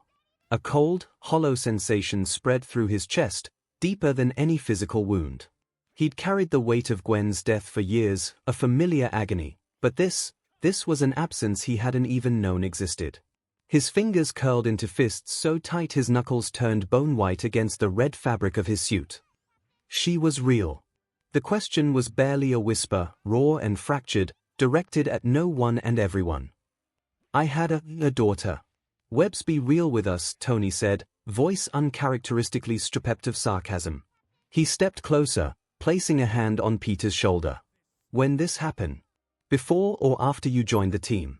It was during the whole Civil War incident, Pete confessed. The Civil War. Black Widow called out with many of the heroes stiffing at the memory of that incident, but that was years ago. She said with shock. So you've been carrying this for all this time? Natasha added, her voice low and cutting through the silence like a knife. So that's why there's a distortion in the timeline there, Strange murmured. A temporal rewrite caused by a direct Mephistophelian pact. I felt it, but I never knew its source. His gaze lingered on Peter, sharp and analytical. But why you made it Parker? He called judgment in his tone. Hey! Carol called, not liking his tone. The screen just told us, his aunt was shot by one of his villains. He was desperate. She stepped closer to Strange, her eyes narrowed. Or do you need a reminder what that feels like, Sorcerer Supreme? The air crackled faintly with her energy. Strange held up a placating hand, though his expression remained troubled. My point isn't judgment, Danvers. It's consequence. Mephisto doesn't grant wishes, he twists them into damnation. That temporal scar. It bleeds instability. He gestured towards the still flickering image of the vanished child. The cost is always greater than the bargain. Peter flinched as if struck. The hollow ache deepened, morphing into a chilling dread. Tony Stark broke the silence first, his voice oddly quiet. He erased his own marriage and kid from reality. I don't even know how you come back from that. Cap's eyes were heavy. He made an impossible choice. Not out of pride or arrogance, but because he couldn't stand to lose another person he loved. Natasha crossed her arms, her expression unreadable. And no one was there to stop him. Thor looked sorrowful. To bargain with the devil for love, that is the oldest tragedy of all. Vision spoke softly. In the end, he saved his aunt, and lost his future. Peter just sat there, silent, numb, his mask crumpled in his hands. Apartment in New York. Mary Jane's hands were pressed against her mouth, her knees almost buckled. Annie, she whispered, her voice cracking. Tears streaked down her face as the image of the red-haired child, their daughter, vanished from existence. The apartment felt suddenly cold, suffocating. She stumbled backward, her shoulder hitting the wall as the weight of Peter's erased sacrifice crashed over her. That persistent, unexplainable ache she'd carried for years. It had a name now. A face. Mary Jane looked up, not angry, not even disappointed. Just shattered. You made a deal with him, she said softly, her eyes glistening. You went to the devil, Peter. You traded our life, our family, for May to stay alive. And I never even knew. Her voice broke on the last word, the realization settling like dust in an abandoned room. That persistent, hollow feeling she'd carried for years. It wasn't just grief. It was the ghost of a child who'd never been. Daily Bugle Jonah Jameson was standing, jaw hanging open, his cigar forgotten and burning a hole in his desk blotter. For a rare moment, he was speechless. He made a deal with Satan, he muttered, blinking at the screen. That's, actually, sir, the footage said Mephisto, Robbie interjected calmly. I know who the devil is, Robbie. Jonah barked, slamming his fist down. Then he froze again, staring at Peter's image on the screen. His voice dropped lower. That idiot kid. What the hell were you thinking? Betty Brant crossed her arms. For once, Jonah, maybe, don't call him an idiot. He made a mistake, a human one. He didn't sell his soul for fame or fortune. He just didn't want to lose someone else. Robbie looked at her, then nodded. He's been through hell more times than anyone else we've ever written about. Maybe this was his breaking point. Jameson didn't answer.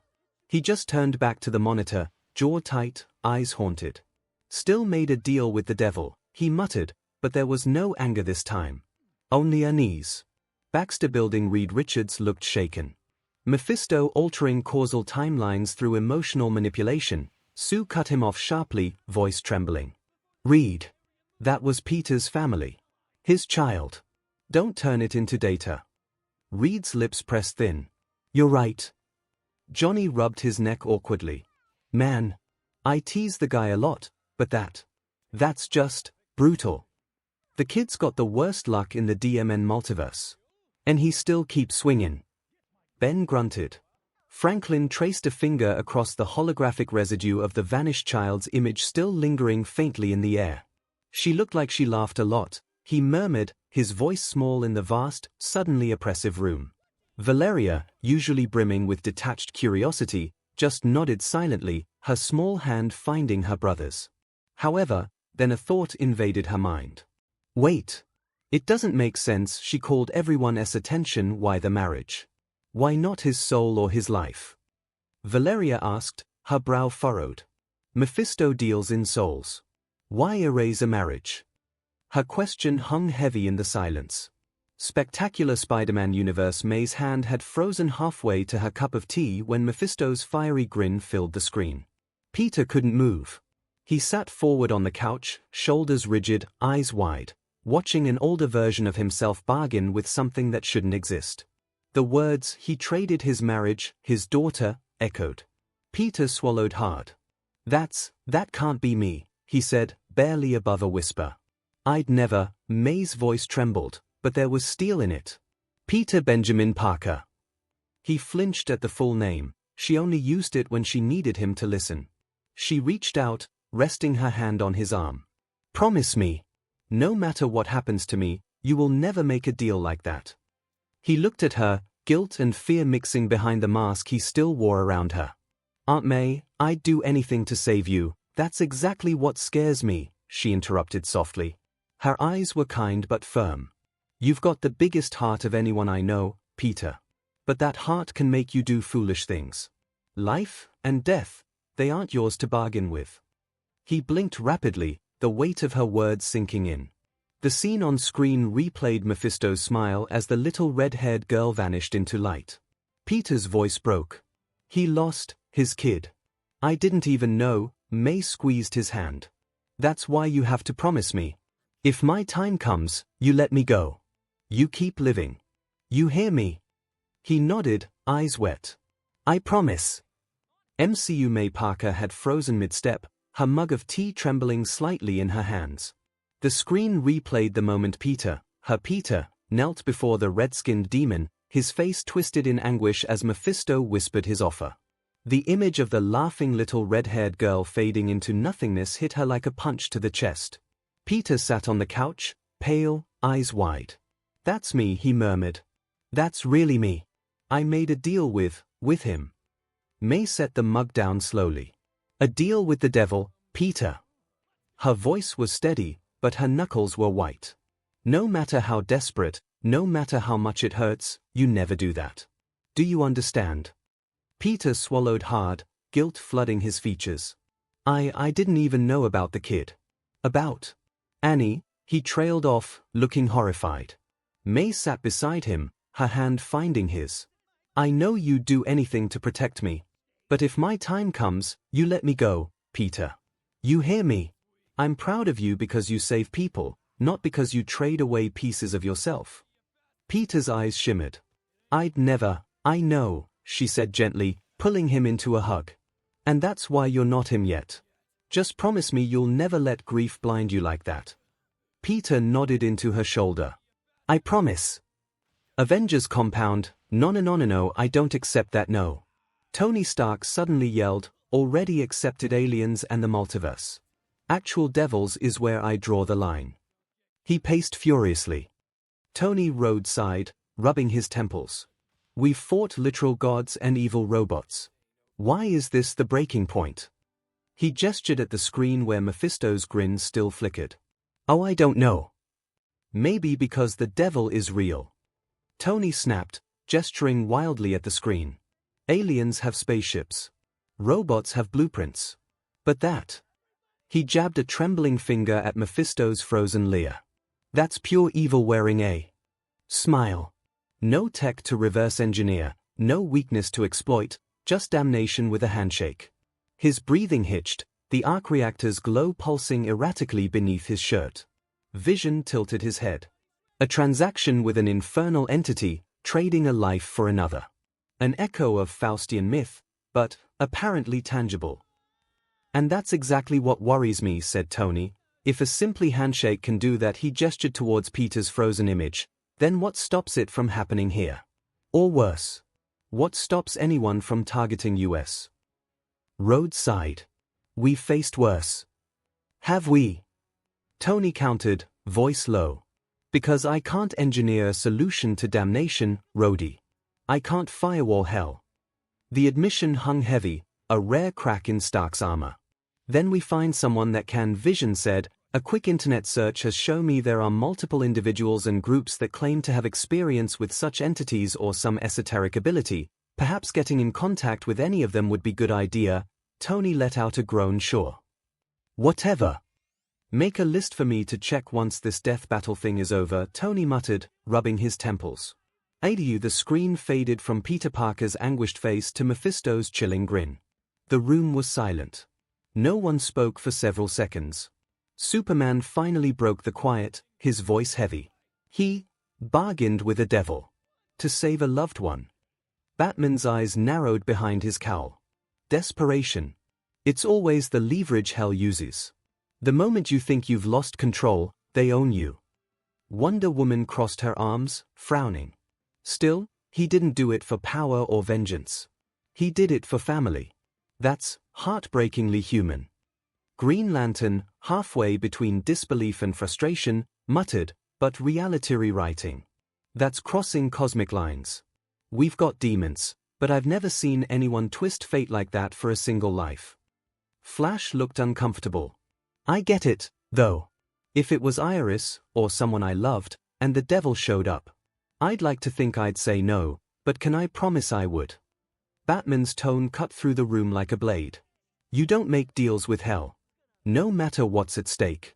There's always a price, and in this case, an entire life that never got to exist. Young Justice Universe, the younger heroes sat in stunned silence. Kid Flash finally broke it, whispering, he made a deal with the devil. Like, the actual one. That's messed up. Robin, being the analytical one, frowned deeply. No, it's more than that. He changed the timeline. Erased a person from existence. That's beyond anything even our league would risk. Miss Martian's eyes glistened. He must have been so scared. So alone. Aqualad nodded gravely.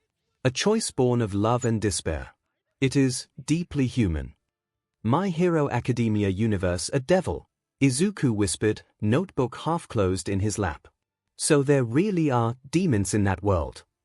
His tone wasn't fear, but disbelief. The analytical spark trying to make sense of something beyond quirks, biology, or science. Inko clutched her son's arm. That poor boy, he lost his girlfriend, then his future child, all because he wanted to save his aunt, Her voice broke slightly. He just wanted his family to be okay. Izuku nodded numbly. That's the kind of decision no hero should have to make. He wrote in his notebook, the page titled Spider-Man's Morality Acts from Guilt and Love. Proof that even the best intentions can break a hero. Never let emotion blind judgment. But even as he wrote it, his pen trembled. Would I have done the same if it was you, Mom? He thought silently. Hero Commission building the room of top heroes and faculty was dead silent. The concept of devils, deals, and reality rewriting was so alien it took even seasoned veterans a moment to process. I'm sorry, devil. Mount Lady blurted, her voice echoing in the stunned silence. That's not a villain, that's a DMN cosmic horror. Her usual bravado was gone, replaced by genuine unease as she shifted uncomfortably in her seat. So demons are real in that universe. Death Arms muttered, his knuckles white where they gripped the armrests. What kind of hero fights that? The question hung in the air, unanswered, as Endeavor stared fixedly at the screen where Peter Parker's hollow eyes. He made a weak choice. He ended up saying, crossing his arms, jaw tightening. Heroes face death every day. We don't beg villains nor devils for mercy. Big words there, Mako snapped, leaning forward with her ears flattened against her skull. Easy to preach about strength when you've never had to choose between your family and your soul. Her crimson eyes locked onto Endeavor's, unblinking. Who here would not take the deal? Fat Gum challenged, his voice thick with emotion. The normally jovial hero scanned the room, his gaze lingering on Endeavor. If you had the chance to save someone you loved, would you really hesitate? Silence answered him. Even Endeavor looked away, the ghost of Tuya flickering behind his hardened eyes. Detective's office Tsukochi leaned forward, brow furrowed. So that's real. A devil powerful enough to rewrite a man's life. All Might nodded grimly. In his world, it is. And that's what scares me. Not the power, but how far desperation can push a hero with a good heart. Tsukochi jotted a note. A world where magic and gods exist alongside science, makes you wonder how many of their so-called villains started with the same kind of deal. All Might's expression softened. A reminder that power always demands a price. Even the power of hope. Villain Lair the Doctor paused the footage on Mephisto's smirk, fascinated. A being capable of reality alteration, and it doesn't use quirks, but something entirely different. Intriguing. All for One's mechanical voice hummed in the shadows. So their world's devils grant power for the right price. Tell me, Doctor, what would I have to give to make such a pact? Garaki chuckled nervously. Let's not get ahead of ourselves, MSTR. If such beings exist beyond universes, we'd do better studying how to contact, not serve, them. All for One smirked. Beneath his mask. You misunderstand. I never serve. I bargain. Castlevania Universe Netflix timeline in Dracula's old castle, now reclaimed as a research base for the new Belmont line, Alucard froze mid-page as Mephisto's grin filled the screen. That is no ordinary devil, he murmured, eyes narrowing. That is something older. Hungrier. Figures. Always some demon promising miracles in exchange for souls. Never ends well. Trevor scoffed. He traded the future for love, not power. That makes it crueler. Cypher's tone was soft, filled with understanding. Mortals rarely summon evil for greed alone. It's despair that opens the door. Alucard quietly added. A beat of silence fell. The three understood that pain too well. Hellboy Universe BPD headquarters. The Red Devil crossed his arms, tail twitching. Yeah, that's about the shape of it. Deals with devils never end clean. Ape Sapien adjusted his glasses. Still, I can't help but pity him. Imagine losing a life not even born. Liz shook her head. He made the deal out of love. Not selfishness. Most people who make pacts do it for power or pride. This one, he just couldn't lose one more person.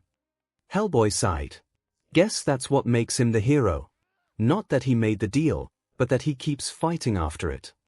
Supernatural Universe Winchester era. At the Men of Letters bunker, Dean groaned and tossed back a swig of whiskey. Let me guess, red suit, Fancy pitch, soul on the line. Yeah, we've been there. Sam frowned, sympathetic. Difference is, Peter didn't even know the full price. That's the worst kind of deal. Castile tilted his head toward the screen. A mortal who bargains for love and loses his future. It is, tragically human. Dean muttered, at least he got his aunt back. Most folks just get a flaming pit. Helives has been hotel in the infernal skyline of Pentagram City. Alastair's grin widened at the sight of Mephisto. Oh, delightful. Another realm's dealmaker. I must invite him for tea. Charlie, however, clutched her chest. That poor man, to give up his family for one more day with someone he loves, Angel Dust snorted. Honey, that's the biggest screw you deal I ever saw. Guy got fleeced worse than a Vegas tourist. Vaggie glared at him. Shut up, Angel. He didn't even know he'd lose his kid. Husk muttered from the bar, that's why you never sign with demons. They always find a loophole. Disney Cypherverse, the Owl House Universe Epilogue Luz, sitting beside Amity and Ida, stared at the screen in disbelief. He made a deal with a demon for love. Just like all those stories Mom used to warn me about. Ida sighed. Demons love desperate hearts. Trust me, kid, I've signed my share of bad contracts. Never ends clean. Amity frowned. But he didn't even do it for power. He did it to save someone. That's kind of noble, isn't it? King hopped onto the couch, tail flicking. Noble, dumb, and tragic, the perfect combo for mortals. Chainsaw Man universe in a dim Tokyo office, Denji tilted his head. So he made a deal with a devil to save someone. Here. Sounds familiar. Power laughed. Idiot human. He didn't even get powers for it. Just sadness. Oki exhaled smoke, eyes narrowing. In this world, devils always take more than they give. Guess that's a multiversal rule. Makima, watching quietly, smiled faintly. Interesting. A hero whose tragedy comes not from greed, but compassion, that's the kind I'd keep an eye on. Benetta Universe Benetta smirked as she flipped her hair, watching Mephisto's theatrics. Oh, please. Amateurs. Making a contract with a devil without reading the fine print. Jean folded her arms. He did it for love, Benetta. Benetta sighed. Darling, love makes fools of even gods. But at least this fool fights like a god. In the screen wait. Why the devil cared about his marriage.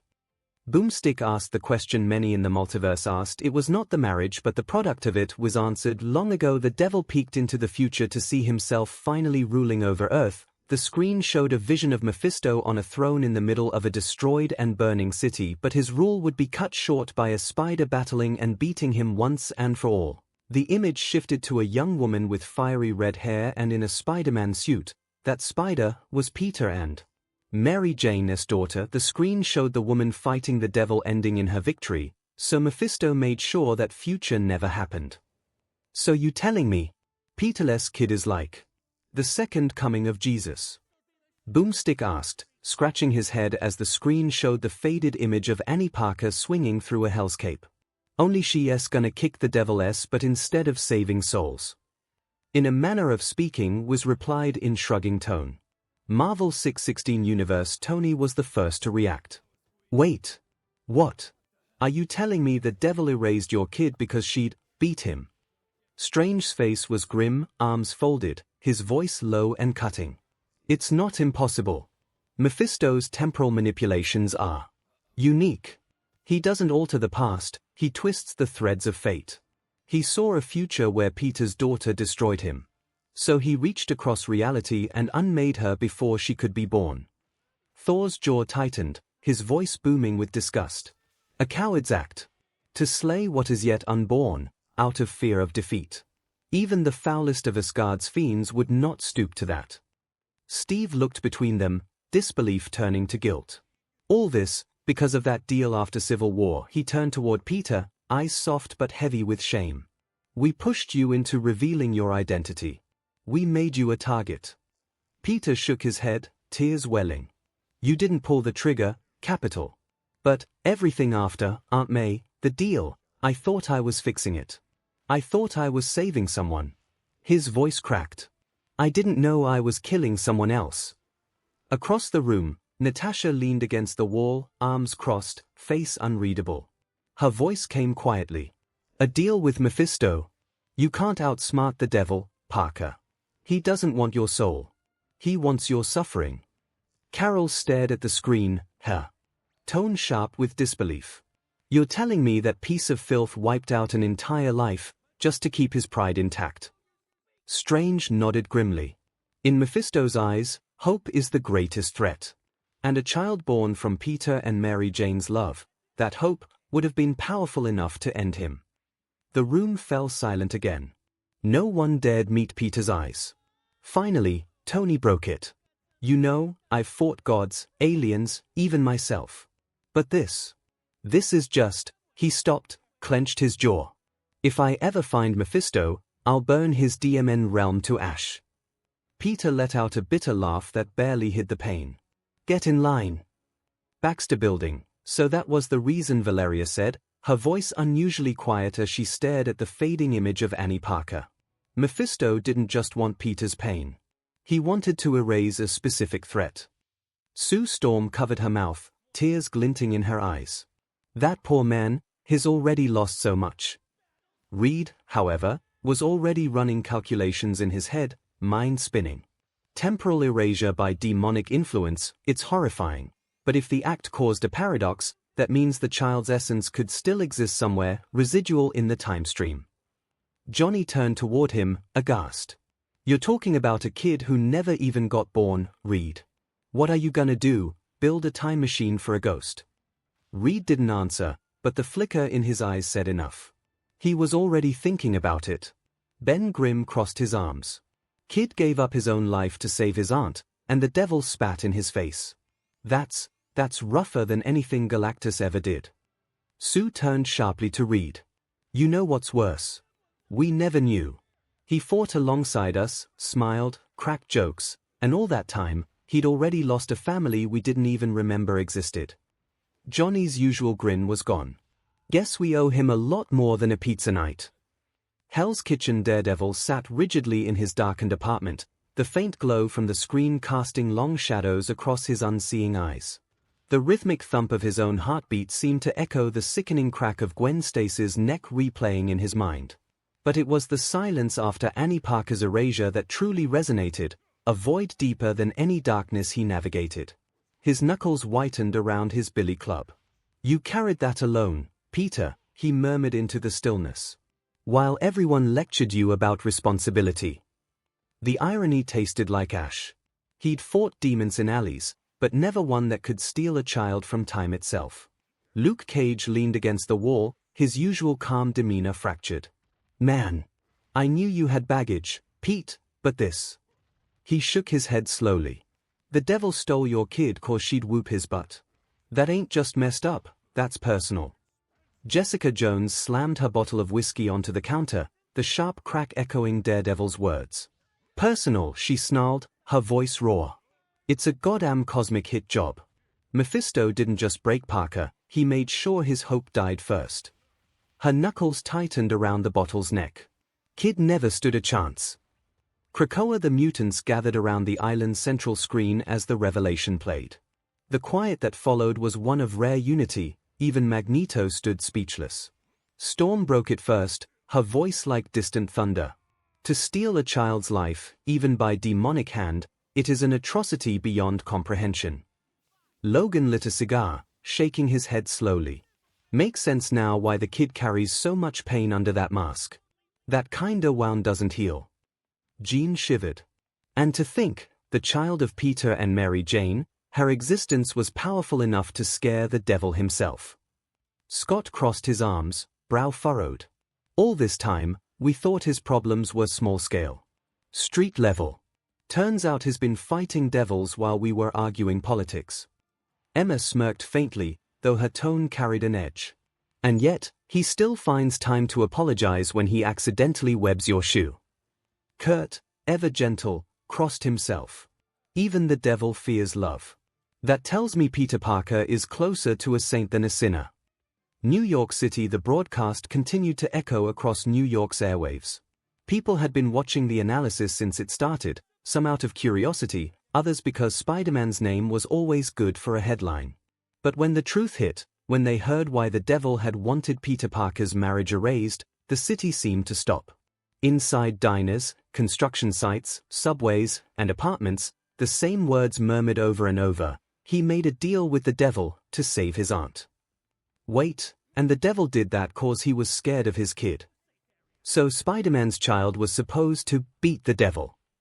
There was confusion at first, disbelief. Then came the weight of realization and shame. A woman who had once thrown trash at Spider-Man as he webbed up a mugger sat on her couch in tears. All this time we called him a menace, and he's been saving us from monsters like that. A group of firefighters who had been rescued by the web-slinger watched in silence, one shaking his head. Guy fights demons and devils and still gets blamed for a busted streetlight. We don't deserve him. On a rooftop nearby, a few officers from the NYPD, the same ones who had been told to shoot on sight when Spider-Man showed up at crime scenes, looked at each other uneasily. "You think we ever actually said thank you?" one asked. "No," another muttered, voice low. "But maybe we should." Daily Bugle reporters shouted over each other, phones rang non-stop, and in the middle of it all, Jonah Jameson was frozen, cigar halfway to his mouth as the footage replayed.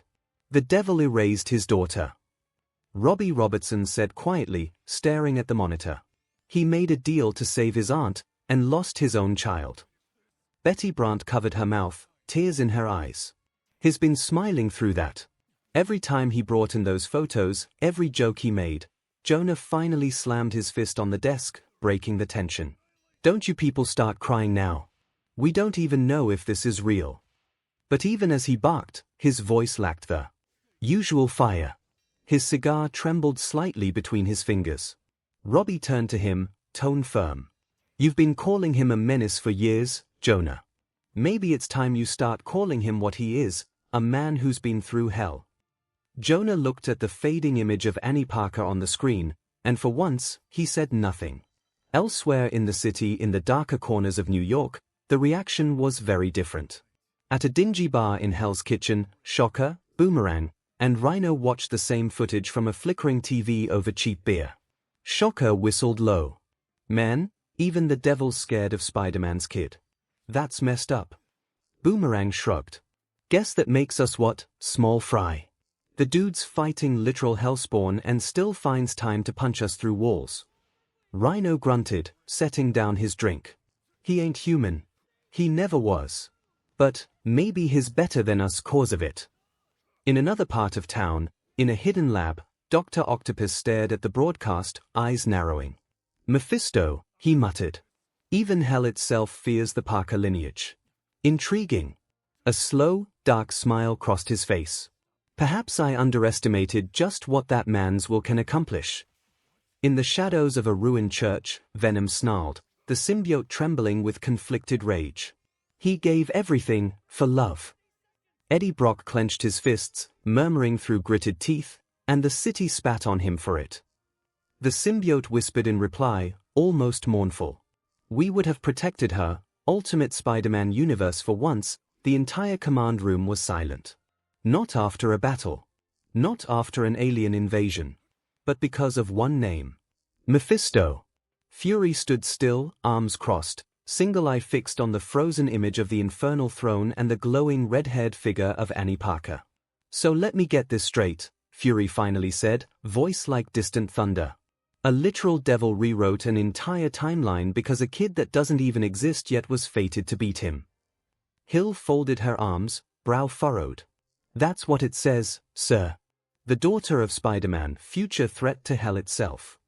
Coulson muttered, half under his breath, "That's a new level of Parker luck." "Luck?" Fury growled. "That's not luck, that's destiny trying to arm wrestle evil. And losing." He slammed his hand against the console, the hologram flickering from the hellish throne to the fading outline of Annie Parker swinging through flame. "We've seen aliens, gods, robots, and other realities. But this is different. If something out there can see the future and rewrite existence to stop a single human being, then I want names, rituals, containment spells, Whatever the hell magic people use to keep the sky from falling. Hill gave him a sharp look. You want to talk to Strange? Fury grunted. Get me Strange, Wong, hell, get me Ghost Rider's flaming skull on the line. If this Mephisto crosses into our dimension, I want to be ready. Coulson quietly added, Sir, it also means Parker's bloodline is powerful enough to terrify hell itself. That made Fury pause. For a rare second, his expression softened. Yeah, he said quietly. Guess the kid really is one of a kind. Spider Team down in the training room, the silence was heavy. Even Sam wasn't cracking jokes. The hologram replayed the line again, so Mephisto made sure that future never happened. Peter's eyes stayed glued to the image, Annie's outline fading like smoke. So, the devil erased my daughter. My future daughter. Because she was supposed to save everyone from him. White Tiger exhaled slowly. That's not just evil. That's fear. He erased her because he knew he couldn't beat her. Danny nodded, voice quiet but firm. It's the mark of true darkness. Destroy hope before it can grow. Luke clenched his fists. Man, that's messed up. You don't mess with somebody's family, past, present, or future. Sam rubbed the back of his neck, trying to process. So, your future kid was basically a superhero strong enough to take down the devil himself. That's awesome and horrifying. Peter didn't look up. His hands were trembling slightly. If that's true, then because of me, she never gets the chance. Ava stepped closer, her tone softer than usual. Peter, you didn't make that choice. You didn't even know it. The devil played you. Danny nodded again. Evil deceives. That's what it does. But even in losing something that precious, you're still fighting. That's what defines you. Peter finally looked up, eyes watery but determined. Then I'll fight twice as hard, for everyone that devil thinks he can take away. Avengers Tower. The elite team watched in grim silence. Captain America's face was hard to read, sympathy, anger, disbelief all at once. A man willing to sacrifice his soul to save family, and cursed for it. That's not a hero's failure. That's the universe failing him. Iron Man leaned back, tone unusually subdued. A devil erases a future because he's scared of what a kid might become. That's cosmic-level insecurity right there. Hawkeye frowned. So, what's that mean for our Parker? You think something like that's already watching him? Widow's eyes narrowed. If so, he's already on their radar. And devils don't give second chances. Thor's expression was pure outrage. To undo the joy of a child, to steal the light of life for fear of defeat, that is cowardice unworthy of any realm. Were Mephisto before me, I would crush his skull until even hell herself cast him out. Cap nodded gravely. Then we make sure no devil, in this universe or another, touches our Spider-Man. Iron Man crossed his arms. Agreed. But I still want to know how a 25-year-old kid got under the devil's skin so badly. That's some next-level karma. Spectacular Spider-Man universe. The doorbell rang, cutting through the tension. A moment later, Mary Jane and Gwen stepped inside. Both had been watching the same broadcast at their own homes before rushing here. We saw, Gwen said quietly. We couldn't just sit there. Mary Jane's usual confident smile was gone. Her eyes were wide, her voice barely above a whisper. That little girl, she had my hair. Peter blinked, startled. Yeah, he murmured, trying to smile but failing. Guess she took after you. MJ sank into the armchair across from him, staring at her hands.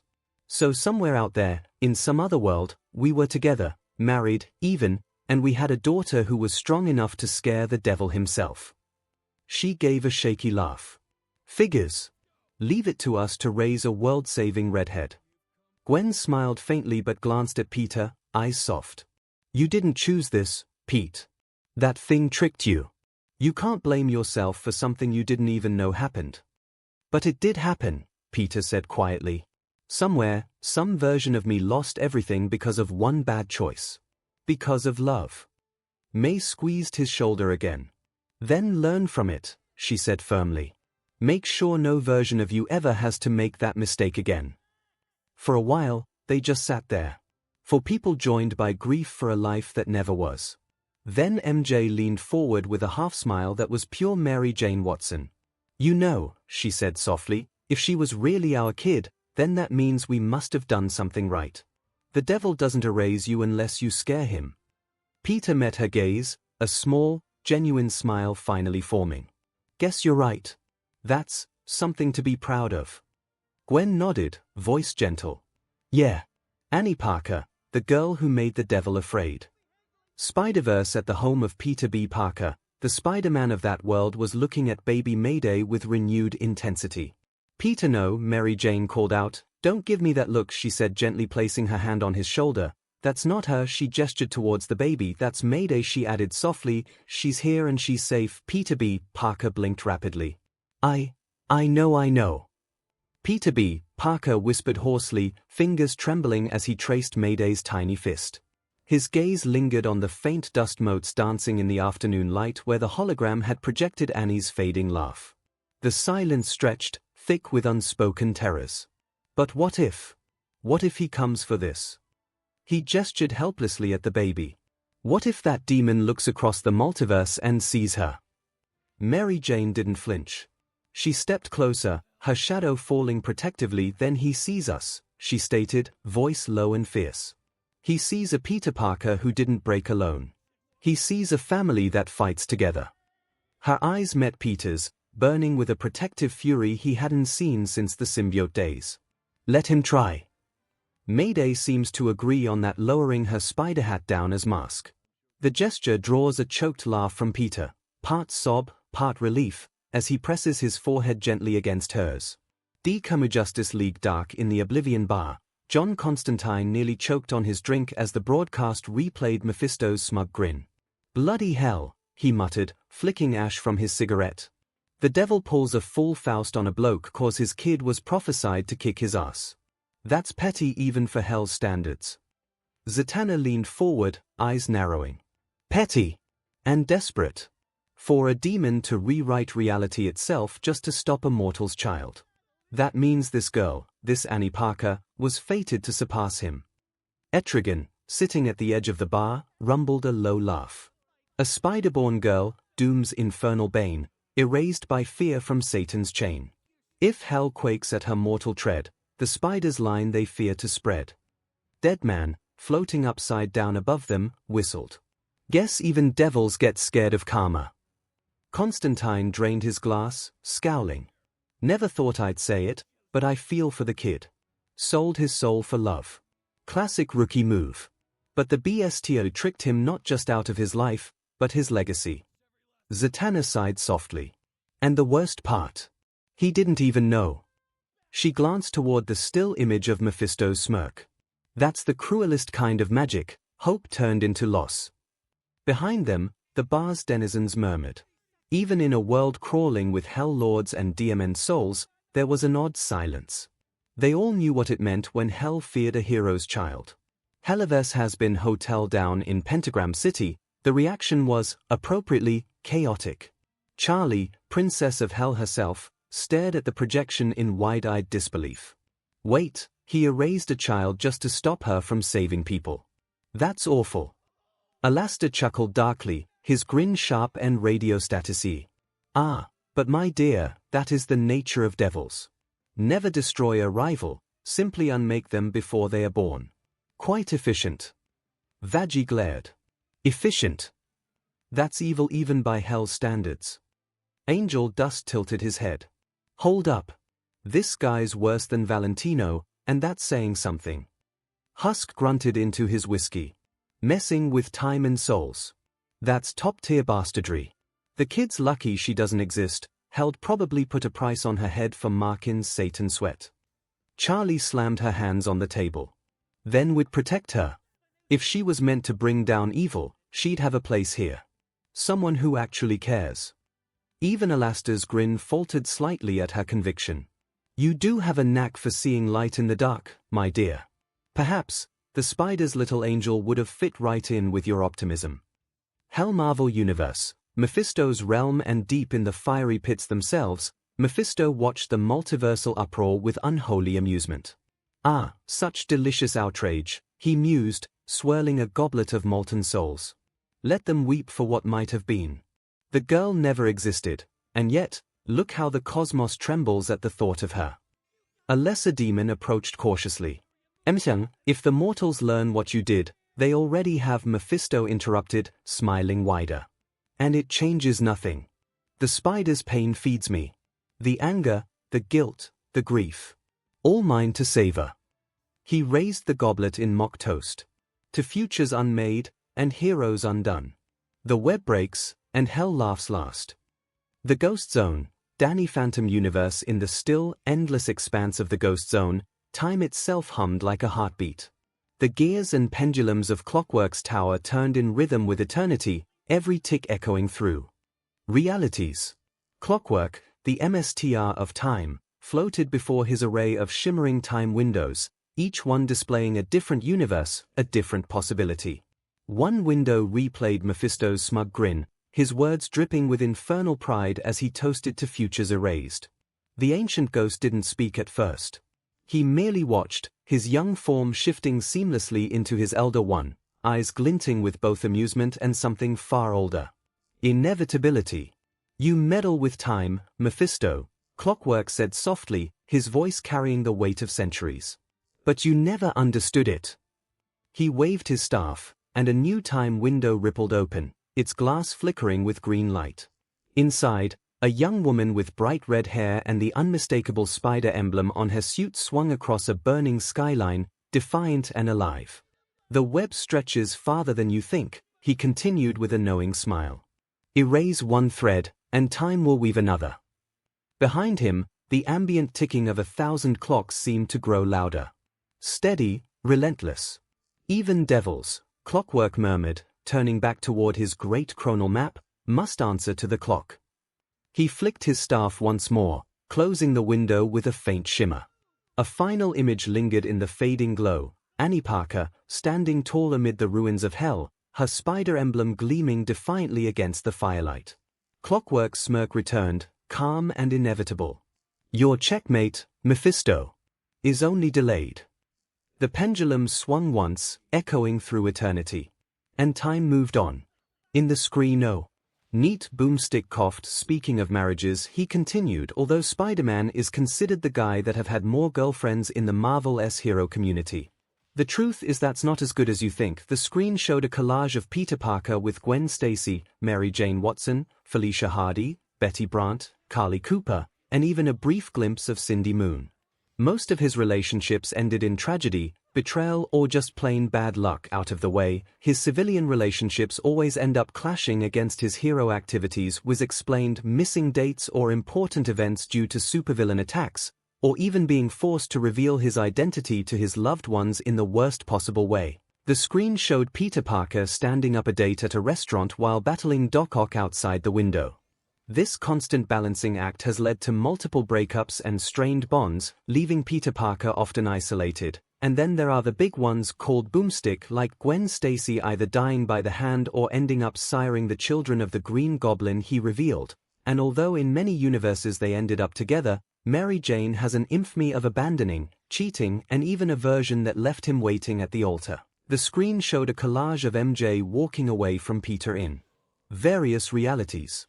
Black Cat, who's been both ally and enemy, has proven more than once that once she loves the whole Spider-Cat chase thing she has with Peter, and the idea of turning good or began some home life it's not in her plans, was explained as the screen showed Felicia Hardy winking from a rooftop before vanishing into shadows. She prefers the thrill of the game over domestic stability, and has shown no restraint in flirting with others, even in a relationship image of she and Daredevil kissing.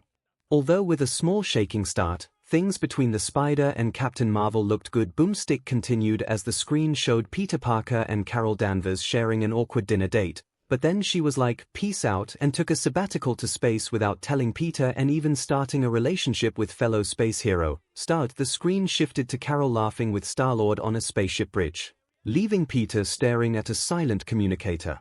After an accident during a mission, Black Widow was stuck in the identity of Nancy Rushman, one of the many faces the spy heroine had used, and started a relationship with Spider-Man, was explained as the screen showed Peter and Natasha sharing coffee in a cozy diner booth, her red hair tucked under a nondescript beanie. But when she regained her memories, she chose to call off the entire relationship rather than confront the emotional complications. The footage dissolved into Natasha wiping a tearless eye before walking away, leaving Peter alone. Marvel 616 Universe. Tony broke the silence first, of course. So, Widow and Spider-Man, here. He raised an eyebrow, sipping his drink. Guess I missed that memo. Across from him, Natasha didn't even blink. It was temporary, she said flatly, arms crossed. A field-compromised situation. End things was the logical course of action. Clint, leaning in from his seat, smirked. Logical? Yeah, sure. But Nancy looked pretty cozy sharing that pie with you, National.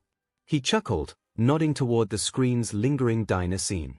He ducked just in time as a butter knife whipped past his ear and embeds itself in the wall. Natasha's expression remained utterly blank, but her knuckles are white where they grip her elbows. Drop it, Barton. Carol Danvers, standing off to the side, shifted uncomfortably as her own part of the montage replays.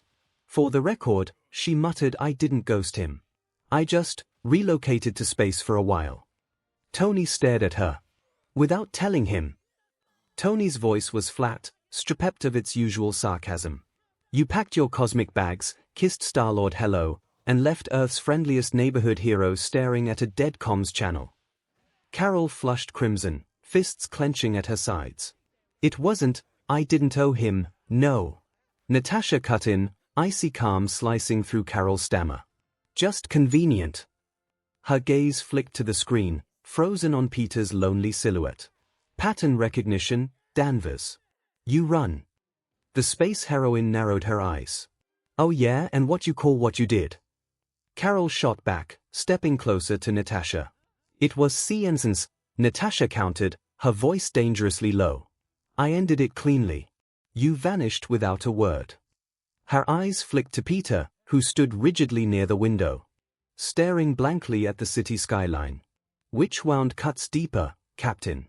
The knife you see coming or the one you never feel? Carol's fists crackled with barely contained photon energy. You think you know anything about, it's fine, Peter called softly but loud enough to be heard. Water under the bridge, black hole, whatever cosmic metaphor fits. He tried to joke. Tried. But his voice cracked just enough to give him away. Steve Rogers, ever the mediator, leaned forward. You don't have to pretend it doesn't hurt, son. I'm not pretending, Peter replied quickly. I just learned that the more I think about what I lost, the harder it is to keep moving. He smiled weakly. And I do a lot of moving. Tony can't help himself. Kid, if heartbreak were a superpower, you'd be running your own franchise by now. The team groaned in half-hearted disapproval at Tony's quip, but Peter just shrugged, a flicker of genuine amusement touching his eyes despite the lingering ache. At least I'm consistent, he murmured, turning away from the window to face them fully. The ghost of Annie Parker still haunted the air between them, a phantom weight heavier than any villain's blow. He adjusted his mask, the familiar fabric suddenly feeling alien against his skin. Look, the relationships. They hurt. But losing Gwen. Losing Annie. His voice thickened. That's the kind of hurt that carves hollows you never fill. The rest. Messy breakups, bad timing. That's just life with great power and zero dating skills. He managed a shaky, self-deprecating grin. Besides, who needs romance when you've got rent due and Doc Ock trying to level queens? Natasha uncrossed her arms, her gaze softening almost imperceptibly. She remembered Nancy Rushman's stolen moments. Coffee, quiet laughter, the unexpected comfort of Peter's earnestness. It had been 𝐒𝐭𝐚𝐲, genuine even in its deception. Ending it cleanly felt like mercy then, sparing him deeper entanglement with her fractured world. Now, seeing the cumulative toll etched onto him, the logic felt brittle.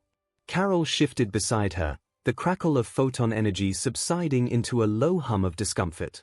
Her own reasons for the spacebound silence, the tangled mess of duty, fear, and Peter's terrifyingly normal expectations, suddenly seemed flimsy under Natasha's icy scrutiny and Peter's wary acceptance.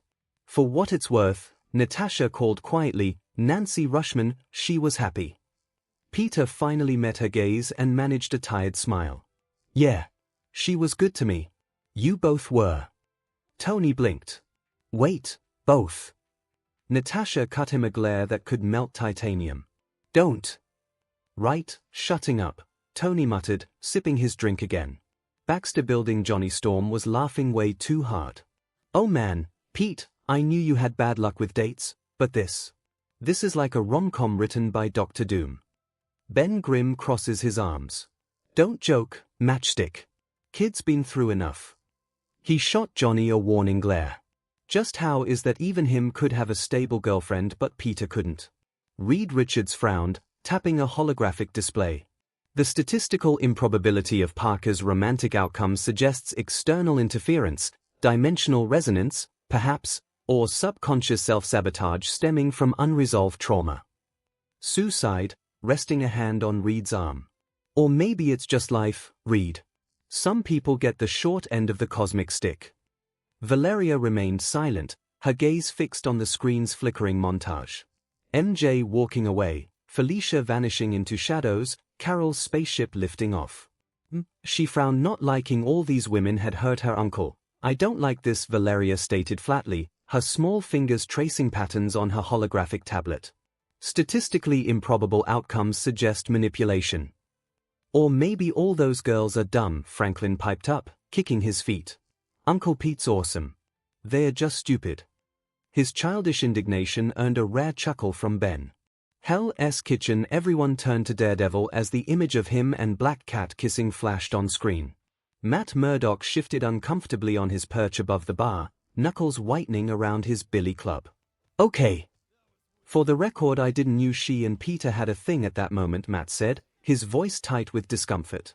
Foggy Nelson snorted into his beer, shaking his head. Yeah, sure Matty. Because your radar sense totally doesn't pick up lingering perfume or accelerated heartbeats. Karen Page just sighed, rubbing her temples. Can we focus on the actual devil bargains? The relationship drama feels trivial compared to erased children.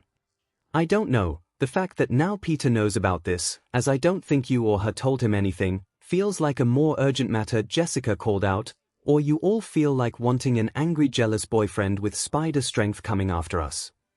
Matt sighed, the tension bleeding from his shoulders. Fair point. But trust me, Peter's remarkably forgiving. He paused, tilting his head slightly. Also, Felicia's perfume was Chanel No. 5 that night. Distinctive. And Peter smells like web fluid and cheap pizza. Easy distinction. Foggy choked on his beer. That's not something we needed to learn. Nor something we think you should remember, Luke Cage stated flatly, rubbing his temples as Jessica Jones snorted into her whiskey. Krakoa Rogue frowned at the screen, her tone surprisingly protective. Poor thing can't catch a break. And we thought we had drama. Logan just exhaled smoke from his cigar. He's got the curse bad. Too much heart, too much guilt. Seen it before. Don't end easy. Logan's voice rasped low, ashes falling from his cigar as he watched Peter's isolation ripple through the screen. Maybe could have someone helped there, Emma said, giving Kitty a look. Maybe reignite the flames of love, she said with a smirk. I mean, you two were cute together. Kitty Pride shot Emma a glare sharp enough to cut diamond. That ship sailed, sank, and got eaten by Kraken, Frost. Drop it. Her voice carried the finality of a closing airlock, though her knuckles whitened on the armrest. The White Queen simply hummed before looking at Hope sitting close by. Well, how about you, little Phoenix? You and him grew quite close during the Avengers X-Men war, she teased, and you both have the same taste for redheads. Hope Summers choked on her water, cheeks flushing crimson. Emma. I'm younger than him. She sputtered, wiping her chin. Besides, he cried when I beat him at Mario Kart. Her protest lacked conviction, though, and Scott Summers coughed discreetly into his fist. Oh well, Emma said, then I suppose I can take this responsibility myself, she said with a smirk. I mean, I have dated worse, she said with a smirk, and he is definitely cute, she said, and I can teach him a thing or two, she added with a wink. Both Kitty and Hope turned to give the White Queen a murderous look. Emma Frost, Kitty hissed, her voice dangerously low, if you so much as think about corrupting Peter Parker, Sorry, can't hear you over your sunk ship while mine can still sail, Emma shot back, her telepathic voice dripping with amusement as she traced a phantom finger across Peter's image on the screen. Besides, imagine the headlines: White Queen tames spider, delicious. Hope's hair turned flaming while Kitty began thinking on phasing the older mutant into the Earth's core. Black Cat, as home, Felicia sighed, shutting her eyes for a brief moment. Claws retracted into her gloves, she leaned back against the cool stone ledge of the skyscraper. Domestic stability, who writes this CRP? She chuckled, the sound dry and hollow against the rush of the night air. Her arms crossed tightly over her chest. Okay, so maybe they're not wrong.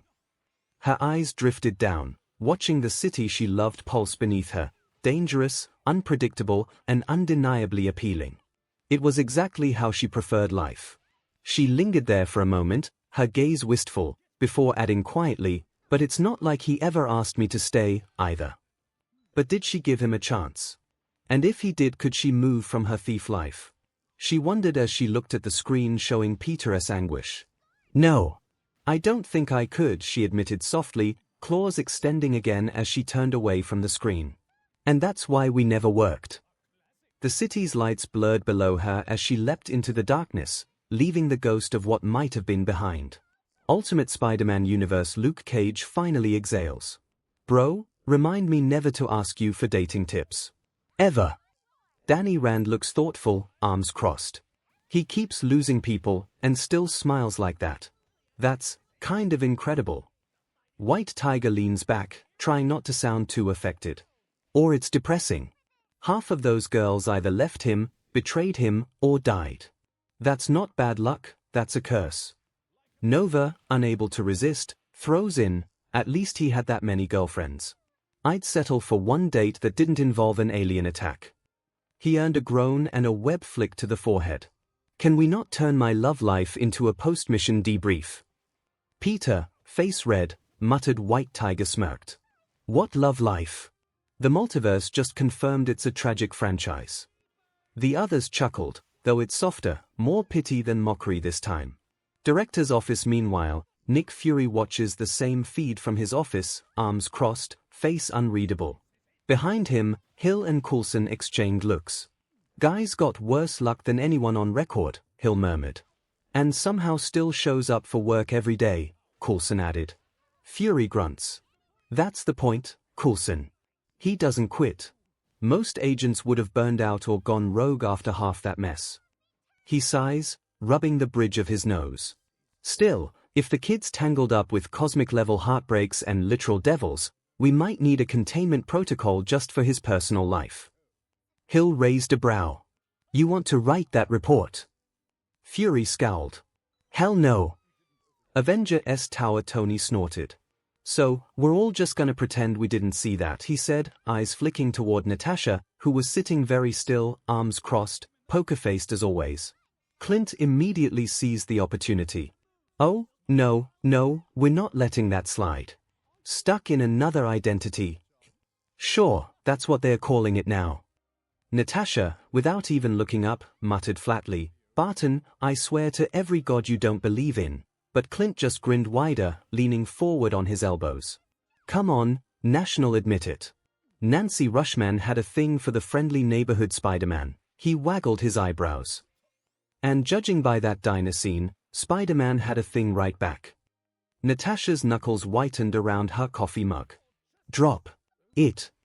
Ha ha, the Spider certainly is brave and more amazing if he was able to woe the Black Widow, Thor boomed, oblivious to Natasha's murderous aura. Though Nancy Rushman sounds less formidable than Natasha Romanoff, perhaps a Midgardian shield maiden. He earned a butter knife embedded millimeters from his boot. I swear, Romanoff, Clint chuckled, leaning back just enough to avoid another airborne utensil. If I didn't know better, I'd say that knife-throwing reflex looked a lot like jealousy. It was official. Today the Avengers will have at least one less member. Natasha Romanoff thought as she grabbed a fork.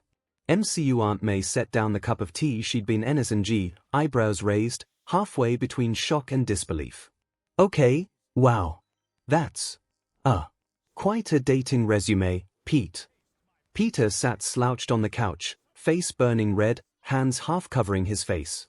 "Aunt May, please don't start." She crossed her arms, giving him that teasing smirk only an aunt could pull off. "Oh, I'm definitely starting. Redhead, blonde, cat burglar, spy. Were you planning to tell me I might have to compete with 𝐒𝐻𝐻 for dinner invites?" Peter groaned audibly. "It's not like that. That's not even me. That's like other Ms. Multiverse stuff." May tilted her head. "Other yous? Sure. But I'm guessing that spider magnet for trouble thing is a multiversal constant." "Kill me now," he mumbled into his hands. Spectacular Spider-Man universe. Peter, Gwen, and Mary Jane were crammed onto the old, slightly lumpy couch in the living room. They were frozen, their collective focus trapped by the television screen. The broadcast had moved from documenting raw power to detailing the infinitely complicated romantic life of their hero, cycling through an endless, dizzying collage of Spider-Man's relationships from across the multiverse. Gwen Stacy's, Mary Jane's, Felicia's, Carol's, even spies and queens. For a few agonizing seconds, nobody dared to breathe. Then, Mary Jane broke the silence, forcing a laugh that sounded tight and uneasy. "Okay, wow. Guess I've been busy in the multiverse." Peter reacted by covering his face with his hands, his voice muffled in despair. "Please don't say it like that." Gwen's eyes narrowed, still processing the rapid-fire images of alternative realities. "Did that thing just say some versions of me?" Her voice dropped, suddenly raw. "Died? Or worse?" Peter hesitated, guilt flickering behind his maskless eyes. "Gwen, those weren't you. Not this you. I swear." "I know, but still." She looked down, her hands clenched together in her lap. "To think there's a world where that happens because of you." Mary Jane, sensing the sudden, sharp tension, nudged Gwen gently with her elbow. "Hey, at least you're not the one who leaves him at the altar. Apparently, I'm the heartbreaker across realities." Peter winced visibly. You saw that part, here." "Hard to miss the montage of me walking away in slow motion," MJ deadpanned. She sighed, shaking her head, though a faint smirk played on her lips. "I always thought multiverse me would be, like, a rock star or something. Turns out I'm just consistently terrible at relationships." Gwen managed a dry comeback. "At least you didn't date the Green Goblin." "Don't jinx it," MJ shot back. They all laughed then. Awkwardly, strained, but it was a release nonetheless. The brief moment of levity was interrupted by May Parker's voice calling from the kitchen. "I hope you kids are learning something from all this." Peter leaned back against the cushions, letting out a theatrical groan. "Yeah. That the multiverse really hates my love life," Peter muttered, earning a genuine chuckle from Gwen and MJ. "And that I'm doomed either way." Gwen managed a faint, knowing smile. "You always were dramatic, Peter." He looked at her, wanting desperately to say something more, something that could bridge the growing, unspoken distance between them, a distance created by the specters of those multiverse tragedies. But the words died in his throat. Mary Jane glanced between the two of them, her expression softening with genuine empathy. "Hey, for what it's worth, maybe the point isn't how it ends in other worlds." She offered a faint, reassuring smile. "Maybe it's that you always try, even when everything falls apart." Peter returned her gaze, offering a small, tired grin that carried a trace of his usual self. "Yeah. Guess I'm just stubborn that way." The trio fell silent, turning their attention back to the screen as the next part of the broadcast began. A quiet, fragile peace settled over them, a mixture of regret, guilt, and a small, stubborn kernel of hope that maybe, just maybe, their story didn't have to end like all the others. In the screen, Peter's love life. "Kinda," said Boomstick. The number of relationship that actually worked could be count with one hand, and not counting the variants of the already mentioned.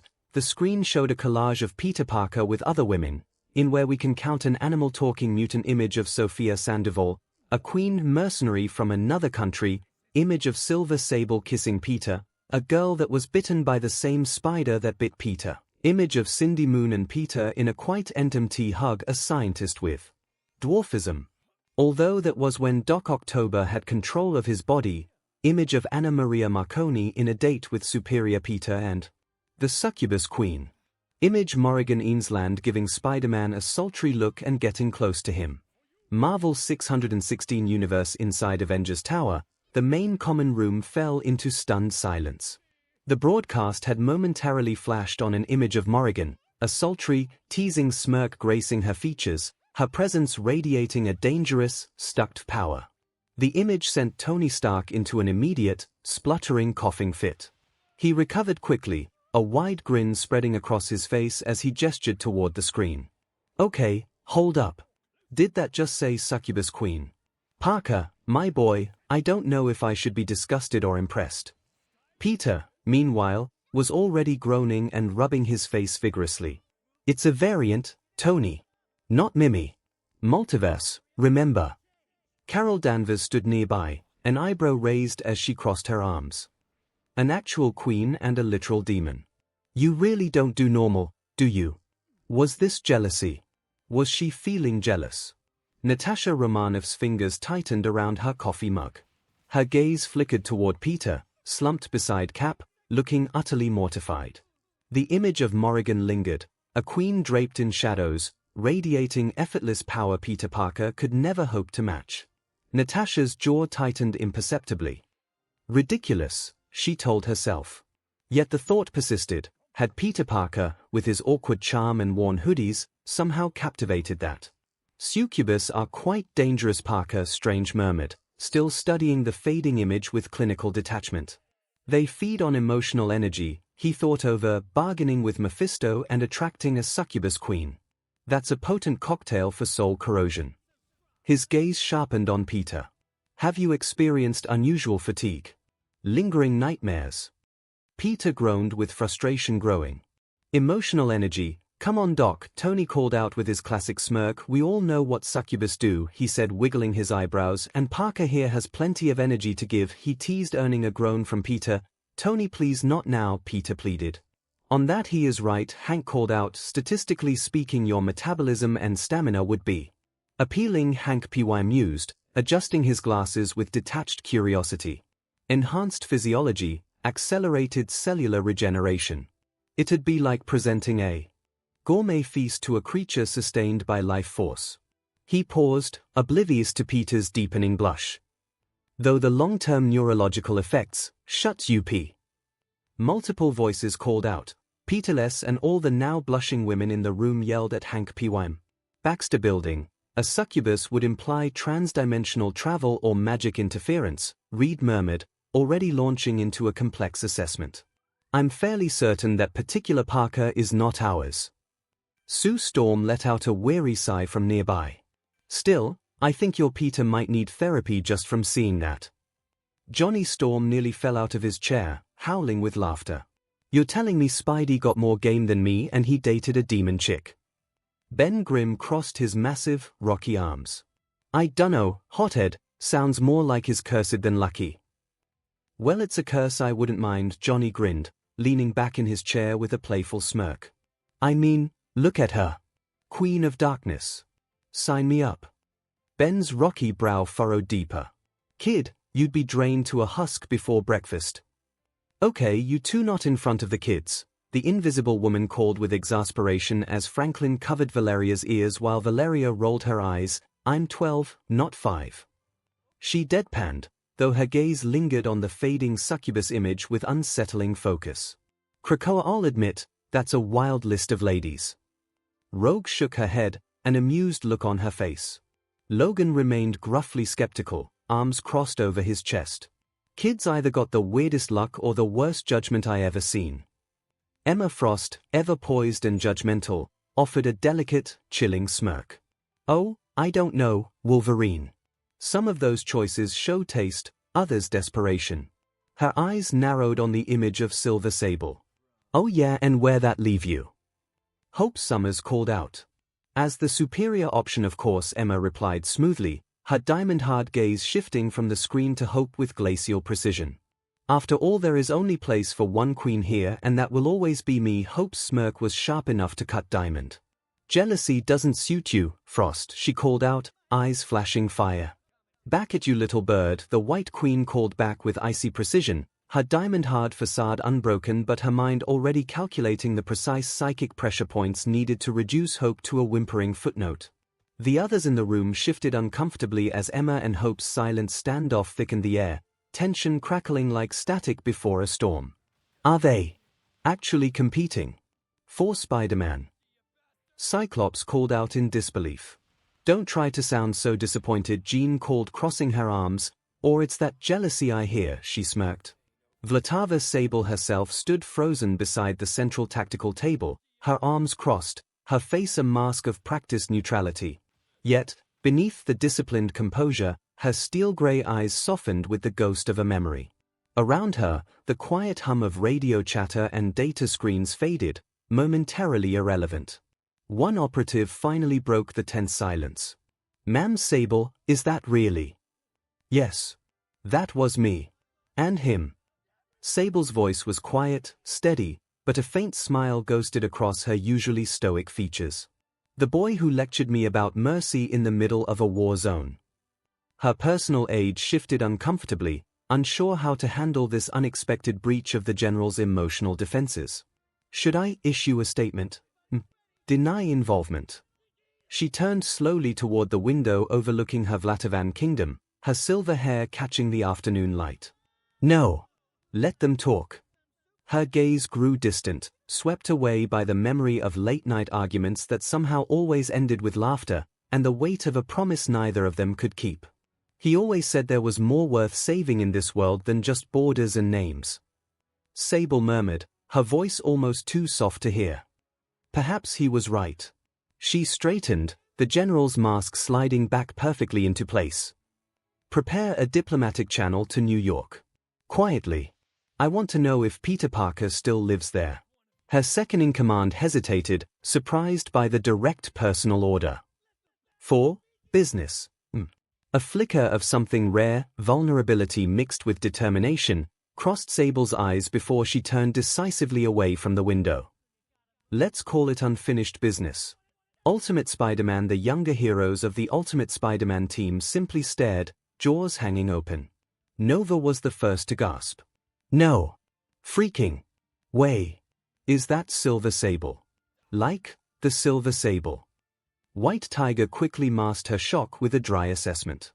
"Apparently, our Peter has range." She folded her arms, but couldn't hide the tiny smirk tugging at her lips. Iron Fist remained calm, offering a philosophical shrug. "Love is a complicated flow of energy, even between mercenaries and superheroes." Power Man dismissed that instantly. "Man, that's not energy, that's trouble. You don't date the lady who leads her own army." Peter could only bury his face in his hands, defeated by the weight of his own multiversal drama. "Can we not make this a thing?" A beat of tense silence followed, then Nova grinned wickedly. "Too late, bro. The multiverse says you kissed a queen." Director Office Fury slowly began to tick off the list of paramours on his fingers. A queen, a cat burglar, a super spy, and an alien succubus. He rubbed his temple, the headache visible even through the single eye. "That kid's a walking diplomatic incident." Hill remained stoic, though a flicker of amusement crossed her eyes. "Are you going to put romantic entanglements in his next evaluation?" Fury scoffed. "Nah. Just doubling the background checks on everyone he talks to. Last thing I need is him getting engaged to Latveria." Coulson chuckled softly, leaning against the doorframe. "With Parker, sir, that's not impossible." Avenger-less Tower. The silence that followed was thick enough to cut with Captain America's shield, hanging heavy in the sleek, modern control room. Captain America finally leaned back in his chair, his expression a perfect mix of disbelief and fatherly exasperation. Kid's barely out of high school, and he's already pulling international relations into his dating life. He sighed, rubbing the bridge of his nose, contemplating the generational difference. "I spent my 20s fighting Nazis. He's out here negotiating peace treaties with kisses." Tony smirked from his chair, swirling a glass of scotch. "Hey, don't hate the game, Rogers."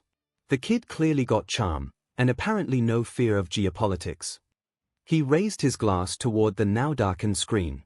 To Parker, the only guy who could cause a diplomatic crisis with a makeout session.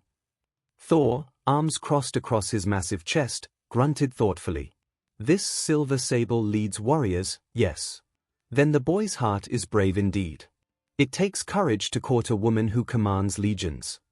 Tony took a quick sip of his drink, muttering under his breath, or zero self-preservation instincts.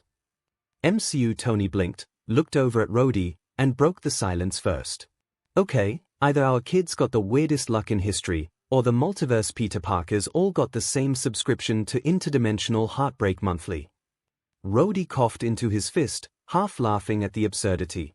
Yeah, and apparently they all come with a side of danger and trauma. He shook his head, thoroughly amused. An assassin, a cat burglar, a mutant, a literal queen, and a succubus. Kids' love life's got higher stakes than half our missions. Vision, ever the voice of pure reason, tilted his head with mild, clinical curiosity. The pattern is statistically improbable. And yet, the emotional parallels are consistent. Peter appears to be drawn to women who reflect danger and duality, people who live between worlds, much like he does. Tony threw a hand up. Translation, he dates people as complicated as himself. Been there. Yeah, except you didn't end up with a soul-draining demon, Tony. Rhodey deadpanned. The Iron Avenger just shrugged, leaning forward with a conspiratorial smirk. You don't know all my exes. He then grew serious, or as serious as he gets. All right, new rule. If our Peter ever mentions his just meeting someone from Symkaria, Friday locks the doors. Friday responded instantly. Acknowledged, boss. Shall I also restrict searches for succubus dimensions? Please do, Tony confirmed. Rhodey nodded his approval. Good call. Vision added simply, practical. A pause followed, but Tony's grin hadn't faded. But maybe leave mutant animal whisperer unblocked, he suggested, leaning back. You never know. Tony, Rhodey warned. What? Kid deserves options. Marvel 20051 universe. In a quiet New York rooftop garden, the city skyline glowed a deep orange in the late afternoon. Peter Parker sat beside Sophia Chatz-Sandoval, his arm loosely draped around her shoulder. They had been watching the broadcast of the multiversal analysis, which still lingered on the bizarre highlight reel of his other selves' love lives, a chaotic parade of assassins, cat burglars, and demon queens. Chat gave a soft, settling laugh, shaking her head. So, queen, thief, and a soul-skin demon. I'm starting to feel like the boring one. Peter smiled, pulling her a little tighter against him. You're not boring, Chat. You're normal. That's kinda amazing for me. He looked out at the skyline, his expression growing thoughtful. Every version of me seems to crash and burn with someone dangerous, someone who can't stay. You stay. You're here. You listen. That's worth more than all the spider-capes and alien queens in the multiverse. Chat smirked, nudging him lightly. Or, look at you getting sentimental. Don't tell anyone, Peter warned, feigning seriousness. I've got a rep to keep as the guy who never shuts up. She leaned her head against him, content. You can shut up for a bit. Just this once. He smiled, accepting the truce and pulling her closer. Deal. And for once in the entire, chaotic multiverse, a Peter Parker simply sat still. Marvel vs. Capcom universe. The portal feed of the multiversal analysis flickered out, revealing a crowded meeting room where the heroes of two worlds had gathered in their usual chaotic fashion.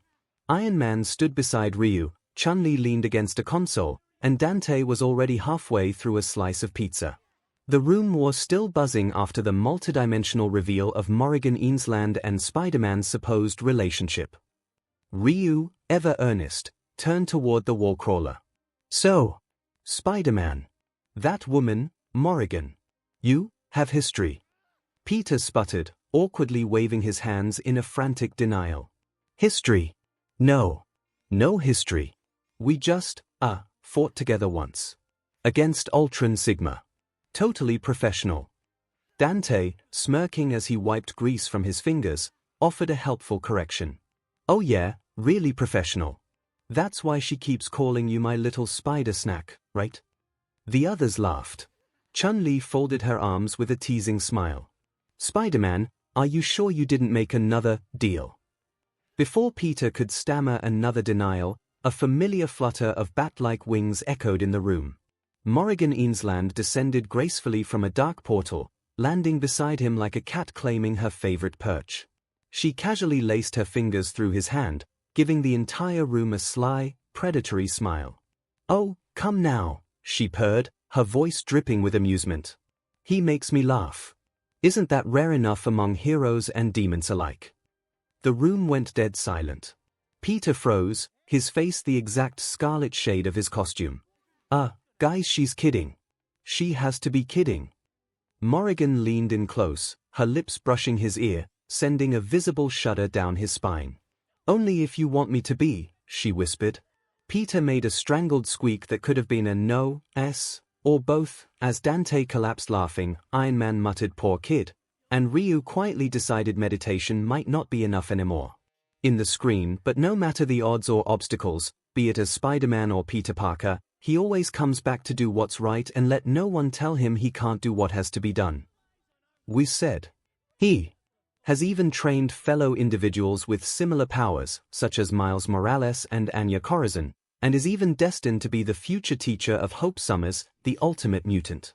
The screen shifted to show Peter mentoring Miles through web-swinging drills, then comforting Anya after a brutal fight, and finally a glimpse of Spider-Man guiding Hope in some temple.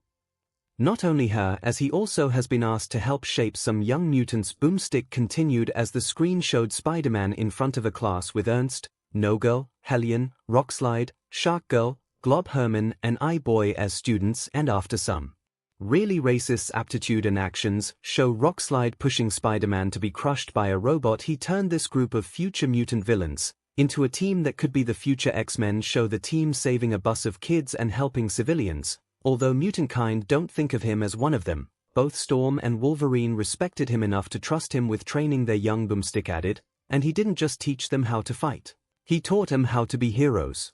Marvel's 616 universe. At the Avengers Tower, the atmosphere had shifted from the somber awe of the power analyses and the hilarity of the multiverse dating scandal to genuine, quiet surprise. The screen was now showing a variant of the Wallcrawler not as a hero, but as an educator among the X-Men. Tony Stark leaned back, arms crossed, a familiar smirk tugging at his lips. So, the kid went from rookie vigilante menace to Professor Parker, here. Didn't see that coming. Steve Rogers, however, only smiled faintly, a clear note of pride in his tone. He's always had the heart for it. Teaching's just another kind of hero work. Across from them, Natasha Romanoff glanced sideways at Peter Parker, who was watching the screen with a slight blush. "Guess all those jokes had a purpose after all," she teased softly, earning a small, bashful grin from him. Peter scratched the back of his neck, slightly overwhelmed by the praise. "Well, they said I was good with kids, but honestly, those mutants taught me just as much." Vision, ever the analyst, tilted his head. "Storm and Wolverine entrusting their youth to you is, statistically, quite significant. It suggests their respect transcends species or classification." Peter blinked, chuckled awkwardly, trying to deflect the intensity. "Yeah, that, or they just ran out of options." The screen transitioned to a powerful image, Spider-Man protecting his mutant students, shielding them from massive amounts of falling debris, his body serving as the final barrier. Even Thor, often detached from Midgardian affairs, murmured in admiration. The mortal teaches with compassion, not might. A rare strength indeed. Carol Danvers leaned forward, her gaze locked on the screen's replay of Peter shielding his students. "He doesn't just protect them," she said quietly, the blue-white glow of her fists unconsciously fading. "He makes them believe they are worth protecting." "Because they are," Peter answered. Baxter Building. Susan smiled warmly at the image of Spider-Man mentoring others. "Reed, look at him. You always said he had potential for leadership." Mr. Fantastic, ever the reluctant pragmatist, adjusted his glasses and nodded. "Yes, though I must admit, I didn't anticipate him leading a mutant class. His improvisational combat teaching style is quite unorthodox." Ben Grimm chuckled heartily, leaning back in his chair. "Yeah, but it works. Kinda reminds me of a certain stretchy guy who thought teaching was impossible till he tried. Johnny Storm grinned, shaking his head in mock defeat. Guess Spidey finally one-upped me again. Great. Now he's cooler and has students who think he's a legend. You think if we ask him he could train us?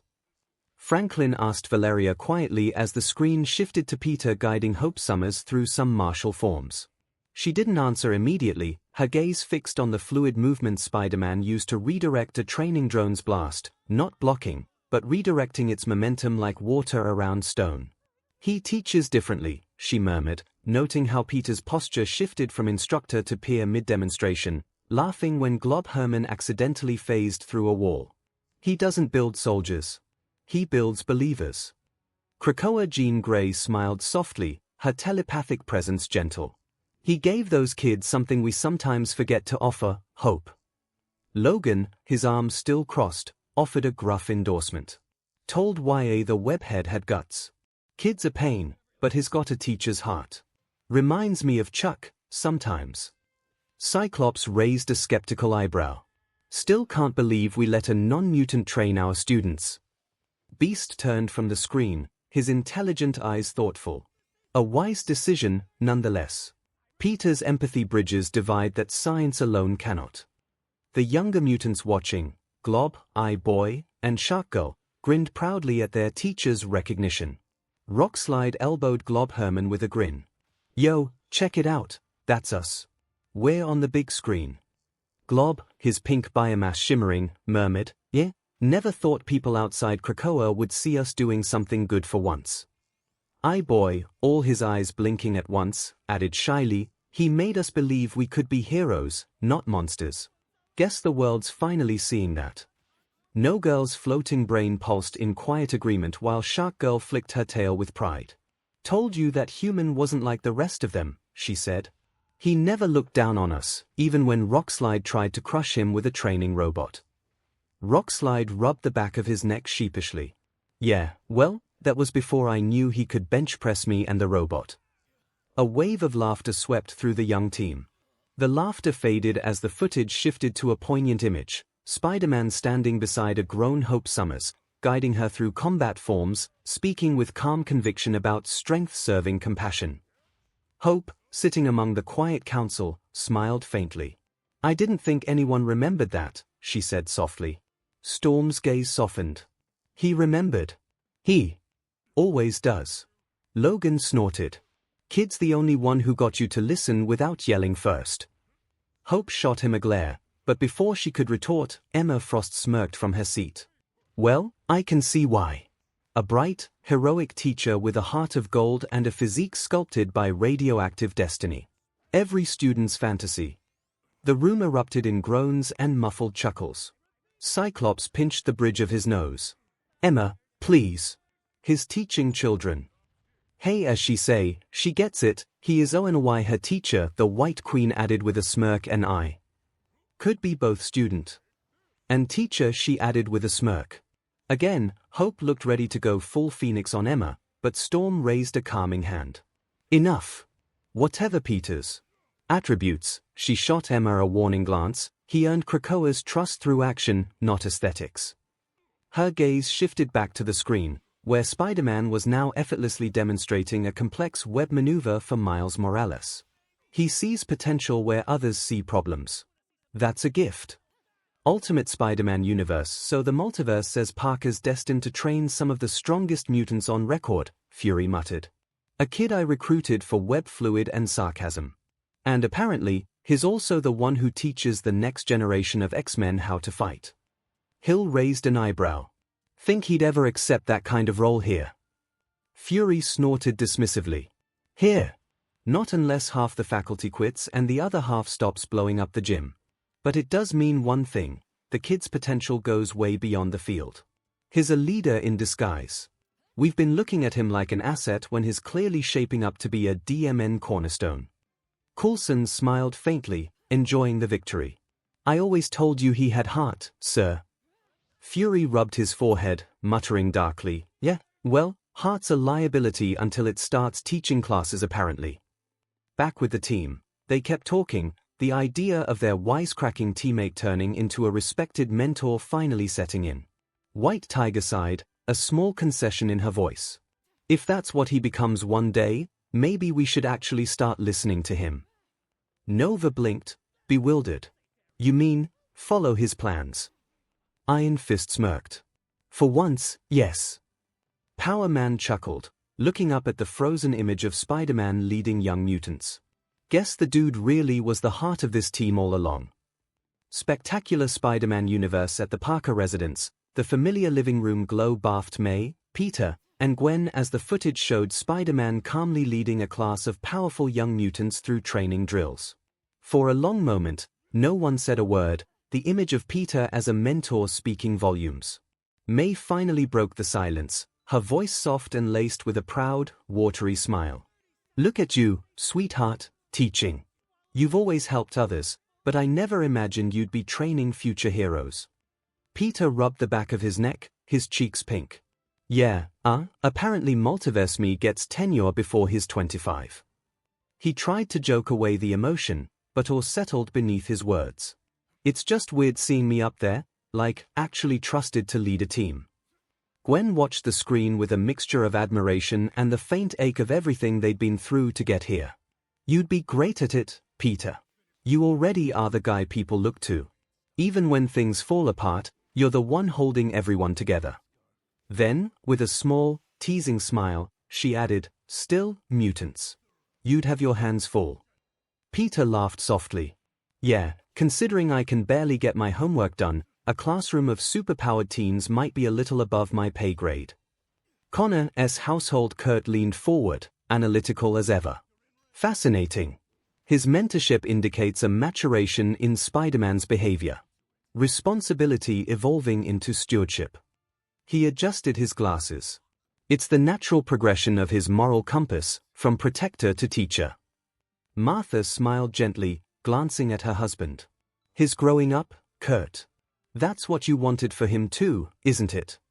Kurt nodded slowly, then looked down at Billy. Every generation should guide the next. Maybe. I owe Peter more credit than I've given him.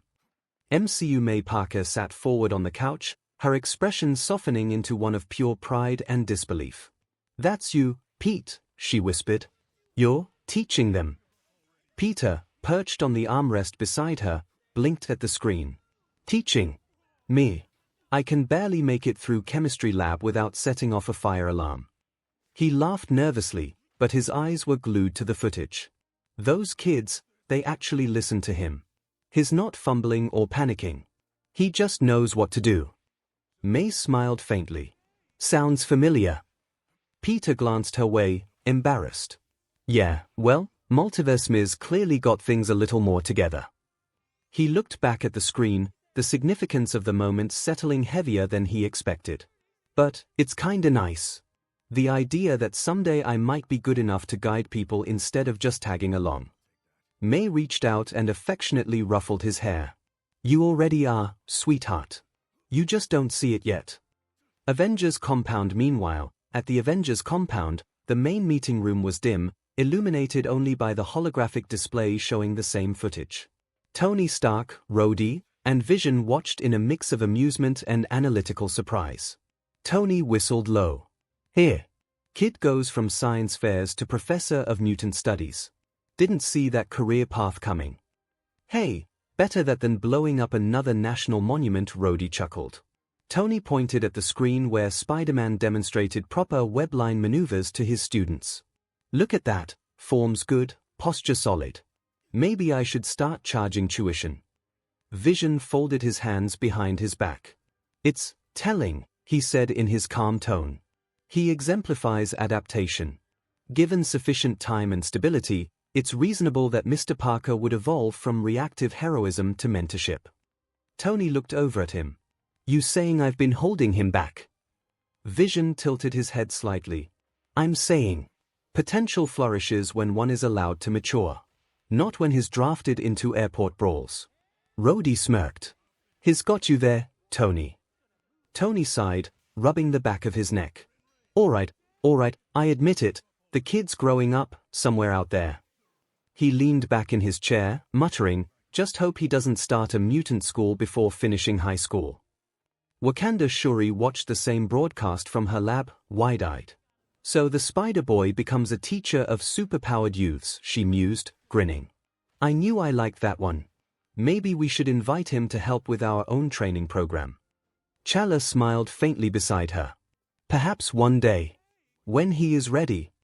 Marvel 1610B Universe Miles Morales paused his swing as the screen following him mentioned his name, seeing another him being taught by an alt version of Spider-Man. Would have been nice, Miles murmured, to actually have a version of him show me the ropes instead of me figuring it out as I went. Well, he had Peter B to give him the push he needed to start. Now he must show he can be the best Spidey he can be. And if in another universe he could do it, then so could he. Miles landed on a rooftop, the city lights stretching below him like a promise. Now need to think how convince my parents that's not me, he drawled out. The suit and mask of his alt self were different to his own, but still. It was him. I don't want to deal with that, he added. ADCU Superman finally spoke, his eyes lingering on the lingering image of Peter Parker laughing with his students. He's been through hell more times than most, and still finds time to teach, Clark said softly. That's the kind of resilience every hero should have. Wonder Woman nodded, her expression calm but proud. It speaks to his heart. To suffer so much, yet still choose to guide others rather than harden himself. That is true heroism. The Flash leaned back in his chair, whistling. Man, teaching mutant kids after taking punches from guys named Rhino and Goblin. That's next-level patience. I can barely mentor Kid Flash without losing it. Green Lantern crossed his arms, focused on the footage of Spider-Man training the teens. Patience or not, he's got a soldier's mindset, John said. DSPLN, empathy, restraint, that's not something you teach easily. You earn it. Hawkgirl smirked faintly. Still can't believe they trust him to teach a bunch of kids. I've seen what his villains look like. Batman, silent until now, finally spoke, his voice low, certain, and drawing every eye. That's exactly why they trust him. Heads turned toward him. He understands loss. Responsibility. The cost of mistakes. Those kids couldn't have a better mentor. Martian Manhunter tilted his head slightly, his tone gentle and thoughtful. It is interesting, he mused. He does not belong to their kind, yet he connects to them as if he were one of them. It reminds me of your work, Bruce. Batman didn't respond, but there was the faintest flicker of agreement in his eyes. I wonder how well we could do as mentors. Flash asked, I mean, we know Bats has Robin and Batgirl, but what about the rest of us? He looked around the table. I'm not sure I'm cut out for teaching. Superman smiled faintly. It's about sharing what you've learned, Wally. Not perfection. His gaze drifted back to the screen where Spider-Man was patiently correcting a young mutant's stance. He clearly understands that. Wonder Woman leaned forward, her eyes thoughtful. Perhaps it is time we considered formalizing mentorship within the League. Not merely sidekicks, but structured guidance for the next generation. The idea hung in the air, weighty and new. Hard to do, Princess called Green Lantern. Outside Batman none of us has sidekicks, he added. And even then, it's not like he has a whole class of them yet, added Flash, remembering Batman's analysis and the possibility of the multiverse. If this Spider-Man can handle a whole class of superpowered teenagers, maybe we're underestimating what mentorship could look like here. He gestured at the screen where Peter was effortlessly deflecting a training drone's energy blast with a flick of his wrist. Young Justice Universe Superman finally leaned back in his seat, his arms crossed, his powerful features unreadable. He's not just surviving anymore, he finally said. He's teaching. Passing on what he's learned, that's a rare thing among heroes.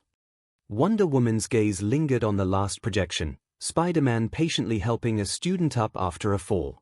He's showing them strength through empathy. To turn pain into purpose, it takes great DSPN. The Flash gave a short, uneasy whistle, trying to dismiss the gravity of the images. Guy's been beaten half to death more times than I've skipped breakfast, and he still signs up to mentor kids. Talk about work ethic. Green Lantern Hal Jordan frowned, the pragmatist overriding the awe. Or self-destructive. Taking responsibility for training kids like that, mutants, metahumans, that's dangerous work. You slip once, and it's over. Superman shook his head, his conviction firm. Maybe. But it's still the kind of risk real heroes take. Black Canary, arms folded and nodding quietly, offered the final, sobering thought. And maybe it's a reminder that no matter how broken a hero gets, they can still build someone else up. Mount Justice, the younger heroes were just as transfixed as their mentors on the watchtower. The screen had faded, but the image of Spider-Man as the trusted, compassionate teacher lingered. Robin watched the static screen in silence, a faint, proud smile finally settling on his lips. Guess that's what it looks like when someone actually figures out the balance, he said quietly. Hero. Mentor. Human. Aqualad inclined his head, recognizing the depth of the achievement. It is admirable. He has learned to lead through compassion, not command. Kid Flash shook his head, still trying to process the monumental responsibility. Teaching kids that could level a building with a sneeze. No thanks. I'd have quit 5 minutes in. Miss Martian smiled faintly, echoing the sentiment of the X-Men students themselves. But look at them. They trust him. He doesn't see monsters or weapons, he sees people. Superbar frowned slightly at that observation, his voice low with the weight of his own experience. Not everyone does. Artemis folded her arms, her assessment sharp and insightful. That's what makes him different. He gets it. Doesn't matter how much power you have, if you're alone, you need someone to believe in you. Robin leaned forward slightly, his eyes narrowing behind the mask as he processed the revolutionary implication. Batman always says control is everything, but Spider-Man teaches it through kindness. That's new. The Batcave Alfred was the first to break the silence, speaking softly but with a clear note of pride for the hero from another world. A young man with every reason to give up, and instead he chooses to guide others. Quite the contrast to some we know, wouldn't you say, sir? Batman didn't answer right away. He simply stared at the frozen image of Spider-Man laughing with his students, a sight antithetical to Gotham's usual grim lessons. His proof, Bruce finally said, his voice quiet but certain, carrying the weight of his own trauma. That pain doesn't have to make you bitter. It can make you better. Alfred's smile was faint but warm, acknowledging the rare vulnerability in his employer's admission. A lesson worth remembering, Mr. Bruce. Especially for those who once trained young heroes themselves. Bruce said nothing more, but his silence carried deep thought, perhaps even a rare moment of genuine admiration, for the masked teacher from another world. My Hero Academia Universe. Aizawa leaned back in his chair, scarf coiled lazily, but his gaze remained fixed. He trains them even after being beaten half to death, he muttered, voice low. And not to be stronger, but to be better. His tired eyes softened, if only for a fraction of a second. Reminds me of All Might, back in his early years. Present MIC whistled, leaning over Aizawa's shoulder. Yo, Eraser, that's commitment. Half the guys in our line of work can't even handle paperwork after a fight. He quickly grew serious. Okay, yeah, respect to the Spider Dude. Teaching kids after all that trauma. That's some next-level hero spirit. Cementos crossed his arms. He's turning what he learned into foundation, something solid for the next generation. That's admirable. That's what Jude tries to do too. Midnight smirked faintly, her tone warmer than usual. And he's doing it without glory or fanfare. Just teaching, bleeding, smiling through it. Kind of heroic in a different way, don't you think? Snipe tilted his hat back. Guys teaching meters that most people wouldn't go near. That takes guts. And patience. Hound Dog growled thoughtfully, tail twitching. He's got a pack instinct, he said, tapping the screen. Even with all that pain, he leads his pack, protects them, teaches them. That's what an alpha does. Then the image changed from the spiders to the mutant class. And the mood seems to change. As the staff contemplated the type of student Spider-Man chose to mentor, students you would likely reject. Aizawa stood, arms crossed, the usual scowl on his face lacking its usual bite. He took them in, he muttered. Kids everyone else wrote off as dangerous. Didn't try to contain them, didn't run tests. Just taught them. His eyes narrowed. We tell our students to control their quirks, not themselves. But what we really mean is, control how much they scare the public. Present MIC looked uncharacteristically subdued. Kinda hits hard, here. Those kids, half of them wouldn't even get a shot at the entrance exams here. Midnight straightened, her tone pointed. We say 𝐂𝐬 accepts everyone, but that's not true. Power, control, appearance. Everything gets weighed before they even step in the door. If we saw someone like that shark girl or that floating brain kid, we'd probably wouldn't even consider them for hero studies. Snipe frowned. Ain't fair, but she's not wrong. We push image, not inclusion. Hero rankings, popularity polls, we're teaching marketable justice, not heroism. The words landed heavily. 𝐶𝐿 looked down. Spider-Man taught mutants who our world refused to call heroes. We weed out students who make people uncomfortable. And he's doing it without labs, prosthetics, or corporate backing. Just giving them purpose. Even the ones who hurt him. Power Loader clicked a wrench nervously. Principal Nezu finally set down his cup of tea, his polite tone carrying sharp, unsettling intelligence. A fascinating case study, isn't it? He said with a soft smile that didn't quite reach his eyes. A single teacher, no funding, no institution, managing to turn those whom society abandoned into protectors. He looked at the paused image of Spider-Man standing among his students, firm but kind. It's rather deeming to our own system, wouldn't you say? We claim to be the future of hero education, yet even I must admit, 𝐂𝐬 tends to cultivate comfort, not compassion. Ectoplasm, who rarely spoke out of turn, added quietly. He sees potential in everyone. We see liabilities. Nezu's smile widened slightly. Perhaps it's time to remember that heroes aren't products of schools, but of hearts willing to suffer for others. Hero Public Safety Commission rows of top pro heroes watched in quiet, uneasy contemplation. Best Jeanist stood, his fingers woven precisely as he spoke. His methods may be unconventional, but his purpose is pure, to preserve the fabric of heroism itself. A reminder that strength without empathy is hollow. Endeavor, arms crossed, frowned deeply. Empathy doesn't stop villains, he grumbled. Training children like that could get them killed. Hawks, leaning casually on the railing, chuckled, his tone light but his words carrying weight. Maybe. But look at their eyes, old man. Those kids trust him.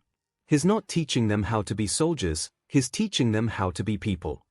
He paused, giving the mutant class a long glance before smiling. Man, that guy's teaching mutants that look like walking nightmares, and they still come out smiling. Meanwhile, half our rookies can't make it through a week without a brand deal or a press coach. He's doing hero work, and we're doing hero marketing. The silence that followed hit deeper than any argument could. Mount Lady frowned, crossing her arms defensively. Yeah, but he's Spider-Man, right? Guy's used to people hating him. We work with the commission, the public expects a certain expectations. Screw expectations. That Spider guy's out there bleeding for people who spit on him, and we're worried about approval ratings. That's real hero work. Miko cut her off with a barked laugh. Edshot's voice came next, calm but piercing. Our society selects heroes for stability, not spirit. Yet this Spider-Man thrives in chaos and still finds a way to lift others. It is humbling. From the back of the room, Ryukyu sighed softly. He reminds me of All Might in the old days. Not the symbol, but the man. The one who smiled even when the city turned its back.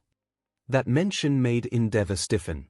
Hawks noticed it immediately, his tone turning thoughtful. You can't fake that kind of faith, here. Guess even the strongest flame looks small next to that kind of heart. Best Jeanist nodded once. The man makes heroism look effortless precisely because he carries its weight in silence. There's no applause in what he does, and yet he never stops. At the head of the table, the commission president finally spoke, her tone cold, bureaucratic, and yet strained at the edges. Spider-Man's method cannot be replicated. He is unregistered, unsanctioned, unpredictable. But, she hesitated. There may be value in studying his outreach. Miko's chair screeched as she stood, delivering the final, blunt judgment.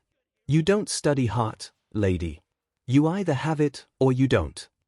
Midoriya resident Izuku sat forward, his hero analysis notebook open, his pen frozen mid-sentence as the video replayed Spider-Man teaching his group of young mutants, his tone calm, firm, but consistently encouraging. His amazing, Izuku whispered, almost reverently. After everything he's been through, the loss, the pain, he still teaches. He still believes in people. Even when the world doesn't believe in him. He scribbled frantically in his notes, heroism isn't just saving lives. It's helping others learn to do the same. He paused again, realizing something about his childhood friend. Kaken would never do that, he murmured, then immediately corrected himself. Not yet, but maybe someday. Inko watched her son silently, pride and worry mingling in her gaze. Just promise me you won't push yourself like him, okay? Izuku nodded, but didn't answer. Bakugo resident Katsuki leaned against the wall, arms crossed, scowling at the screen. TCH training kids after fighting monsters. Guy's nuts, he muttered, though the slight frown in his brow betrayed reluctant admiration. Still, pulling that off. Respect. His mother, Mitsuki, smirked from the doorway. You sure you're not just jealous someone's doing better than you? Shut up, old hag. I'm saying he's crazy, not better. Uraraka resident Ochiko's eyes shimmered as she leaned closer to her screen. He's been hurt so many times, and he still smiles for his students, she said softly. That's real hero work. He reminds me of you, Pumpkin, always thinking about others before yourself. Her father chuckled. She blushed, but her eyes stayed fixed on the screen. No, he's on a whole other level. Asui household Tsuyu blinked, her wide eyes reflecting Spider-Man's figure as he corrected a student's stance. Ribbit. He's calm, even when they mess up. I like that, she said. If I ever get students, I want to be that kind of hero. Her younger siblings croaked in agreement, clearly inspired. Gyro resident Kyoka tapped her earjacks nervously as her parents chuckled from the couch. This guy's got guts, her dad said. Still teaching kids after taking hits like that. Kyoka shrugged, pretending to play it cool. Yeah, guts. Or maybe he just cares too much. Her tone softened almost imperceptibly. Guess, being a hero means not quitting, even on yourself. One Punch Man Universe Silver Fang finally broke the silence with a gravelly, thoughtful hum. You know, maybe that Spider Boy's got the right idea. A few heads turned toward the old MSTR. Training the next generation not just to fight monsters, but to think, to value the lives around them. He's not teaching power, he's teaching purpose. Atomic Samurai raised an eyebrow, unconvinced. HMPH sounds soft. Kids don't survive long if they don't learn to swing a blade. Bang smiled faintly. And yet, Spider-Man students didn't turn into killers. They became protectors. There's strength in that kind of restraint. At the far end of the table, King adjusted his collar nervously. The hero of heroes looked deep in thought, or maybe panic. A hero school, here he said aloud, trying to sound reflective and statesmanlike. Could be good, structured, inspiring. Maybe the kids could, deal with those small fry monsters before the big ones reach the city. Internally, King was already sweating bullets, a vision of absolute peace and quiet forming in his mind. Yes, please, more heroes. Train 1,000. Make them strong. Then no one will ever call me for help again. That's a great idea, King, Kid Emperor chimed in, his voice cutting through the tension like a scalpel. Imagine a place where we train them young, not just to punch harder, but to think smarter. His eyes darted across the holographic schematics that sprung to life above the table, blueprints for an academy only he could fully comprehend yet. We could integrate tactical simulators with real-time threat assessment algorithms. Maybe even adaptive combat drones for controlled field experience. Well, don't count with me, Tatsumaki scoffed, floating slightly off her chair with crossed arms. I don't have time to babysit brats learning to throw punches. Her eyes narrowed at the screen showing Spider-Man patiently guiding a student's energy projection. Heroes should be born strong, not coddled into it. If anything. You would also be a student. And one that would get sent to detention often, Zombie Man muttered under his breath, causing a few stifled snickers around the table. Tatsumaki's glare could have melted steel. Metal Knight's drone whirred mechanically. An academy requires infrastructure. Security protocols. Funding. The implication hung heavy, he wouldn't fund it. Heroics cannot be systematized into curriculum. True strength arises from necessity, not lesson plans. Pig God swallowed a large sandwich whole, crumbs dusting his lap. 𝐿𝐴𝐺𝐻 kids got heart. Feed in potential, not just bodies. That's solid. His simple words carried surprising weight. In the screen, and although respect is something Spider-Man don't get much, there are still people that not only do so, but also look up to him, Wiz continued. The screen shifted to Kamala Khan's bedroom wall plastered with homemade Spider-Man posters. And we're not only talking about young heroes like Miss Marvel or veterans like Black Panther, who see in the Spider the spirit of a king, was added, the screen flashing to Kamala's bright-eyed admiration, then Chalor's solemn nod of acknowledgement.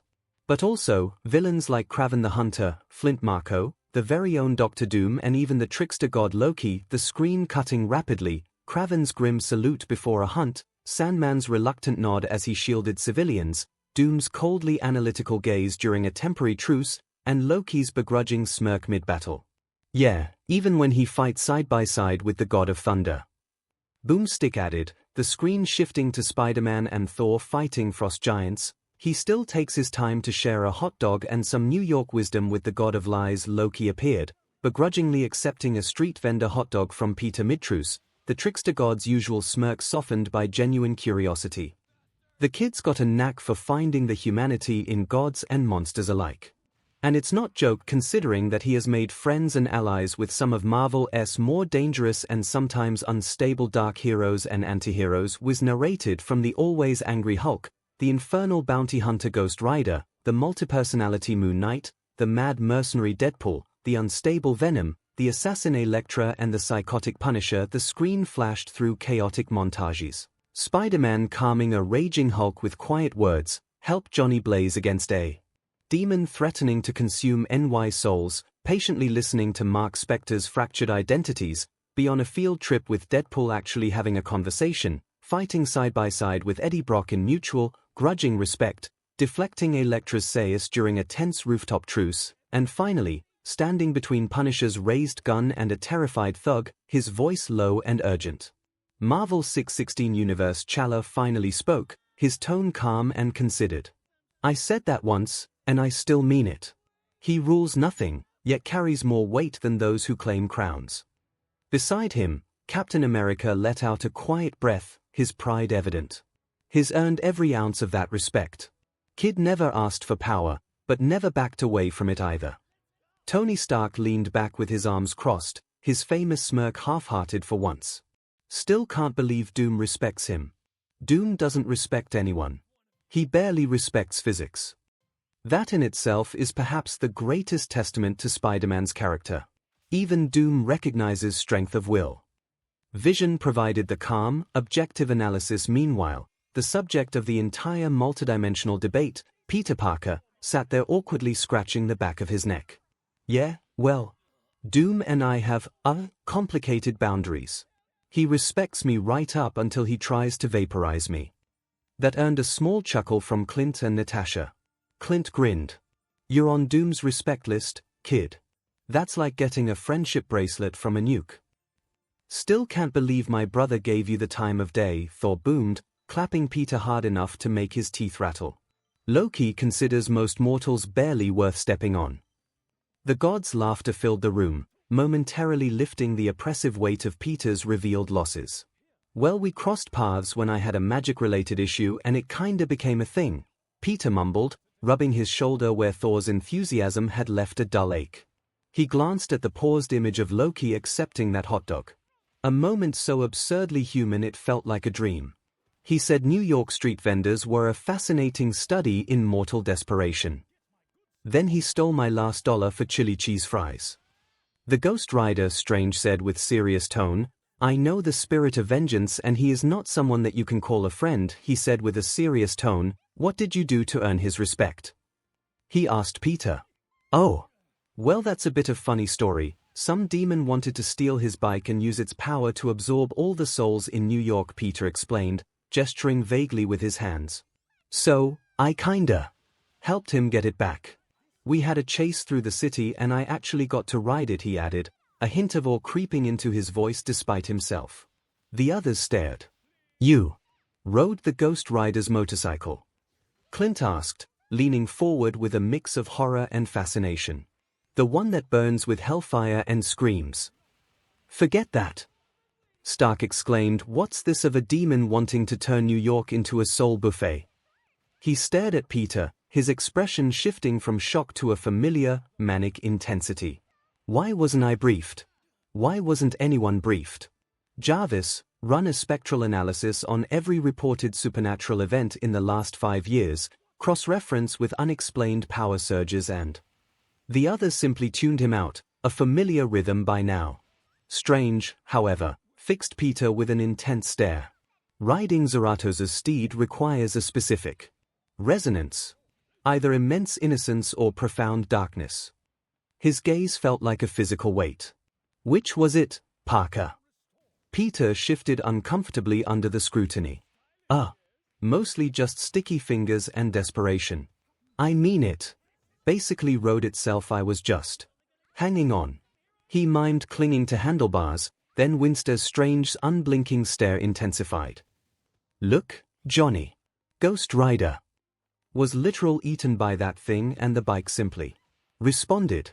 Maybe it knew I was trying to help. The memory surfaced, the bone-chilling cold of the hellfire beneath him, the leather seat groaning like a dying animal, the sheer impossibility of steering a sentient nightmare through Times Square traffic. Honestly, I think it just hated that demon more than it distrusted me. A heavy silence followed, broken only by the faint hum of Stark's frantic holographic searches. Natasha leaned forward, her gaze analytical yet unexpectedly soft. That's the thread, isn't it? Not strength, not strategy. She gestured towards the frozen image of Peter on the Ghost Rider's bike, a stark silhouette against infernal flames. You see the need, and you step into the fire without calculating the burn. That's what they all see. Even the monsters. Spider-Man just scratched his head. Well, that's the job, isn't it?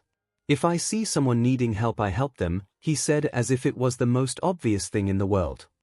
Doesn't matter if they are a god, a demon, or a guy that turns into sand. A person in trouble is a person in trouble. The simplicity of his statement hung in the air, stark against the cosmic horrors they'd just witnessed. Baxter Building. Reed Richards adjusted his glasses, replaying the portion of the broadcast detailing Dr. Doom's respect for Spider-Man several times. Victor's admiration is concerning. If he sees potential in Peter, it's likely because of intellect, or a quality Doom wishes he possessed. Sue Storm offered a gentle, definitive correction. Compassion, Reed. That's what he wishes he had. Johnny almost choked on his soda. Doom. Jealous of compassion. That's the scariest thing I've heard all day. He wiped his mouth, eyes wide. Next you'll tell me he cries during puppy commercials. Valeria crossed her arms at that. Uncle Victor is complicated, she stated, her voice carrying the eerie certainty of someone who'd seen his private library. He respects the math of sacrifice. Spider-Man pays costs, Doom respect that. Her gaze lingered on the vanished child's ghostly afterimage. But he'd never erase his own legacy. That's the difference. Johnny Storm whistled as images of Venom, Deadpool, and the Punisher flashed across the screen, all figures who showed complex respect for Peter. And look at you, bro, the anti-hero whisperer. Who's next? Thanos. Don't give the kid ideas, Matchstick, Ben Grimm grumbled, though his tone held a certain pride. Already facing someone as crazy as that Punisher guy is bad enough. His rocky knuckles tightened as Frank Castle's image flickered, Spider-Man standing between him and a target, unarmed and unwavering. That takes guts most of us don't got. Hell's Kitchen, that's Peter for you, Matt said, his voice quiet but certain. He'll stand between a demon, a hitman, and a killer if it means one less broken person. Elektra, watching the clip of herself, spoke with a low intensity. I didn't ask for his pity, Yet he still stood in my way. Matt smiled slightly, recognizing the core of Peter's stubborn goodness. He doesn't pity Elektra. He believes, even when no one else does. The screen shifted to Punisher's glare, softening fractionally as Spider-Man blocked his shot, the tension palpable. That's why they listen. Not because he's stronger. Because he's relentless. Although I suppose also being strong helps, Jessica said. I mean, have heard Castle doesn't dare act in Queens cause he knows Spider-Man will stop him, she added. That's something, she said with a slight smirk. Castle told me they had an encounter once when he stole a web shooter and used it to do his hunts, said Daredevil, for what he told me. Peter was quite angry once he caught up with him, Matt said with a smirk. Apparently the only reason he escaped was cause he detonated a grenade point blank and ran away. Wait. He detonated a grenade? Jessica asked with shock, but that would kill anyone. Anyone but Peter, Matt murmured, a grim respect coloring his words. Krakoa mutant eyes stayed glued to the feed as the image of Kraven the Hunter filled the screen, highlighting his paradoxical respect for his prey. Logan snorted. Respect from Kraven. That's like being called noble by Sabretooth. Storm understood the dark meaning better. And yet, it means something. Kraven sees the hunter in him, and the restraint he lacks. Cyclops summarized the profound, dangerous truth revealed by the entire broadcast. And Doom, Loki, even the Punisher, that's a kind of respect most people don't live long enough to earn. Then Deadpool appeared. And everyone groaned. Ugh, yeah, the bub is probably the only one that can stand him, Logan grumbled, watching Deadpool blow kisses at the camera. That clown's respect is more like a curse. Can't imagine what reason he could have to go on a camping trip with him, Storm added, her voice laced with a mixture of amusement and disbelief as the screen showed Spider-Man and Deadpool sharing a cramped tent in the middle of a forest, Wade enthusiastically pointing out constellations. The patience required. Logan just grunted again, taking a long drag from his cigar. Patience? Nah. That's just Parker being too DMN stubborn to let Wade wander off alone and blow up a national park. He watched Peter subtly confiscate a live grenade from Deadpool's belt mid-conversation. Kids got a knack for herding cats. Especially the explosive ones. Kraven's hideout, deep in the Siberian wilderness, the hunter sat before a roaring fire, fur cloak draped around his shoulders. The broadcast replayed the moment his image appeared, his salute to the spider. Kraven's lips curled into a thin, proud smile. At last, the hunt is understood. I have sought prey, but found a warrior worthy of legend. He raised a glass of BLD red wine. To the spider, the only quarry that became my equal. A shadowed assistant approached cautiously. Sir, does that mean you will hunt him again? The assistant ventured, voice barely audible over the crackling flames. Kraven's eyes glinted with purpose. Always. To honor him, one must pursue him. He drained his glass, the firelight carving deep shadows across his face. But the hunt evolves. It demands more than traps and teeth now. It demands understanding. He rose, his silhouette immense against the flames. Prepare the jet. We return to New York. Not to kill the spider, but to test the man behind the mask. Coney Island Flint Marco sat on a rusted crate, watching the footage half buried in sand. When his name was mentioned among those who respected Spider-Man, he blinked, once, then twice. Here. Didn't think anyone noticed that, he muttered. He watched a little girl playing with a sandcastle formed from his own body. Kids got guts, you know that. He's the only guy that ever looked at me and didn't just see a monster. He smiled faintly, allowing the sandcastle to form into a tiny webbed figure. Guess maybe I owe him one more. Castle Doom, Latveria. Dr. Doom watched impassively, his arms crossed. The mention of his respect for Spider-Man echoed through the hall. Respect, yes. Fear, never, he declared. The boy is reckless, sentimental, yet even the unworthy may rise by their will alone. A subtle hiss of his armor marked the faintest flicker of a smile under the mask. One day, Doom will test that resolve again, and when that day comes, he will address me as equal or not at all. In a smoky bar, Frank Castle the Punisher sat at the counter, a beer untouched. The footage of Spider-Man standing between him and a thug replayed. Idiot kid. gets between my gun and a murderer, then calls it heroism, he grunted, his jaw tightening. Still takes guts. Keep at it, webhead. World needs at least one of us that still believes in people. He pushed the beer away, untouched, and walked out into the street. On a rooftop moon night watched the clip of Spider-Man calming his fractured personalities. He didn't run. He listened. Do you know how rare that is? Steven asked. He's lucky I didn't hit him with the crescent darts. Max scoffed. Nah, you liked the kid. Jake said with a chuckle. There was a pause, then even Mark smirked under the mask. Yeah, maybe I did. Unseen by them, 𝐒𝐭𝐲, the ancient god bound to Mark Spector, tilted his bone head in silent acknowledgement. The moon's reflection glinted off his beak. He endures the madness others flee. A rare spark in this age of shadows. His voice echoed only in the fractured mind of his avatar. Your avatars certainly are full of surprises, 𝐁, he said to the air. I wonder if you knew that your champion would be the one to calm the storm inside mine. The silence stretched. Although the moon god was certain he heard a girl's giggle in the distance. In a road in the desert, Ghost Rider revved his Hellfire engine. The flame in his skull flickered lower, calmer, as he watched Spider-Man's spectral image. Kid's got guts, Johnny Blaze muttered, the gravel in his voice softened by something like grudging awe. Most men scream when they touch the bike. He just hung on. The memory surfaced, Peter's desperate grip on the burning handlebars, the way the 𝐒𝐿 had roared approval as they chased the soul thief through Brooklyn. Zeratos didn't burn him. Not even a singe. He kicked the stand down, leather creaking. Maybe the rider saw what I see. A guy who stares into the dark and doesn't blink. In a dingy safe house, Deadpool lounged upside down, eating chimichangas. Wait, hold up, I'm canonically his friend. He pointed at the screen. That's chemistry. That's banter. That's a bromance for the ages.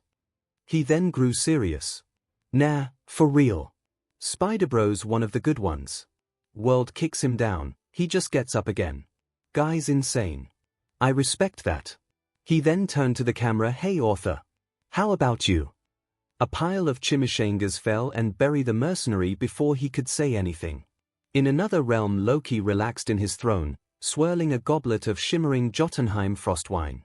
The broadcast played on a shimmering illusion before him, pausing on the image of Peter Parker accepting a hot dog from his Midgardian guys. A flicker of something almost like warmth crossed the god's sharp features before vanishing behind cool amusement. Respect. A mortal term for acknowledging inevitable utility, he murmured to the empty hall, though his gaze lingered on the screen. Still. It's amusing. A mortal who treats gods as equals, monsters as people, and villains as projects. His eyes glimmered. Perhaps that's why I find him so infuriatingly interesting. Back in New York, Venom and Eddie were halfway through a pizza when the footage rolled. We are conflicted. Venom growled. Yeah, me too, buddy. Eddie Brock sighed, pushing the half-eaten slice away. We hate Spider-Man. We want to eat Spider-Man. But we also, kind of like Spider-Man. Venom's voice rumbled, the symbiote's tendrils coiling restlessly around Eddie's shoulders. He is persistent. Like us. Eddie stared at the screen, where Peter's masked face was frozen mid-swing. Yeah. He doesn't quit. Even when he should. He picked up the discarded pizza slice, his expression unreadable. Guess that's why we keep coming back. He's the only one who doesn't just see a monster. Ultimate Spider-Man Universe. Nick Fury stood with his arms crossed, the holographic screen before him now showing dossiers updating automatically. Each file was stamped active extreme threat across names like Frank Castle, Johnny Blaze, Mark Spector, Wade Wilson, and Victor Von Doom. Maria Hill frowned, scrolling through the new data readouts. Every single one of these people's on our global watch list. Some are listed as kill on sight. And yet, the file footage shows them cooperating with Parker. Fury's one eye narrowed, his expression unreadable. Cooperating, respecting, and not immediately trying to blow his head off. That's new. He tapped his tablet, bringing up Spider-Man's SHAE profile. If half of these reports are true, the kid's got something I can't train, influence. He gets through too. People the rest of us write off as lost causes. Agent Coulson, always the optimist, gave a faint smile. You told me to keep an eye on him, sir. Looks like half the underworld already does. Fury snorted, clearly not amused. Yeah, and that's the problem. Half of these underworlders are nuclear-level dangerous. Blaze, Murdoch, Spectre, they operate way outside our jurisdiction. If they think Parker's worth respecting, it means he's already knee-deep in circles we can't control. He leaned back. And then there's Wilson. The screen flicked to footage of Deadpool, his mask half-torn, casually chatting with Spider-Man mid-fight as the two subdued a gang. Hill grimaced. You're not seriously saying they're friends? Fury simply asked, define friends. Coulson offered the SHE interpretation. They've fought together. Deadpool didn't shoot him. Hill raised an eyebrow. That counts. Fury gave the final word on the matter. With Wade Wilson. Yeah, that counts. MCU. The holographic feed in the Avengers compound flickered, showing the most bizarre array of allies yet. Spider-Man shoulder to shoulder with a flaming biker skeleton, a man wrapped in white with a crescent on his chest, and a scarred mercenary laughing behind twin pistols. Rhodey squinted at the display. Tell me those are deepfakes. Because that guy with the skull bike. That's new. Tony Stark leaned closer, his brows furrowed in disbelief. Friday, cross-reference every face we just saw with our threat archives. Already compiling, boss. There are a couple of sightings that fit with the descriptions of the mentioned Ghost Rider and Moon Knight. The AI revealed nothing on the mercenary, though the image of Deadpool vanished, replaced by grainy satellite footage of a Hellfire motorcycle blazing across the Mojave, and thermal scans of a white-clad figure leaping between Cairo rooftops. Well, that's just great, Tony muttered, rubbing his temples. So we've got a literal spirit of vengeance and a guy who might be three guys roaming around, and Parker's apparently on first-name terms with both. He gestured at the screen where Ghost Rider's Hellfire illuminated Peter's determined face. Kid collects dangerous pen pals like trading cards. Rhodey chuckled. Guess he graduated faster than you thought. Tony stared at the footage of Peter sharing a hot dog with a slick-haired, godlike figure labeled Loki. Okay, that one I do know. He's supposed to be Thor's psycho brother. And he's eating a hot dog. Vision offered a philosophical conclusion. It appears Spider-Man's empathy transcends hostility. Perhaps that is his truest ability. Tony leaned back, rubbing his face. Empathy's great until the psycho with the horns decides he's hungry for cities again. Still, the kid does have a knack for getting through to people. Rhodey smirked. So you admit you underestimated him? Tony scoffed lightly. Please. I'm just saying maybe I should have been taking notes instead of running diagnostics on his suit. Queen's apartment. May Parker watched the same incredible feed on the TV. The holographic display showed Spider-Man treating murderers, demons, and mercenaries as equals. May's hand went up to cover her mouth, her eyes wide with a mixture of awe, love, and sheer terror. Oh, Peter, she whispered. Peter, seated awkwardly beside her on the couch, was half embarrassed by the display of his multiversal influence, half amazed by it. Okay, for the record, he insisted, trying to regain control of the situation, I don't know any flaming skull biker guys. Yet. May didn't smile. Her eyes, full of worry, stayed fixed on the screen. Let's hope it stays that way, mister. ADCU. Inside the watchtower, the main League members watched in silence as the final, unbelievable footage played. Spider-Man talking the raging Hulk down, teeming with venom, and calmly standing between the Punisher's gun and a terrified criminal. Superman folded his arms, his voice low with respect. His not just stopping them. His reaching them. Batman's eyes narrowed beneath the cowl.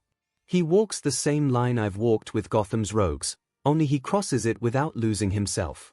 That's rare. He fights alongside killers and demons, yet never abandons his principles. We've cast out our own for less. Wonder Woman observed solemnly. Yeah, but you gotta admit, taking a hot dog break with a god of mischief. That's ballsy. Hawkgirl tilted her head, almost impressed. The Flash leaned forward, grinning mischievously. I mean, come on, I crack jokes in fights and I'm the one Batman glares at. Maybe I should start handing out snacks to villains instead. Batman shot him a withering look. Don't. Green Lantern John Stewart crossed his arms, conceding the point. Still, he's got a point. We've been fighting shadow wars for years, and half the time, we can't even talk to the people we're trying to save. Spider-Man somehow finds a way to talk sense into the monsters. Superman looked at the screen, his belief renewed. Maybe that's why people trust him. He doesn't give up on anyone.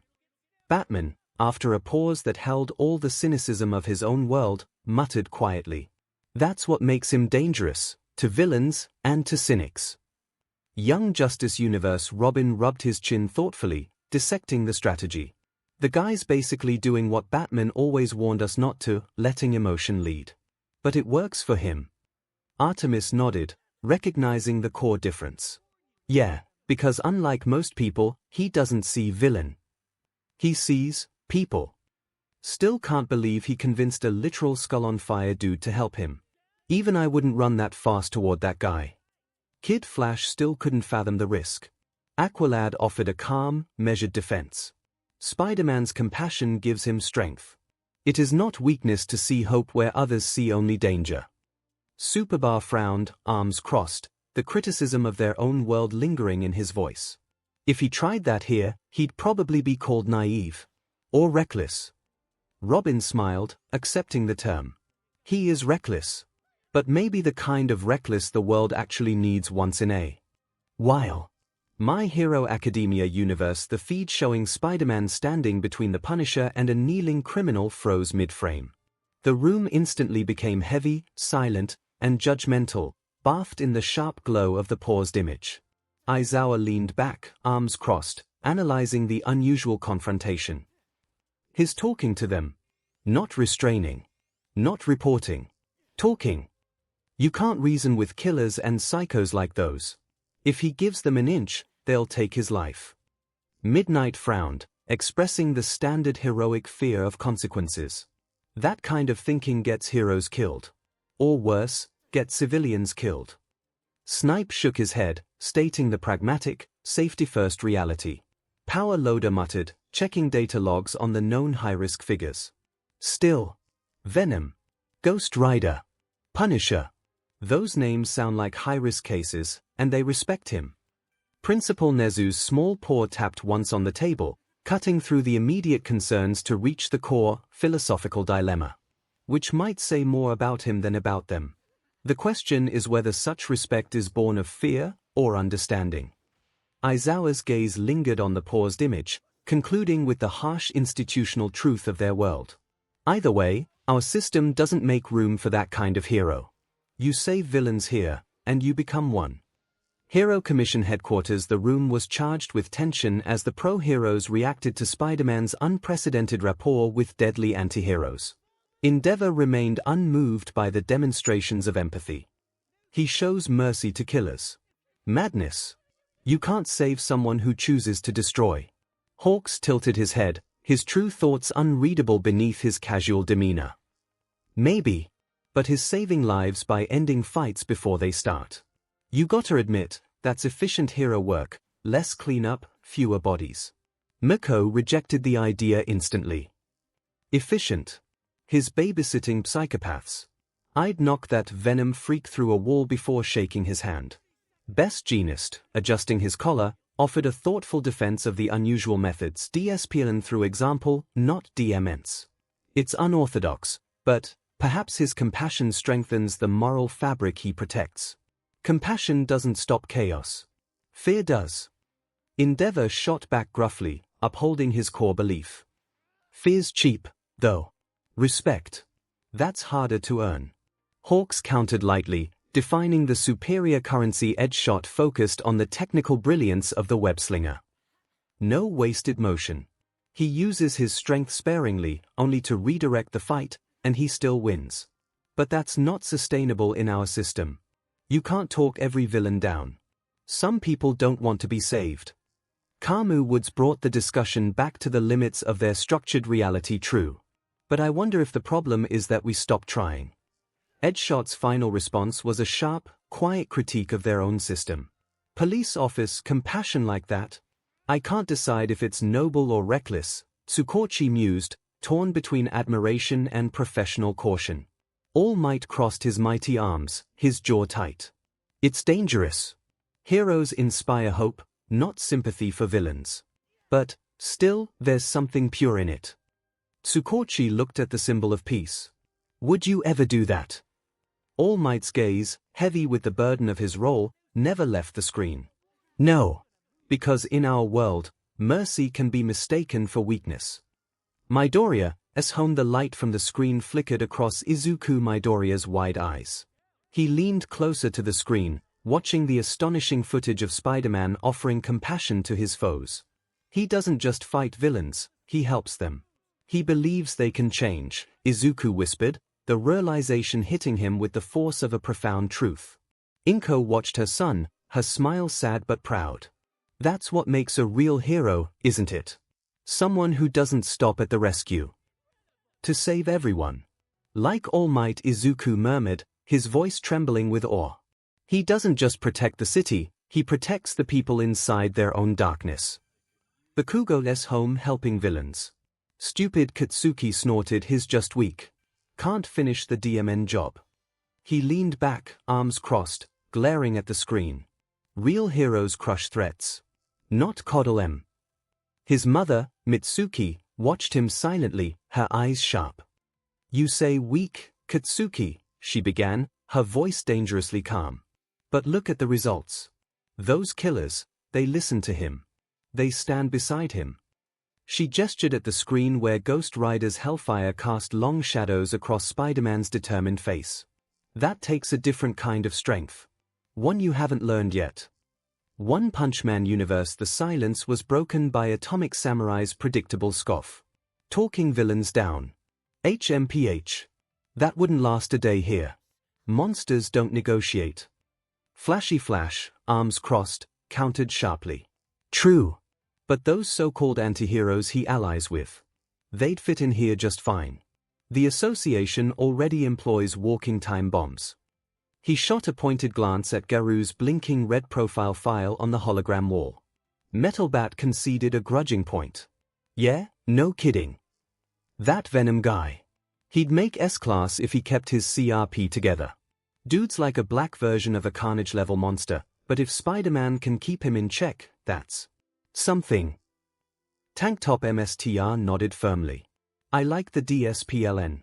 You can't win every fight by killing. There's honor in restraint. Puri Puri Prisoner offered an entirely inappropriate romantic sentiment. Spider-Man's compassion makes my heart flutter. Even monsters deserve second chances, don't they? Everyone quietly ignored that one. Child Emperor, adjusting his glasses, provided the analytical justification. Actually, his approach makes sense. If you can neutralize an enemy through empathy and intelligence, that's energy saved for the real threats. He tilted his head, his mind already working on theories. Maybe we should study his behavior patterns. His optimizing heroism through emotional manipulation rather than brute force. 𝐒𝐻𝐻, emotional or not, that man understands balance, strength tempered by mercy. Our own world could use more of that. Bang offered his final, wise judgment. Atomic Samurai shrugged. We already tried that. It's called retirement. A few chuckles broke out. Even among the stoic, battle-hardened S-Class heroes, Spider-Man's method stirred a quiet, uncomfortable respect, not because they agreed, but because he managed to survive a system that would have eaten him alive in theirs. Z-City at Saitama's apartment, the hero was halfway through a bowl of instant noodles, his eyes half-lidded with boredom as he watched the monitor. The feed showed the bewildering image of Spider-Man handing a hot dog to the god of mischief, Loki. So, this guy fights gods, aliens, and psychos, but still hangs out with them later. Saitama questioned, slurping his noodles loudly. Kinda chill, honestly. Genos was immediately analytical and alarmed. Sensei, his methodology contradicts all standard threat elimination procedures. Establishing rapport with mass murderers and unstable vigilantes is not. Saitama cut him off with a shrug. He saves people. It works. That's kinda the point, right? He tossed the empty noodle cup into the trash. If it keeps the city standing, who cares how he does it? Genos paused, his optical sensors blinking as he processed the deceptively simple logic of his MSTR. I will update my moral protocol parameters. In the screen, he is the only one that the lone wolf Wolverine has told to when his birthday is and even share a beer with during it. Boomstick chuckled, the screen shifting to Logan gruffly sliding a bottle toward Peter on a bar, and is the only one Emma Frost. The Emma Frost, the White Queen, Miss I'm superior to everyone, Miss you're pawns to me, Miss I will violate your rights and you will like it. Have done this. The image showed Emma Frost, shed a tear, approach Spider-Man, hug him, say an honest thank you to him, and give a soft kiss on the cheek. Then, I don't know anymore if he has good luck or bad luck. Boomstick yelled. Marvel 616 universe. In the Avengers Tower, the usual banter fell silent.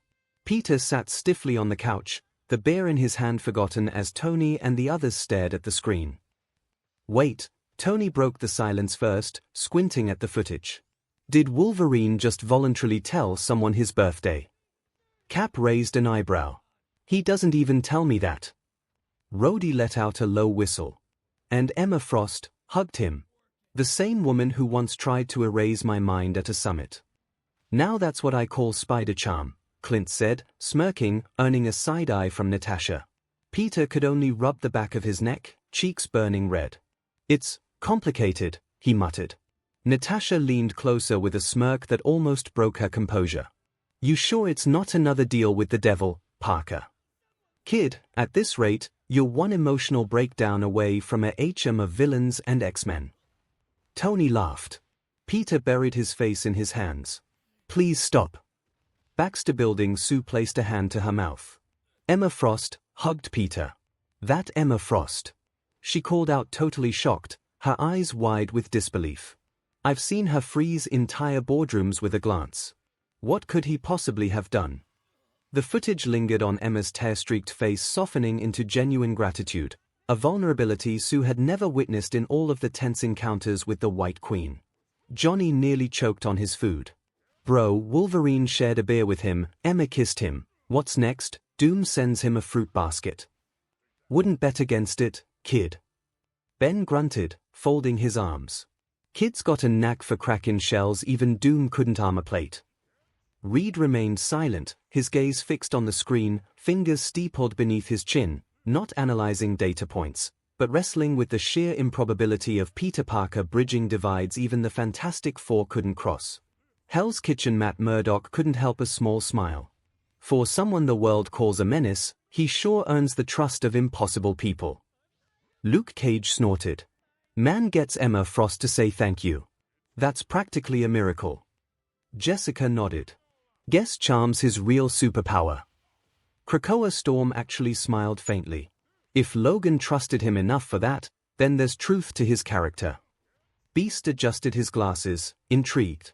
Emma rarely expresses true emotion without manipulation. For her to thank him suggests deep respect. Meanwhile, Wolverine himself crossed his arms, grumbling. Ain't a big deal. He just earned it, that's all. And we haven't. Jean Grey asked, feeling a bit offended. We fought alongside you for years. She called out. Scott Summers remained silent, his visor hiding his expression as he watched the screen. Emma, he called out softly, his voice cutting through the tense silence. Scott Summers' jaw tightened beneath his visor, fingers curling into fists at his sides. The footage showed Emma Frost's tear-streaked face softening as she leaned toward Spider-Man, an intimacy Scott hadn't witnessed in years of shared history. You never showed me that side, he murmured, the words sharp with unspoken betrayal. Not once. The screen lingered on Emma's kiss against Peter's cheek, a gesture stripped of her trademark calculation, raw and startlingly human. The White Queen only raised an eyebrow. For starters. That's not me. That's a version of me from another dimension, she said, noticing how young she looked, and second. Emma Frost paused, her gaze drifting from Scott's accusation back to the screen. Her fingers brushed against her own cheek where the other Emma's lips had touched Peter's face, a phantom sensation of vulnerability she hadn't felt in decades. I think he deserves it. And is something I wouldn't be against doing in this universe, she admitted, her voice uncharacteristically soft. The admission hung in the air, not defiance, but quiet revelation. Scott flinched as if struck, the visor's ruby quartz hiding eyes wide with disbelief. "What?" Scott Summers' voice cracked, raw with disbelief. The ruby quartz visor hid eyes wide with shock, not just at Emma's admission, but at the sudden fracture in the carefully constructed distance she'd always maintained. He took a step back, his jaw tightening as if physically recoiling from her words. "How so?" the redhead asked softly, her voice cutting through the tension like silk over steel. Emma didn't look at Scott as she spoke, her gaze fixed on the screen where her dimensional counterpart's lips still lingered against Peter's cheek. "You asking that after this?" she asked. "No. You asking this after all the years you have known him?" She gave Jane a gelid glare. "People tend to call you the most powerful telepath and many of us might fear the Phoenix, but if after all this time you asking that, then maybe I was right to think of you as naive." Emma Frost's lips curled into a glacial smile, her gaze shifting from Jean's confusion to Scott's rigid posture. MCU Peter buried his face in his hands. "Of all the things to be famous for, that wasn't on my list." May poured 2 mugs of tea, setting one beside him. "You've always been good at making people see the best of themselves, honey," she said softly, looking at the screen, half smiling, half worried, "even if those people look terrifying on paper." "Not me. That's some other me. Promise." Peter grumbled, cheeks heating. May patted his shoulder. "Other you or not, it's you in spirit. Try to keep the shirt on when the cameras pop up, kid." He snorted, but the embarrassment came with a small, stubborn swell of something like pride. His clearly humbled, mortified, and oddly comforted, the messy, human center of a story far bigger than his apartment. Avengers compound. Tony laughed before he can stop himself.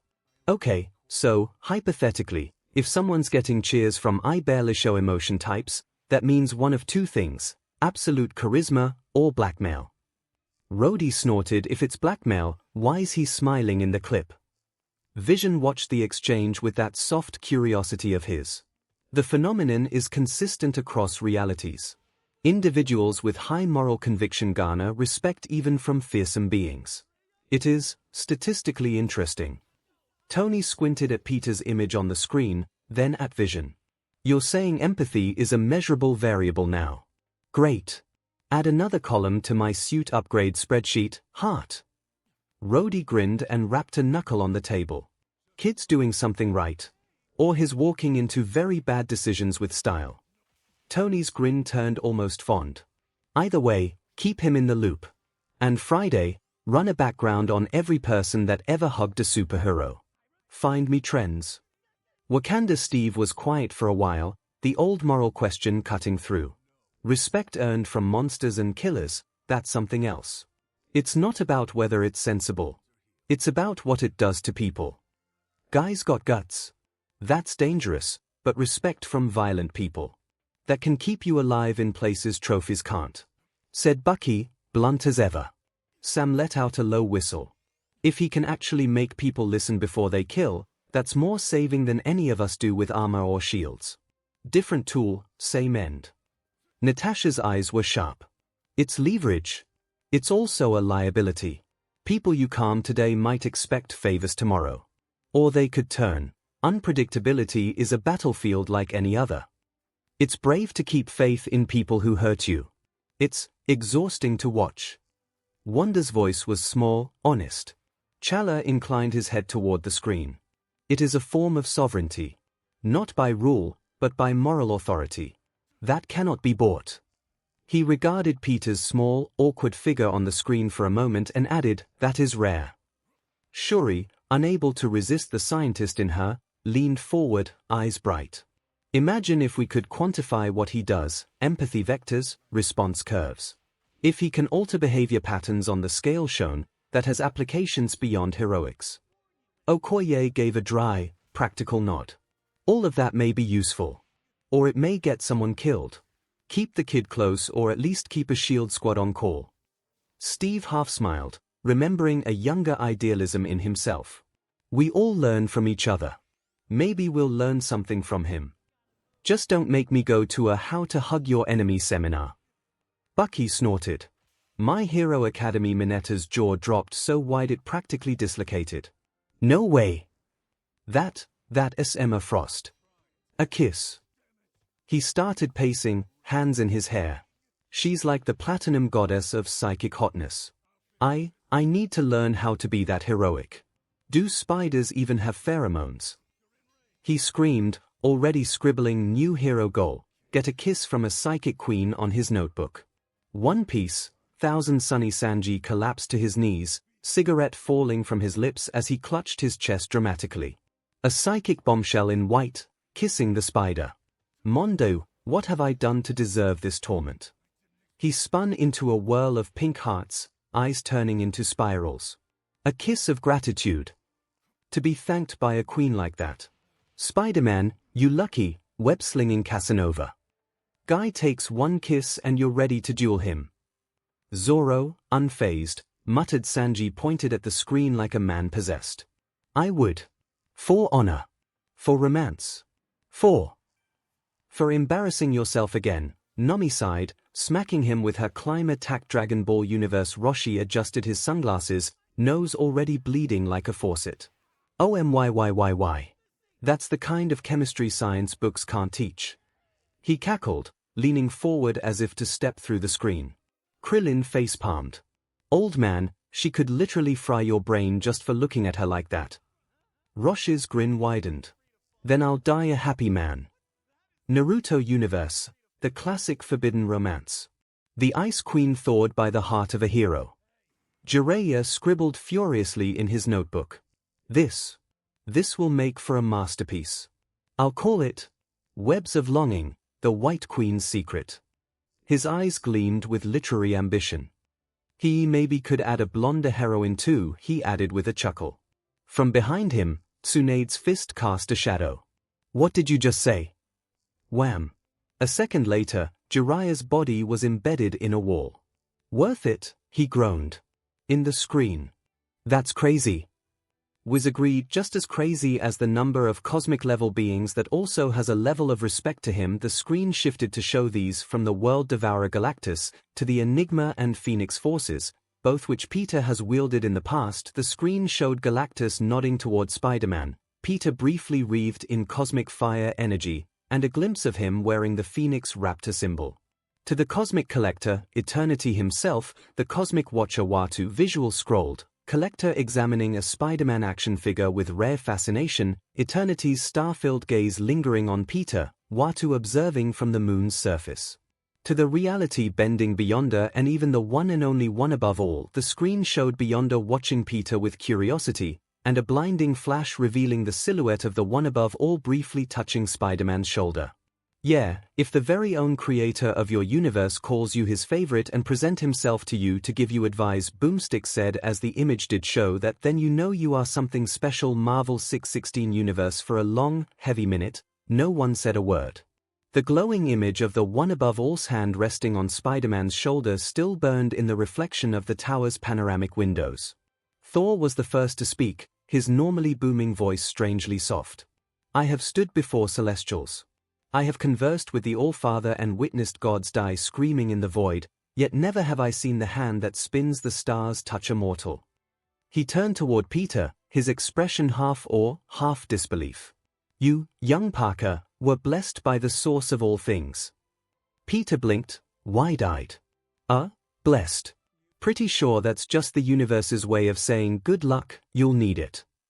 Tony let out a shaky laugh, masking his discomfort with sarcasm. Right.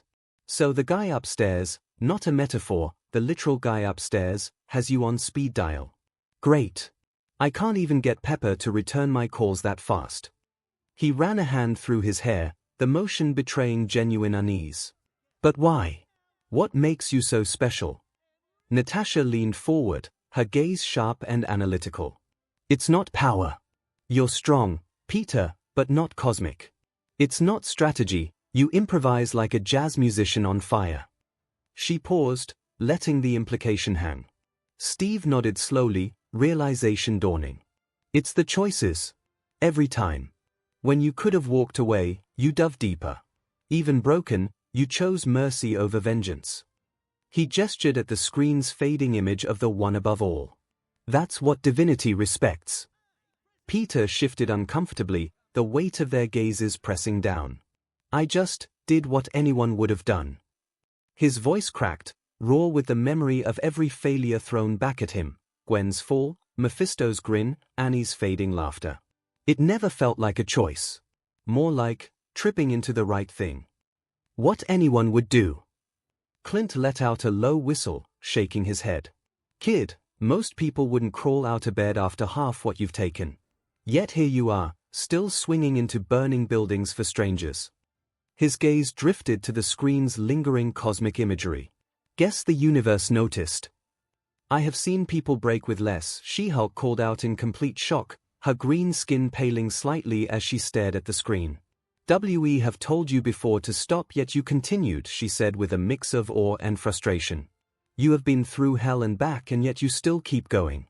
And you still keep helping people. Her voice softened, tinged with a reluctant admiration that cut through the cosmic grandeur. Maybe that's why the big guy likes you. You're stubborn as hell. Doctor Strange, hand under his chin, stared at the fading light where the cosmic creator had appeared. I have spent a lifetime searching for signs of the divine's direct hand in our dimension, he murmured. And all along, it seems he found a kid from Queens worthy of his notice. His gaze settled on Peter, sharp and probing. But such favor is not without burden. What does he ask of you, Spider-Man? Honestly, I don't know, he answered. I had this dream, but can't remember anything outside maybe. Burgers and a beach. He shrugged, the absurdity of it cutting through the cosmic tension. I mean, it's not like he gave me a cosmic to-do list. Just advice. To keep going. It was something he didn't thought much after. Just another weird dream of dozens he had have. The silence stretched, thick with unspoken questions. Then Tony snorted.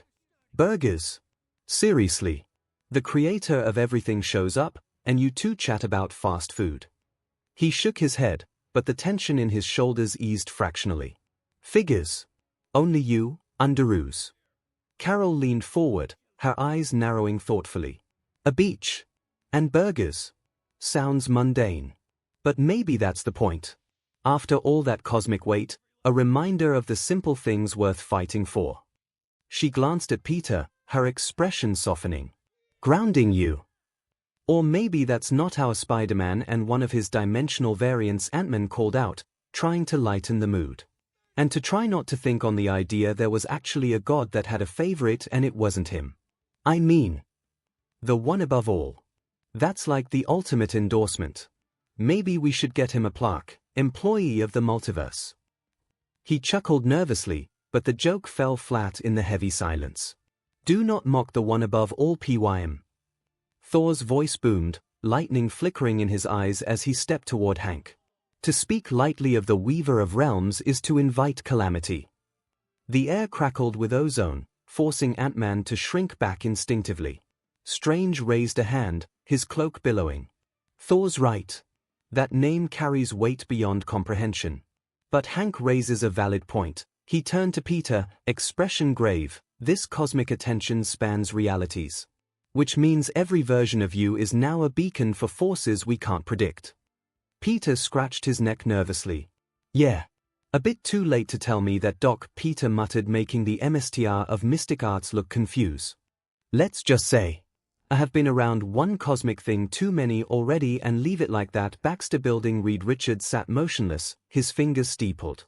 Galactus respecting him, the Phoenix trusting him, eternity acknowledging him, he muttered, voice trembling with scientific disbelief. Do you realize what that means? The cosmic constant of reality itself has placed faith in him. Johnny Storm whistled low, flames flickering unconsciously around his knuckles. So the kid's basically got a cosmic VIP pass. Explains why he never stays dead. A slap on his head made him yelp. Don't even joke about that, Sue snapped, her eyes flashing with rare fury. She turned back to the screen. Faith. Reed, that's not faith. That's a spotlight. Her voice dropped to a whisper. And spotlights attract predators. She is right, Ben said. Now basically everyone know Webhead had talked with the actual man upstairs. He gestured at the screen with a rocky thumb. That ain't just a target on his back, that's a whole cosmic bullseye painted in neon. His gravelly voice dropped lower. Kids got enough problems without eldritch abominations knock-in for autographs. Still, the one above all. If he really is the creator. Reed's eyes darted across holographic schematics only he could see, fingers twitching as if tracing invisible threads. Imagine what he knows, all the secrets of existence. Oh great, groaned Johnny. Now he probably will try to go talk with God, he said with a groan. Reed, don't even think about it, he added. But it was too late, as the leader of the Fantastic Four was already making plans and a list of questions and things to ask to the creator of the universe. If he truly talked with the one above all, then the knowledge Peter possesses, even subconsciously, could rewrite our understanding of quantum metaphysics. Reed muttered, eyes alight with a hunger that bordered on obsession. The implications for stabilizing unstable molecules alone. Cue the others groaning and facepalming as Reed started muttering about cosmic resonance signatures and divine data streams. Franklin just sighed, tugging Valeria's sleeve. Dad's gone full science mode again. Let him burn. If he is not back from it in a week, I will ask Uncle Victor to go get him, Valeria said with a sigh. That unless he is also like this, Franklin called out, you know how he gets with power, and that point to the screen with the OA image is T maximum power. Valeria rolled her eyes. Dad's obsession is a known variable. Uncle Victor's is about consequences, and I trust even him will know better than to poke the creator. She paused, watching Reed scribble equations in midair. But if he tries to drag Peter into this, that's when we call in the big guns. Krakoa in the council chamber. Silence fell heavy as the image of the one above all's touch lingered. Emma Frost's diamond-hard composure flickered, just once, as she watched Peter's cosmic insignificance collide with divine favor. The boy collects apocalypses like trading cards, she murmured, her telepathic shield thrumming with unreadable tension. Yet it's his humanity the universe crowns. Almost poetic. She smiled and quite franking. Really attractive, she added. Hope would have made a crude remark. If she and Jean weren't having a small headache for the Phoenix acting up at the sight of Peter wearing the cosmic fire. His like a cosmic tuning fork, Jean murmured, rubbing her temples as the Phoenix force pulsed with restless recognition inside her mind. Every time he brushes against something eternal, it resonates. Loudly. Yeah. Can't believe he also had the Phoenix inside him, Hope said, massaging her temple as the cosmic fire flared in her peripheral vision. Do will say. He looks dashing in that suit, Kitty Pryde called out with a smirk. On that Hope and the Phoenix agreed. Peter Parker looked good in fire. The thought was a welcome distraction from the cosmic headache, until a low chuckle echoed through the chamber. Magneto leaned forward, his helmet glinting under Krakoa's ambient light. Respect from Galactus. A nod from eternity. Even I must concede, Parker. You've made quite the impression on powers even I dare not challenge. His gaze lingered on the fading image of the one above all. Though I question the wisdom of such attention. Favors from gods rarely come without chains. Nearby, Logan grunted, cigar smoke curling around his scowl. Kid didn't ask for it. Just keeps getting hit with cosmic anvils cause he won't stay down. He jabbed a claw toward the screen. That stubborn streak. That's what they see. Not some chosen one, just a guy too dim and dumb to quit. Hell's Kitchen. Matt Murdock sat perfectly still, his fingers steepled, simply listening to the hum of Hell's Kitchen outside. The hand of creation itself, showing compassion to a man who never stopped saving others, he finally murmured, his voice soft but ringing with conviction. If that's not divine grace, I don't know what is. Karen Page looked at him, her expression soft and knowing. You think that's why you two always understood each other? Matt smiled faintly, the truth of it clear in his mind. Maybe we both believe that if you can save one soul, you can save the world. Foggy Nelson exhaled, still attempting to process the sheer scale of the multiversal analysis they had just witnessed. You realize that makes him, like, cosmically Catholic level holy, right? Matt laughed quietly, a warm, genuine sound that was rare in the office. No. It just makes him human. That's what makes it holy. Ultimate Spider-Man Nick Fury's single visible eye twitched as he watched the recording again, the final analysis confirming that Spider-Man had earned the respect of forces ranging from the devil to the divine. His coffee was long forgotten. The cosmic forces respecting the kid. Great. Just what I needed, one teenage hero who's got every god-level being keeping an eye on him, Fury muttered darkly. Maria Hill crossed her arms, a slight smirk playing on her lips. Could be worse. At least he's not against us. Agent Coulson, ever the optimist and unrepentant fanboy, had stars in his eyes. Sir, with all due respect, if the one above all says he's his favorite, maybe we should take that as a good omen. I mean, Spider-Man being the universe's golden boy could mean that if something happens to him, we're all screwed, Fury cut in flatly. He rubbed his temples, making a decision that defied all SHE protocol. Add this to the files. Cosmic Priority Protection.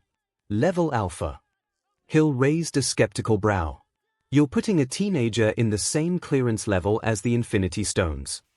Fury's gaze was solid and utterly serious. If Galactus and the devil himself care about the kid, then yeah, Hill. He's on the DMN list.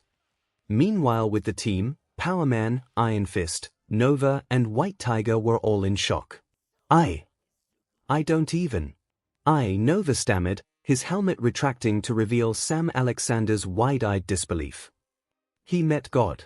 Like, capital G God. And God told him his favorite. His voice cracked on the last word, the cosmic scale of it short-circuiting his usual bravado. Can't be. Right. Or. It's a other universe thing, Power Man stuttered, his usually booming voice reduced to a bewildered murmur. He stared at the screen as if it might shatter under the weight of its own revelation. Peter. Our Peter. Chosen by the guy who made everything. His hands flexed open and closed, the sheer impossibility of it grounding him in a physical reaction. I would feel insulted if I wasn't also agreeing with you, Peter said, his voice strained but managing a weak, self-deprecating smirk. He shifted uncomfortably under the collective gaze, the sheer weight of cosmic validation feeling like another layer of webbing trapping him in place. I mean, I know it's another universe and all but in a way. It's you, White Tiger said softly, her gaze steady on Peter. Not just the multiverse version, you. Because you'd do the same. Her voice carried a quiet certainty that cut through the cosmic awe. You'd choose saving someone over power, every time. That's why they notice. Danny Rand placed a hand on Peter's shoulder, the gesture grounding. The universe sees what we see, Peter. A hero who bleeds before he bends. Maybe. Although many of the situations of my other me we seeing are not something in waiting to happen to me too, Peter said, his voice strained but managing a weak, self-deprecating smirk. Well, if it happens. You know we will be at your side helping you, said Iron Fist with the rest of the team nodding. After all. You are our friend, White Tiger added with a soft smile. MCU May blinked once, twice. Peter, did that thing just say, God, talk to you? Peter rubbed the back of his neck, laughing nervously. It said creator, but like, maybe it's a metaphor. Sciencey cosmic, not like Sunday church stuff, right? Don't you sciencey cosmic me, young man, May said, but her tone softened. If it was him, well, she smiled faintly, voice catching, then he picked the right one. Peter looked down at his mask, whispering under his breath, yeah, but why me? Avengers compound, I'm sorry. Did they just say? Creator of the universe. Tony's voice was dangerously quiet, his eyes fixed on the screen where the one above all's image had faded. He turned slowly, the arc reactor casting sharp shadows across his face. As in, the actual architect. The cosmic draftsman. His usual sarcasm had evaporated, replaced by a hollow disbelief that made the air hum with tension. I think the word you're looking for is God, Rhodey said, his tone flat but eyes wide with the same dawning, unsettling awe. And apparently, he's got a soft spot for your friendly neighborhood Spider-Man. God. As in Sunday school God. Tony stammered, the the word feeling too heavy, too impossible in his mouth. As in the guy who supposedly made quarks and quasars. Could be this entity was used as the base for that vision called out, but I think the term God might be too limiting for such a being, he added, his synthetic voice carrying an unusual reverence as he studied the lingering cosmic signature on the holographic playback. The scale implies something beyond worship, an architect of multiversal constants. Oh yeah, like that made this better, Tony groaned, his fingers raking through his hair as he paced. So not just a god, the ultimate cosmic engineer who apparently thinks Pete here is his favorite science project. He stopped abruptly, pinching the bridge of his nose. Remind me, asked the kid, if he at least give him a cosmic warranty or some kind of divine instruction manual. Wakanda Bast Almighty T'Challa breathed, the words escaping like a prayer as the image of the one above all lingered. Shuri stood beside him, her usual playful smirk replaced by a rare stillness. Almighty is correct, Your Highness, Steve Rogers said, his voice low with an awe that resonated through the throne room's high ceilings. He stood beside the king, gaze locked on the fading cosmic light. We've fought beside gods, but this is the source. The weight of it settled on his shoulders. A soldier facing something beyond battlefields. I'm not religious, Natasha said, her voice cutting through the heavy silence. But watching that, it felt like permission. Her gaze was sharp and assessing. Of what? That the Spider-Boy is the favorite of the Creator? Shuri asked, her voice sharp but lacking its usual mocking edge. That sounds like something would love and hate to have over one's head, Bucky said quietly, his metal arm flexing unconsciously. Being noticed by something that big. It's a blessing and a curse wrapped together. His gaze drifted to Steve, sharing a silent understanding forged in decades of being pawns in larger games. Shuri tilted her head, fingers tapping rapidly on her kimoyo beads. Favorite or not, this changes nothing about his physics-defying clumsiness. A holographic schematic of Peter's latest suit malfunction flickered above her wrist. Though perhaps I should add divine intervention to my impact absorption calculations. Bucky's gaze drifted to the window, where Wakanda's skyline shimmered under force fields. Back in the war, he murmured, Chaplin said God watched over fools and soldiers. His metal hand clenched. Kid qualifies twice over. Everyone agreed with that. ADCU. The light from the main screen in the watchtower finally dimmed, leaving the faint reflection of the Justice League's faces, stunned, contemplative, and profoundly uneasy, on the vast, polished table. Superman leaned forward, his arms resting on the surface, his eyes still locked on the final, frozen image of the one above all's hand resting gently on Spider-Man's shoulder. That was the creator of their universe, he finally asked, his voice barely a whisper, strained by the sheer weight of the concept. John Johns, his tone low and measured, nodded slowly. The collective psychic resonance around that moment, even through the recording, is unlike anything I've ever sensed. There was compassion. Infinite, boundless compassion. Wonder Woman crossed her arms, her expression soft but firm, recognizing the transcendental nature of the blessing. To be recognized by one's creator, that is a sacred act. Many of our own gods rarely bless mortals in such a personal way. Batman remained silent, his cowl casting deep shadows over his face as he studied the screen. Spider-Man just received a level of validation no one else in his universe ever has. Including their so-called gods. He paused. That kind of attention can inspire faith or fear.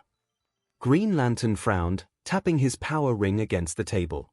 You're saying a kid gets a personal visit from his universe's creator while we spend half our time arguing with guardians that don't even listen. That's rough. The Flash tried to lighten the air, though his voice cracked slightly with the gravity of the realization.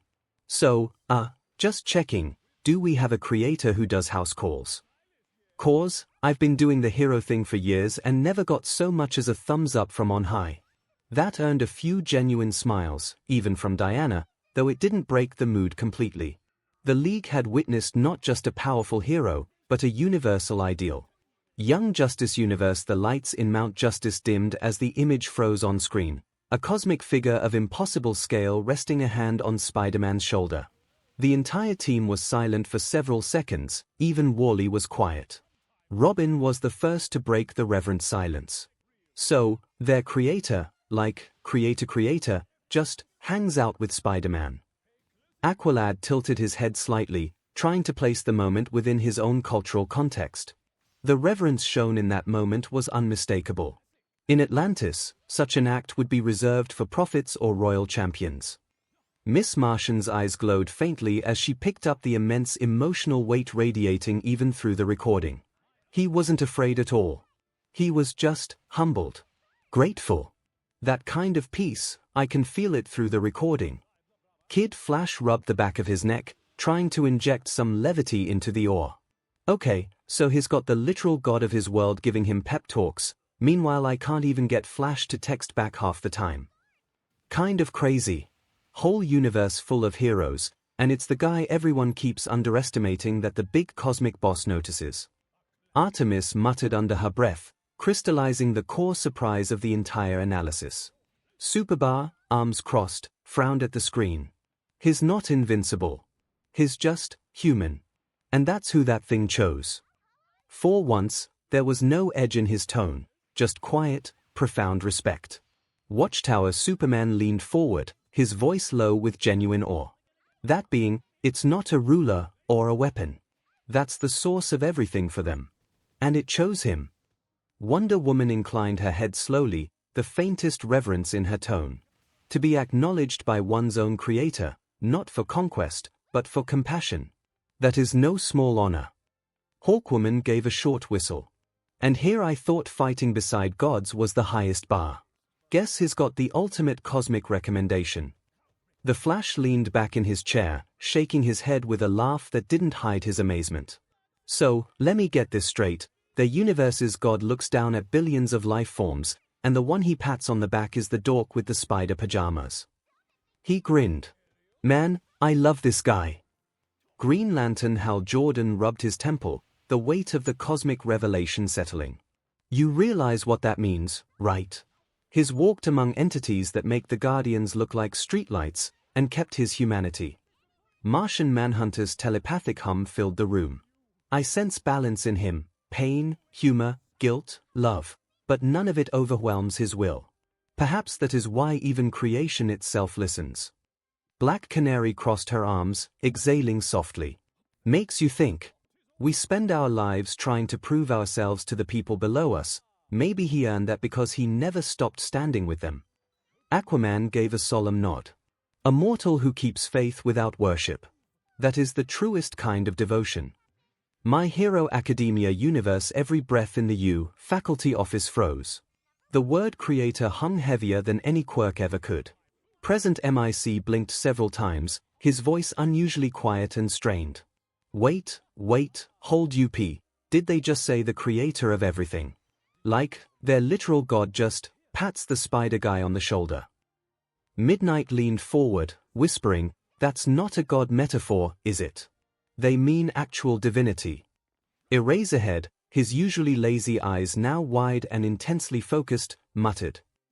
So their gods are real, and they know them. He frowned, his analytical mind spinning. We call All Might the symbol of peace, but this kid's recognized by cosmic entities. Principal Nezu sat perfectly still. His usual composed smile faltered, replaced by genuine wonder. Fascinating, even in a universe ruled by power, the divine favors compassion over might. It challenges everything we believe about what makes a hero. Snipe, standing in the back, scoffed nervously, the reality of the situation unsettling him. If something like that ever showed up here, I'd hang up my hat. Ain't no quirk strong enough for whatever that is. Cementos, usually calm and precise, looked down at his stone-like hands. The creator of the universe endorses a hero defined by his willingness to suffer for others. We teach our students to control their power, he was chosen for his control over his pain. 13, her helmeted gaze fixed on the screen, spoke softly through the suit speaker. I teach students that quirks can be dangerous forces of destruction. Yet, his power is secondary to his empathy. Perhaps the purest form of heroism is the sacrifice of self-interest. Hound Dog, struggling to manage his instincts, let out a deep, thoughtful growl. He's the alpha of his universe, not through 𝐷𝐻𝐻, but through absolute selflessness. That kind of loyalty and commitment to the pack. It's instinctive, it's correct. Ectoplasm, rubbing one of his masked faces, spoke quietly. The entire system we operate under hero rankings, public approval, even the power and type of quirk. All it's based on observable, quantifiable strength. This Spider-Man's value is unquantifiable. It's purely spiritual. Power Loader scratched under his helmet, muttering half to himself. Forget the web fluid and the proportional strength. His ultimate quirk is his moral conviction. And that's something you can't build, invent, or train into someone. Midoriya apartment Inko Midoriya covered her mouth in disbelief, her voice a strained whisper. Izuku, dear, did they just say creator of the universe? Her son didn't answer right away. Izuku's eyes were wide, tears glimmering at the corners as the full weight of the scene settled upon him. Mom, he's just some normal boy who tried his best, and even God noticed him. He clutched his hero analysis notebook tighter, the ultimate lesson overriding years of doubt. If someone like that can earn the respect of the creator, then maybe being powerless doesn't mean worthless. Inko smiled faintly, pride and deep fear mingling in her gaze. Maybe that's what real faith looks like. Hero Commission HQ. A silence filled the room as every pro-hero, commissioner, and analyst grappled with the impossible scale of divine validation. The air hung thick with the scent of ozone from overloaded screens and the sharp tang of collective disbelief. One weathered commissioner, fingers trembling around his coffee mug, finally broke the stillness. We spend decades debating quirk regulations and public perception metrics, he murmured, voice cracking under the weight of cosmic perspective. But that boy wasn't chosen for power. He was chosen for his refusal to stop caring, even when the universe broke him. Beside him, a younger analyst stared blankly at the frozen image of the one above all's touch. Her knuckles whitened around her stylus. All might inspired us with strength, she whispered, more to herself than the room. This Spider-Man is showing us what happens when you inspire the divine with weakness. Her screen flickered, displaying comparative data on civilian rescue rates versus villain takedowns, suddenly feeling trivial, absurdly small. Hawks leaned against the back wall, wings tucked tight. He let out a low whistle, sharp and humorless. DMN. Makes you wonder if our rating system is just cosmic theater. His usual smirk was absent, replaced by a rare, unsettling stillness. Kid gets a nod from God for getting back up. We give out points for flashy finishes.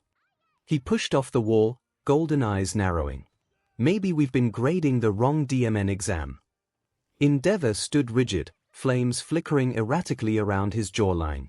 Internally he was an erupting volcano of rage. How is that this vigilante could get this blessing? He thought. I spent decades building my legacy, surpassing all might, only to be surpassed by a child who cries over every loss. His fists clenched, knuckles white beneath the gauntlets. The cosmic validation felt like a mockery of his entire life's work, proof that raw power meant nothing next to stubborn compassion. Miko kicked her feet up onto the conference table, a feral grin spreading across her face. Hell yeah. That's the SHT I respect. She barked, ignoring the scandalized glances from commissioners. Kid gets his butt kicked daily, still smiles, and even the big boss upstairs gives him props. That's not weakness, that's titanium-grade guts. She cracked her knuckles, eyes blazing. Makes me wanna hunt down whatever demon messed with his kid. Now that's a fight worth having. Best genist, ever composed, nodded slightly. A deity moved by morality, not might, a lesson our own society could stand to relearn. His gaze drifted toward Endeavor's rigid silhouette, the unspoken critique hanging like smoke in the charged air. The silence deepened as the implications sank in. A young analyst near the back of the room dropped her stylus, the sharp clatter echoing like a gunshot in the stillness. She didn't bend to retrieve it, her eyes fixed on the frozen image of the cosmic entity's hand resting on Spider-Man's shoulder. We track response times, collateral damage, approval ratings, she murmured, her voice thin and strained.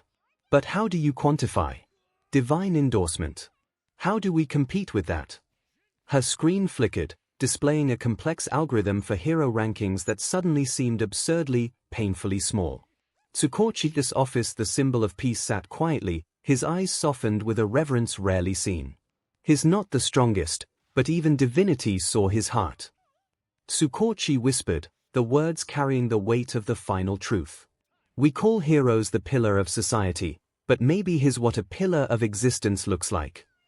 For once, All Might didn't offer his trademark smile, he simply bowed his head, accepting the profound, humbling lesson. A boy who reminds gods why humanity matters. One Punch Man universe. Geno stared, his optical sensors wide and internal systems buzzing in shock. Sensei, are you seeing this? These entities appear to manipulate spacetime constants with a mere gesture.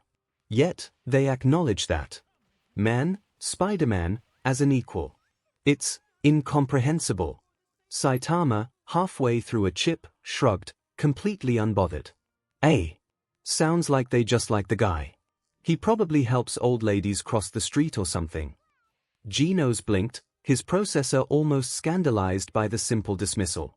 Sensei, he's revered by cosmic deities. That level of acknowledgement surpasses godhood itself. Saitama yawned, the highest form of endorsement meaning little to him. Still gotta pay rent, though. Hero Association. A roundtable of the S-class heroes watched the scene of cosmic hierarchy in stunned silence. The mention of Galactus, Eternity, and the one above all shook even the most jaded among them. Bang folded his arms, breaking the silence with deep respect. For gods and devourers of worlds to respect him, not for strength, but for spirit. HMPH. I've trained decades, and still I've never seen a lesson that powerful.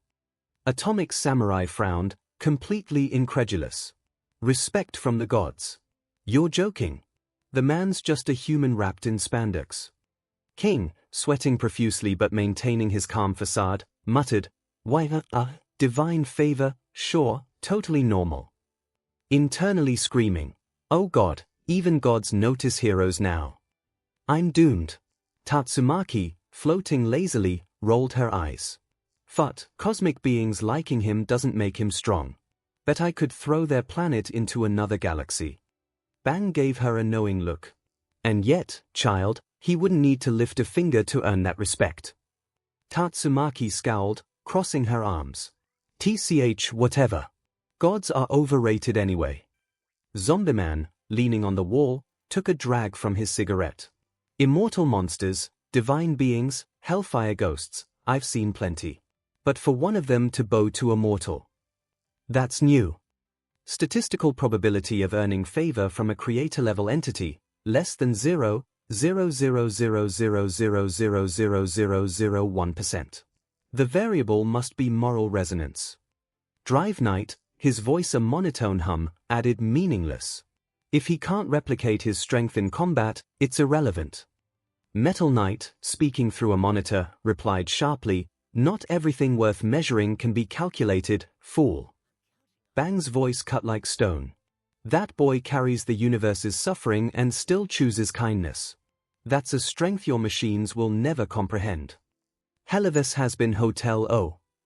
Lucifer leaned forward looking at OA with interest. Well, look at that. Wonder if that's another face Dad likes to wear, he said with a smirk, his apple-themed cane tapping lightly against the pentagram pattern carpet. Or maybe he's just a fan of the kid like everyone else. Charlie's eyes widened, hands clasped together, voice trembling in awe. A human, respected by beings above heaven and hell. That's incredible. His proof redemption and compassion matter everywhere. Even beyond worlds. Vaggie, arms crossed but visibly moved, muttered, or he's just really good at making friends with literally anyone. Gods, devils, cosmic monsters, figures. Angel Dust, leaning on the counter, grinned. So the nerd's got God on speed dial. DMN. Maybe I picked the wrong hobby. Husk took a slow sip from his glass. Maybe even heaven's boss can't resist a guy who won't quit. Alastair, the radio demon, chuckled, voice carrying that smooth, haunting crackle. How deliciously fascinating. A mortal woven so deeply into the strings of his reality that the very composer of his symphony applauds him. That's artistry. Charlie, smiling brightly now, looked toward the screen. If even their creator loves him, maybe there's hope for everyone. Benetta Universe. Vigrid, the cathedral ruins. Benetta, arms on her hips, let out a long, amused whistle. Well, the little spiders caught the eyes of gods and demons alike. That's quite the web he's spun. Jean, standing beside her, tilted her head in skepticism. You think the creator of that universe is real? Or just another pompous light being with a superiority complex? Oh, darling, it doesn't matter.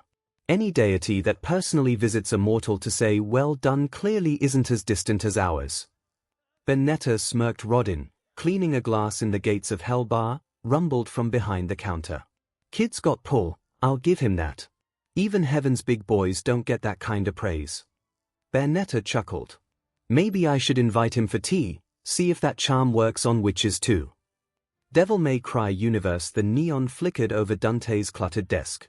A paused frame of the one above all glowing behind Spider-Man cast gold light over the pizza boxes. Ha! The big guy himself likes the kid. Guess I'm not the only one who can make celestial buddies. Dante laughed aloud. Vigil, reading quietly in the corner, raised an eyebrow. Don't flatter yourself. That boy's strength is not power, it's will. Something you could learn from. Dante pointed at his brother with a slice of pepperoni. Come on, bro, I got willpower. I will finish this pizza. Nero, sitting on the couch, smirked. Jokes aside, crazy to think someone who fights for everyone, even his enemies, impressed literal gods. You think the Spada bloodline ever got that kind of praise? Vigil's answer was quiet and carried genuine regret. No. Because we never earned it. Dante blinked, looked back to the glowing screen, and smiled faintly. Heh. Maybe that's why the world needs guys like him.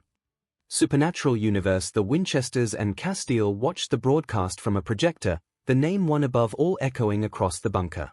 Dean whistled low, utterly astonished. So let me get this straight, their version of Chuck actually likes his creation. Sam, eyes wide, leaned forward. Not just likes, personally blessed him. That's, wow. Imagine if Chuck ever did that for us. Castile, gaze fixed on the screen, spoke softly. This Peter Parker, his compassion, his refusal to surrender, it's what heaven was meant to stand for. Dean shot him a look that spoke volumes about their own reality. Yeah, and when's the last time heaven actually did that? Crowley, appearing out of thin air with a smirk, poured himself a drink. Never, darling. Which is why I rather like this spider. Fellow. Doesn't need wings, doesn't need a halo. Just grit. And a sense of humor. Maybe that's why his god's proud of him. Sam smiled faintly. Crowley raised his glass toward the screen, offering the ultimate demonic compliment. To the webhead. May he never visit our dimension, I'd actually feel guilty tempting that one. In the screen, even among other spiders, Peter has always shined to the point he was chosen to lead the Spider Alliance in their fight to save the multiverse from annihilation in 2 occasions. First at the hands of the Inheritors and then from the primordial wasp goddess Shatra, was explained as the screen showed Peter in front of hundreds of Spider-Men, women and beings from across the multiverse. Marvel's 616 universe. In the Avengers Tower, silence reigned for several seconds after the revelation. On screen, hundreds of spider variants assembled behind Peter, a dazzling sea of web-patterned colors, claws, fur, scales, and metal. Tony was the first to break it. Wait, hold on. You're telling me there's a Spider Multiverse Alliance? And this Spidey led it. Without us even knowing the multiverse was imploding. Twice. Tony's voice climbed from disbelief to indignation. He jabbed a finger at the screen. Kid, we fought Thanos together. You couldn't drop a hey, Cap, got a minute. My evil spider clones are eating reality. Okay, one. Not clones, variants. Peter corrected weakly. He gestured vaguely at the screen where a Spider-Man made of literal Lego bricks waved enthusiastically. 2. Not evil us. First it was a group of interdimensional vampire-like beings that hunt and eat spiders, Then it was a primordial wasp goddess that had some family issue with the primordial spider goddess, and we spiders were the target of her wrath. He paused, rubbing his temples. And 3. Honestly not sure, think like you having your Avenger-only issues. He shrugged, a hint of his usual humor returning. Spider stuff, I guess. A silence filled the room. Webs. I can't even start picking up the pieces after that, Tony muttered, rubbing his temples as if physically pushing back the cosmic implications. His gaze drifted from Peter's slumped form to the frozen image of the spider army, a kaleidoscope of impossible variations standing shoulder to shoulder. Multiversal vampires. Primordial goddesses. And you just assembled an army of yous. The words held grudging or beneath the exhaustion. Well, not everyone is me. I mean Peter Parker. Peter gestured towards the screen. There is Ghost Spider, she is a version of Gwen. Oh, and there is Miles, good kid actually, we crossed paths once before the whole multiverse crisis. Then there is Miguel O'Hara, Spider-Man 2099, he is complicated. Peter paused, scratching his head. Peony is my daughter in another dimension, she rides a spider mech. And then there is Spider-Ham. He's a cartoon pig. Peter paused. Oh, and Spider-X, he is a T-Rex. With web shooters. And Spider-Cat. He's a cat. With web shooters. Peter paused again. Oh, and Spider-Man Noir. He is actually Peter Parker too. But from the 30s. And he talks funny. And Spider-Punk. He hates the government. And Peter trailed off as he saw the Avengers staring at him blankly. Yeah. Spider stuff. He finished weakly. Another silence stretched, thicker this time. Natasha Romanoff leaned forward, her gaze sharpening like a blade honed on Peter's awkward explanation. So, she began, her voice deceptively calm. You fought interdimensional vampires, a primordial wasp goddess, and led an army that includes a T-Rex with web shooters. Her eyebrow arched fractionally. And you thought spider stuff was an adequate debrief. Well, you didn't ask what I have been doing, so. Peter mumbled, shifting uncomfortably under their collective gaze. The absurdity of his adventures suddenly felt like lead weights in his stomach. Cosmic wars fought while the Avengers handled planetary threats, a secret life bleeding through the cracks of his double identity. Besides, how do you even start that conversation? Hey Thor, met a dinosaur version of me today. He prefers raw steak over shawarma. Carol Danvers let out a sharp, incredulous laugh that echoed off the reinforced walls. A dinosaur? Seriously? Her eyes darted between Peter and the screen, where Spider-Cat was currently batting at a holographic spider silk thread. And a cat. Parker, your life makes my Kree military deployment look like a kindergarten field trip. The sheer, staggering scale of what he'd faced, alone, settled over her. This wasn't just heroism, it was a surreal, multiversal odyssey hidden behind Queen's apartment rent struggles. A multiverse of spiders. Wasp shuddered. And wasp goddess. Sounds personal. Her joke fell flat, drowned by the sheer absurdity flickering on screen of Spider-Pig high-fiving a dinosaur in spandex. Bruce Banner rubbed his temples, muttering calculations under his breath about dimensional physics and arachnid hive mind probabilities. His eyes widened slightly. The energy signatures, they dwarf anything we've recorded. How did you even coordinate that? Agree, Rhodey called out, what the hell kinda power structure does that army even run on? Peter shifted, rubbing the back of his neck. See, that's the thing.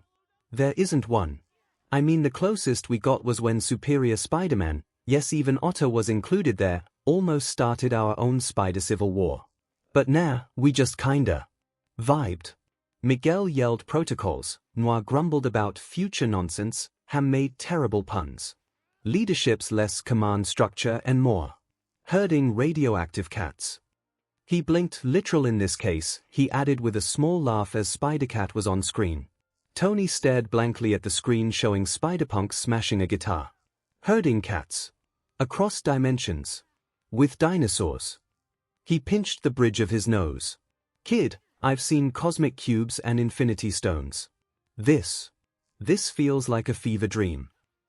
And yet they made it work and he led them into saving everyone, Captain America said, his voice cutting through the disbelief. His gaze lingered on Peter, not with pity, but newfound respect. That's the difference, Tony. He didn't need protocols or hierarchies.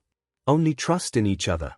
The screen flickered, showing Peter Parker, just a kid from Queens, standing defiant before Chartres' cosmic swarm, hundreds of spider symbols blazing behind him like constellations. Black Panther's gaze remained fixed on the screen, where the spider army stood united against Chartres' cosmic storm. A coalition forged not by throne or treaty, he murmured, the weight of Wakanda's isolationism hanging unspoken in his words. But by shared purpose. That is true sovereignty. Strange just remained silence as he stared at the screen. For others they saw the impossible, but he could see them for what they really were. The guardians and protectors of the web of life and destiny itself. And they honored that title. Peter honored it. One thing we can be sure of, She-Hulk called out, it is that Jameson probably must be having a heart attack right now, she joked, trying to lighten the mood. Meanwhile at the Daily Bugle, boss breath. Robbie Robertson yelled, slapping Jonah Jameson's back as the editor-in-chief choked on his own cigar smoke. Jonah's face had turned a dangerous shade of purple while watching the infinite versions of the mask he'd spent years demonizing. Jonah wheezed, eyes bulging as he pointed a trembling finger. That menace, his franchising. He's got dinosaurs. Cartoon pigs. Cats. His voice cracked. This isn't journalism, this is a goddamn circus. He ripped his cigar in half, ash scattering across the headline draft, Spider-Menace unleashes multiverse madness. Baxter Building read was frozen mid-note, pen hovering over paper. This scale of dimensional overlap, how did we miss this? Sue, watching the screen, simply sighed. Maybe because you're usually in another dimension when things like this happen. Johnny pointed and laughed. Yo, that's a spider cat. I love that one. And, wait, is that a pig in a mask? Man, Parker's life just keeps getting weirder. Ben chuckled deeply. Weirder, sure. But dear men, if the kid didn't save everything. Twice. Guess that's why he ain't just another bug. Franklin's eyes shinned as the image of the robotic spiders filled the screen. You think Uncle Peter could take us meet them? Valeria rolled her eyes. He has a dinosaur Spider-Man, Franklin. What part of that screams playdate material? There are some kid spider, Franklin argued back. I think they would be perfect playdate material. Valeria just groaned, rubbing her temples like a miniature reed. Fine. But if the dinosaur eats the couch, you're explaining it to Mom. Krakoa Storm's eyes widened. He led them all, without command, without hierarchy. They followed him out of trust alone. Logan gave a short grunt of respect. Told YA before, the kid's got guts. Webs made of steel. Emma raised a perfectly sculpted brow, half smiling. Hundreds of him. I can't tell if that's inspiring or horrifying. Though I must admit, the leadership potential is alluring. Scott Summers frowned thoughtfully. He united them. No mutant telepathy, no power politics, just earned it. That's leadership.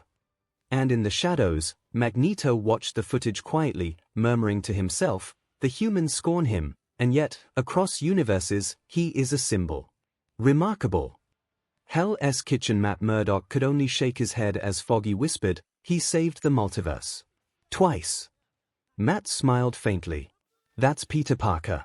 He saves everyone and never keeps the credit. Karen added softly, he's not just a hero for New York anymore, he's one for everything. Ultimate Spider-Man universe. The footage of hundreds of spider people lighting up the multiverse sky made the SG training room go dead silent. Before everyone started talking at once. Okay, hold up. Luke Cage blurted, pointing at the screen. Tell me I'm not tripping, that's a pig in a Spider-Man suit. Danny squinted, leaning closer. And a robot. A robot Spider-Man. Wait, is that a cowboy? With a horse. Wearing a mask too. Nova nearly fell off the couch laughing. Bro, the horse has a mask. What is this, the Spider Wild West? White Tiger crossed her arms but couldn't hide a grin. And somehow, every single one of them looks more put together than you, Parker. Yeah, laugh it up, Peter groaned, sinking deeper into his chair as Spider-Ham on screen bounced comically. At least they don't whine about cafeteria mystery meat like someone I know. He shot a pointed look at Sam Alexander, who choked mid-laugh. Across 𝐻𝐻Q, Nick Fury sat in his office, arms crossed, watching the feeds replay over and over. Hill stood beside him, trying not to comment on his visible frustration. He led a multiversal army twice, Fury muttered. Across dimensions. Against cosmic threats. Without 𝐒𝐻𝐈 intel. Without my clearance. His eye narrowed at Peter's hologram, the kid who'd once needed training wheels on Stark's suit. What chances are of our Peter to become like that? He asked Hill, or worse. What if he already is? His voice was low, dangerous, a coiled snake assessing prey that had outgrown its cage. Because if that Parker can bargain with devils and rally dinosaurs, ours could be doing God knows what behind our backs. Coulson remained impassive. He's 15, sir. He struggles with algebra. But he gets better with each mission, each fight, each failure and victory, Hill countered, her gaze steady.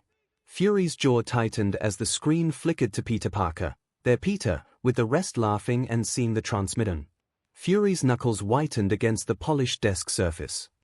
Potential, he growled, the word tasting like ash. Is just another word for disaster waiting to happen. Avengers Tower Iron Man leaned back with a low whistle. Kid just outdid every multiversal peace summit I've ever hosted. Hawkeye chuckled. And here I thought I was good at managing duplicates. He's out there commanding farm animals and robots. Thor, watching the cowboy Spider-Man gallop through a portal, laughed heartily. A spider of the West. Truly, Midgard knows no limits. Of absurdity. Yet they fought with valor. Captain America just smiled faintly. Sometimes leadership isn't about power. It's about heart. He's got plenty of that. Queen's Aunt May was watching too, eyes wide and teary as she saw her nephew at the center of it all. Leading creatures and people from across reality. My word, all of that, and he's still my Peter. She smiled proudly, shaking her head. The world. No, worlds. Don't deserve him. MCU inside Avengers compound. The moment the screen filled with countless spider people every color, gender, and species imaginable, the room went absolutely still. Tony Stark blinked. Once. Twice. Then he leaned forward. Okay, either my screen's having a slide, or I just saw a pig in spandex. Rhodey squinted. Nope, you're not seeing things. That's definitely a pig. And is that a dinosaur? Vision tilted his head, his usual calm flickering into mild confusion. Fascinating. A saurian life form capable of wearing a full-body costume and swinging through buildings implies extreme manual dexterity. Focus, toaster. Tony cut in, still watching the image of Peter leading an army of spider people through a collapsing city of dimensions. That's him. That's the kid, he murmured, voice lowering. Leading hundreds of versions of himself, and winning. A version of himself, but yeah, Rhodey gave a low whistle. You ever lead an army of yourself, Tony? Tony smirked weakly. Only my AIs. They're way less cooperative. He fell quiet, though, and the smirk softened into something closer to pride. Look at him, kid's a natural. Vision's gaze softened, glowing eyes reflecting the scene. This implies the existence of countless universes, each one with its own Peter Parker. Each capable of heroism. Tony leaned back. And ours. Ours just happens to be the one I grounded for losing the suit once. Great. Rhodey nudged him. Hey, he earned that. Twice. Yeah, Tony muttered, but the faint smirk never left his face. Across the city, Dr. Strange stood in his sanctum, eyes narrowed as he rewound the cosmic feed again and again, the energy signatures, the dimensional rifts, the totems. So it's true, he murmured. The web of life and destiny, not metaphorical, but tangible. He paused, glancing at the spiders. Then thinking about the one on their world. For all his youth and chaos, the boy is more connected to the fabric of existence than any sorcerer alive. Wong peeked in, holding a sandwich. You realize that means he outranks you in multiversal importance. Strange glared. Get out. Wakanda Sam was the first to speak. Yo, tell me that ain't a horse wearing a mask. Shuri nearly fell out of her seat laughing. And the pig. The pig. You people call this your multiverse? Natasha just crossed her arms, eyes fixed on the center figure of Spider-Man leading the charge. Commanding them. Not because he's the strongest, but because they follow him. Steve nodded. That's leadership. The kind you can't teach. Even among infinite reflections of himself, this Peter Parker seems to shine brightest. That speaks not of power, but of spirit. Challere's tone was thoughtful. Wanda, watching Spider-Man swing into a collapsing portal with dozens following, frowned softly. He led them into danger. Just like he always does, to protect everyone. Kid's insane. Brave, though. Bucky huffed. Shuri grinned. Insane and brave, a perfect combination for a hero. ADCU in the Watchtower, the Justice League members gathered around the main monitor as the footage of Spider-Man commanding an army of spider people across collapsing worlds played. The air was thick with astonishment. Superman folded his arms slowly, his expression unreadable. We've seen parallel versions of ourselves once, the Justice Lords. But this. He gestured toward the screen, where hundreds of spider beings swung through dimensional rifts. This is an entire network of worlds. Thousands of them. Wonder Woman tilted her head, eyes narrowing. All tied together by a single man. Or perhaps, a single idea. That one person's courage could echo through creation. The Flash whistled. Man, and I thought I had a big family reunion. Look at them, Spider-Pig, Cowboy Spider, Robot Spider. There's even a Spider-Horse. I can't decide if that's weird or awesome. Batman didn't laugh. His gaze was fixed on the center figure. Peter Parker. He's not just fighting. He's coordinating. Every one of them trusts his command implicitly. Green Lantern frowned. Means he's more than a hero, he's a unifier. That's not something you get from powers. That's something you earn. Hawkgirl crossed her arms, wings flexing. It's hard to imagine someone inspiring that many versions of themselves. Makes you wonder if there are that many of us out there. Martian Manhunter nodded, voice low. There are always possibilities. Infinite reflections of choices. But few beings could bridge them together. This web of life and destiny. It is like the Martian hive mind, yet spanning realities. Superman turned slightly toward Batman. You think something like this could exist here? Across our own multiverse? Batman didn't answer right away. His eyes were still on the screen, on Spider-Man's determination as he swung into the heart of a collapsing dimension. If it does, he said finally, let's hope whoever stands at its center has the same heart this kid does. Young Justice Universe in the Watchtower, the League stood in stunned silence as the footage of the Spider Army played across the screen, hundreds of spider-powered heroes from across the multiverse, all fighting together under one familiar red and blue figure. For several seconds, not a sound was heard. The magnitude of what they were seeing was simply too much to process. Superman was the first to speak, voice quiet but heavy with awe. He led all of them. Every version of himself, across every reality, and twice saved existence itself. Wonder Woman folded her arms, her expression half impressed, half contemplative. To unite so many worlds under a single cause, that is a task that even the gods would envy. It speaks of courage, but also compassion. Green Lantern frowned, staring at the swarm of spider people. And every one of them's got their own quirks, powers, and personalities. You'd need insane coordination to pull that off. That's not luck, that's leadership. Flash leaned forward with a grin of disbelief. Look, there's a pig. And is that a horse in a mask? Okay, I'm officially jealous. That's cooler than any Flash family meetup we've had. Hawkwoman raised an eyebrow at the chaos on screen.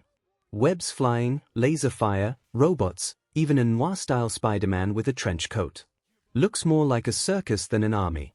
But if that circus beats something that could destroy the multiverse, then I'll shut up. Martian Manhunter's eyes glowed faintly as he observed the footage with telepathic focus.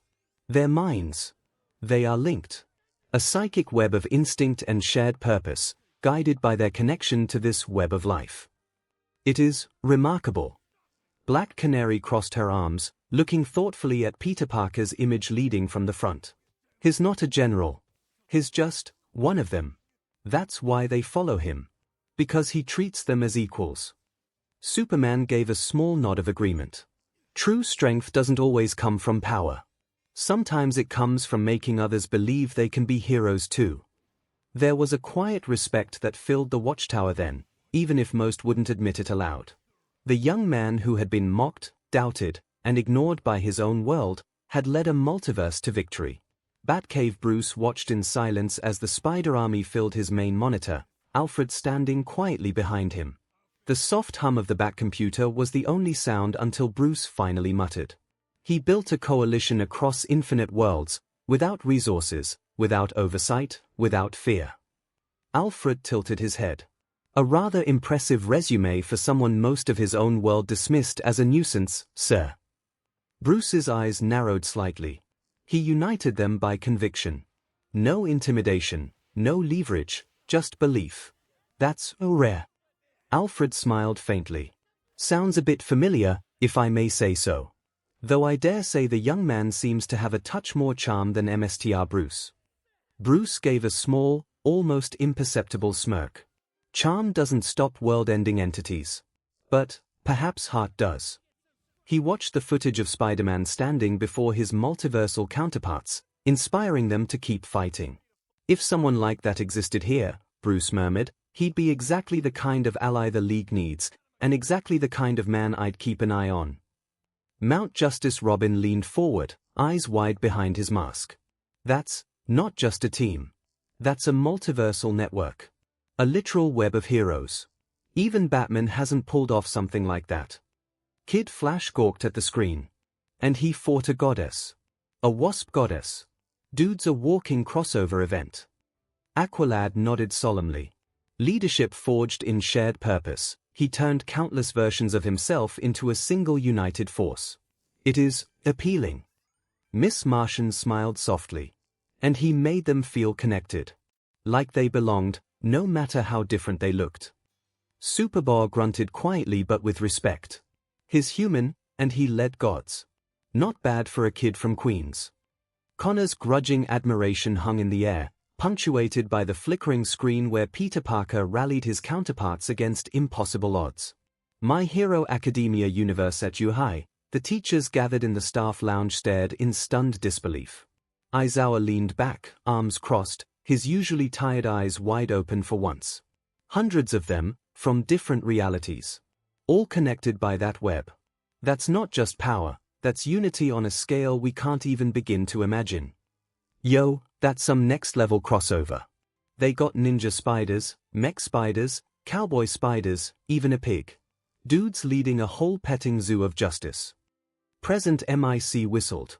Midnight raised an eyebrow, folding her arms. And yet, they all listened to him. That says more about the man than his powers ever could. Nezu was positively fascinated, tapping his tiny paw on the table, eyes gleaming. Remarkable, a decentralized command structure united by emotional and instinctual trust.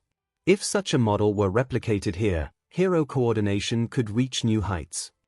Cementos frowned, still staring at the image of the army charging into battle. A network like that would terrify the Hero Commission. No hierarchy, no control. Just trust. One Punch Man universe to lead so many versions of oneself and earn their respect, that's no small feat. A warrior who inspires rather than commands, that's rare. Silver Fang murmured, stroking his beard thoughtfully as the footage showed Peter rallying spider people across crumbling dimensions. Atomic Samurai crossed his arms, unimpressed. TCH. An army of the same guy. Sounds like overkill. One of Ms. enough. Metal Bat scoffed, tapping his bat on the table.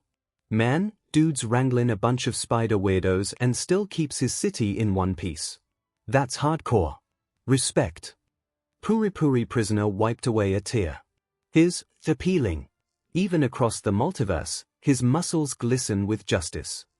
Child Emperor's tablet beeped as he analyzed the footage.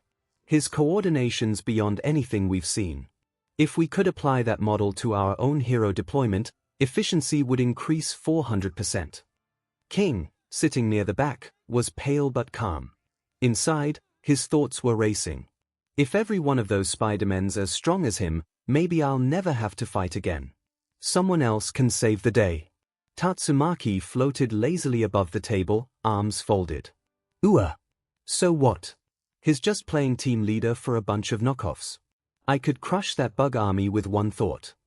Metal Bat raised an eyebrow. Funny, I don't see you inspiring anyone to follow your lead, he shot back, ignoring Tatsumaki's glare.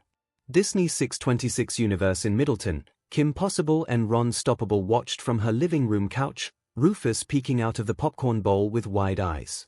Kim leaned forward, mouth slightly open. Okay, so there's a multiverse, and every version of this guy, this Spider-Man, joined forces to save all of reality. Ron's eyes darted between the dozens of Peters swinging across the screen. So, wait, you're saying there could be, like, a me out there that's not afraid of everything? Rufus squeaked and flexed dramatically. Hiya! Kim chuckled, shaking her head. I don't know, Ron. But if Spider-Man can lead that kind of team, maybe there's a version of us doing the same thing somewhere. Ron nodded seriously for a moment, then brightened. You think there's a narcoverse?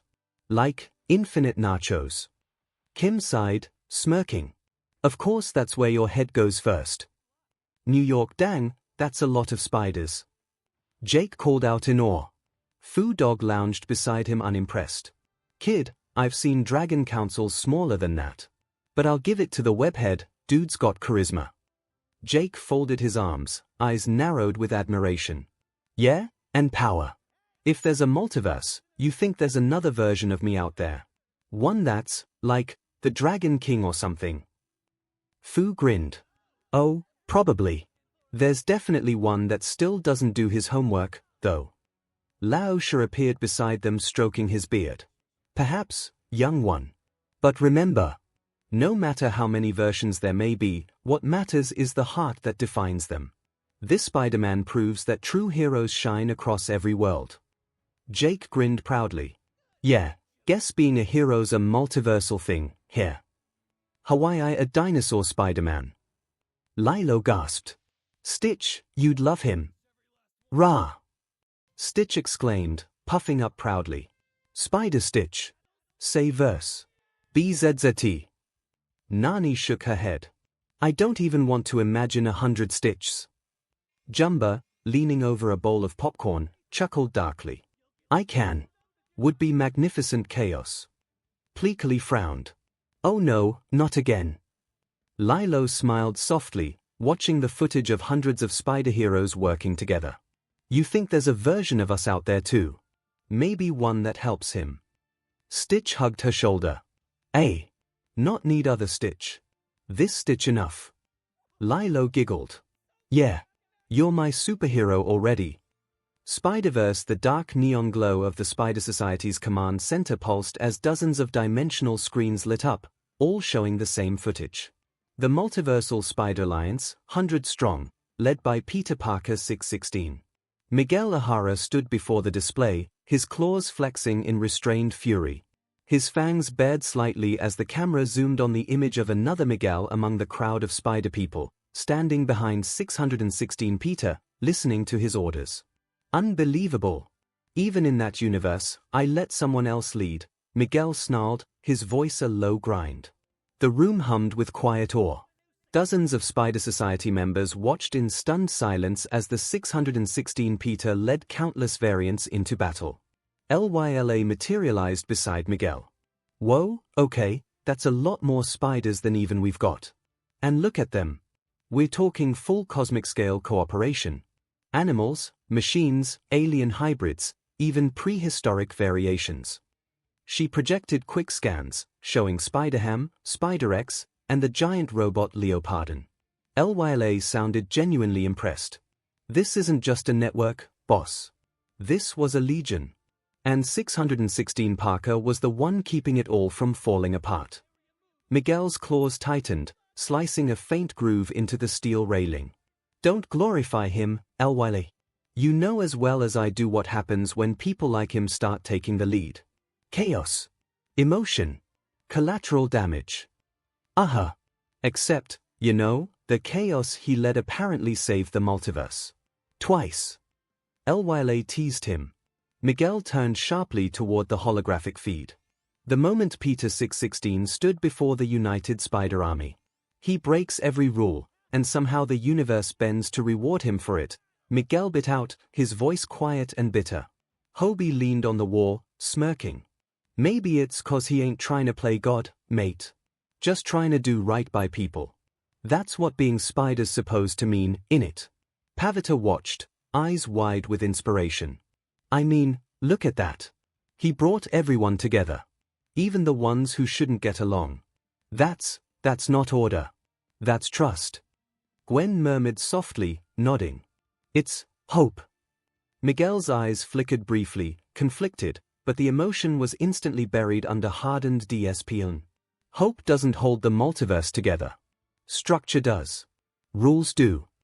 𝐿𝑦 floated beside him, flicking her digital wrist to replay the scene of Peter rallying hundreds of spiders against the dimensional predator, 𝐻𝐻𝑡ra. And yet he did it without your precious rules. Twice. For a long moment, silence filled the hall. Then, Hobie laughed quietly, hitting the core of Miguel's anxiety. No wonder you never invited 616 to join the society. You're scared he'd tear your whole philosophy to shreds. Miguel glared, but didn't answer. His claws flexed again, not in anger, but in profound unease. He'd question everything we've built, Miguel muttered under his breath. 𝐿𝑦𝐿 provided the final, playful observation. Yeah. And that's exactly why you're scared of him. Miguel's claws retracted with a soft metallic snick. He turned away from the screen, the neon glow casting long shadows across his tense shoulders. It's not fear. It's pragmatism. His methods invite instability. His voice was clipped, controlled, yet a tremor betrayed the depth of his unease. Keep telling yourself that, Hobie chuckled, plucking discordant notes on his guitar. Truth is, you're terrified he'd prove you wrong. The sound echoed in the tense silence, sharp and mocking. Miguel's shoulders stiffened further, a ripple of tension beneath his armored suit. In the screen but. Boomstick paused dramatically, even with all that admiration. Spider-Man is still a hero that gets no respect, he stated. The media hates him, the police hates him, the government hates him, the people hates him. He listed he is constantly broke, constantly alone, constantly suffering, constantly hunted. He sighed, and yet. He keeps going. Boomstick finished. He keeps fighting, he keeps saving people, he keeps pushing forwards because no matter what, he will always get back up and help cause he has the power to do so. The screen showed up a blurry footage of Spider-Man swinging through the rain, his suit torn at the shoulder, one lens cracked, still moving, still hauling a child out of a collapsing fire escape before the building groaned and crumbled behind him. No headlines the next day mentioned the rescue. Just another photo of him mid-swing, captioned with speculation about whether he'd caused the blaze himself. Then the image of him being pushed down by a version of the Sinister Six only to stand up again, blood dripping from his mask but still charging towards them regardless. Then an image of him webbing a pair of thieves, just for the police to try arrest him too, their bullets grazing his leg as he dodged and rolled, still making sure neither suspect hit the pavement too edgedy on the way down. The next clip showed him slumped on a rooftop at dawn, mask half off, breathing ragged, fingers trembling as he tried to stitch a wound closed with webbing that kept snapping from exhaustion. But the moment he saw an explosion on the distance, he put out an extra mask and swung toward the smoke without hesitation. He is amazing and spectacular, the ultimate and sometimes superior hero. But at the end of the day, he will always choose to be your friendly neighborhood. Spider-Man was concluded softly. The screen showed a Spider-Man MCU swinging across a sunny day in New York. He pulled out his cell phone as he let gravity take hold of him before shooting his web again, pulling him back up and in the perfect position for a selfie. Call out in enjoyment as he ran across some windows saying sorry to those inside, send a message to MJ who text back, don't swing and text, almost cashing with a bus but managing to recover. Swing to the top of a skyscraper, run on the roof before jumping off, deploying a pair of web wings on his armpits and glide over the city as the death battle doors closed. Marvel 616 universe. The Avengers sat frozen, the words "he'll always choose to be your friendly neighborhood Spider-Man" still echoing in the air. Tony leaned back in his chair, eyes on the blank screen. All that power, he muttered, voice quieter than usual, and he still uses it to save the guy who'd probably spit on him after. Vision folded his hands. Selflessness without expectation of gratitude, he said softly.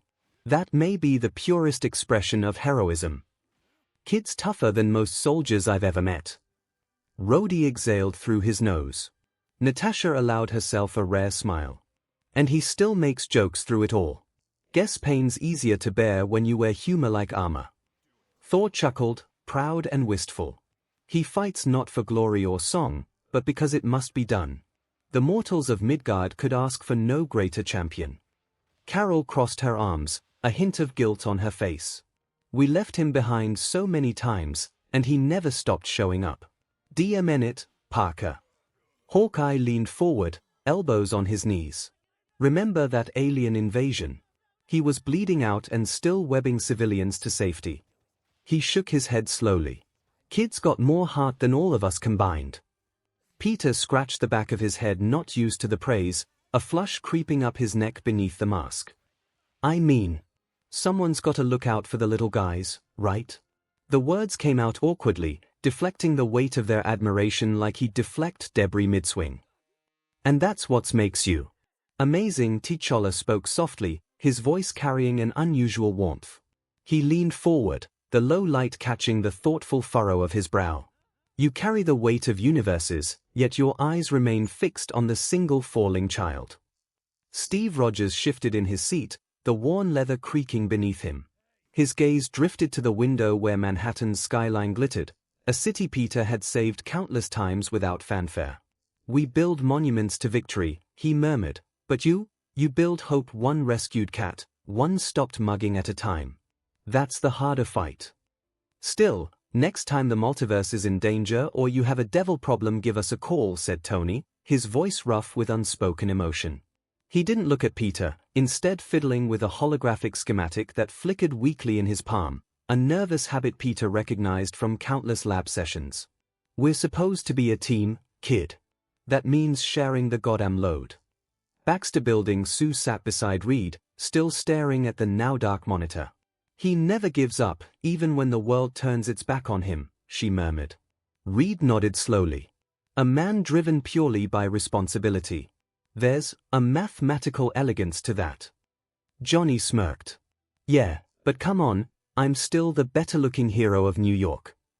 Ben chuckled, slapping him on the back. Sure, Matchstick. Keep telling yourself that. That kid's got more guts than you and I combined. Krakoa. The mutants gathered around the projection in quiet reflection. Storm broke the silence first. A man hunted, misunderstood, rejected, yet never hateful.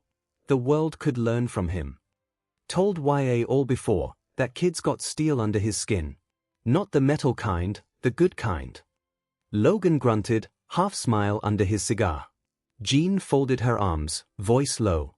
He keeps believing in people, even when they don't deserve it. Cyclops nodded. That's what scares the world about him. He never stops believing it can be better. Hell's Kitchen. In the dim light of his church-turned-safe house, Matt Murdock whispered a prayer. Forgive them, Lord, for never seeing the light you placed in one of your truest servants. He smiled faintly. Guess Faith wears red and blue, too. SHID headquarters. Nick Fury leaned back in his chair, sighing. One kid with bad luck and good instincts holding the line more times than he should have had to. Maria Hill frowned. You sound like you're proud. Damon right, I am, Fury replied. Parker's the one hero we don't have to control. He already does the right thing without being told to. Spectacular Spider-Man universe. For a long time, none of them spoke. May, Peter, Gwen, and MJ sitting together on the old couch, the glow of the sunset spilling through the curtains. Aunt May exhaled softly. I've always known you carried more weight than you should, Peter, but hearing it said like that, her voice trembled a little. No one deserves to be hated for doing good. Peter tried to smile, the kind that never quite reached his eyes. Guess that's just the job description, here. Friendly neighborhood punching bag. MJ nudged him lightly, forcing a small grin. More like friendly neighborhood legend. Seriously, Tiger, gods, aliens, and cosmic beings respect you. That's huge. Then, her smile softened. Just don't let it get to your head. Gwen, seated between them, looked down at her hands. She wasn't crying, but her voice cracked. They said he's always alone, even after everything he does. She glanced at Peter, guilt and affection mixing behind her eyes. That part hurt the most. Peter didn't answer right away, he just looked at her and gave a tiny nod. Yeah, that one got me too. Aunt May reached out, squeezing both his hands.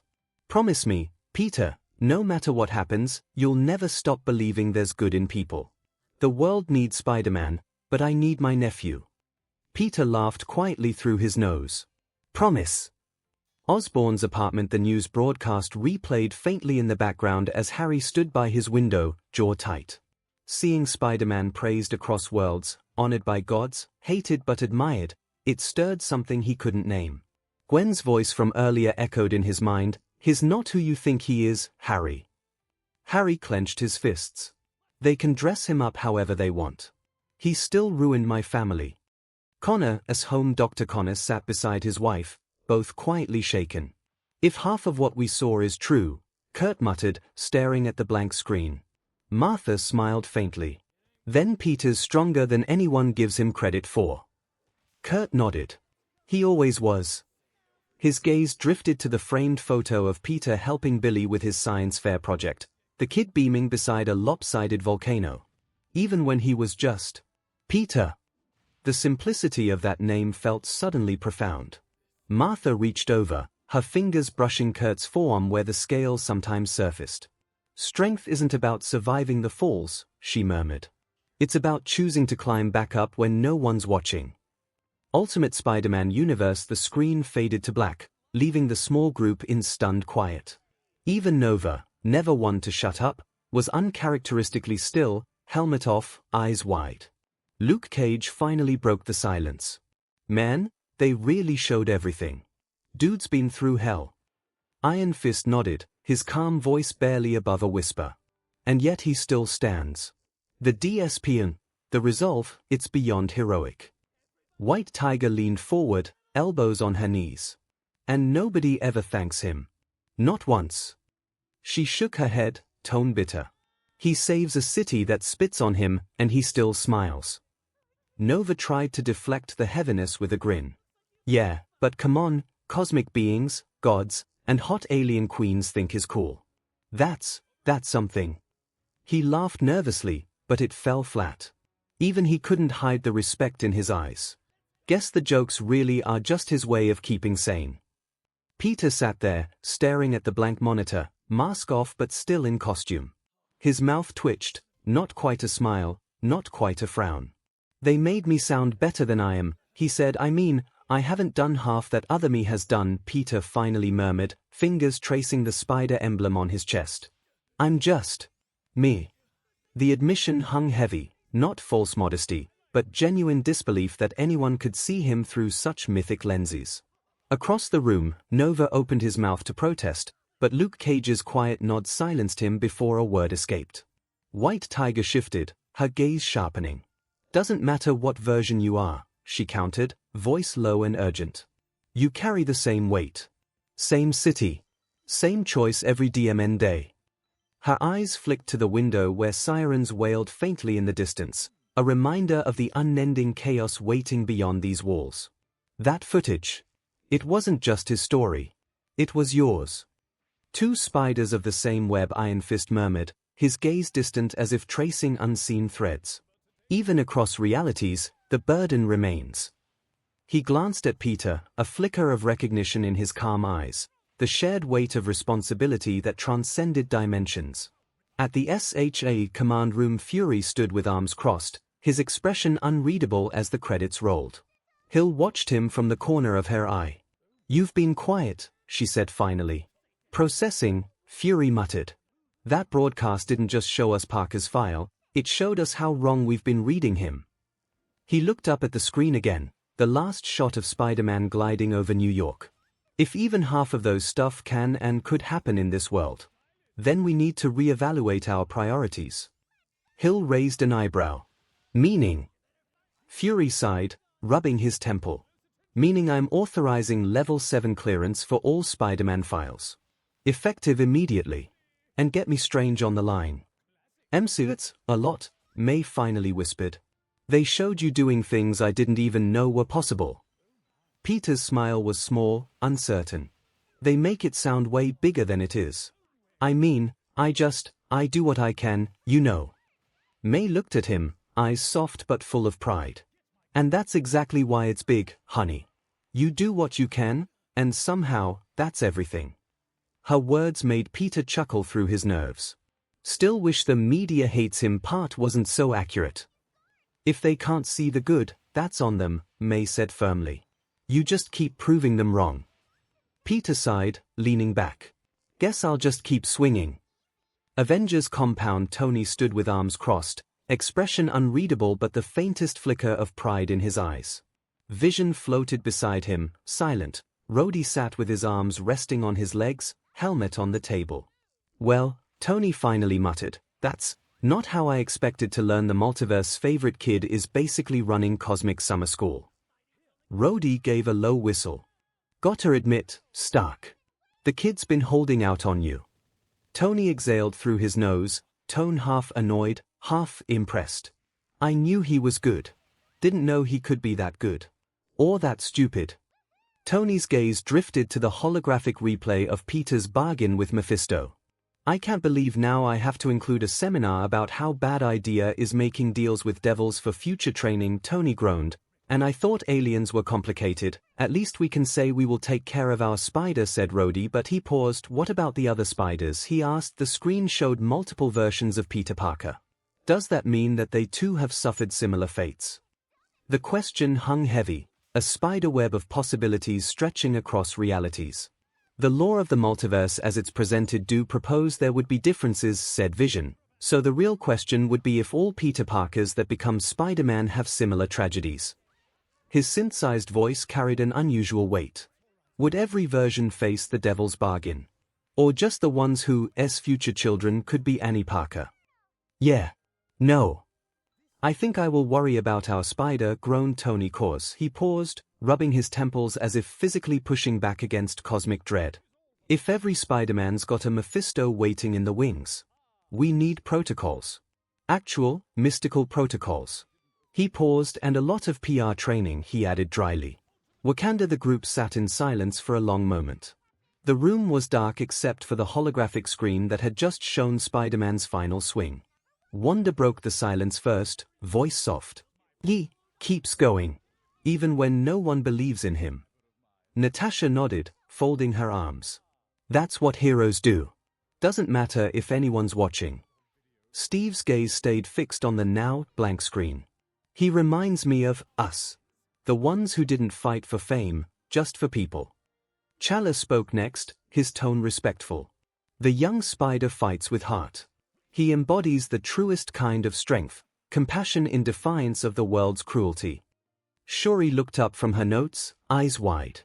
Did you see the part where cosmic beings respect him? The literal creator of their universe. We need to invite that kid to Wakanda. He's like a walking anomaly. Bucky gave a quiet chuckle. He's just a kid, Shuri. A kid who's beaten gods and made devils cry, she retorted. I'd say he's earned an upgrade. Natasha smiled faintly. I'll second that. Steve's expression softened. He doesn't need an upgrade. He just needs people to believe in him. Space Thanos relaxed on his throne as the last part of the analysis played, fingers steepled under his chin. The Titan exhaled before speaking. Interesting. A mortal who refuses to stay down, even when the universe itself demands it. He tilted his head slightly, considering. Such persistence. Such will. The Black Order looked at their leader, unnerved by the unfamiliar note of something almost like respect in his voice. Ebony Moore leaned forward, voice dripping with disdain.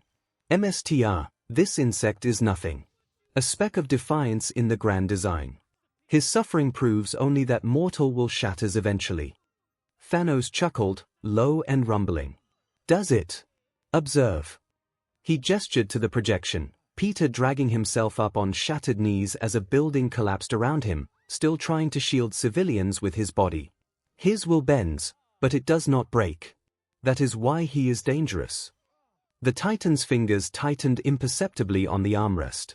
Not because he can stop anyone in his path. Because he will never stop trying. The Titan nodded yes. I don't know the spider in this universe. But to all out there, if he is even a fraction of what this screen has shown, then he has my respect, he admitted. I hope once our mission is done he will be remembered by those that remain. ADCU Superman was the first to break the silence. His tone was low, almost reverent. His, remarkable. All that power, and yet he never stops caring about the smallest person on the street. He looked toward Batman. You see that kind of compassion every day in Gotham, but rarely that kind of hope. Batman didn't look away from the screen. His expression was unreadable beneath the cowl. His everything people think of vigilante isn't.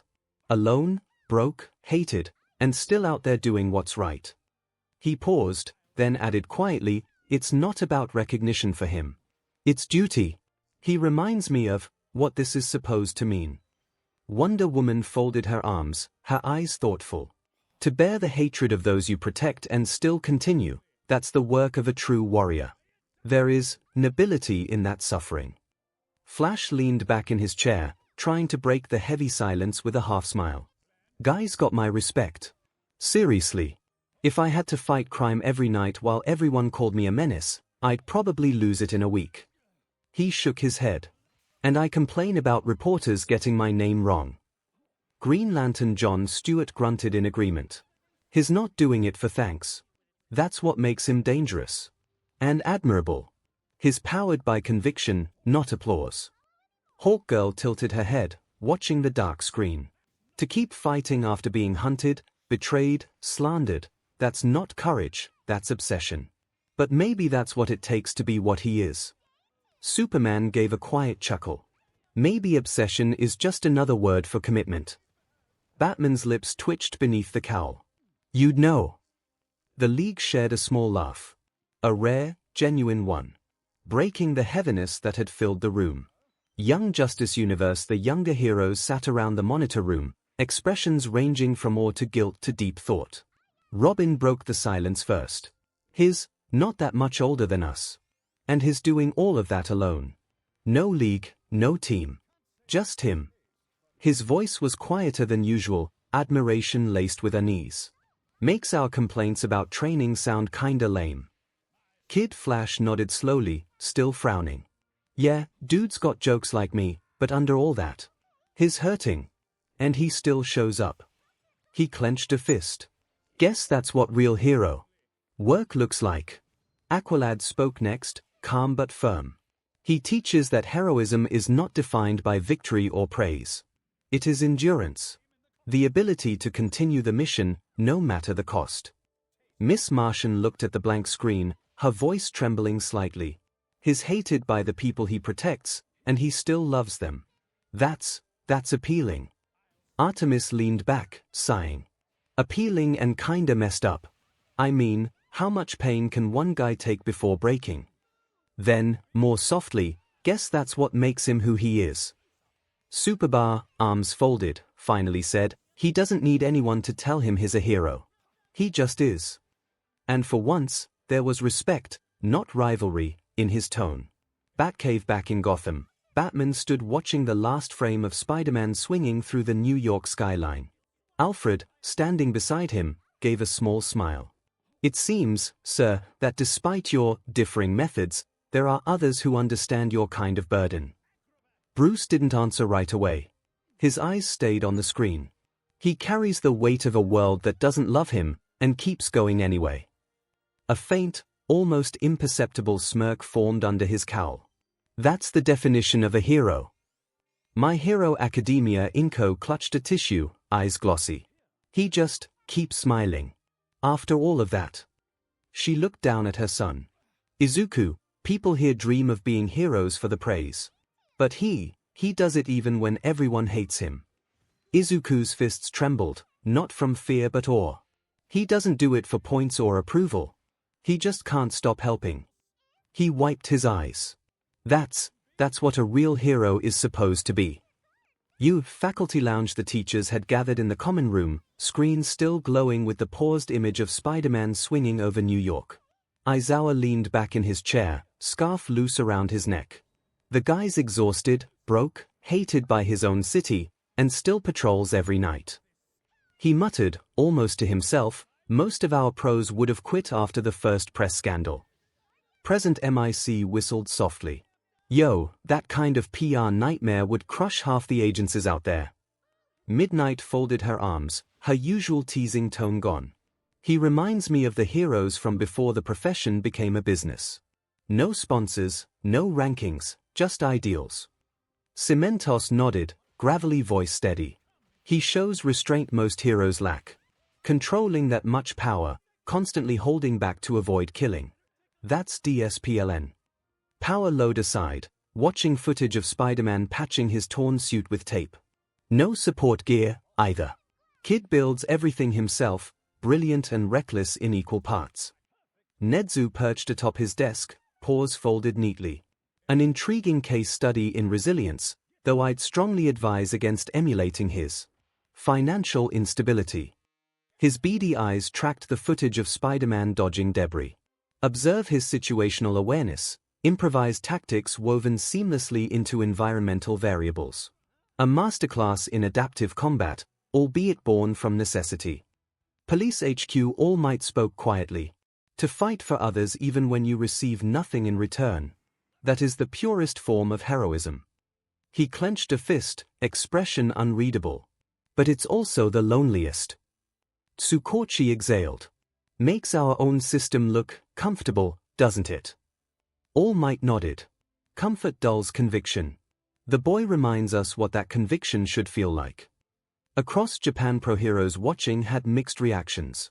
Some, like Best Jeanist and Miko, were impressed, the former by Spider-Man's DSPLN and image control, the latter by his sheer toughness. Others, like Endeavor, scoffed. A hero who's despised by his people. That's not something to admire. But even he couldn't fully hide a flicker of respect in his eyes. Meanwhile, younger heroes and students at home looked at the screen with a quiet, new kind of admiration. Not the flashy, ranking-chasing sort they'd grown up on, but something deeper. A reminder that heroism wasn't about fame. It was about enduring, even when the world didn't cheer. One Punch Man universe. The lights flickered back on in the Hero Association conference room, where dozens of S-class heroes sat around the massive table. The last image of Spider-Man, swinging through his city despite the hate, the exhaustion, and the loneliness, still glowed faintly on the giant monitor. No one spoke for several seconds. Bang broke the silence, his tone low and thoughtful. A hero like that, fighting for others when the world turns its back on him. He closed his eyes briefly. That's the kind of resolve I haven't seen in decades. He looked directly at Atomic Samurai, who crossed his arms but didn't argue. If more of our heroes had his heart, maybe the association wouldn't be the mess it is. Atomic Samurai frowned, struggling to find words. HMPH. He's reckless and emotional. But he never gives up. Even the weakest of us could learn from that. Tatsumaki, floating lazily, rolled her eyes. Please. Cry me a river. If people hate him, he should stop wasting time on them. Metal Bat slammed his bat against the floor. The hell's wrong with you? He's out there bleedin' for folks who spit on him. That ain't weak, that's guts. His voice echoed sharply in the stillness. Child Emperor adjusted his glasses, holographic screens flickering as he analyzed Spider-Man's improvised tech. Fascinating. His resource efficiency exceeds anything in our databases. No funding, no support, just ingenuity under constant duress. A quiet hum filled the room as schematics of web shooters built from scrap material rotated above the table. Zombieman leaned against the wall, cigarette smoke curling around his scarred face. Kid's been through hell and still swings. Makes you wonder what keeps him going when the world's screaming for his BLD. His gaze drifted to the other heroes' faith in people. Or just stubbornness. King was the one that answered. Faith. That he can save at least one life, King murmured, his deep voice resonating with unexpected gravity. The heroes turn toward him, surprised by the rare insight. He knows hatred can't be erased, but hope can be thrown. Like a lifeline. His gaze remained fixed on the screen's final frame, Spider-Man suspended mid-swing against a bruised city skyline. That's the gamble he makes every night. Across Z City, Saitama paused mid-bite into a discounted supermarket cucumber. On his cheap television, the footage replayed Peter Parker stitching his suit under a flickering desk lamp. Genos observed his MSDR's uncharacteristic stillness. "Sensei, you seem disturbed." Saitama swallowed slowly. "Disturbed? Nah. Just thinking." He pointed his chopstick at the screen. "That kid's stronger than most. Not because he punches hard, but because he gets punched down. And still gets up." The cucumber crunched loudly in the sudden quiet of the apartment. Disney 626 Universe Kim folded her arms, eyes still on the screen. He gets hated, hurt, and still shows up the next day to save people who don't even thank him. Her tone was quiet but admiring. "That's not just hero work, that's heart work." Ron, beside her, nodded solemnly for once. "Yeah, KP. Guy's basically the king of bad luck, and still keeps doing good. Makes my narco stand emergencies look tiny." Kim smiled softly. "He reminds me of why I started this in the first place. You don't need applause to do the right thing." New York Jake exhaled a slow whistle. "Man, Spider-Dude's been through everything. Hate from the press, fighting gods, losing people, and he still cracks jokes. Foo Dog stretched, tail flicking. That's called coping, kid. Half the world thinks you're a menace, but you still get up and save their tails. That's some big-hearted mojo." Grandpa Lao She, leaning on his cane, gave a rare smile. The dragon spirit within that boy burns bright. Courage without pride, compassion without hesitation. He fights not for glory, but for harmony. He looked toward Jake. "A lesson you could remember, young dragon." Jake rubbed his neck. Yeah, less showing off, more saving." He grinned. "Still, I'd totally team up with him. Brooklyn Spider and the Dragon, sounds epic." Hawaii at the Pelekai house, Stitch's ears drooped. "Spider-Man, sad, but brave. He good hero." Lilo hugged a pillow, thoughtful. "People call him a freak. But he still loves them anyway." Her eyes softened. "I get that. Being different hurts sometimes, but you don't stop caring." Nani, from the kitchen doorway, smiled warmly. "He reminds me of you, Lilo. No matter how many times life kicks you down, you still find the good in everyone." Lilo glanced at the screen one more time. "Spider-Man's not just a hero.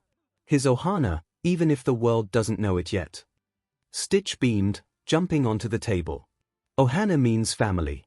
Spider-Man family too." Lilo giggled. "Exactly."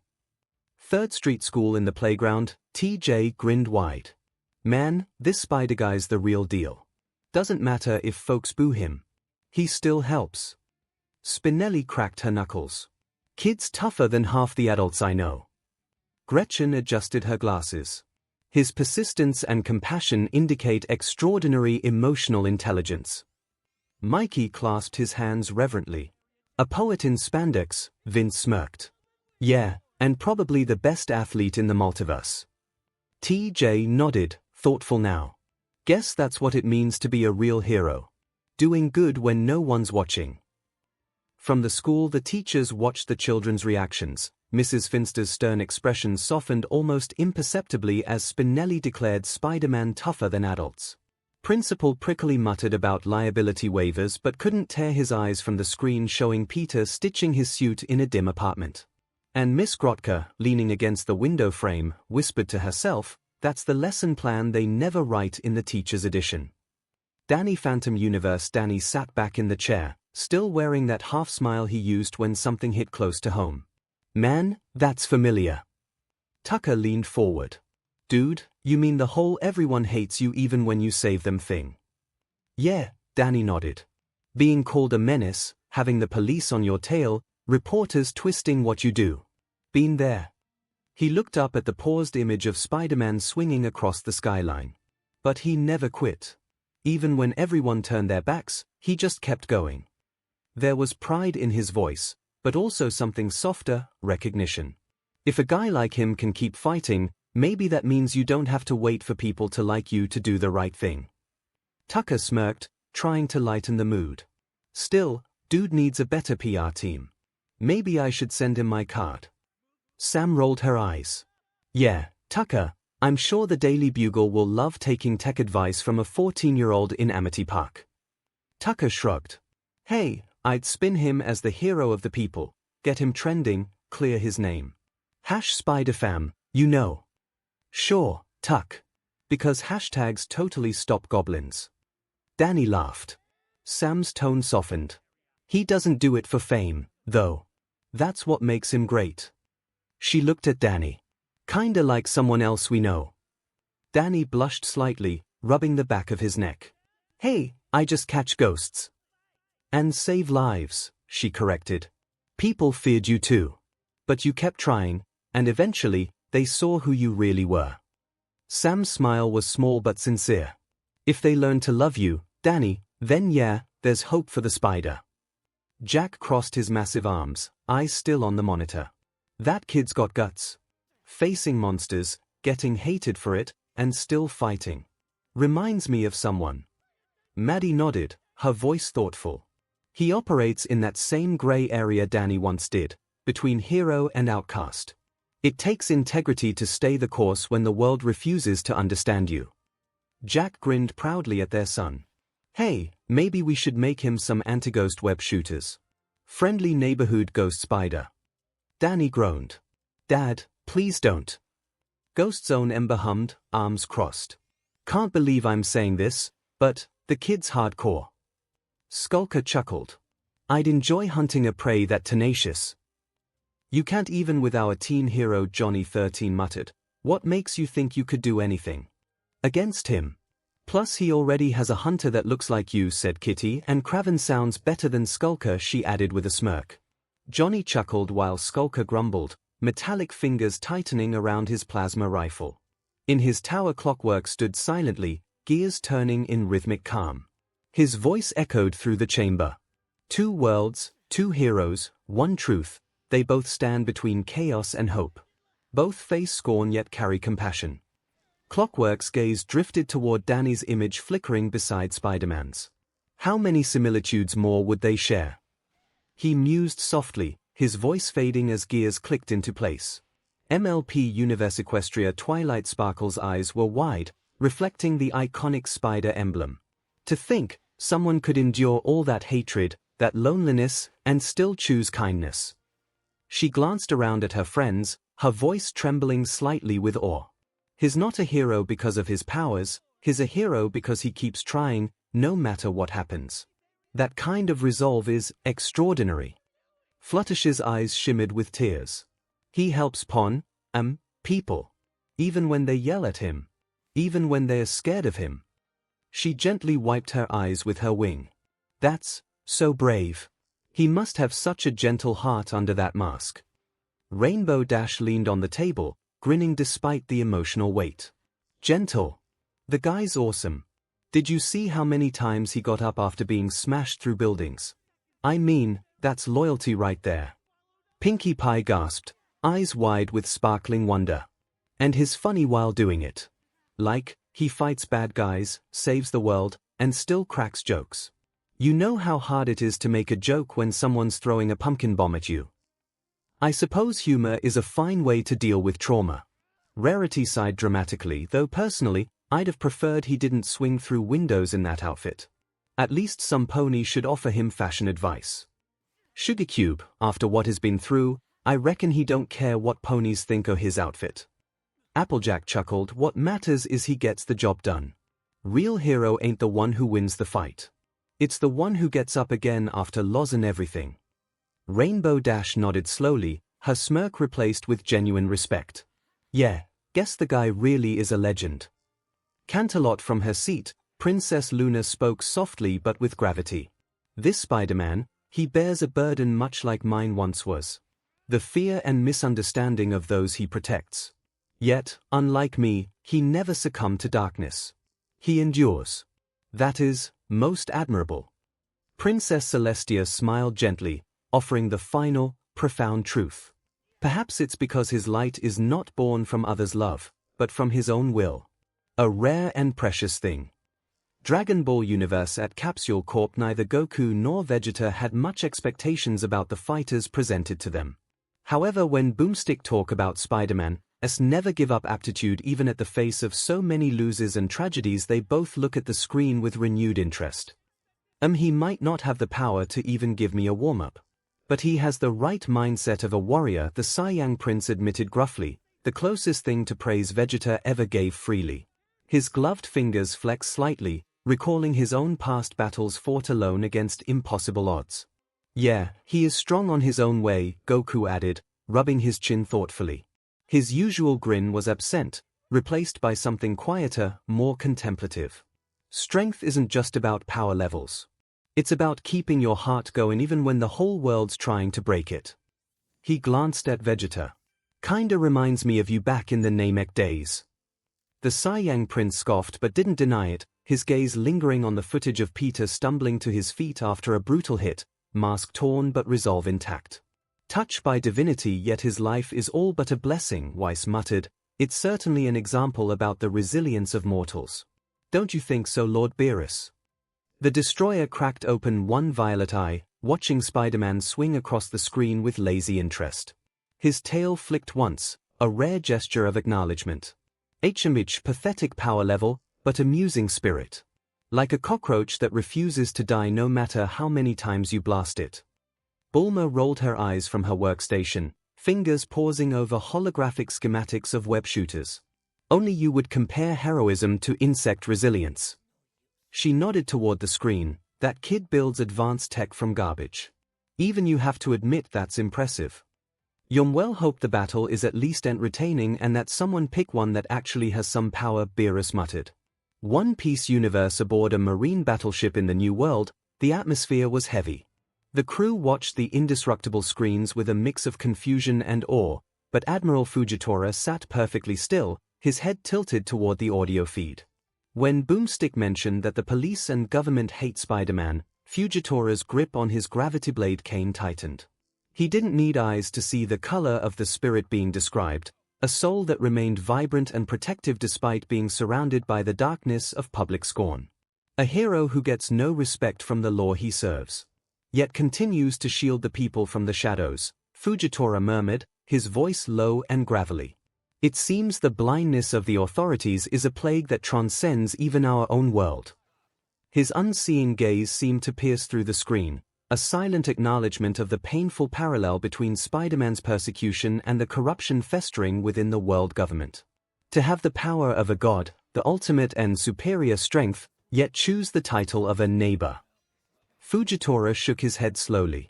That is a level of humility even the highest ranks of the Marines could learn from. He nodded at the screen as the wind picked up around him. I should like to have met this Peter Parker, he stated. I suspect that even without my sight, he is a man I would have very much enjoyed looking upon. Wano at the Thousand Sunny, Brooke's bony fingers paused over his violin strings. Yo ho ho ho. What a tragic melody his life plays, the skeleton mused, though his usual jovial tone carried an unfamiliar weight. To be so desperately needed, yet so utterly unwanted. His hollow eye sockets lingered on the footage of Peter stitching his suit alone in a dim apartment, a scene painfully reminiscent of nights aboard the Rumbar Pirate's ghost ship. Though I suppose, he added softly, plucking a single mournful note, the loneliest songs often have the most appealing endings. Sanji exhaled smoke thoughtfully, watching Peter Parker's masked face flicker on screen. The hell kind of idiot smiles while the world kicks him down, he muttered, but there was no real bite to it. His cigarette burned low as footage played of Peter cracking jokes mid-battle, voice strained but defiant. Sanji's lips twitched upward despite himself. TCH. Maybe that's the point, he conceded, tapping ash into a tray. Even when they treat you like garbage, you don't let them turn you bitter. He glanced toward the galley where Luffy's laughter echoed, another idiot who grinned through impossible odds. Some battles, Sanji realized, were fought with more than fists. Zoro leaned against the mast, arms crossed. He'd scoffed at first, some scrawny kid in spandex, but his single eye tracked every brutal hit Peter took without staying down. 𝐻𝐻 skinny BSTD's got decent endurance, he grunted. On screen, Spider-Man webbed a collapsing bridge one-handed while clutching a child with the other. Zoro's grip tightened on Wado Ikimunji's hilt. That kind of split-second sacrifice. He understood it in his bones. The swordsman's voice was gruff but carried rare approval. Doesn't matter if you're swinging on threads or cutting through steel, a man who protects what matters with everything he's got. That's a real fighter. Marine Headquarters Garp sat in his office, munching on rice crackers and ignoring the stack of paperwork on his desk as the broadcast reached its emotional peak. When Boomstick mentioned how the media and government hate Spider-Man, Garp let out a boisterous, lung-bursting laugh. Wahaha. Sounds like a man who knows how to live. If the world leaders aren't annoyed by you, you aren't doing it right. His expression softened when we spoke about Peter being constantly alone and constantly suffering. Garp thought of the heavy choices he'd made for his own family and the burden of his hero title. To be beaten down by the people you protect and still stand up to save them. That's not just a hero. That's a man with a real backbone, he muttered, cracking another rice cracker with his teeth, but the sound lacked its usual gusto. I'd love to throw a few punches with a kid like that, Garp grinned, cracking his knuckles. He's got the wool, and it's thicker than any armor. Kingdom Heath's Universe Destiny Island Sora sat on the crooked palm tree, his usual cheerful expression replaced by a look of deep empathy. He's doing all of that. Alone. He whispered. Wiz said his life is a struggle and the people he saves even hate him sometimes. I always say my friends are my power, but Spider-Man, his power comes from a heart that just won't let itself break, even when it's hurting. Leaning against the trunk, Riku crossed his arms, his eyes fixed on the footage of Peter's battles and struggles, yet no matter what, he keeps standing up. It's not just about being strong, he noted, his voice reflecting his own history with darkness. It's about the burden. To be hunted by the light, the police and the government, and still fight the darkness for them. That takes a heart that has already conquered its own shadows. He's choosing the hardest path every single day. Kairi's fingers curled into fists on her lap, her gaze locked on the screen where Peter Parker laughed through bruised ribs and exhaustion. He keeps his heart open, she observed. Even when the world is cruel, he chooses to be friendly. He's not letting the suffering turn him cold. That's the strongest kind of heart there is, one that stays kind when it has every reason to be angry. Goofy adjusted his hat, looking unusually serious. Gosh. Doesn't he get tired? His voice wavered slightly as the footage showed Peter collapsing against an alley wall, mask half off, coughing BLD into trembling hands, only to force himself upright moments later when distant screams echoed. How does someone keep going when nobody's even than kin him? Donald's usual temper was absent, replaced by something quieter, almost reverent. He watched Spider-Man deflect debris mid-swing to shield pedestrians who'd cursed his name hours prior. Because it's not about them, the duck muttered, rubbing his sore wrist absently. When YA loves something enough, YA don't stop protecting it just 'cause it bites YA. The admission hung between them, carrying the weight of 1,000 unspoken battles. The group looked at each other, realizing that Spider-Man's journey was a testament to one of their core beliefs, that even in the deepest darkness, a single light, no matter how small or neighborhood-sized, never truly goes out. I hope he wins, Sora said, looking back at the battle beginning on the screen. Not just because he's strong, but because a heart that gives that much deserves to see the light at the end of the tunnel. Multiverse across realities. The last words of the analysis echoed, many seeing Spider-Man as for what he was. A hero that will never give up, will never stop saving lives, no matter what. That is Spider-Man. That is Peter Parker. Because no matter the world, the mask, or the odds, he'll always be your friendly neighborhood Spider-Man.